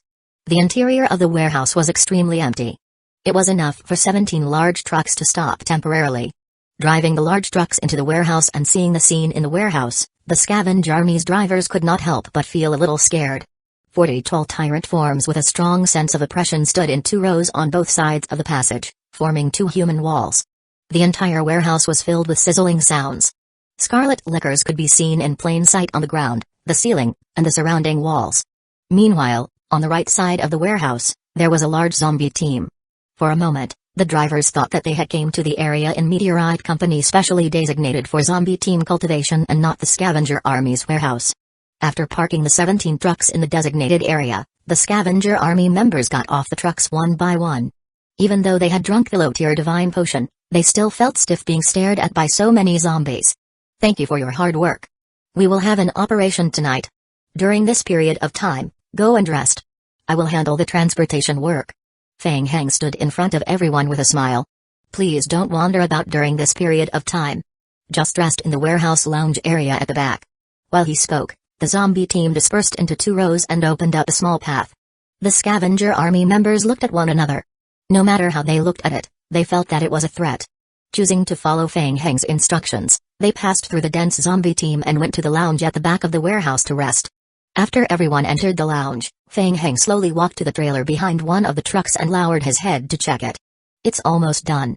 Fang Heng muttered to himself as he controlled the tyrant forms at the side to walk to the trucks. Thud. Thud.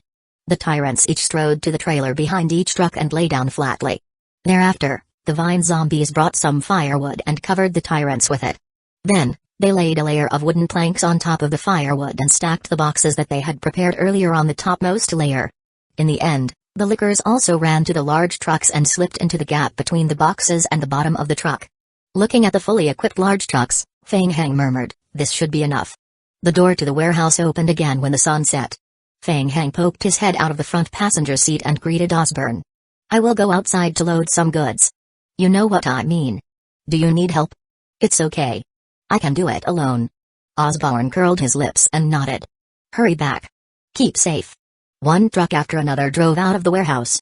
Not far away, Chinya and the others who had been monitoring Fang Heng immediately reacted. "Look. It's Fang Heng. He is coming out. He is on that large truck." Wei Chun carefully counted them one by one. There were 17 large trucks in total. What's in the back of the trucks? Why does it look so heavy?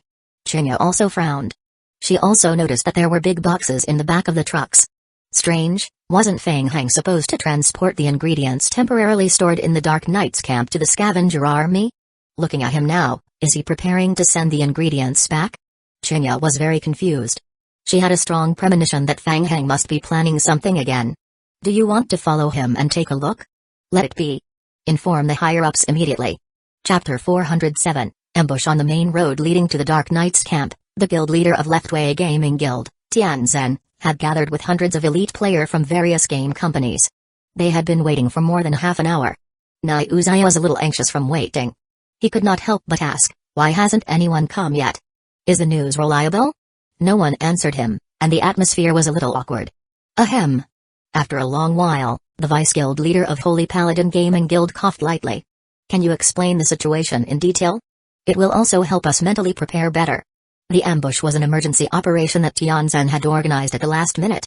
The other participating gaming union players only knew that the ambush was aimed at Fang Heng. With just a word from Tianzhen, they had led a team here. The battle during the day ended in a crushing defeat. However, at that time, Leftway Gaming Guild was left alone to fend off the scavenger army to buy time for everyone. They had won the trust of the players. Yes, the information is absolutely reliable. Though he didn't bother with Nauzai, Tao Yuanlai gave a response as the other players had also voiced out. "It was a childhood friend of mine who leaked it to me. He's working in the Federation." Everyone was enlightened. The information they received from the Federation should be correct. The information we received is that last time, Fang Heng helped the Federation greatly in District 5. As a reward, The Federation provided Fang Hang with a large amount of medicinal ingredients yesterday. Based on other information, we believe that Fang Hang used some special method to produce a potion called Warlord Potion in a short period of time using the ingredients. As per what we saw during the day, the Warlord Potion can increase the combat strength of the scavenger army in a short period of time to a frightening extent.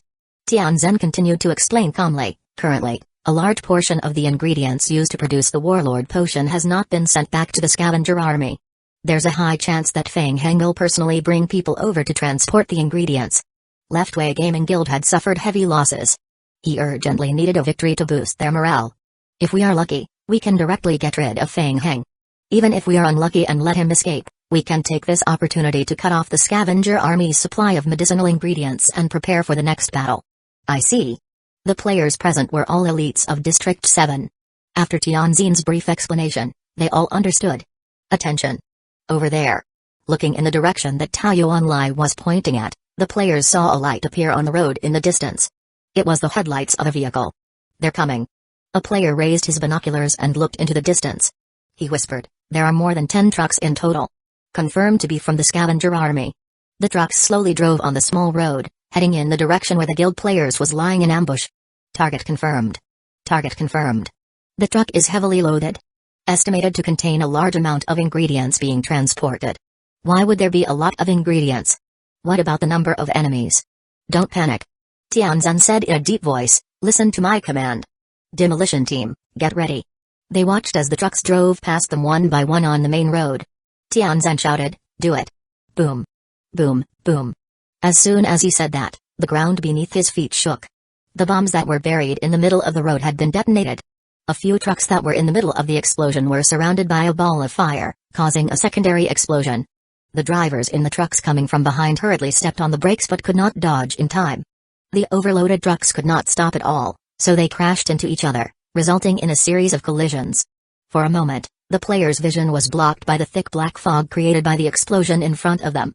Charge! Tianzhen shouted. Taking advantage of the enemy's disablement, Tianzhen led the small party of players to launch a surprise attack. As each elite player charged forward, they used their submachine guns to wildly fire at the trucks. The battle with the scavenger army in the morning was still vivid in their minds. After getting boosted by the Warlord Potion, the physical defense of the scavenger army members was terrifyingly strong. Each and every one of them was not afraid of death. If 1 or 2 shots could not kill them, it was safer to fire a few more shots. After continuously firing, the players rushed to a distance of more than 10 meters away from the truck. Did none of the guards return fire? Tianzhen vaguely felt that something was not right. The sky was very dark at night. Under the illumination of the fire, Tianzhen could vaguely see a few tall black shadows in the thick black fog. Stop! Tianzhen slowed down his pace and signaled the players to stop attacking. As the gunshots stopped, a few swaying shadows walked out from the burning flames, revealing their true appearances. Tyrants? Why would they be here? The tyrant forms were still burning in flames. They advanced forward, patting the flames on their bodies as they walked toward the players. Tianzhen's pupils instantly enlarged several times, and cold sweat could not help but appear on his forehead. 1, 2, 3. A total of 5 tyrant forms walked out from the flames. Tianzhen had never expected that they would actually encounter tyrant forms during that night's operation. Is Fang Hang controlling them from behind? But where did they come from? Boom. A rocket launcher hit the tyrant forms. The tyrant forms, hit head-on, were sent flying. As they fell to the ground, fine vines immediately wrapped around their bodies. The injuries they received healed at an extremely fast speed. Retreat. Fire. Don't let them get close. The players present were all elites from the various large guilds. When they heard the command, they raised their guns and fired at the tyrant forms. However, the next second, Tianzhen heard a soft sound from the side. This sound. Something isn't right. The sky was very dark. Although the flames could provide a certain range of vision, it was impossible to see clearly. Tianzhen felt an unprecedented sense of danger from the bottom of his heart. The sound was getting louder and closer. Something was rapidly approaching them. And there were quite a number of it. There was definitely something amiss about the sound. Tianzhen shouted, flashbang. Quick. Shoo. Shoo. Shoo. A few flashbangs were thrown into the battlefield from the side. A dazzling blue light shone, illuminating the surroundings. Tianzhen endured the piercing pain in his eyes and looked around. With the help of the light from the flashbangs, Tianzhen was finally able to see the surroundings clearly. Standing on the spot, he widened his eyes, feeling a deep shock. It was tyrants, and there were far more than 5 of them. It turned out that they were all hidden in the trailers behind the trucks. A total of nearly 20 tyrants climbed down from the trailers behind the trucks, and they were moving toward the players in large strides. What was even more terrifying was that there was still a vast group of scarlet lickers. Affected by the high-frequency sound waves from the flashbangs, the lickers were frozen in place. There were at least 100 of them. How could this be? Chapter 408, Rumors. The blinding light gradually dimmed, and the lickers were still in a state of dizziness. With the help of the light, the players could clearly see the vast number of lickers surrounding them. For a moment, they were extremely shocked and terrified. Wasn't this battle an ambush? Weren't they preparing to catch Fang Heng off guard? The players wondered if they had been ambushed by Fang Heng instead. Ta Yunlai was also stunned. He looked at the zombie team in front of him in disbelief, his mind blank. He was a spy planted by the Federation in the various large-sized gaming unions. According to the intelligence, Fang Heng had left Hedge Creek Town with more than 10 trucks full of boxes, and there was a high chance that he would head to the Dark Knight's camp. He had never expected that the big boxes were actually filled with tyrants. Quick! Retreat! Tianzan shouted, taking advantage of the licker's still dazed state. Now, he couldn't care less about whether Fang Heng was on the truck or not. They had been tricked, and the enemy had definitely come prepared. A dense barrage of bullets bombarded the tyrant forms and lickers. Other than the large-caliber bullets that could stop the tyrant form's footsteps, the remaining bullets could not cause any damage to the tyrant forms. They were directly blocked by the vines under the tyrant form's skin. Meanwhile, the lickers had also received some of Fang Heng's attribute bonuses. Their health point was much higher than a normal zombie corpse. Presently, survival was more important. The players were fighting while retreating. They threw flashbang after flashbang at the zombie team, trying their best to delay the zombie team.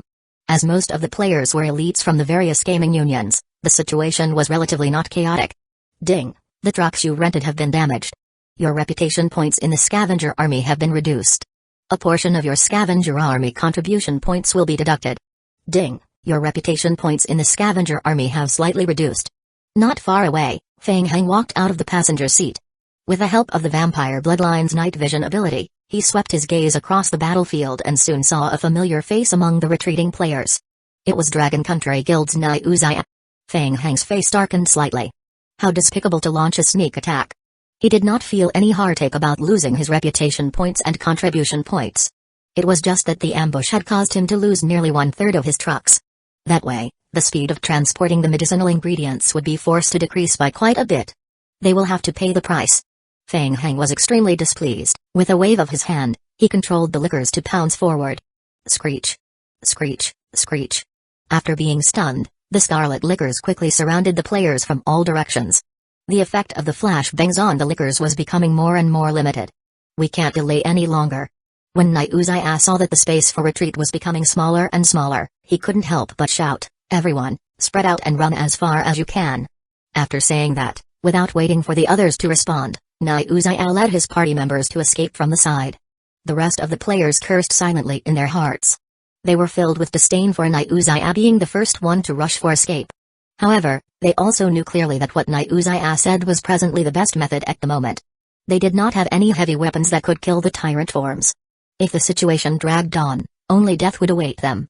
Seeing that Niuzai had taken the lead to escape, the other player guilds also scattered and fled.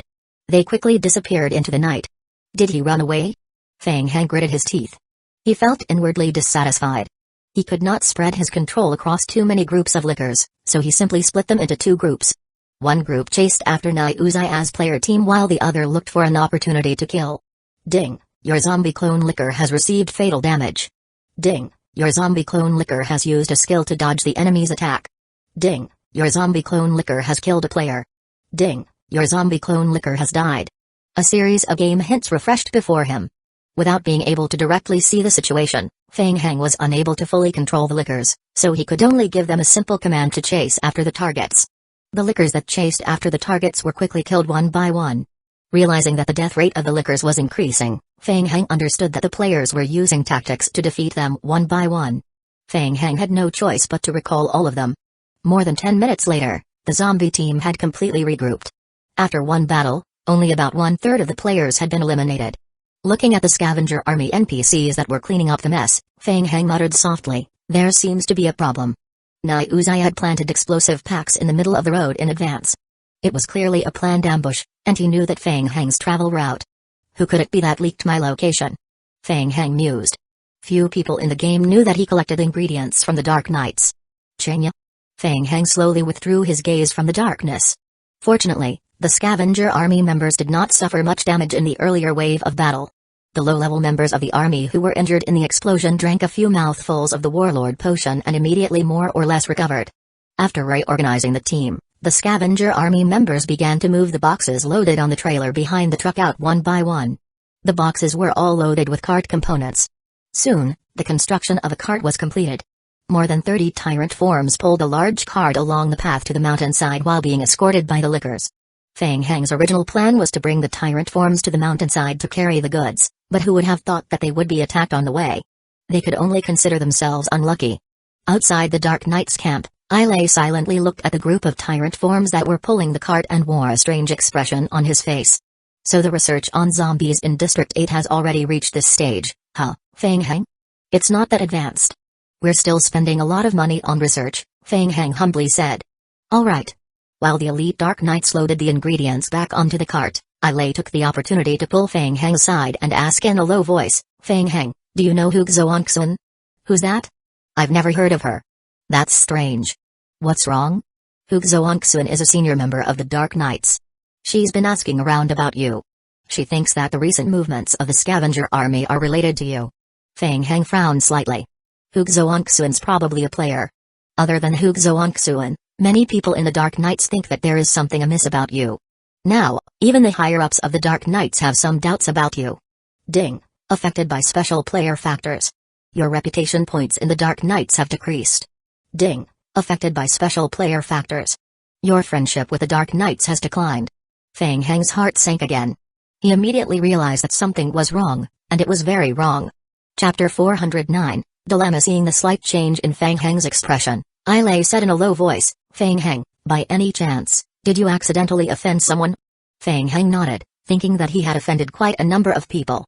Yeah, that's right. If he only had some guesses earlier when he was ambushed, then Fang Heng confirmed them presently.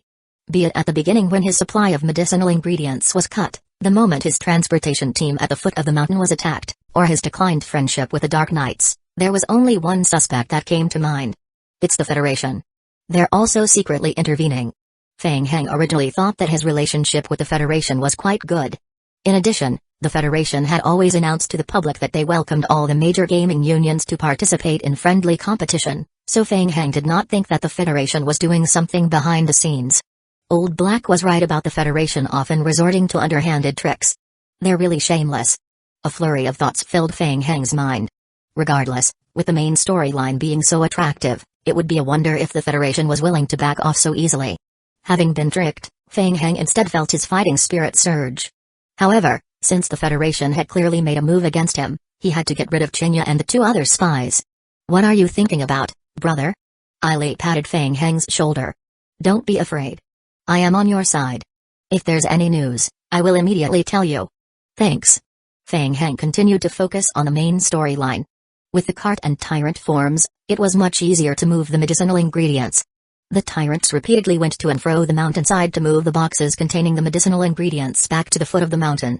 The medicinal ingredients from the scavenger army at the foot of the mountain were then transported back to the headquarters via the large trucks. Originally, Fang Heng was optimistic that he would be able to complete the transportation of the medicinal ingredients in one night.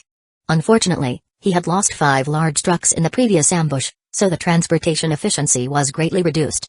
He estimated that he might not be able to complete it in one night. Fang Heng turned his head and asked, Aile, do you still have any large trucks here? How about lending me more? Late at night, the zombie apocalypse's District 7's headquarters was brightly lit. They had failed. Kwai looked back and forth at the situation report submitted by Tao Yunlai. Zombie team? Hundreds of lickers. More than 20 tyrants? It wasn't an ordinary zombie team but instead a team of specially enhanced zombies with combat strength surpassing that of their ordinary counterparts. The small team of players formed by the major game guilds of District 7 were more or less unable to retaliate and collapsed at the first touch. Seeing the lines in the report, Kwai felt his heart sink slowly. The sniper operation was planned by him from behind the scenes. Not only did it not succeed, but it also caused a loss of many elite players from the major game guilds in District 7. Kwai clenched his fist lightly. The more he knew about Fang Heng's strength, the more uneasy he felt. Based on Fang Heng's current strength, it would be difficult for the players from the game guilds of District 7 to contend with him. Kwai kept tapping the table with his fingers, making rhythmic sounds. The guard, Chen, stood to the side in fear. He knew that the finger tapping was Kwai's habit. Every time Kwai made an important decision, he would make such a small move. After a while, the tapping stopped. Chen. Yes. Zombie Apocalypse's District 7's player Fang Heng has violated the Federation's regulations and joined the scavenger army in the game. Kwai thought for a while and continued, I hope Fang Heng can immediately withdraw from the scavenger army. The Federation will consider the contribution Fang Heng made in resisting the anti-federal organization when dealing out a punishment. That's the general idea. Ask someone to draft a statement and send it out. Yes. Kwai took a deep breath. After all, Fang Heng had just entered District 7, and his foothold was weak. After years of hard work, District 7 of the Federation had already gained more than 90% of control over the Dark Knights. After the statement had been issued, Fang Heng had two choices. First, he could choose to withdraw from the scavenger army. That way, Fang Heng's main storyline would be halted. Relying on his considerable foothold within the Dark Knights, Kwai was confident that he could completely isolate Fang Heng from the main storyline. Even if Fang Heng chose not to withdraw, it was fine. That way, District 7 of the Federation would have a legitimate reason to take action against Fang Heng. Bringing the first batch of trucks filled with medicinal ingredients back to the central square of Edge Creek Town, Fang Heng noticed that the army led by Rosh had returned in complete victory. During the day, not only did Rosh beat up the members of Leftway Gaming Guild, but he also took down 3 survivors' shelters in a row. Presently, Rosh was in the square instructing the army members to organize the materials they had looted from the outside. Many injured scavenger army members lay on the square. They relied on the warlord potion to replenish their stamina and recover from their injuries. Ha ha ha. Fang Heng, I finally found you. Your potion is some pretty good stuff. We made a beautiful comeback today. Rosh saw Fang Heng from afar and waved at him. The day's victory made Rosh very happy. A large number of survivors have gathered in the shelter these days, and they are equipped with automatic rifles. They think they can stop the scavenger army with those scrap metal. Haha. A bunch of trashes. Tomorrow morning, we will launch another surprise attack. We will completely destroy the remaining few shelters and rob them of all their materials. Rosh declared fiercely. You can stay here and make the potions in peace. Leave the rest to me. As Rosh spoke, he walked over with enthusiasm, saying in a low voice, Fang Heng, I know that guy Osborne will distribute the newly made warlord potions to a few nearby areas tomorrow morning. When the time comes, you watch out and prepare a few boxes of high-quality ones for me. No problem. Ding. Your favorability rating with Rosh has increased significantly. Ding. Your reputation points in the scavenger army have increased. My reputation points in the Dark Knights have decreased, but that in the scavenger army have increased. The spies are really getting into action. Fang Heng felt tired. He looked around the square. Chenya and the other 2 Federation players were still at the corner of the square, keeping watch. The 3 of them noticed Fang Heng's gaze and lowered their heads at the same time. After pondering for a moment, Fang Heng nodded and said, Oh right, Rosh, there's a small problem with the production of the potions. I want to borrow a few people from the army to help me out with something. Of course. I am giving you the go-ahead. No matter who it is, you can directly arrange for them to help you. Rosh didn't care at all. As long as he could get not a few but rather a large number of high-quality warlord potions, he was willing to let Fang Heng mobilize even dozens of the members. Thank you so much. Fang Heng smiled. Now, how should I toy with Chenya and the other 2 Federation's bastards to death? By having them sort the medicinal ingredients for potion making for a day? No, they might leak the formula of the potions. Have them move logs in the forest for an entire day? Or maybe have them gather military intelligence on the Federation? Alternatively, should I have them charge into and attack the ordinary players' shelters? Just as Fang Heng was struggling with how to vent his anger, game hints quickly refreshed on his retinas. Ding, you have received an urgent message from the game cabin. Message content, something big has happened. God, when you have the chance, hurry and come offline to discuss about it. Seeing the game hint, Fang Heng frowned. He returned to the potion-making warehouse and went offline. Chapter 410, Countermeasure. You want me to turn myself in? Voluntarily withdraw from the scavenger army? Otherwise, I might be added to the list of dangerous people in the Federation and even face the risk of being wanted by the Federation? Listening to Mojai Oai's explanation, Fang Heng was amused. He thought, they failed to secretly do me in, so now they're trying to publicly do it? God, don't laugh. We need to quickly think of a way. The Federation of District 7 is very powerful in the game. It's not wise to fight them head-on. Moreover, once District 7 really issues an arrest warrant for you, the Federation's inspection team in the real world might come and forcefully take you away. Mojai was very anxious. He tried to come up with an idea. Why don't you agree to withdraw from the scavenger army on the surface but do as you wish in reality? In other words, instead of fighting them head-on, you can defy them behind the scenes. This involves the main storyline of District 7. There's no doubt that the Federation will compete with us. If we retreat at this step, then we will have to retreat countless steps. Unless I withdraw from the competition for the main storyline of Server 7, the Federation will not let me off. Feng Heng seriously thought about it, then continued, we can indeed try to avoid defying them so obviously. It's just that the trick of obeying on the surface will be too easily seen through. Then what should we do? We will just stall for a few days and see what his next move is. However, we have to be careful about Server 8's prison. Feng Heng felt that he didn't have the time to take care of Server 8. He thought for a while and continued, in name, Server 8 will be transferred to North River Heavy Industry so that the Federation can't find an excuse to cause trouble for District 8. Mojai nodded and uttered, alright, I will get someone to release the news and announce that North River Heavy Industry will temporarily withdraw from cooperating with you. In addition, I will have to contact Fourth Uncle and have him hurry back so that the Federation's inspection team won't come knocking on our door. Alright. Anyway, the Federation is nothing much. Feng Heng rubbed his wrist, looking like a militant. Despite the Federation's reputation, they've previously been beaten to such a terrible state by Night Owl. Their strength isn't that great at all. I will show them who's more powerful. Besides, the thing that the Federation's spending so much effort to obtain must be very valuable. Feng Heng's current understanding of the game's main storyline was still very vague. He knew that the final reward was the ownership of the game world, but he didn't know exactly what the final ownership entailed. However, since the Federation could be so shameless for the ownership, it should be a very important and very powerful thing. Alright. For a moment, Mojai also felt his blood boil. He thought, so what if it's the Federation? Aren't they all just players, too? Given that he and Feng Heng had come so far as a team, Mojai had full confidence in Feng Heng. He thus became determined to compete with the Federation. Leave District 8 to me. Our North River Heavy Industry is a big business. The Federation will have to think twice before finding trouble with us. Also, God, the Federation's inspection team might come looking for you. It's safer to stay here for the next 2 days. As the two of them were discussing, Feng Heng's cell phone rang. Chen Yu? Feng Heng, are you okay? Chen Yu had just seen the notice issued by District 7 not long ago. He immediately scolded his teammates for their idiotic behavior, then called Feng Heng. Having interacted with Feng Heng for so long, he knew Feng Heng's personality very well.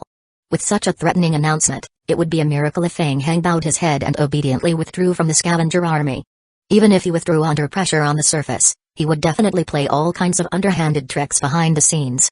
Whether publicly or privately, Chen Yu was very unwilling to see Feng Heng as an enemy. Feng Heng shrugged and said in a relaxed tone, fortunately, it's not a big problem. It's still under control. That. Chen Yu scratched his head. I wanted to say that the announcement issued by the Federation was issued in the name of District 7. I understand. It has nothing to do with you. Organizational will doesn't represent individual will. I just asked a few friends to pay attention to this matter. District 7 is not joking this time. They have already submitted a ban on you to their superiors and are preparing to join forces with the player unions of District 7 to attack the scavenger army in the game. A friend also told me that the Federation of District 7 has already started to transport large-sized weapons especially for countering tyrants to the area of Edge Creek Town. Feng Heng's heart skipped a beat. Originally, with the tyrants and warlord potions, dealing with the guild players of District 7 was a piece of cake. Now that the Federation had joined in, it became a little troublesome. Hearing Feng Heng's silence, Chen Yu hesitated for a long time on the other end of the phone before continuing. Feng Heng, why don't you return to District 8? As long as I am in District 8, I guarantee that you will be unscathed in District 8. Come on, isn't it just the Federation of District 7? Things haven't developed to that serious of a state yet. Feng Heng answered unhappily, besides, how daring of you to make such a declaration when you might be fired tomorrow. When the time comes, come to my prison.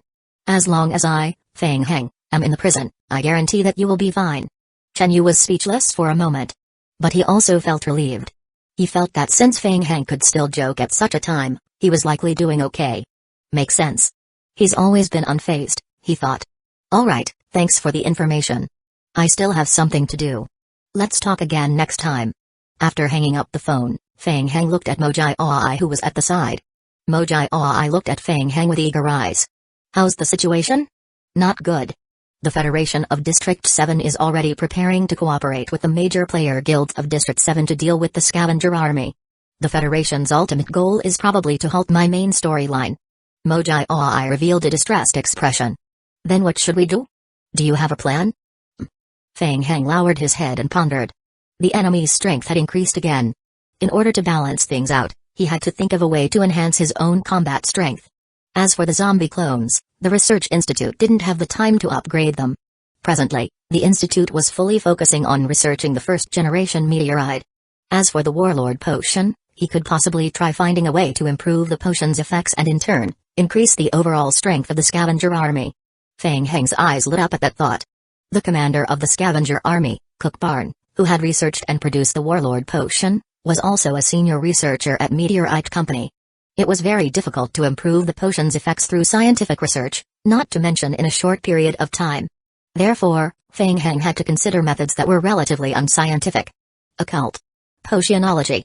Realization hit him. Fang Heng figured that Mo Yongxiao should know some potionology. However, Mo Yongxiao was currently not in the villa. Oh right, wasn't there still her? Fang Heng mused as he thought of Zhao Ra or Yuo, whom he had seen in the study during the day. I can for the help of the top student who's roughly read all the books in the study. With that thought in mind, Fang Heng immediately got up and ran to Zhao Ra or Yuo's guest room to ask her for help in improving the potion. Meanwhile, Mojai Aoi was still thinking hard. When he saw Fang Heng rush outside, he immediately chased after him. Fang Heng, where are you going? To find someone.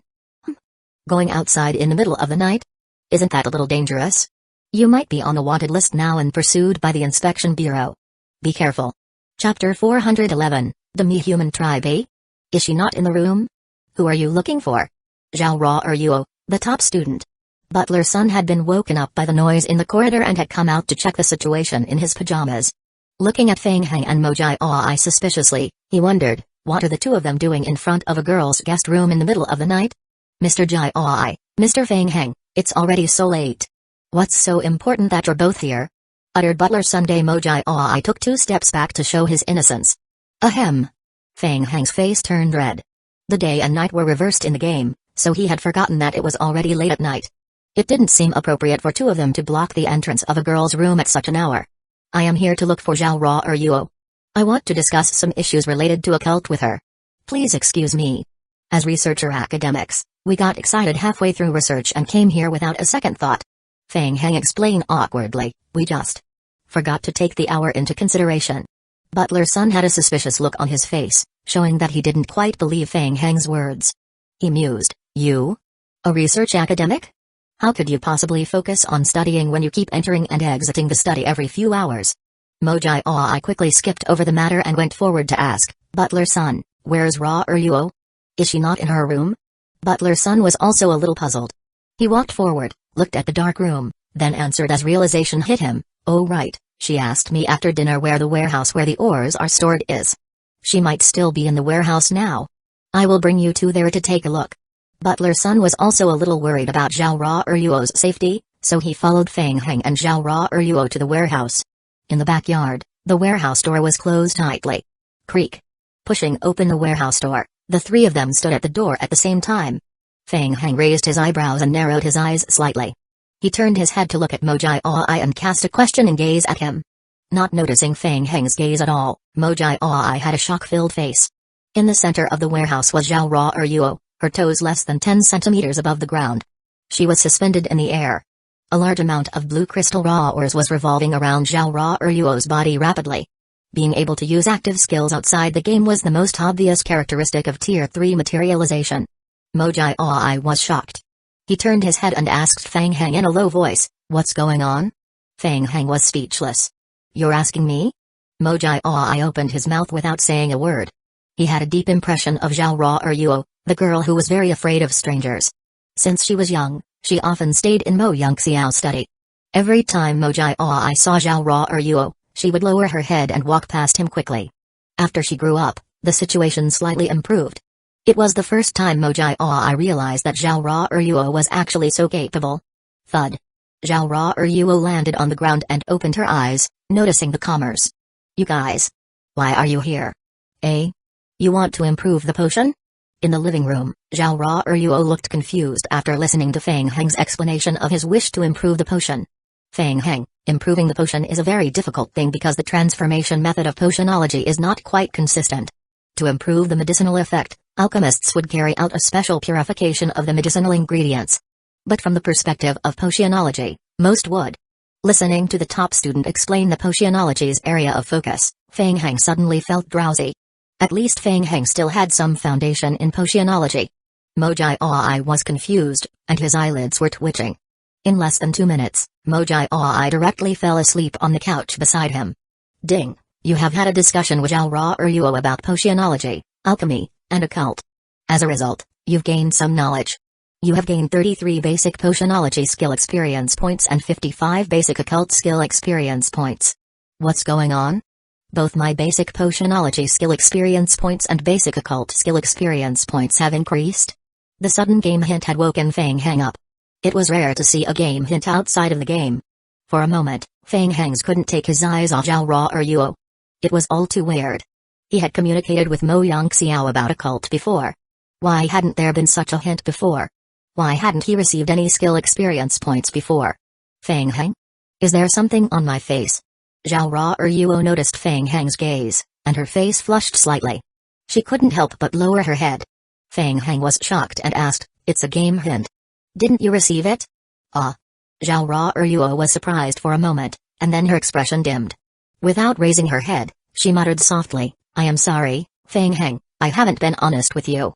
Actually, I am demi-human." So that's how it is. She's demi-human, mused Feng Heng. His heart was pounding. Demi-humans were one of the minorities in the game. They were the product of a human and an NPC. Demi-humans had a dual attribute of NPCs and players. They were born in the game, but they had the ability to leave the game and enter the real world. Demi-humans could avoid many risks of the game. They could directly bring all their abilities in the game out of the game, and they would not be subjected to the majority of the game's punishments.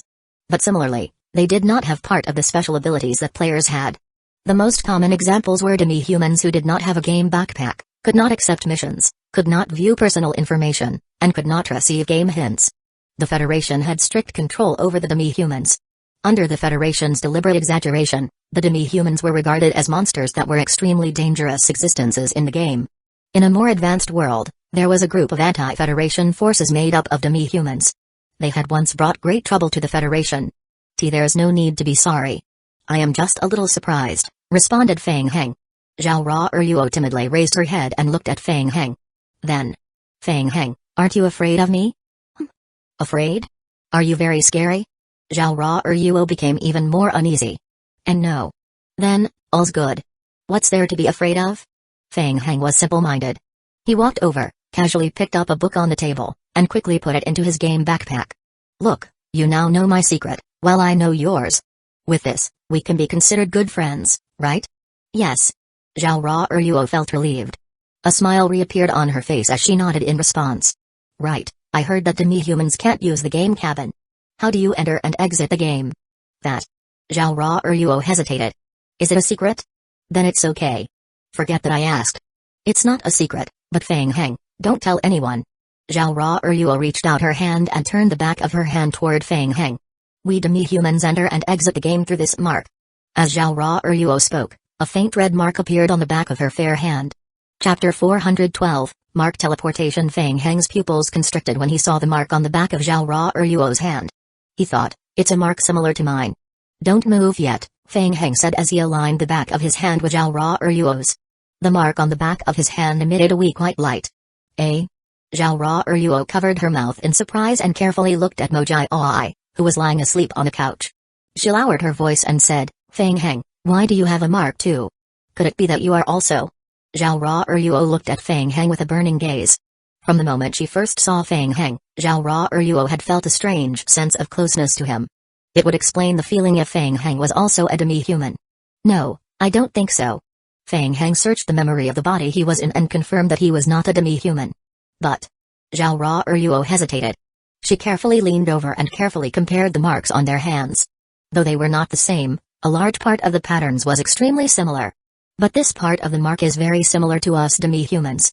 Zhao Ra Eryuo raised her head, her eyes filled with doubt. Feng Heng, how did the mark on your hand form? I forgot, I really forgot. I can't remember the origin of this mark at all. Feng Heng also had a headache. He smiled bitterly and explained, I've been learning occult to solve this mystery.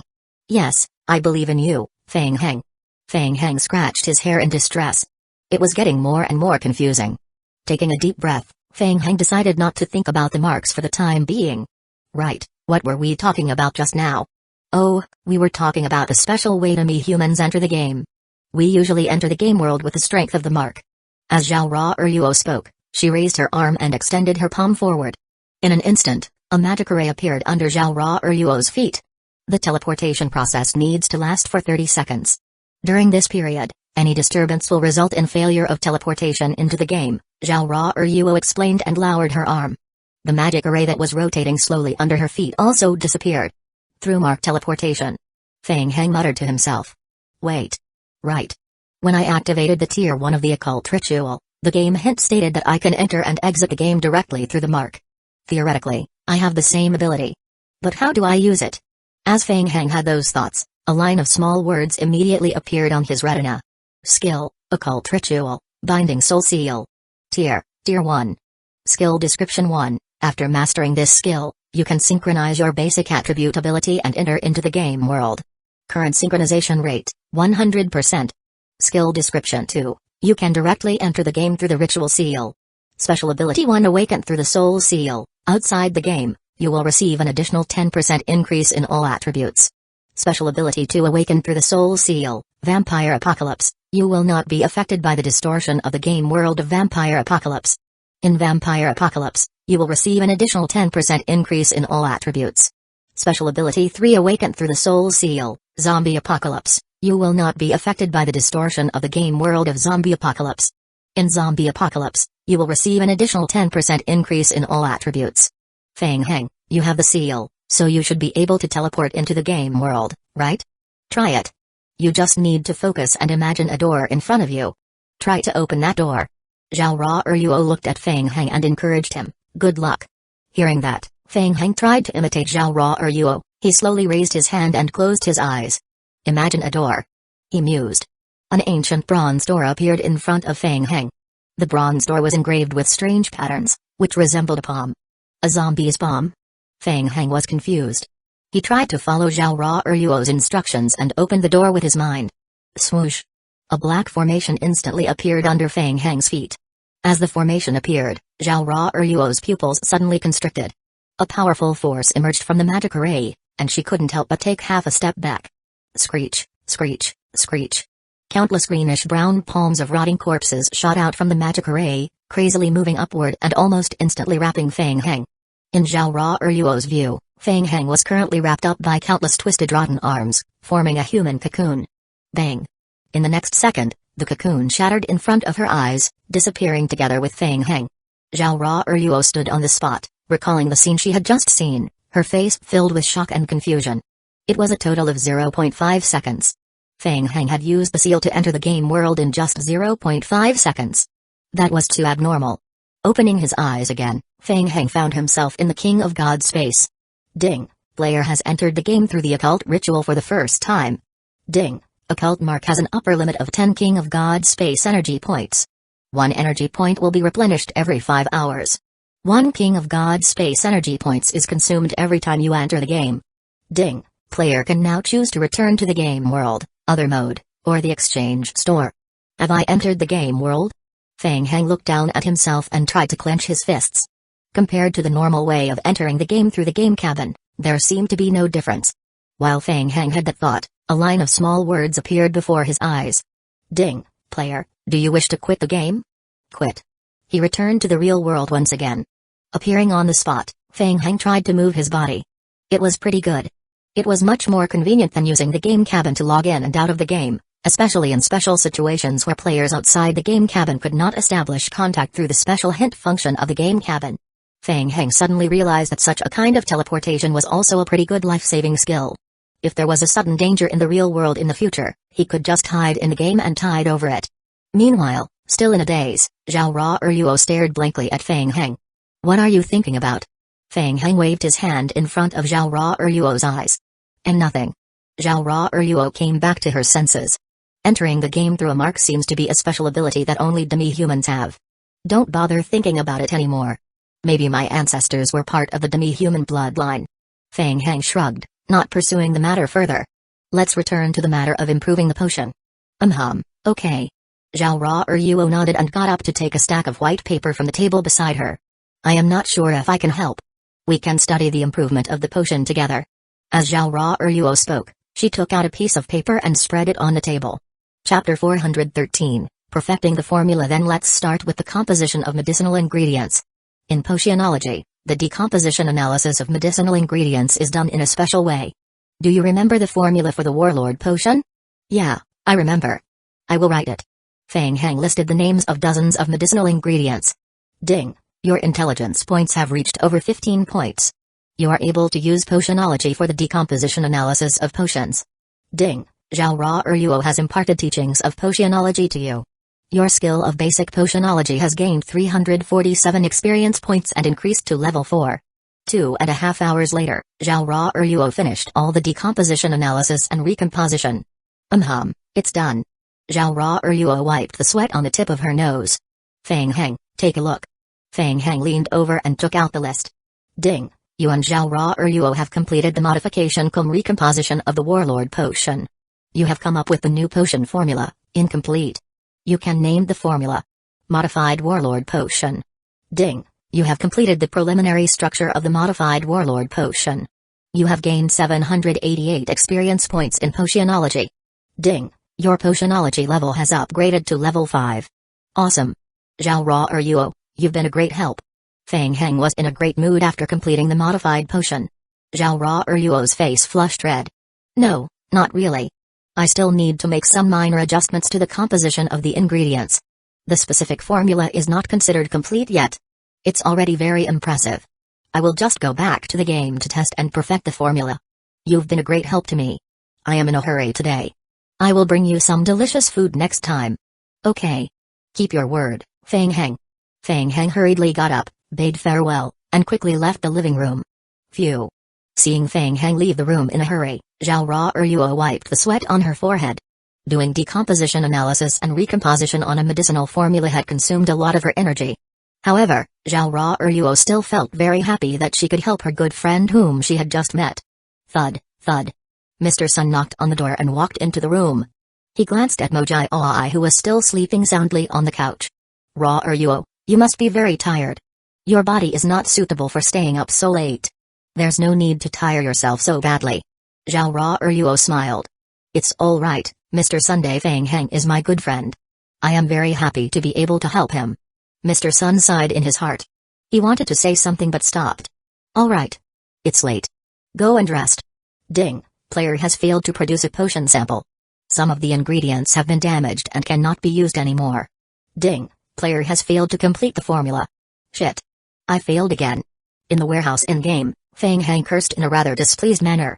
Making a potion sample was much more difficult than he had imagined. The final step of perfecting the formula required a more precise allocation of the ingredients. Ordinary players would need to spend a month or two to master the formula. Feng Heng was clueless about potion theory and did not know how to calculate the proportions, so he tried a few times based on feeling. Unsurprisingly, it ended in failure. Feng Heng scratched his head. Whatever. I might as well use the stupidest method of trial and error. There are enough zombie teams and medicinal ingredients to test out one by one. Feng Heng was a little irritated. He turned around and glanced at the dozen or so potioneers in the room. Noticing Feng Heng's gaze, the potioneers who were on standby felt a chill in their hearts. As fellow potioneers, they knew that consecutive failure in potion making put potioneers in a bad mood. With an unfriendly tone, Feng Heng commanded, "Hey, you guys, prepare the ingredients needed to make the potion. As per this formula, make hundreds of different dosage combinations." The potioneers took the potion formula from Feng Heng and looked at it. They were stunned at first, then they started to discuss it together. So, Feng Heng has been trying to develop a new formula for the Warlord potion all this while. How amazing. It's only been a night, yet he's already managed to modify the ingredient composition like that. The potioneers gathered together and looked at the formula given by Feng Heng, all amazed. In the formula, some of the changes could be considered as a stroke of genius. A new formula. Amazing, it can be modified like this. I didn't expect there to be such a method. But can these two ingredients still be combined? Indeed, they can. Look at this. The potioneers discussed in low voices. From time to time, they would sneak a glance at Feng Heng. Ding, your ability of potion making has gained the recognition and respect of the potioneers. Ding, your reputation points in the scavenger army have increased significantly. Ding, potioneers' loyalty to the scavenger army has increased slightly. Ding, potioneer Harley is in awe of you. Feng Heng looked at the game hints that flashed and the potioneers that were in constant discussion, and his mind immediately buzzed. Good heavens, I am treating you guys as tools to sort medicinal ingredients. What are you all discussing? It's not like I can bring you back to District 8 to make potions. I don't care about your recognition and respect, thought Feng Heng. Cough, cough. Feng Heng coughed heavily, interrupting the conversation of the potioneers. Hey, you guys, hurry up and start concocting the potions. The potioneers respected and feared Feng Heng at the same time. Hearing his order, they immediately stopped their discussion and began to make potions. Feng Heng controlled zombie clones to start making potions through trial and error. Channeling bar after channeling bar appeared above the zombie clones' heads, and game hint after game hint appeared in Feng Heng's vision. Ding, your zombie clone failed to make the potion. Ding, your zombie clone failed to make the potion. Ding, your zombie clone has completed the production of modified warlord potion sample. Current potion quality, C. Ding, you have perfected the potion formula of modified warlord potion. Ding, during the process of perfecting the potion formula, you have gained a new understanding of potionology. Your skill of basic potion making has upgraded. You have gained a new skill of intermediate potion making. Finally. It's done. After 157 consecutive failures, there's finally a zombie clone that's completed the sample making and perfected the potion formula. Trial and error is indeed the best. I've even gained the new skill of intermediate potion making. Feng Heng let out a sigh in his heart. He took out the bottle of freshly made potion and held it in his hand to observe.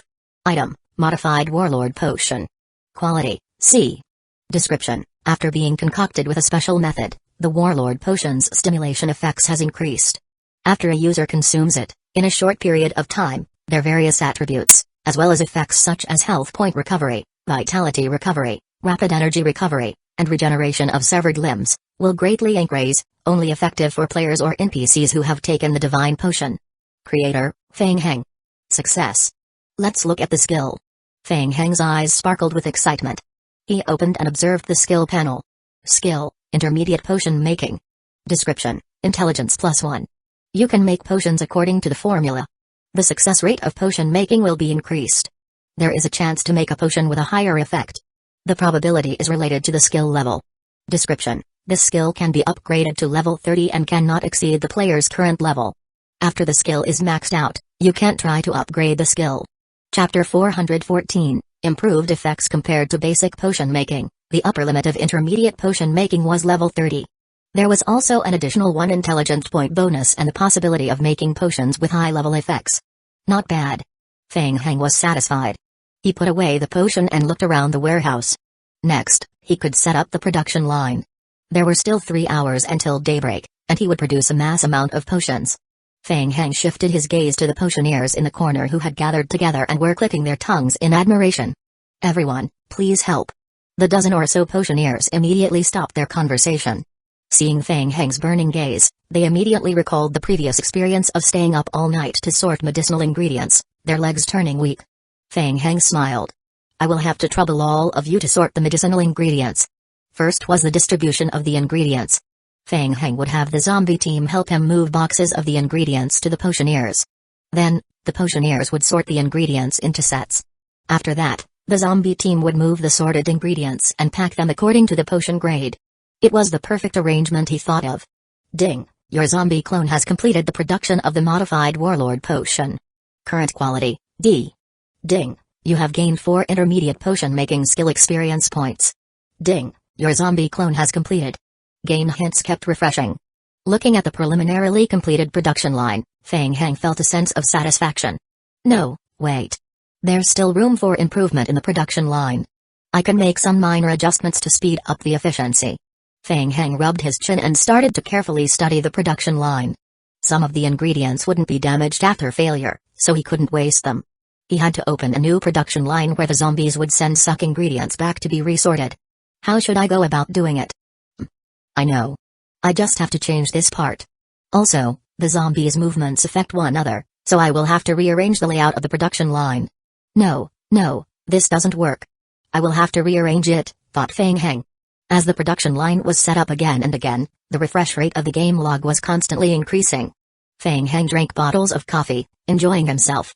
The next day, the sun was shining brightly. The warehouse door was pulled open with a swoosh. 2 scavenger army elites stood at the entrance of the warehouse, carefully sizing up the interior of the warehouse. Without Feng Heng's permission, they would not dare to enter the warehouse. The night before, there was a rumor that spread throughout the entire Edge Creek town. It was said that the warehouse was densely packed with liquors controlled by Feng Heng and that a person who had barged into the warehouse without thinking was eaten by the liquors until nothing was left of them. Later on, Rosh came out to refute the rumor. If anyone entered the warehouse and disturbed Feng Heng, even if they weren't eaten by the liquors, they would probably have their legs broken and then thrown out to feed the zombies. The two stood at the door and shouted toward the dim warehouse, "Commander Feng, are you there? Rosh and Osborne have been waiting for you for more than half an hour." "Eh? What? It's already done?" Inside the warehouse, Feng Heng, who was counting the medicinal ingredients, came back to his senses when he heard the shout outside the door. He subconsciously gulped down a mouthful of coffee. It's a pity that there are still many medicinal ingredients left to be sorted. Feng Heng muttered to himself. He then shouted, "Come in and help me drive the trucks out." Yes. The 2 scavenger army elites carefully walked into the warehouse. After staying up all night, the potioneers and NPCs' eyes were bloodshot, and they all looked relieved. Finally, they could rest. Feng Heng walked out of the warehouse. Outside the door, Rosh and Osborne were waiting for him. Osborne walked forward and asked, "Feng Heng, how's the potion making?" "Several regions are pressing for it. They are under a lot of pressure and urgently need supplies of it. Everything is under control." Feng Heng nodded and gestured behind him. Soon, a few trucks filled with big boxes drove out of the warehouse. The potions have already been loaded onto the back of the trucks. "Okay." Osborne's eyes lit up. He jumped up and boarded one of the large trucks, then took out one of the bottles of potion to check. As soon as the potion was in his hand, Osborne frowned slightly. He thought, why is the color of the potion a little different? It has a slight yellow color. It's a normal phenomenon. Facing Osborne's gaze, Feng Heng casually waved his hand and explained, "The effectiveness of the first-generation Warlord potion is not the highest. I made some minor adjustments. This is an improved version with better effects." Improved? Inwardly, Osborne was even more surprised. Feng Heng found a way to improve the Warlord potion that was personally developed by the founder of the scavenger army, Kutbarn? Haha. Feng Heng. You are really good. Osborne exclaimed. Meanwhile, Rosh did not have as many thoughts as Osborne. He was even a little dissatisfied with Osborne's dawdling. He urged, "Osborne, quickly give me a bottle to taste." Osborne secretly cursed Rosh for being an idiot. He directly threw the potion in his hand at Rosh. Gulp, gulp. Rosh took the potion, unscrewed the lid without hesitation, and directly raised his head to pour all of the potion down his throat. Rosh was stunned as the potion greatly stung his tongue. As he felt a warm current flowing down his throat, his entire body went through a transformation. Creak, creak. Rosh clenched his fist so hard that it made a creaking sound. The blood vessels in his pupils became apparent, making his eyes appear bloodshot, and blue veins appeared faintly under his skin. Crash. Rosh crushed the bottle in his hand. Ha ha ha. The effects are awesome. Rosh turned around and looked at Feng Heng with a fervent gaze. Feng Heng. I want this kind of potion. The more the better. Is it really that powerful? Thought Osborne, puzzled. He then also gulped down the Warlord potion. The potion was like a ball of fire that instantly flowed through his entire body. Osborne clenched his fists and felt a surge of strength flowing into his limbs. There seemed to be an endless amount of strength in his body. An impulse to destroy everything rose from the bottom of his heart. He was not sure about its effects in actual battle, but from the bottom of his heart, Osborne felt that the Warlord potion had improved by at least 50% compared to before. At the same time, the bloodthirsty impulse had also increased significantly compared to before. Taking a deep breath, Osborne forcefully suppressed the bloodthirsty impulse in his heart and used his bloodshot eyes to look at Feng Heng. His eyes were filled with astonishment as he mused, how did he do it? First, he produced a large number of Warlord potions, and now, a day later, he improved the potion's effects. This young man would completely change our army. Feng Heng asked, how is it? Very good. Osborne confirmed with Feng Heng, are you sure that the potion doesn't have any negative effects? At least, We didn't find any during the testing. Fuck, you're so troublesome. Who cares about the negative effects? It's best if you don't want potions. We will use them. As Rosh spoke, he secretly winked at Fang Heng and waved his hand. Brothers, this Drox potions are ours. Chapter 415, Ready for Battle Roar. Hearing this, the members of the scavenger army behind Rosh started to cheer. They rushed to the back of the truck and started to carry the potions. Osborne revealed a rare bitter smile. Rosh, I didn't say no. Recently, the survivors have started to unite and resist us. The scavenger army is under more and more pressure. The other war zones have encountered quite a bit of trouble. If the other war zones can't hold on, Edge Creek Town will also be at a disadvantage. Fuck, don't give me this nonsense. Rosh spat on the ground and waved his hand. Brothers, 2 truckloads of the best quality goods are enough. Leave some for the others. Ding, your favorability rating with Rosh has greatly increased. Ding, your favorability rating with Osborne has slightly increased. Ding, you have submitted 3,250 Warlock potions, modified, to Osborne. Ding, the total amount of the Warlord potion is 6,557,500 Scavenger Army points. Your level in the Scavenger Army has been increased to level 18, Tier 1 Regional Chief Commander. Ding, your reputation in the Scavenger Army has been greatly increased. After distributing a truckload of Warlord potions, the bloodlust in Rosh's eyes had not subsided. He raised his head and gulped down another bottle of Warlord potion. Listen up. We will move out in 30 minutes. Target: Edge Creek Town Shelter. Watching the scavenger army that was affected by the bloodthirsty urge of Warlord potion leave, Fang Heng rubbed his shoulders and opened the game hint to review it again. Level 18, Tier 1 Warzone Chief Commander. In theory, his rank was already higher than Rosh's. By the way, was he about to reach the top level? There's no level up list on the forum. How troublesome. Fang Heng pursed his lips and walked back to the warehouse, preparing to continue with the potions. In the distance, outside of Edge Creek Town, Chenya and the other 2 were rushing back with the logs on their shoulders. Hearing the roars coming from Edge Creek Town, they looked at one another. Wei Chun frowned and asked, did something happen? Last night, they received an emergency order from Rosh, which required them to go out and collect a large number of logs in a short period. They thought it was a special mission, so they moved the logs overnight. I am not sure. It might be related to the logs we collected. Chenya lowered her head and thought, you go offline and report to your superiors first. We will wait and see. At the Dragon Country Gaming Union base. Having suffered 2 consecutive defeats, the morale of the alliance forces of the major player companies in District 7 had almost fallen to the bottom. The atmosphere in the conference hall was unusually solemn. Tianzhen was silent. They had been extremely shocked by the large number of tyrant forms and lickers they had encountered last night. How long had Fang Heng been in District 7? He had thought that Fang Heng would be weak for a while after entering Division 7. However, he didn't expect that the zombie team controlled by Fang Heng would become even stronger. Tianzhen thought hard for an entire night, but couldn't think of a way to deal with Fang Heng. The other people could only think of schemes and tricks to temporarily hinder Fang Heng's development. As long as they couldn't completely deal with Fang Heng's zombie team, they couldn't threaten Fang Heng. That was secondary. What Tianzhen was really afraid of was Fang Heng's growth speed. It was too fast. The last time he saw Fang Heng's video, Fang Heng could only control a small number of lickers and a tyrant form. His combat power was considered strong among the player, but he was easy to deal with. However, in just half a month, the number of lickers that Fang Heng could control had turned into a large number, along with over 20 tyrant forms.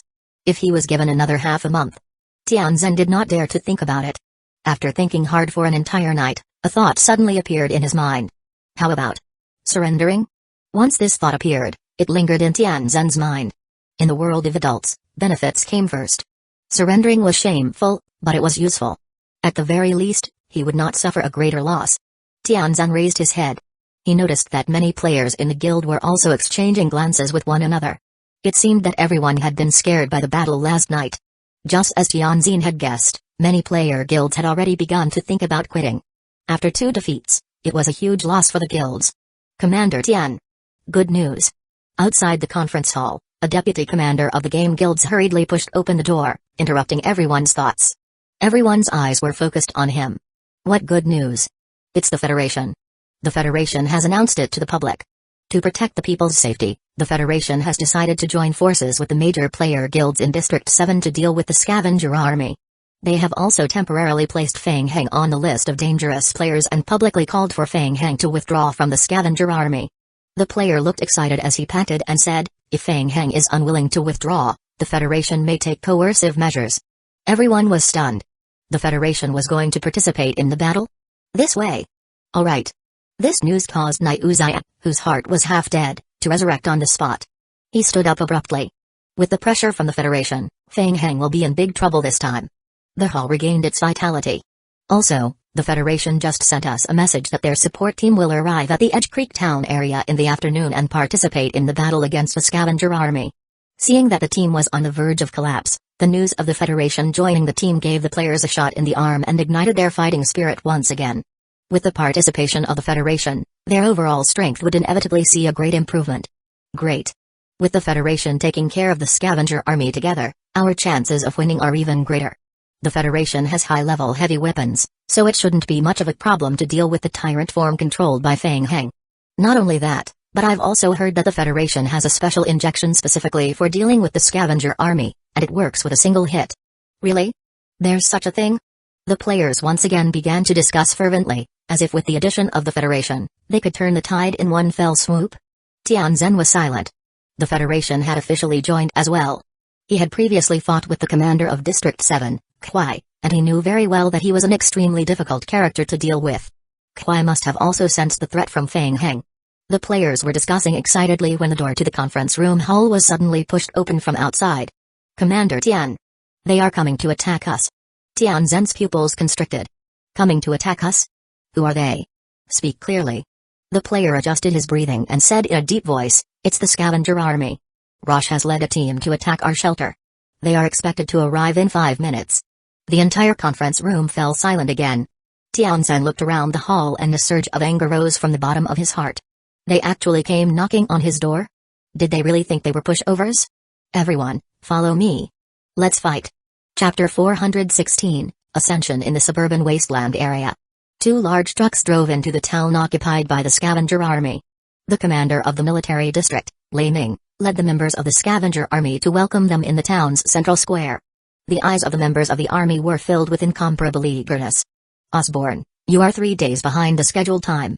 Osborne jumped down from the passenger seat. I've tried my best.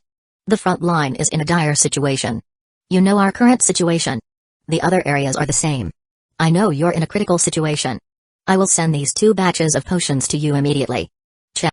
Lei Ming waved his hand to signal his subordinates to move the goods. He gritted his teeth and said, if you were 2 days late, you could have come directly to collect our corpses.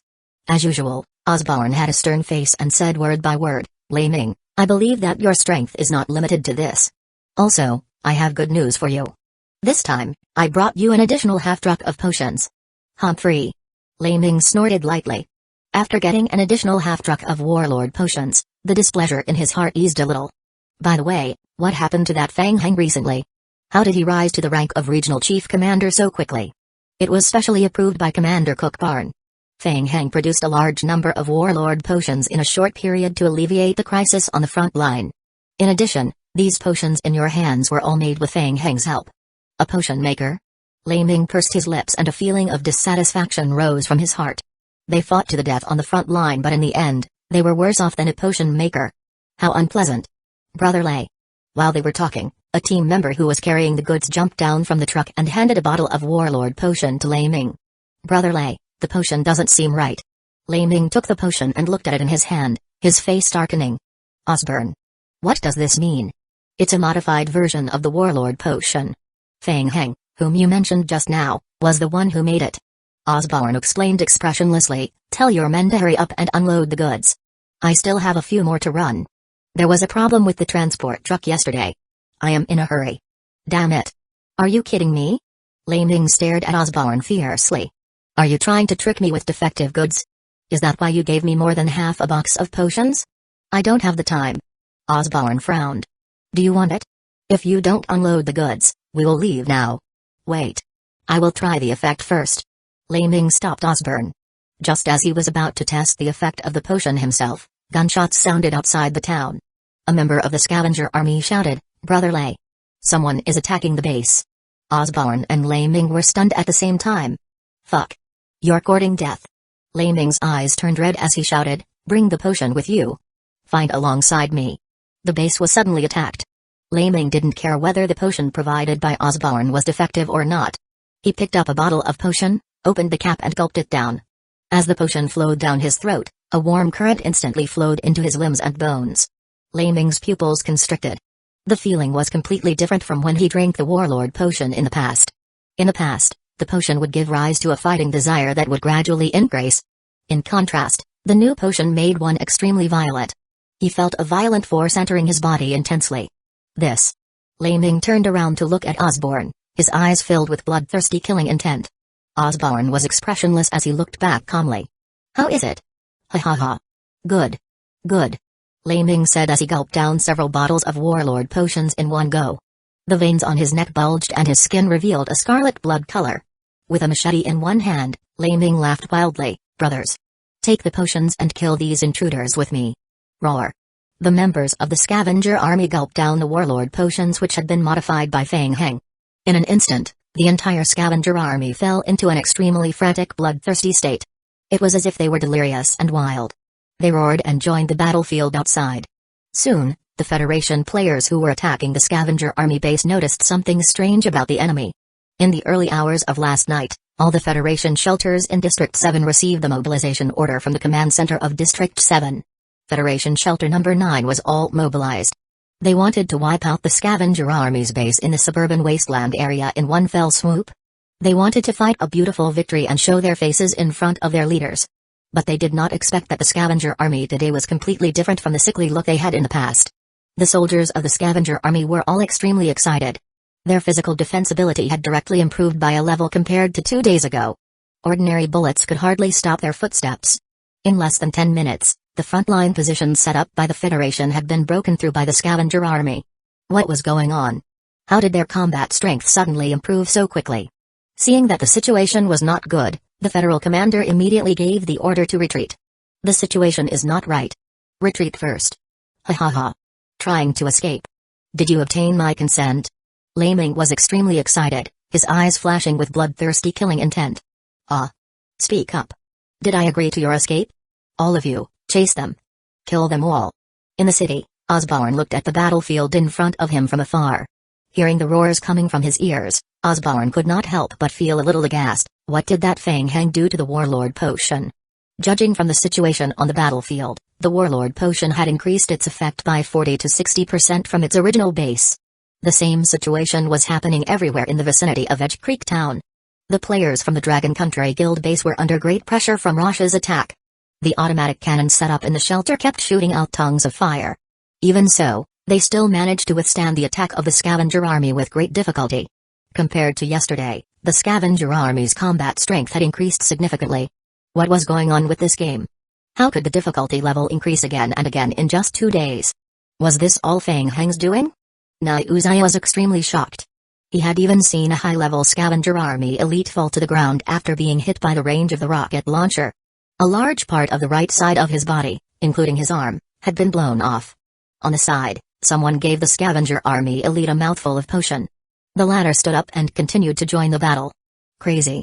They were no longer humans. To a certain extent, they had become zombies.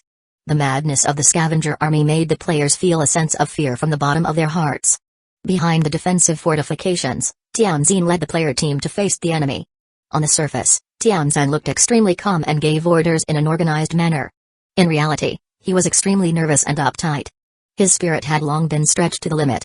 For the time being, the shelter could still withstand the attack of the scavenger army by relying on the defensive facilities. But there was still one major unsettling factor. That was Feng Heng. Until now, Feng Heng and his zombie team had not appeared yet. Once the zombie team that they encountered last night joined the battle, their shelter would be lost. Chapter 417, Promotion. Due to the 2-day teleportation time limit, Feng Heng was forced to return to District 8.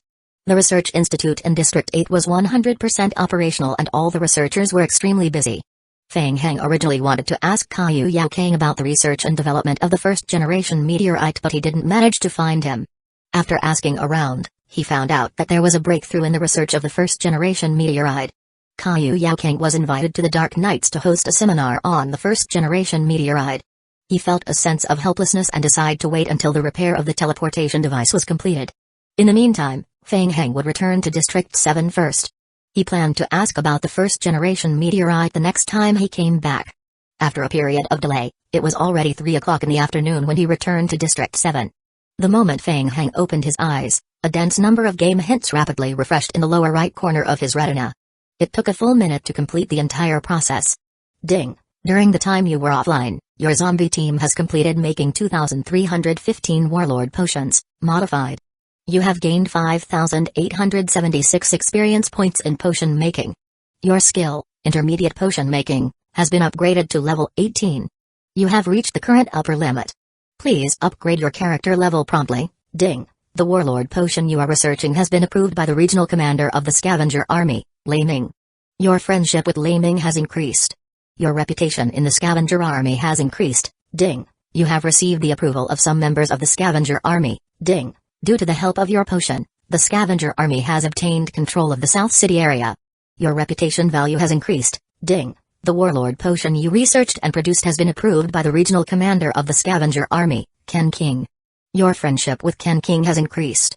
Your reputation value in the Scavenger Army has increased. Ding! The Warlord potion you researched and produced. Ding! Li Ming has occupied some of the town strongholds in the South City, and has nominated you as the Regional Commander of the South City. Ding! Because you're offline, your vote is considered to be a forfeit. Ding! Osborne has voted in favor. Ding! Li Ming has voted in favor. Ding! Your nomination has been approved by a majority of votes above the rank of Regional Commander in the Scavenger Army. What the hell? Feng Heng was in a hurry. He opened the game log and flipped back to read the game hints again. After reading through, Feng Heng fell into a short silence. What does this mean? I got promoted? Feng Heng was about to ask Rosh about the situation. Walking out of the warehouse, Osborne was waiting outside the door early. Feng Heng, I was just looking for you. Osborne spent a lot of effort distributing the improved version of the Warlord potions that Feng Heng had made to the regional branches of the Scavenger Army in the surrounding area. He had just returned to Edge Creek Town not long ago. Although physically and mentally exhausted, Osborne's spirit was very good. The effect of the Warlord potion made by Feng Heng was amazing. In just half a day, the Scavenger Army gained a great advantage in the battle with the survivors. They directly declared that they had occupied 3 small-sized areas and 1 medium-sized area. The morale of the entire Scavenger Army was at its peak. What? Am I in trouble again? No, it's a good thing. The regional commander, Lei Ming, has occupied the southern area of the city. Commander Cook has decided to build a large stronghold with this southern area as the center. Together with the 9 small-sized areas in the surrounding area, they will push forward together. You were elected by the regional commanders to be the leader of the southern area, the chief commander. Half an hour ago, this appointment was personally passed down by Commander Cook Barn. Ding! Your rank in the Scavenger Army and your reputation in the Scavenger Army have reached the requirements of a regional commander. You have also reached more than half of the votes through the election. You have become the regional chief commander of the southern area of the city. Ding! You have obtained the command authority of Edge Creek Town, the suburban wasteland area, the Yellow Port area, the Wanlan factory area, and so on. Ding! You have obtained 50 high-level Scavenger Army members, 100 middle-level Scavenger Army members and 300 Scavenger Army members. A row of game hints flashed across Feng Heng's vision. He had been promoted. But he seemed to be a mole in the dark nights? Feng Heng was a little confused for a moment. He tried to clear his mind and glanced at the main storyline mission in the mission panel about finding a way to get in touch with Cook Barn. Osborne, when can I meet Commander Cook? The situation is urgent. You need to immediately head to the South City District to take up your post. Also, the personnel assigned to you have been prepared. After the construction of the South City District has came to an end, you can report the situation to Commander Cook at any time. In addition, according to Commander Cook's instructions, you will be in charge of the Warlord Potion Making mission in the South City District. I will also accompany you as the logistics commander. Osborne said as he looked at the warehouse behind Feng Heng. So the most important thing for us now is to escort these materials back to the South City District. When can we set off? Feng Heng smiled bitterly in his heart. At first, he did want to quickly get promoted and complete the mission. But he did not expect it to suddenly become so fast. Feng Heng, there are still some production benches and pharmaceutical staff in the warehouse. Do you want to bring them back together? Yes, okay. Send the things in the warehouse back first. Take all the pharmaceutical staff with you. Okay, I will go and get ready now. Feng Heng scratched his hair and fell into deep thought. At the headquarters of the Federation in District 7, Kwai received the latest battle reports in his hands. Why did this happen? Kwai's mood was extremely heavy. The strength of the scavenger army had greatly increased overnight. There was an unconfirmed report that the scavenger army had improved the special potion, and their strength had greatly increased. Why? How could it be such a coincidence? Feng Heng. Everything was related to him? Kuai felt that his judgment was not wrong. Dong dong dong. Please come in. A soldier walked into the command room with a heavy expression and handed over the file in his hand. Sir, the latest intelligence from the scavenger army is about Feng Heng. It was Feng Heng again. What action did he take this time? Kuai's heart skipped a beat. Put down the report, you can leave first. Roger. Kuai's expression was solemn.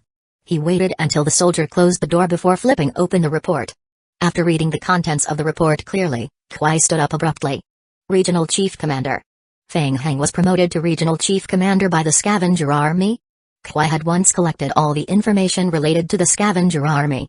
Among the ranks of the Scavenger Army, the highest rank was the Commander of the Army, Cook Barn, followed by 7 Regional Chief Commanders. Now, Feng Heng was the 8th member.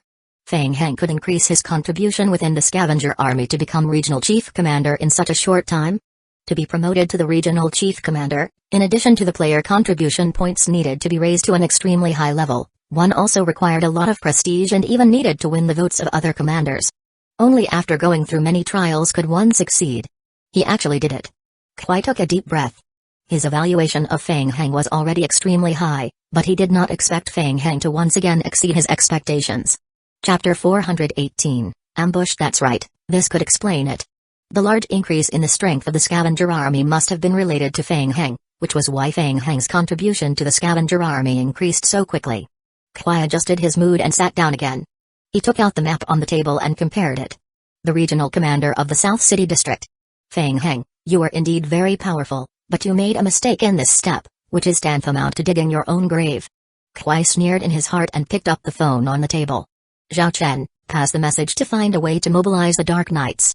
Yes. Any feedback from the inspection team?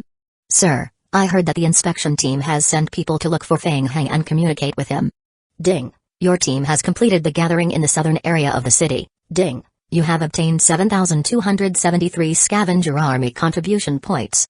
You have obtained the authority to command the South City District. Ding. The current defense of the city is level 37.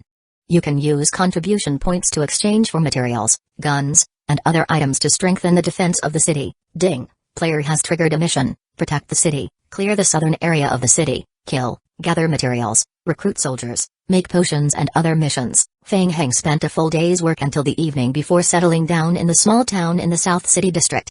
The subsequent series of missions refreshed, causing Feng Heng to have a headache. He admitted that he was a spy for the Dark Knights, so he would not work so hard for the Scavenger Army. Originally, Feng Heng had wanted to complete the main storyline mission as soon as possible, and find an opportunity to kill Cook Barn to complete the main storyline mission. But now that the Federation was involved, the situation became unclear.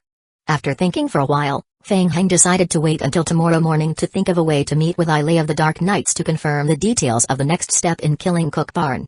Let's talk about it tomorrow.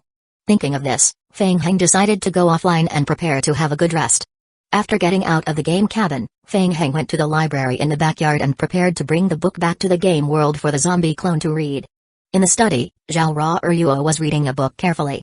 Hearing the sound of the door being pushed open, Zhao Ruo turned her head and said in surprise, "Brother Feng Heng. Hey, haven't you rested yet? It's still early. I found something about the mark, so I came to check some information." Feng Heng was surprised. Found something? Yeah, show me the mark first. Hearing that, Feng Heng raised the back of his right hand. Once he focused on the back of his hand, a rune immediately appeared on the back of his hand. Ever since he activated the mark skill in the game, the rune on the back of his hand had become more complicated. It would take him a long time to draw it again. Zhao Ruo compared the rune and opened a book to compare it with a certain pattern on it. Brother Feng Heng, look, are the patterns on the mark similar to this one? Feng Heng's eyelids twitched. This part of the mark was 90% similar. Right? When I saw it for the first time, I felt that it was a bit familiar. It took me a long time to recall it. What does this pattern represent? It's related to the Nightmare Mirror. When I was young, I heard my grandmother say that with the strength of the Nightmare Mirror, we can freely travel through many unknown worlds. Zhao Ruo recalled bitterly and slowly narrated. Unfortunately, a long time ago, the Nightmare Mirror was destroyed and divided into pieces that were left in every corner of the world. Later on, The nightmare demon used its special strength to completely devour a few pieces of the nightmare mirror. We completely lost the hope of opening the passage to other worlds. The nightmare mirror with the ability to teleport. Feng Heng lowered his head and started thinking. The world that Zhao Ra Yuo was in was a higher-level nightmare world. Did the nightmare mirror that she mentioned correspond to the space-tearing device of a lower-level game world? But what did this have to do with the mark on the back of his hand? Zhao Ra Yuo's mood was a little low. She continued, after completely losing the nightmare mirror, apart from facing the nightmare crisis in this world, we also have to constantly be on guard against the impact of the lower-level worlds. Feng Heng was puzzled. The impact of the lower worlds? What is that? Zhao Ra Yuo thought for a moment. I am not too sure either. Grandmother addressed them this way. In my impression, whenever grandmother encountered a similar impact, she would always be very nervous. However, in my impression, the abilities of those intruders are very ordinary. In most cases, they would die at the hands of the nightmare demon before we could even make a move. I also don't quite understand the meaning of them entering our world. Oh right, the person leading them is called the World Lord. Every time they invade, the World Lord would bring many players with similar special abilities to participate. Listening to Zhao Ra Yuo's description, Feng Heng's pupils constricted. World Lord? Could it be? Could it be that Zhao Ra Yuo was referring to the player that had cleared a server's main storyline mission? Feng Heng narrowed his eyes. After leaving the study, Feng Heng was a little sleepy. He prepared to return to his room early to sleep. Feng Heng had just passed through the stone bridge in the back garden. His sharp perception told him something. He stopped and looked around vigilantly. In front of him, a middle-aged man in black sportswear walked out from the dark shadows. He had a sword hanging by his waist. Feng Heng? The middle-aged man's gaze was focused on Feng Heng, sizing him up. Yes, you are? The middle-aged man was expressionless, and his tone was unusually cold. Meng Wu, a grade 3 investigator of the Federation's investigation team. Player Feng Heng is suspected of violating the Federation's ban. We need you to come back with us to assist in the investigation. As he spoke, Meng Wu walked toward Feng Heng step by step. The Federation came knocking on his door? Feng Heng's heart stirred. He took half a step back and touched his pocket. There were a few small raw blue crystal ores in his pocket. What if I don't want to? Then I can only invite you over. As Meng Wu spoke, he lightly tapped his feet on the ground and suddenly accelerated. His entire body was light as a feather, as if he did not have any point of force. His body turned into a shadow and rapidly flew forward. Feng Heng's pupils instantly enlarged.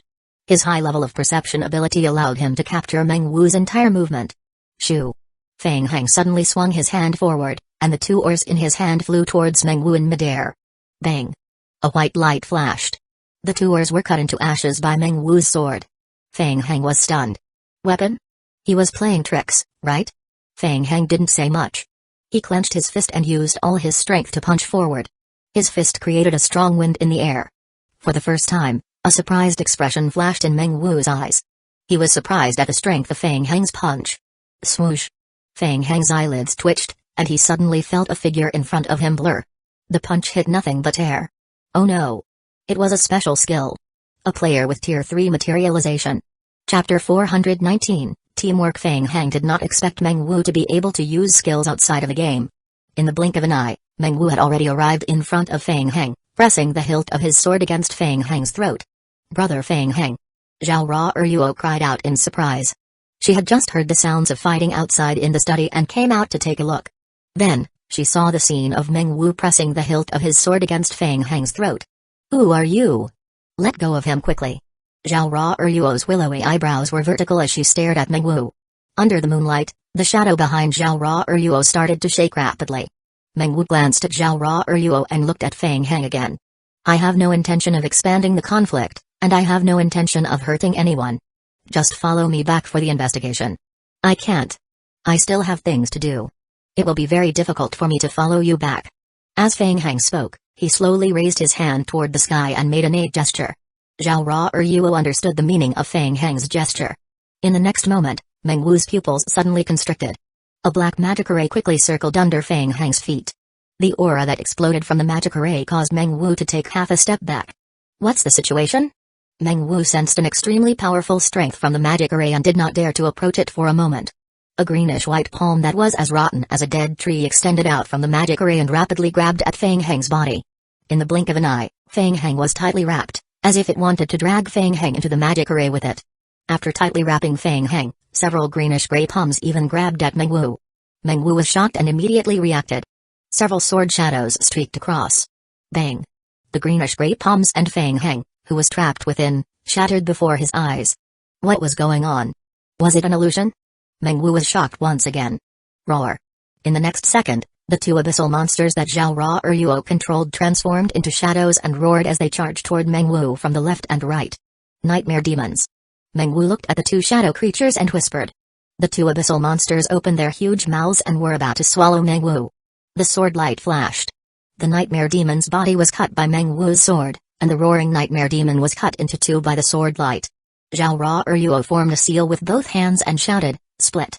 Boom! Boom! In the next instant, two abyssal monsters self-detonated in front of Meng Wu at the same time. Meng Wu was affected by the explosion at a very close distance. His hands immediately blocked in front of him, but his body was still sent flying by the berserk force generated by the self-detonation. Just as his body lost control in midair, Meng Wu felt an extremely strong sense of danger. An extremely weak light flashed in front of him. After disappearing for 8 seconds, Fang Heng appeared out of thin air. Fang Heng clenched his fist and faced Meng Wu, who was flying toward him from the front. He threw a punch at Meng Wu's face. Boom! In midair, Meng Wu had no way to dodge. He was hit by Fang Heng's punch head-on, and his entire body was sent flying. He crashed into the wall behind him. Crack! The wall cracked like a spider web. More than half of Meng Wu's body was trapped in the wall. Ho! Meng Wu breathed slowly. After 3 breaths, Meng Wu's breathing returned to normal. He slowly raised his head. Meng Wu's entire face had been smashed into a bloody mess by this punch, but he still maintained his extreme calmness. Pa! As the shrapnel fell, Meng Wu fell from the hole in the wall. Fang Heng stared at Meng Wu and felt an extremely dangerous aura from him. Just now, even a slightly thinner steel plate could be pierced through, but it didn't have much of a reaction when it hit his face. Ruo, be careful. Okay. Just as Fang Heng was thinking about how to deal with Meng Wu, a voice sounded from behind the crowd. The great leader of the Federation's investigation team, Meng Wu, has arrived. Why didn't you inform us in advance? I could have prepared some good tea to welcome you. Mo Yongxiao walked out from the passage at the side with a smile on his face and looked at the person who came. Mo Jiaoi poked his head out from behind Mo Yongxiao and gave Fang Heng a thumbs up. Good heavens, reinforcements were finally called in. Fang Heng heaved a sigh of relief, thinking that he finally didn't have to fight this monster anymore. Meng Wu slowly turned his head. At this moment, his face was a bloody mess, looking unusually ferocious. His tone was still unusually calm. Mr. Mo, I received instructions from superiors to ask Fang Heng to go back and assist in the investigation. What did Fang Heng do? Why is there a need to trouble Leader Meng to personally intervene? I don't know what crime he committed. Meng Wu shook his head and said calmly, I am only responsible for receiving orders from superiors. Please go back and receive the investigation, Mr. Fang Heng. Alright, your mission failed. Go back and report it. Mo Yongxiao smiled faintly and said, please tell your minister Yu that if he wants to take Fang Heng away, I am afraid he will have to come over personally. Alright, I will bring him over. Meng Wu nodded at Mo Yongxiao. As he spoke, he slowly retreated into the darkness. 10 minutes later, Mo Yongxiao, Fang Heng and the others arrived at the tea house. Mo Yongxiao leisurely made a cup of tea for the 4 of them. To be able to beat up the leader of the Federation's investigation team, who can materialize a Tier 3 entity, with one punch. Mo Yongxiao smiled gently and took a sip of tea. Fang Heng, your name will be on the Federation's list of high-level dangerous people tomorrow. It can't be that bad. Those who can enter the investigation team are all elites of the Federation. At the very least, they are players who have entered the high-level game. In addition, Meng Wu is the captain of Team 3 of the investigation team. People call him facial paralysis. Countless high-level criminals of the Federation have fallen at his hands. This is the first time in the past few years that he has failed. Then I am truly honored. Fang Heng nodded his head and thanked Mo Yongxiao. Thank you. There's no need to be so formal. Mo Yongxiao waved his hand and put down his teacup. Alright, I am not joking. Fang Heng, I've already heard about what happened on the way from Jiaoi. Let's be honest, you're very interested in the main storyline mission of District 7 and want to compete with the Federation, right? Yes, Fang Heng admitted frankly. I didn't want it that much at first, so I just took it out of convenience. However, the recent actions of the Federation have made me very unhappy. Yeah.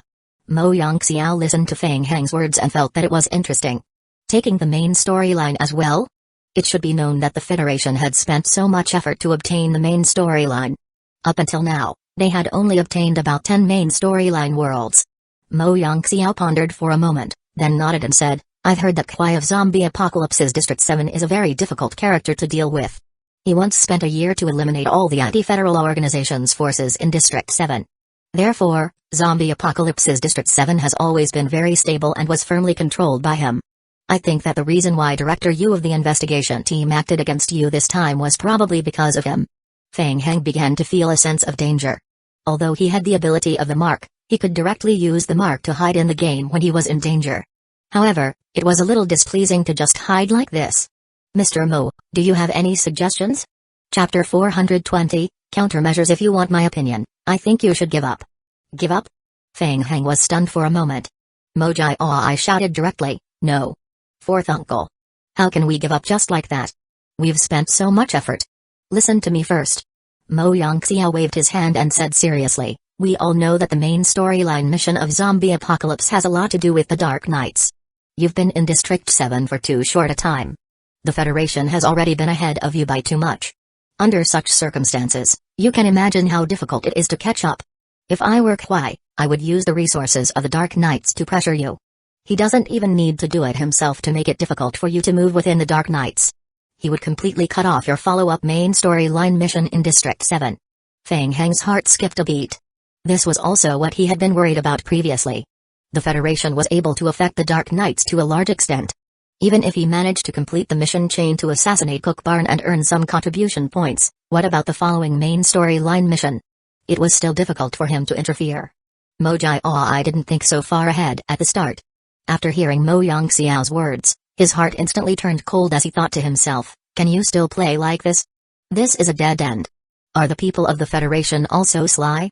Zhao Ra Yuo also looked worriedly at Feng Heng. Feng Heng lowered his head and pondered. The fact that the Federation was able to control the Dark Knights at this juncture was truly too unbearable. However, was there no other way? Not really.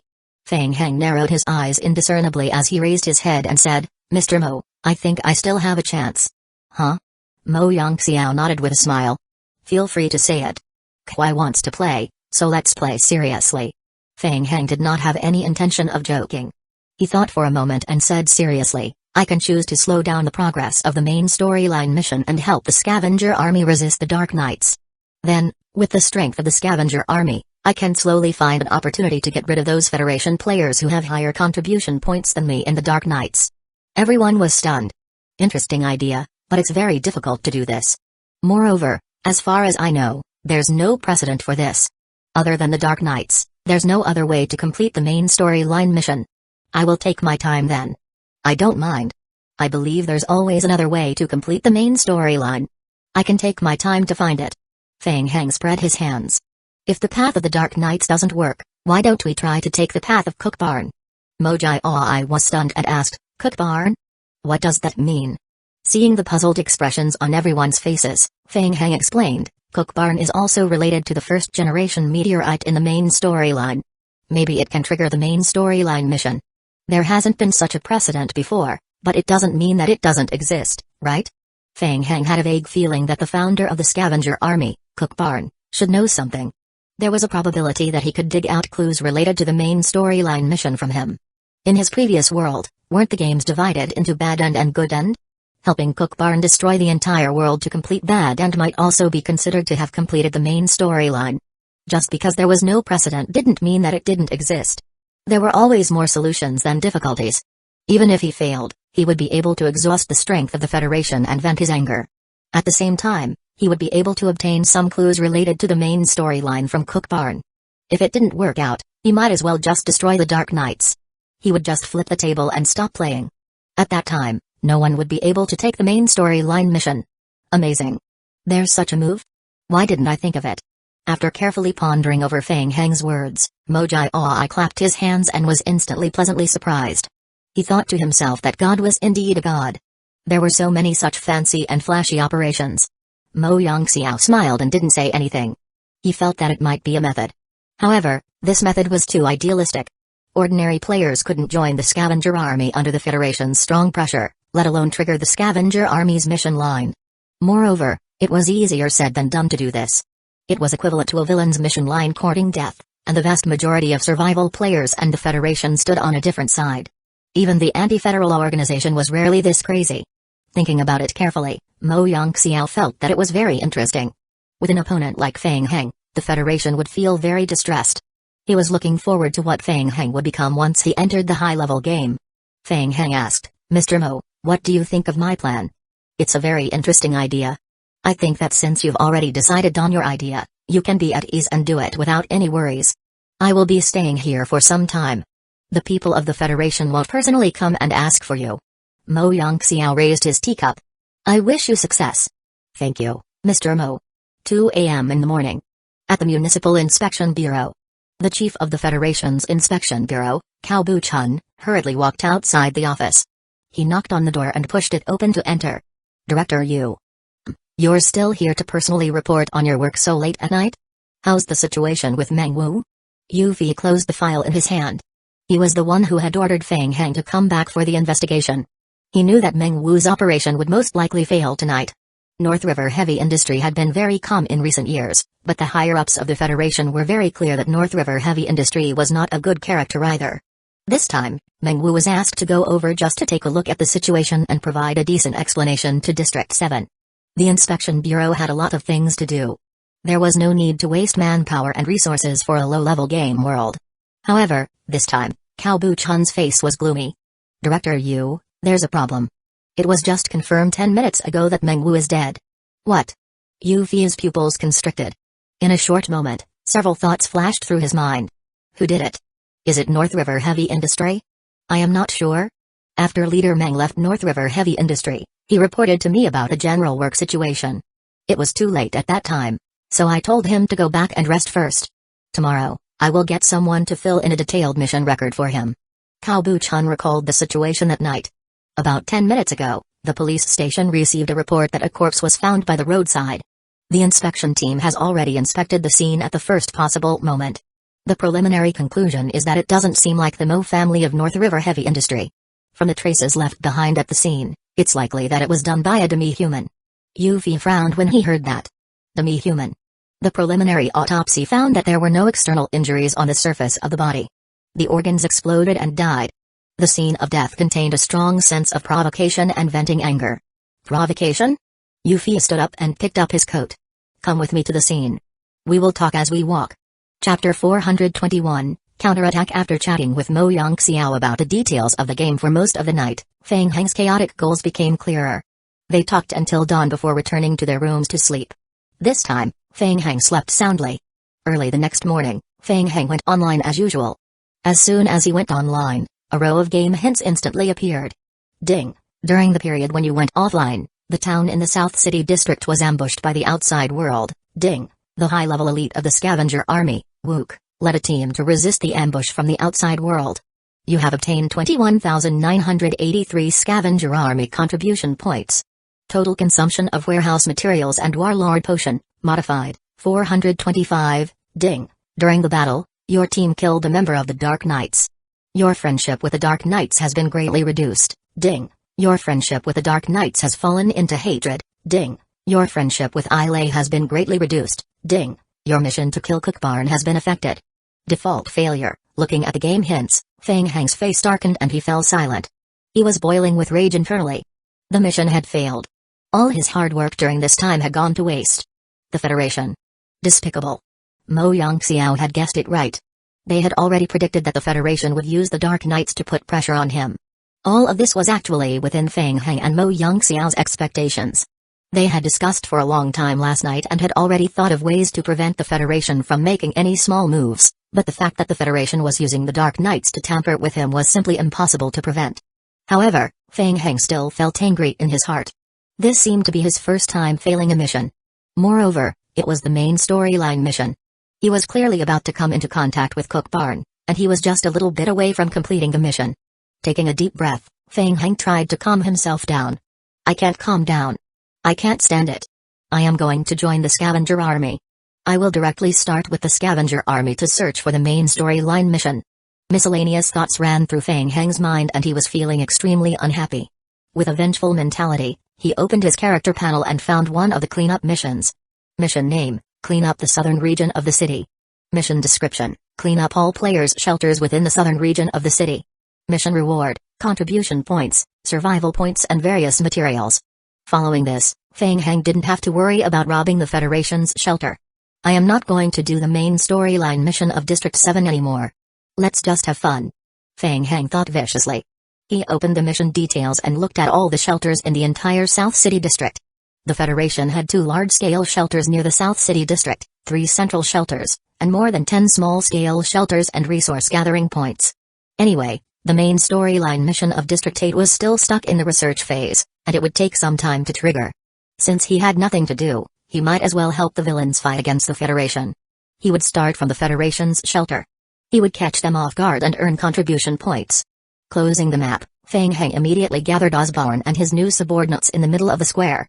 Wu and Huatai were originally the elites of the scavenger army and had just been promoted to regional commander. Last night, they had led a team to break through the enemy's raid and were full of fighting spirit. Chief Commander Feng Heng. Yes. Feng Heng looked around at his elite soldiers and said in a low voice, distribute the battle materials and prepare for battle.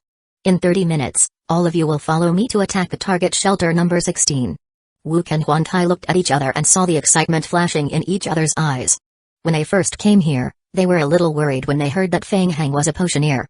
Now that they found out that Feng Heng was also a militant, they immediately put down their hearts that were hanging in the air. The 2 of them shouted in unison, yes. Commander. Federation's Zombie Apocalypse, District 7 Command Post. The Federation, together with the major game guilds in District 7, fought with the scavenger army that Feng Heng secretly controlled for 3 whole days. Kwai was having a headache. In all the war zones except the South City District, the Federation had a huge advantage. The scavenger army was retreating in defeat. Only the South City District was filled with tragic reports every day. Until yesterday afternoon, the Federation's last large-scale shelter in the South City District had been completely destroyed. The South City District had fallen. Helplessly, at this stage, the Federation was simply unable to resist the combination of the zombie team and the scavenger army's lunatics. The small shelter was taken over by the crazy scavengers almost at once, while the large shelter only lasted for 2 or 3 days. The consumption ability of the zombie team was too terrifying. During the day, they finally managed to repel the tyrant team with their heavy weapons. At night, they made a comeback. Twice a day, they cooperated with the crazy scavengers to consume their energy from afar. The players had no time to repair the shelter that had been damaged in the battle, and under wave after wave of attacks, their energy was wearing out forcefully. Every time they received a hint of an attack, the Federation shelter was under great psychological pressure. It was not like the Federation had not tried to launch a surprise attack on the South City District. However, the effect was extremely limited. There were too many lickers wandering around the South City District. They would take the initiative to attack the passing vehicles. It was difficult for the Federation to organize an effective attack. Moreover, the scavenger army had also accumulated a portion of their forces within the town. Kwai even suspected that there was a mole within their Federation. Every time they launched a surprise attack, the other party would be able to predict it in advance. Dong dong dong. Come in. A Federation player saluted Kwai. Reporting, sir. The superiors report on Operation Guillotine. Operation Guillotine. They had finally approved. Kwai's eyes lit up. Bring it over. It was a special side mission initiated by the Dark Knights, Operation Guillotine. The objective of the mission was to directly kill Cook Barn. Kwai had roughly heard of this mission. The Dark Knights had managed to obtain the specific location of Cook Barn, the founder of the Scavenger Army. The Scavenger Army was once under Cook Barn's control. If everything went smoothly, once Cook Barn was killed, the entire Scavenger Army would be completely annihilated. But at the same time, District 7 would also bear a huge risk. According to the experience gained by the experts from their superiors from other districts, once Cook Barn suddenly died, the entire Scavenger Army would fall into a frenzy for some time and their strength would greatly increase. Then they would crazily destroy the players' shelter. As long as they could survive that period of time, the members of the Scavenger Army would gradually die. However, the troublesome thing was that the progress of the follow-up main storyline mission in District 7 would also be delayed for a very long period of time. Therefore, before this plan had been put on hold. But now, considering the destruction of Server 7 by the Scavenger Army, the superiors agreed to recruit various elite players from District 7 and District 8 to form an elite team to execute Operation Guillotine, completely eliminating Cook Barn. Chapter 422, the main storyline was triggered. Boom. Boom boom. In front of a shelter, a dozen tyrant form soldiers raised their fists and hammered at the ruins of the shelter. Ding, You have led the scavenger army to plunder a medium-sized shelter. You have received 23,000 scavenger army contribution points. Various resources are being transferred to the stronghold area of the southern city. Resources will be calculated after the transfer is completed. Ding. You have cleared the shelter. You have obtained 26,000 scavenger army contribution points. Ding. Your friendship with the Dark Knights, District 7, has been greatly reduced. Ding. Your friendship with Islay has been reduced to hatred. Ding. Your reputation in the scavenger army has been greatly increased. Ding. Your friendship with the commander of each district has been increased. Your friendship with Cookbarn has been increased. Ding. Your honor level in the scavenger army has increased to level 23, Deputy Commander. Ding. Currently, you can still receive contribution points from the scavenger army, but your honor level can no longer be increased through contribution points. Even his honor level has reached the top level. Looking at the game log, Feng Heng was somewhat silent. He even felt a little bored. For the past 3 days, he had been fighting with the Federation. He was under a lot of pressure. Unfortunately, his teammates were not strong enough. The scavenger army was besieged by the Federation and the player forces. Other than their South City district, the 4 regions in the game, the southern region, had been destroyed. The remaining western and northern regions were also in danger. Only the eastern region, including their South City region, remained standing. This was all thanks to his huge supply of improved warlord potions. In addition, his friendship with the Dark Knights had already fallen into a state of hatred. It would be more difficult than ascending to the heavens to restore their friendship. As a mole, there was no turning back now. It's troublesome enough. Feng Heng complained. He had to think of another way to help the scavenger army develop and grow. Otherwise, he would lose. Feng Heng was thinking when Osborne walked in with 2 elite scavenger army members from the temporary warehouse. Chief Commander Feng Heng, Commander Mr. Cookbarn wants to see you. Feng Heng was stunned. Then, a hint appeared. Ding. Your performance recently received Cookbarn's approval. Ding. Your contribution has met the requirements. Special mission triggered Cookbarn's plan. Ding. The current mission is related to the main storyline. It may have a great impact on the storyline of the subsequent world. Player, please choose carefully. Mission name, Cookbarn's plan. Mission description, please meet with Cookbarn mission reward. Main storyline. Main storyline. The appearance of these 2 words made Feng Heng's spirit rise. He had come into contact with a mission related to the main storyline. Originally, Feng Heng did not have much hope for this antagonist's line. He just held the attitude of trying it out. Currently, he was still staying in District 7 partly to discuss the Federation, and partly to quickly come into contact with Cookbarn. He wanted to try to obtain more information related to the main storyline from Cookbarn's mouth and learn by analogy so that he could avoid detours on the main storyline of District 8. He didn't expect that he would be able to trigger the main storyline mission. Feng Heng was in a great mood. I've always wanted to meet Mr. Cook. When can we leave? Commander Cook wants to see you as soon as possible. If it's convenient, we can leave now. The car is already waiting outside the door. Okay. Feng Heng followed Osborne out of the warehouse. 3 large trucks parked side by side on the roadside. Trucks? Feng Heng looked at Osborne in confusion. Commander Cookbarn has always been paying attention to you. He wants to take this opportunity to see your friends. Huh? Tyrant form. Oh. Feng Heng understood and waved at the warehouse behind him. 6 tyrant forms walked out of the warehouse behind him, strode to the back of the truck and sat down cross-legged. Let's go. Feng Heng said as he walked to the passenger's seat. Osborne glanced at the dark warehouse behind him, nodded, sat in the driver's seat and drove away from South City District with Feng Heng. He was finally going to see Cookbarn. Feng Heng was a little excited. He would definitely be able to find clues related to the main storyline from Cookbarn. 5 hours later, the truck drove into a mountain range. Through the rearview mirror, Osborne could see hundreds of lickers following behind. They crawled quickly along the ground, making sizzling sounds. After circling the mountain range for a long time, the truck stopped at a corner of the mountain range. There was a huge cave ahead. The truck drove directly into the cave and Feng Heng discovered that there was a different world inside the cave. The interior of the cave had been completely transformed and had become a modern research base. Elite scavengers were guarding both sides of the passage. Just as he got out of the truck, a strong young man walked toward Feng Heng and the others. Ni Shengtao walked in front of Feng Heng and extended his hand to him. Hello, Commander Feng Heng. I am Ni Shengtao, the chief commander of the research base. Welcome. Feng Heng smiled and extended his hand. Hello. Bang, bang, bang. 6 tyrant forms stepped out of the truck and stood behind Feng Heng. It was Ni Shengtao's first time seeing the tyrant form with his own eyes. A flash of surprise flashed across his eyes. Kai kai kai. Immediately after, the group of lickers climbed around the truck. Commander Cook is waiting for you in the living room. He wants to see the tyrant form you're controlling. Please bring the tyrant form with you and follow me. Osborne nodded. You can go. Commander Cook doesn't want to see me. I will wait for you here. Feng Heng left the lickers on the spot.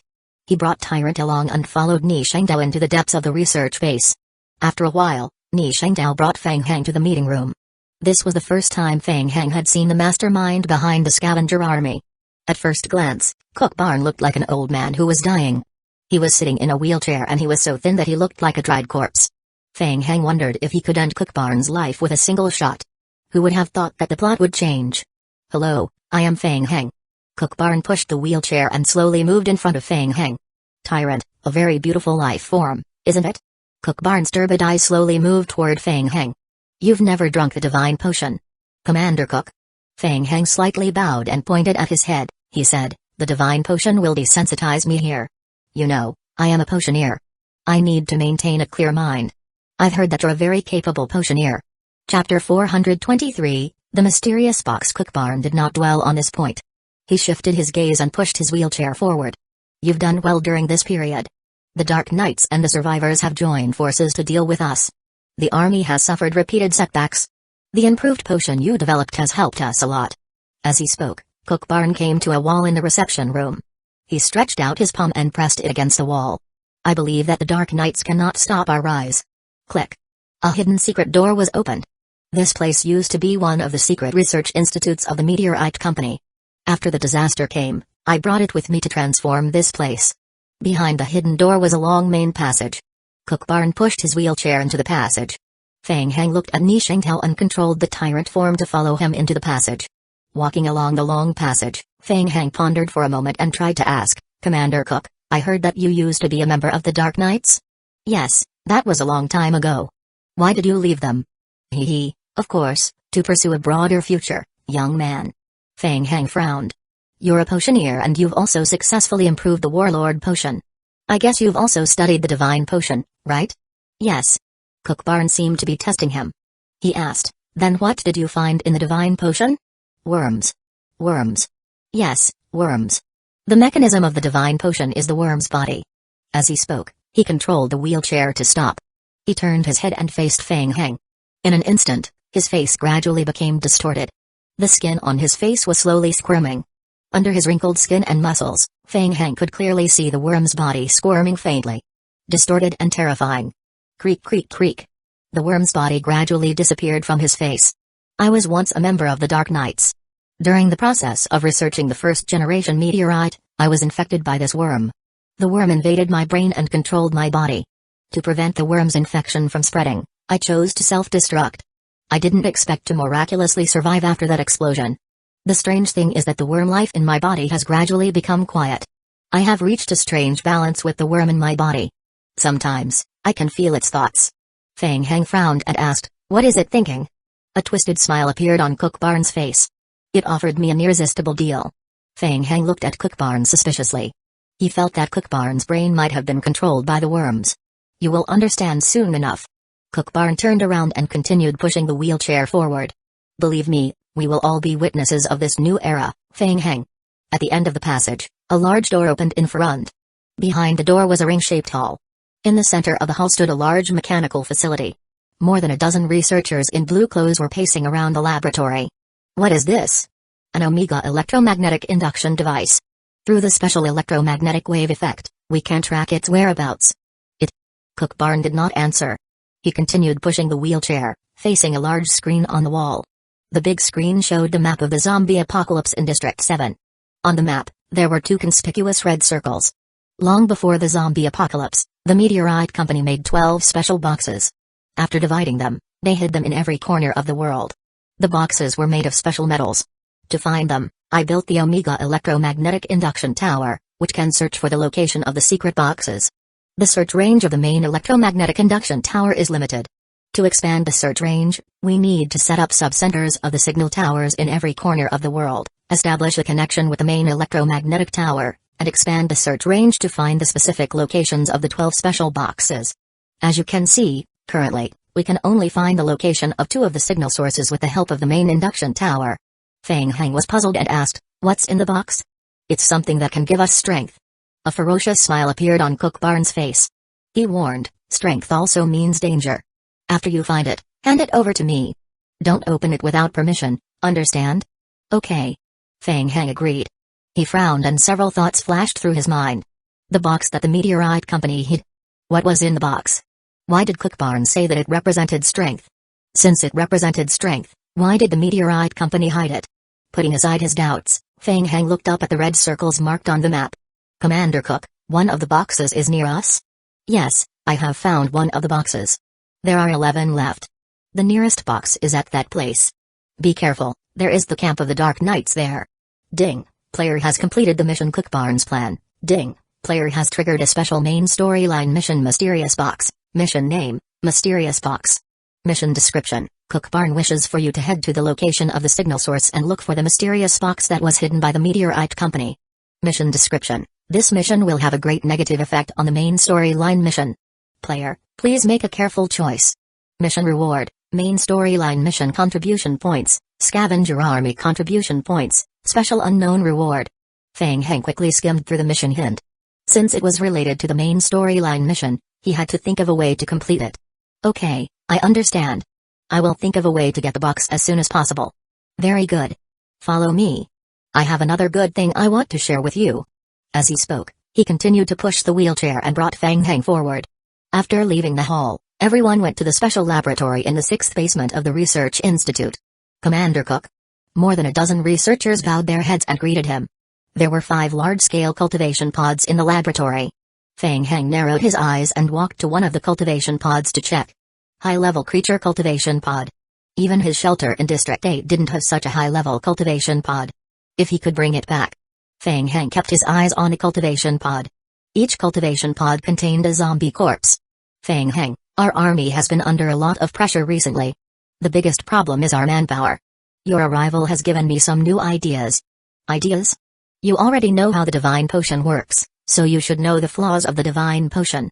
Chapter 424, Stealing Home. Humans have always been a very fragile life form. Ordinary human bodies cannot directly withstand the parasitism of high-level worms. They need a long time to adapt to the transformation of the parasites. During this period, they also need to constantly take the nutrient solution. The process is too long. But the zombie corpse is different. From a certain point of view, zombies are more adapted to worms than humans. While speaking, Cookbar turned his head and looked at the tyrant form behind Feng Heng. The tyrant, the product that was modified by the meteorite company, is compatible with strength and agility. Its design is full of beauty, isn't it? Feng Heng was stunned. You want to let the tyrant form and the worm body fuse together? That's right. Recently, I've been thinking about the research on zombies and worm bodies.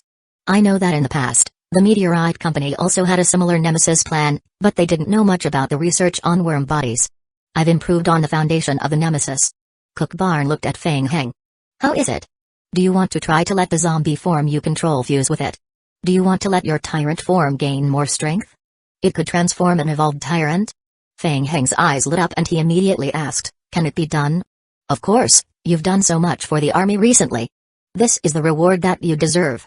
Cook Barn turned around again and faced the large-scale cultivation pod, but currently, this research is still in progress. The configuration of the worm body and nutrient solution is extremely limited. We still lack one very important thing. Feng Heng frowned. As long as you can help me find the box, I can immediately perfect the modification. What do you think? A row of game hints flashed in front of Feng Heng's eyes. Ding. Player has discovered an evolution option for the zombie corpse tyrant unknown worm body modification upgrade. Ding. After the modification is completed, the value of each attribute will be greatly increased, allowing the tyrant form to have a stronger vitality and explosive power while retaining the original modification. Ding. Current fusion success rate is 100%. The transformation will take 72 hours. You can reduce the transformation time by spending survival points. Ding. Player's current mission, Mysterious Box Reward Update. After completing the mission, you can obtain a special transformation opportunity for the Transformation Cultivation Pod. Mission name, Unknown Box. Mission objective, obtain more mysterious boxes and hand them over to Cook Barn. Mission description, for every mysterious box submitted to Cook Barn, you will receive 3 chances to modify the unknown worm body. As the number of mysterious boxes submitted increases, the player will receive more modification opportunities. Feng Heng took a deep breath. Pretty cool. It was a 100% success rate. Feng Heng's heart was burning. After completing the transformation, the tyrant form would completely evolve into a Tier 4 life form. After combining the tyrant form Vine Parasite and the unknown worm body's 3 attribute characteristic skills, the tyrant form's strength could compete with a normal Tier 5 mutated zombie. Feng Heng, find the box and I can help you complete the transformation of the tyrant form. Do you understand? Feng Heng swallowed his saliva. He felt that he had another reason to work for the scavenger army. It's a deal. As expected, I didn't make a misjudgment. Go ahead and do it, Feng Heng. After finishing the deal with Cook Barn, Feng Heng seized the time to return to the South City district with Osborne. Feng Heng opened the map and observed. The coordinates of the mysterious box of the Meteorite Company were near a camp of the Dark Knights. If he went there directly, he might encounter trouble. Feng Heng was well aware of the difficulty of the main storyline mission. He planned to make a plan after he returned. However, what exactly was in the box that Cook Barn was looking for? It seemed that it had a great connection with the main storyline mission. If he got the box, should he open it first and take a look? Feng Heng was a little conflicted. Commander Cook admires you very much. He rarely talks to people for so long. He has good taste. Feng Heng chatted with Osborne, trying to get some information out of him. By the way, do you know the box Commander Cook is looking for? You mean the box hidden by the Meteorite Company? I do know something about it. Do you mind telling me? I knew Cook earlier than anyone in the scavenger army. A long time ago, before the scavenger army was formed, Commander Cook and I went to the Meteorite Company's emergency shelter to search for clues. Feng Heng was surprised and asked, what did you say? Before the zombie crisis broke out, the Meteorite Company had simulated the worldwide biochemical crisis. They had built 7 large-scale shelters around the world to deal with the worst that could happen. Once there was a biochemical crisis that was beyond their control, the Meteorite Company would choose to immediately evacuate and enter the emergency shelter to survive. Feng Heng narrowed his eyes and whispered, Cook Barn had investigated the Meteorite Company. Osborne looked at Feng Heng through the rearview mirror, his eyes flashing with mockery. Feng Heng, what do you think is the original intention of the scavenger army? To destroy this world? Or to become the new king of this apocalyptic world? Isn't it? Or is it to save this world? You're right. Feng Heng was stunned, thinking that this reversal was a little fast. Whether it was clearing the territory occupied by the player's shelter, or using the special worm found in the first-generation meteorite to develop a divine potion to control his subordinates, all the actions of the scavenger army followed the logic of a normal villain. Why did Osborne say that the scavenger army still wanted to clear their name?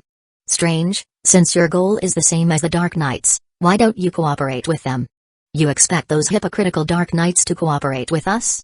It's already good enough that they didn't slice us up and study us. Osborne laughed lightly and sneered disdainfully. He shook his head and continued, at the beginning, Cook was worried that the worms in his body would go out of control and cause a riot again. He wanted to use his strength to solve the secret of the first-generation meteorite. No one is willing to believe us. We can only rely on ourselves. As he said that, the light in Osborne's eyes gradually dimmed, but after that time, Cook became a bit unfamiliar to me. He began to be impatient for quick success. He developed the divine potion and formed the scavenger army. Boom. Just as Osborne was speaking, Feng Heng heard a loud noise. Then, under his feet, the big truck shook violently. What was going on? Was it an explosion? Osborne slammed on the brakes. Squeak. The big truck left a long skid mark on the ground. Feng Heng frowned. He immediately poked his head out of the truck window and looked back in the direction of the explosion. A cloud of thick black smoke rose from the mountains. It was in the direction of the scavenger army headquarters. Could the location of the explosion be in the army's headquarters? Was his hometown ambushed? Feng Heng's heart was gripped in midair. Just after he had obtained the Tyrant Form's transformation plan for the next year, his hometown was at risk of being stolen. He had to pray that the Tyrant's improved cultivation pod in the 8th basement of the Research Institute would not be damaged by the explosion. Osborne also stuck his head out of the window. His expression also changed. He turned to look at Feng Heng. Feng Heng. Quick. Don't just stand there, hurry back and take a look. Osborne shut his mouth when he heard that. He immediately drove the truck and headed in the direction of the scavenger army headquarters. Chapter 425, Be the commander in front of them. Thick black smoke came out of the cave of scavenger army headquarters. The entire scavenger army was in a mess. Osborne drove the truck into the cave. When it reached the deep end, Feng Heng immediately jumped out of the truck. What's going on? Seeing Feng Heng, A scavenger army elite instantly reported, Commander Fang, the headquarters is under an unknown attack. Commander Ni Shengtao is leading some people to investigate thoroughly. Fang Heng's eyelids twitched slightly, and a feeling of extreme unease rose in his heart. Something terrible was going to happen. Could it be that Federation had made another move? In the past, Federation had used a similar tactic in District 5, and he was one of the executors back then. At this moment, Fang Heng was most concerned about Tyrant Form Cultivation Pod on the 6th underground floor. He hurriedly asked, "What about the laboratory on the 6th underground floor? Is it fine?" The scavenger army elite was obviously stunned. He then said, "The damage is still under investigation. Take me there for a look." As Fang Heng spoke, he strode toward the inner part of the army base. Just as they reached the entrance, Ni Shengtao rushed out of the passage with a group of scavenger army elites followed. As he saw Fang Heng, Ni Shengtao's eyes narrowed. "Commander Fang." Ni Shengtao stopped and said in a deep voice, "Mr. Cook is dead." Fang Heng's pupils constricted as he heard this news. "Cook is dead? Someone has snuck into my place?" he thought to himself. The next second, a game notice appeared in front of Fang Heng. Ding, Commander of Scavenger Army, Cook Barn, is dead. Ding, morale of Scavenger Army is reduced by 50%. All attributes of every member are reduced by 10%.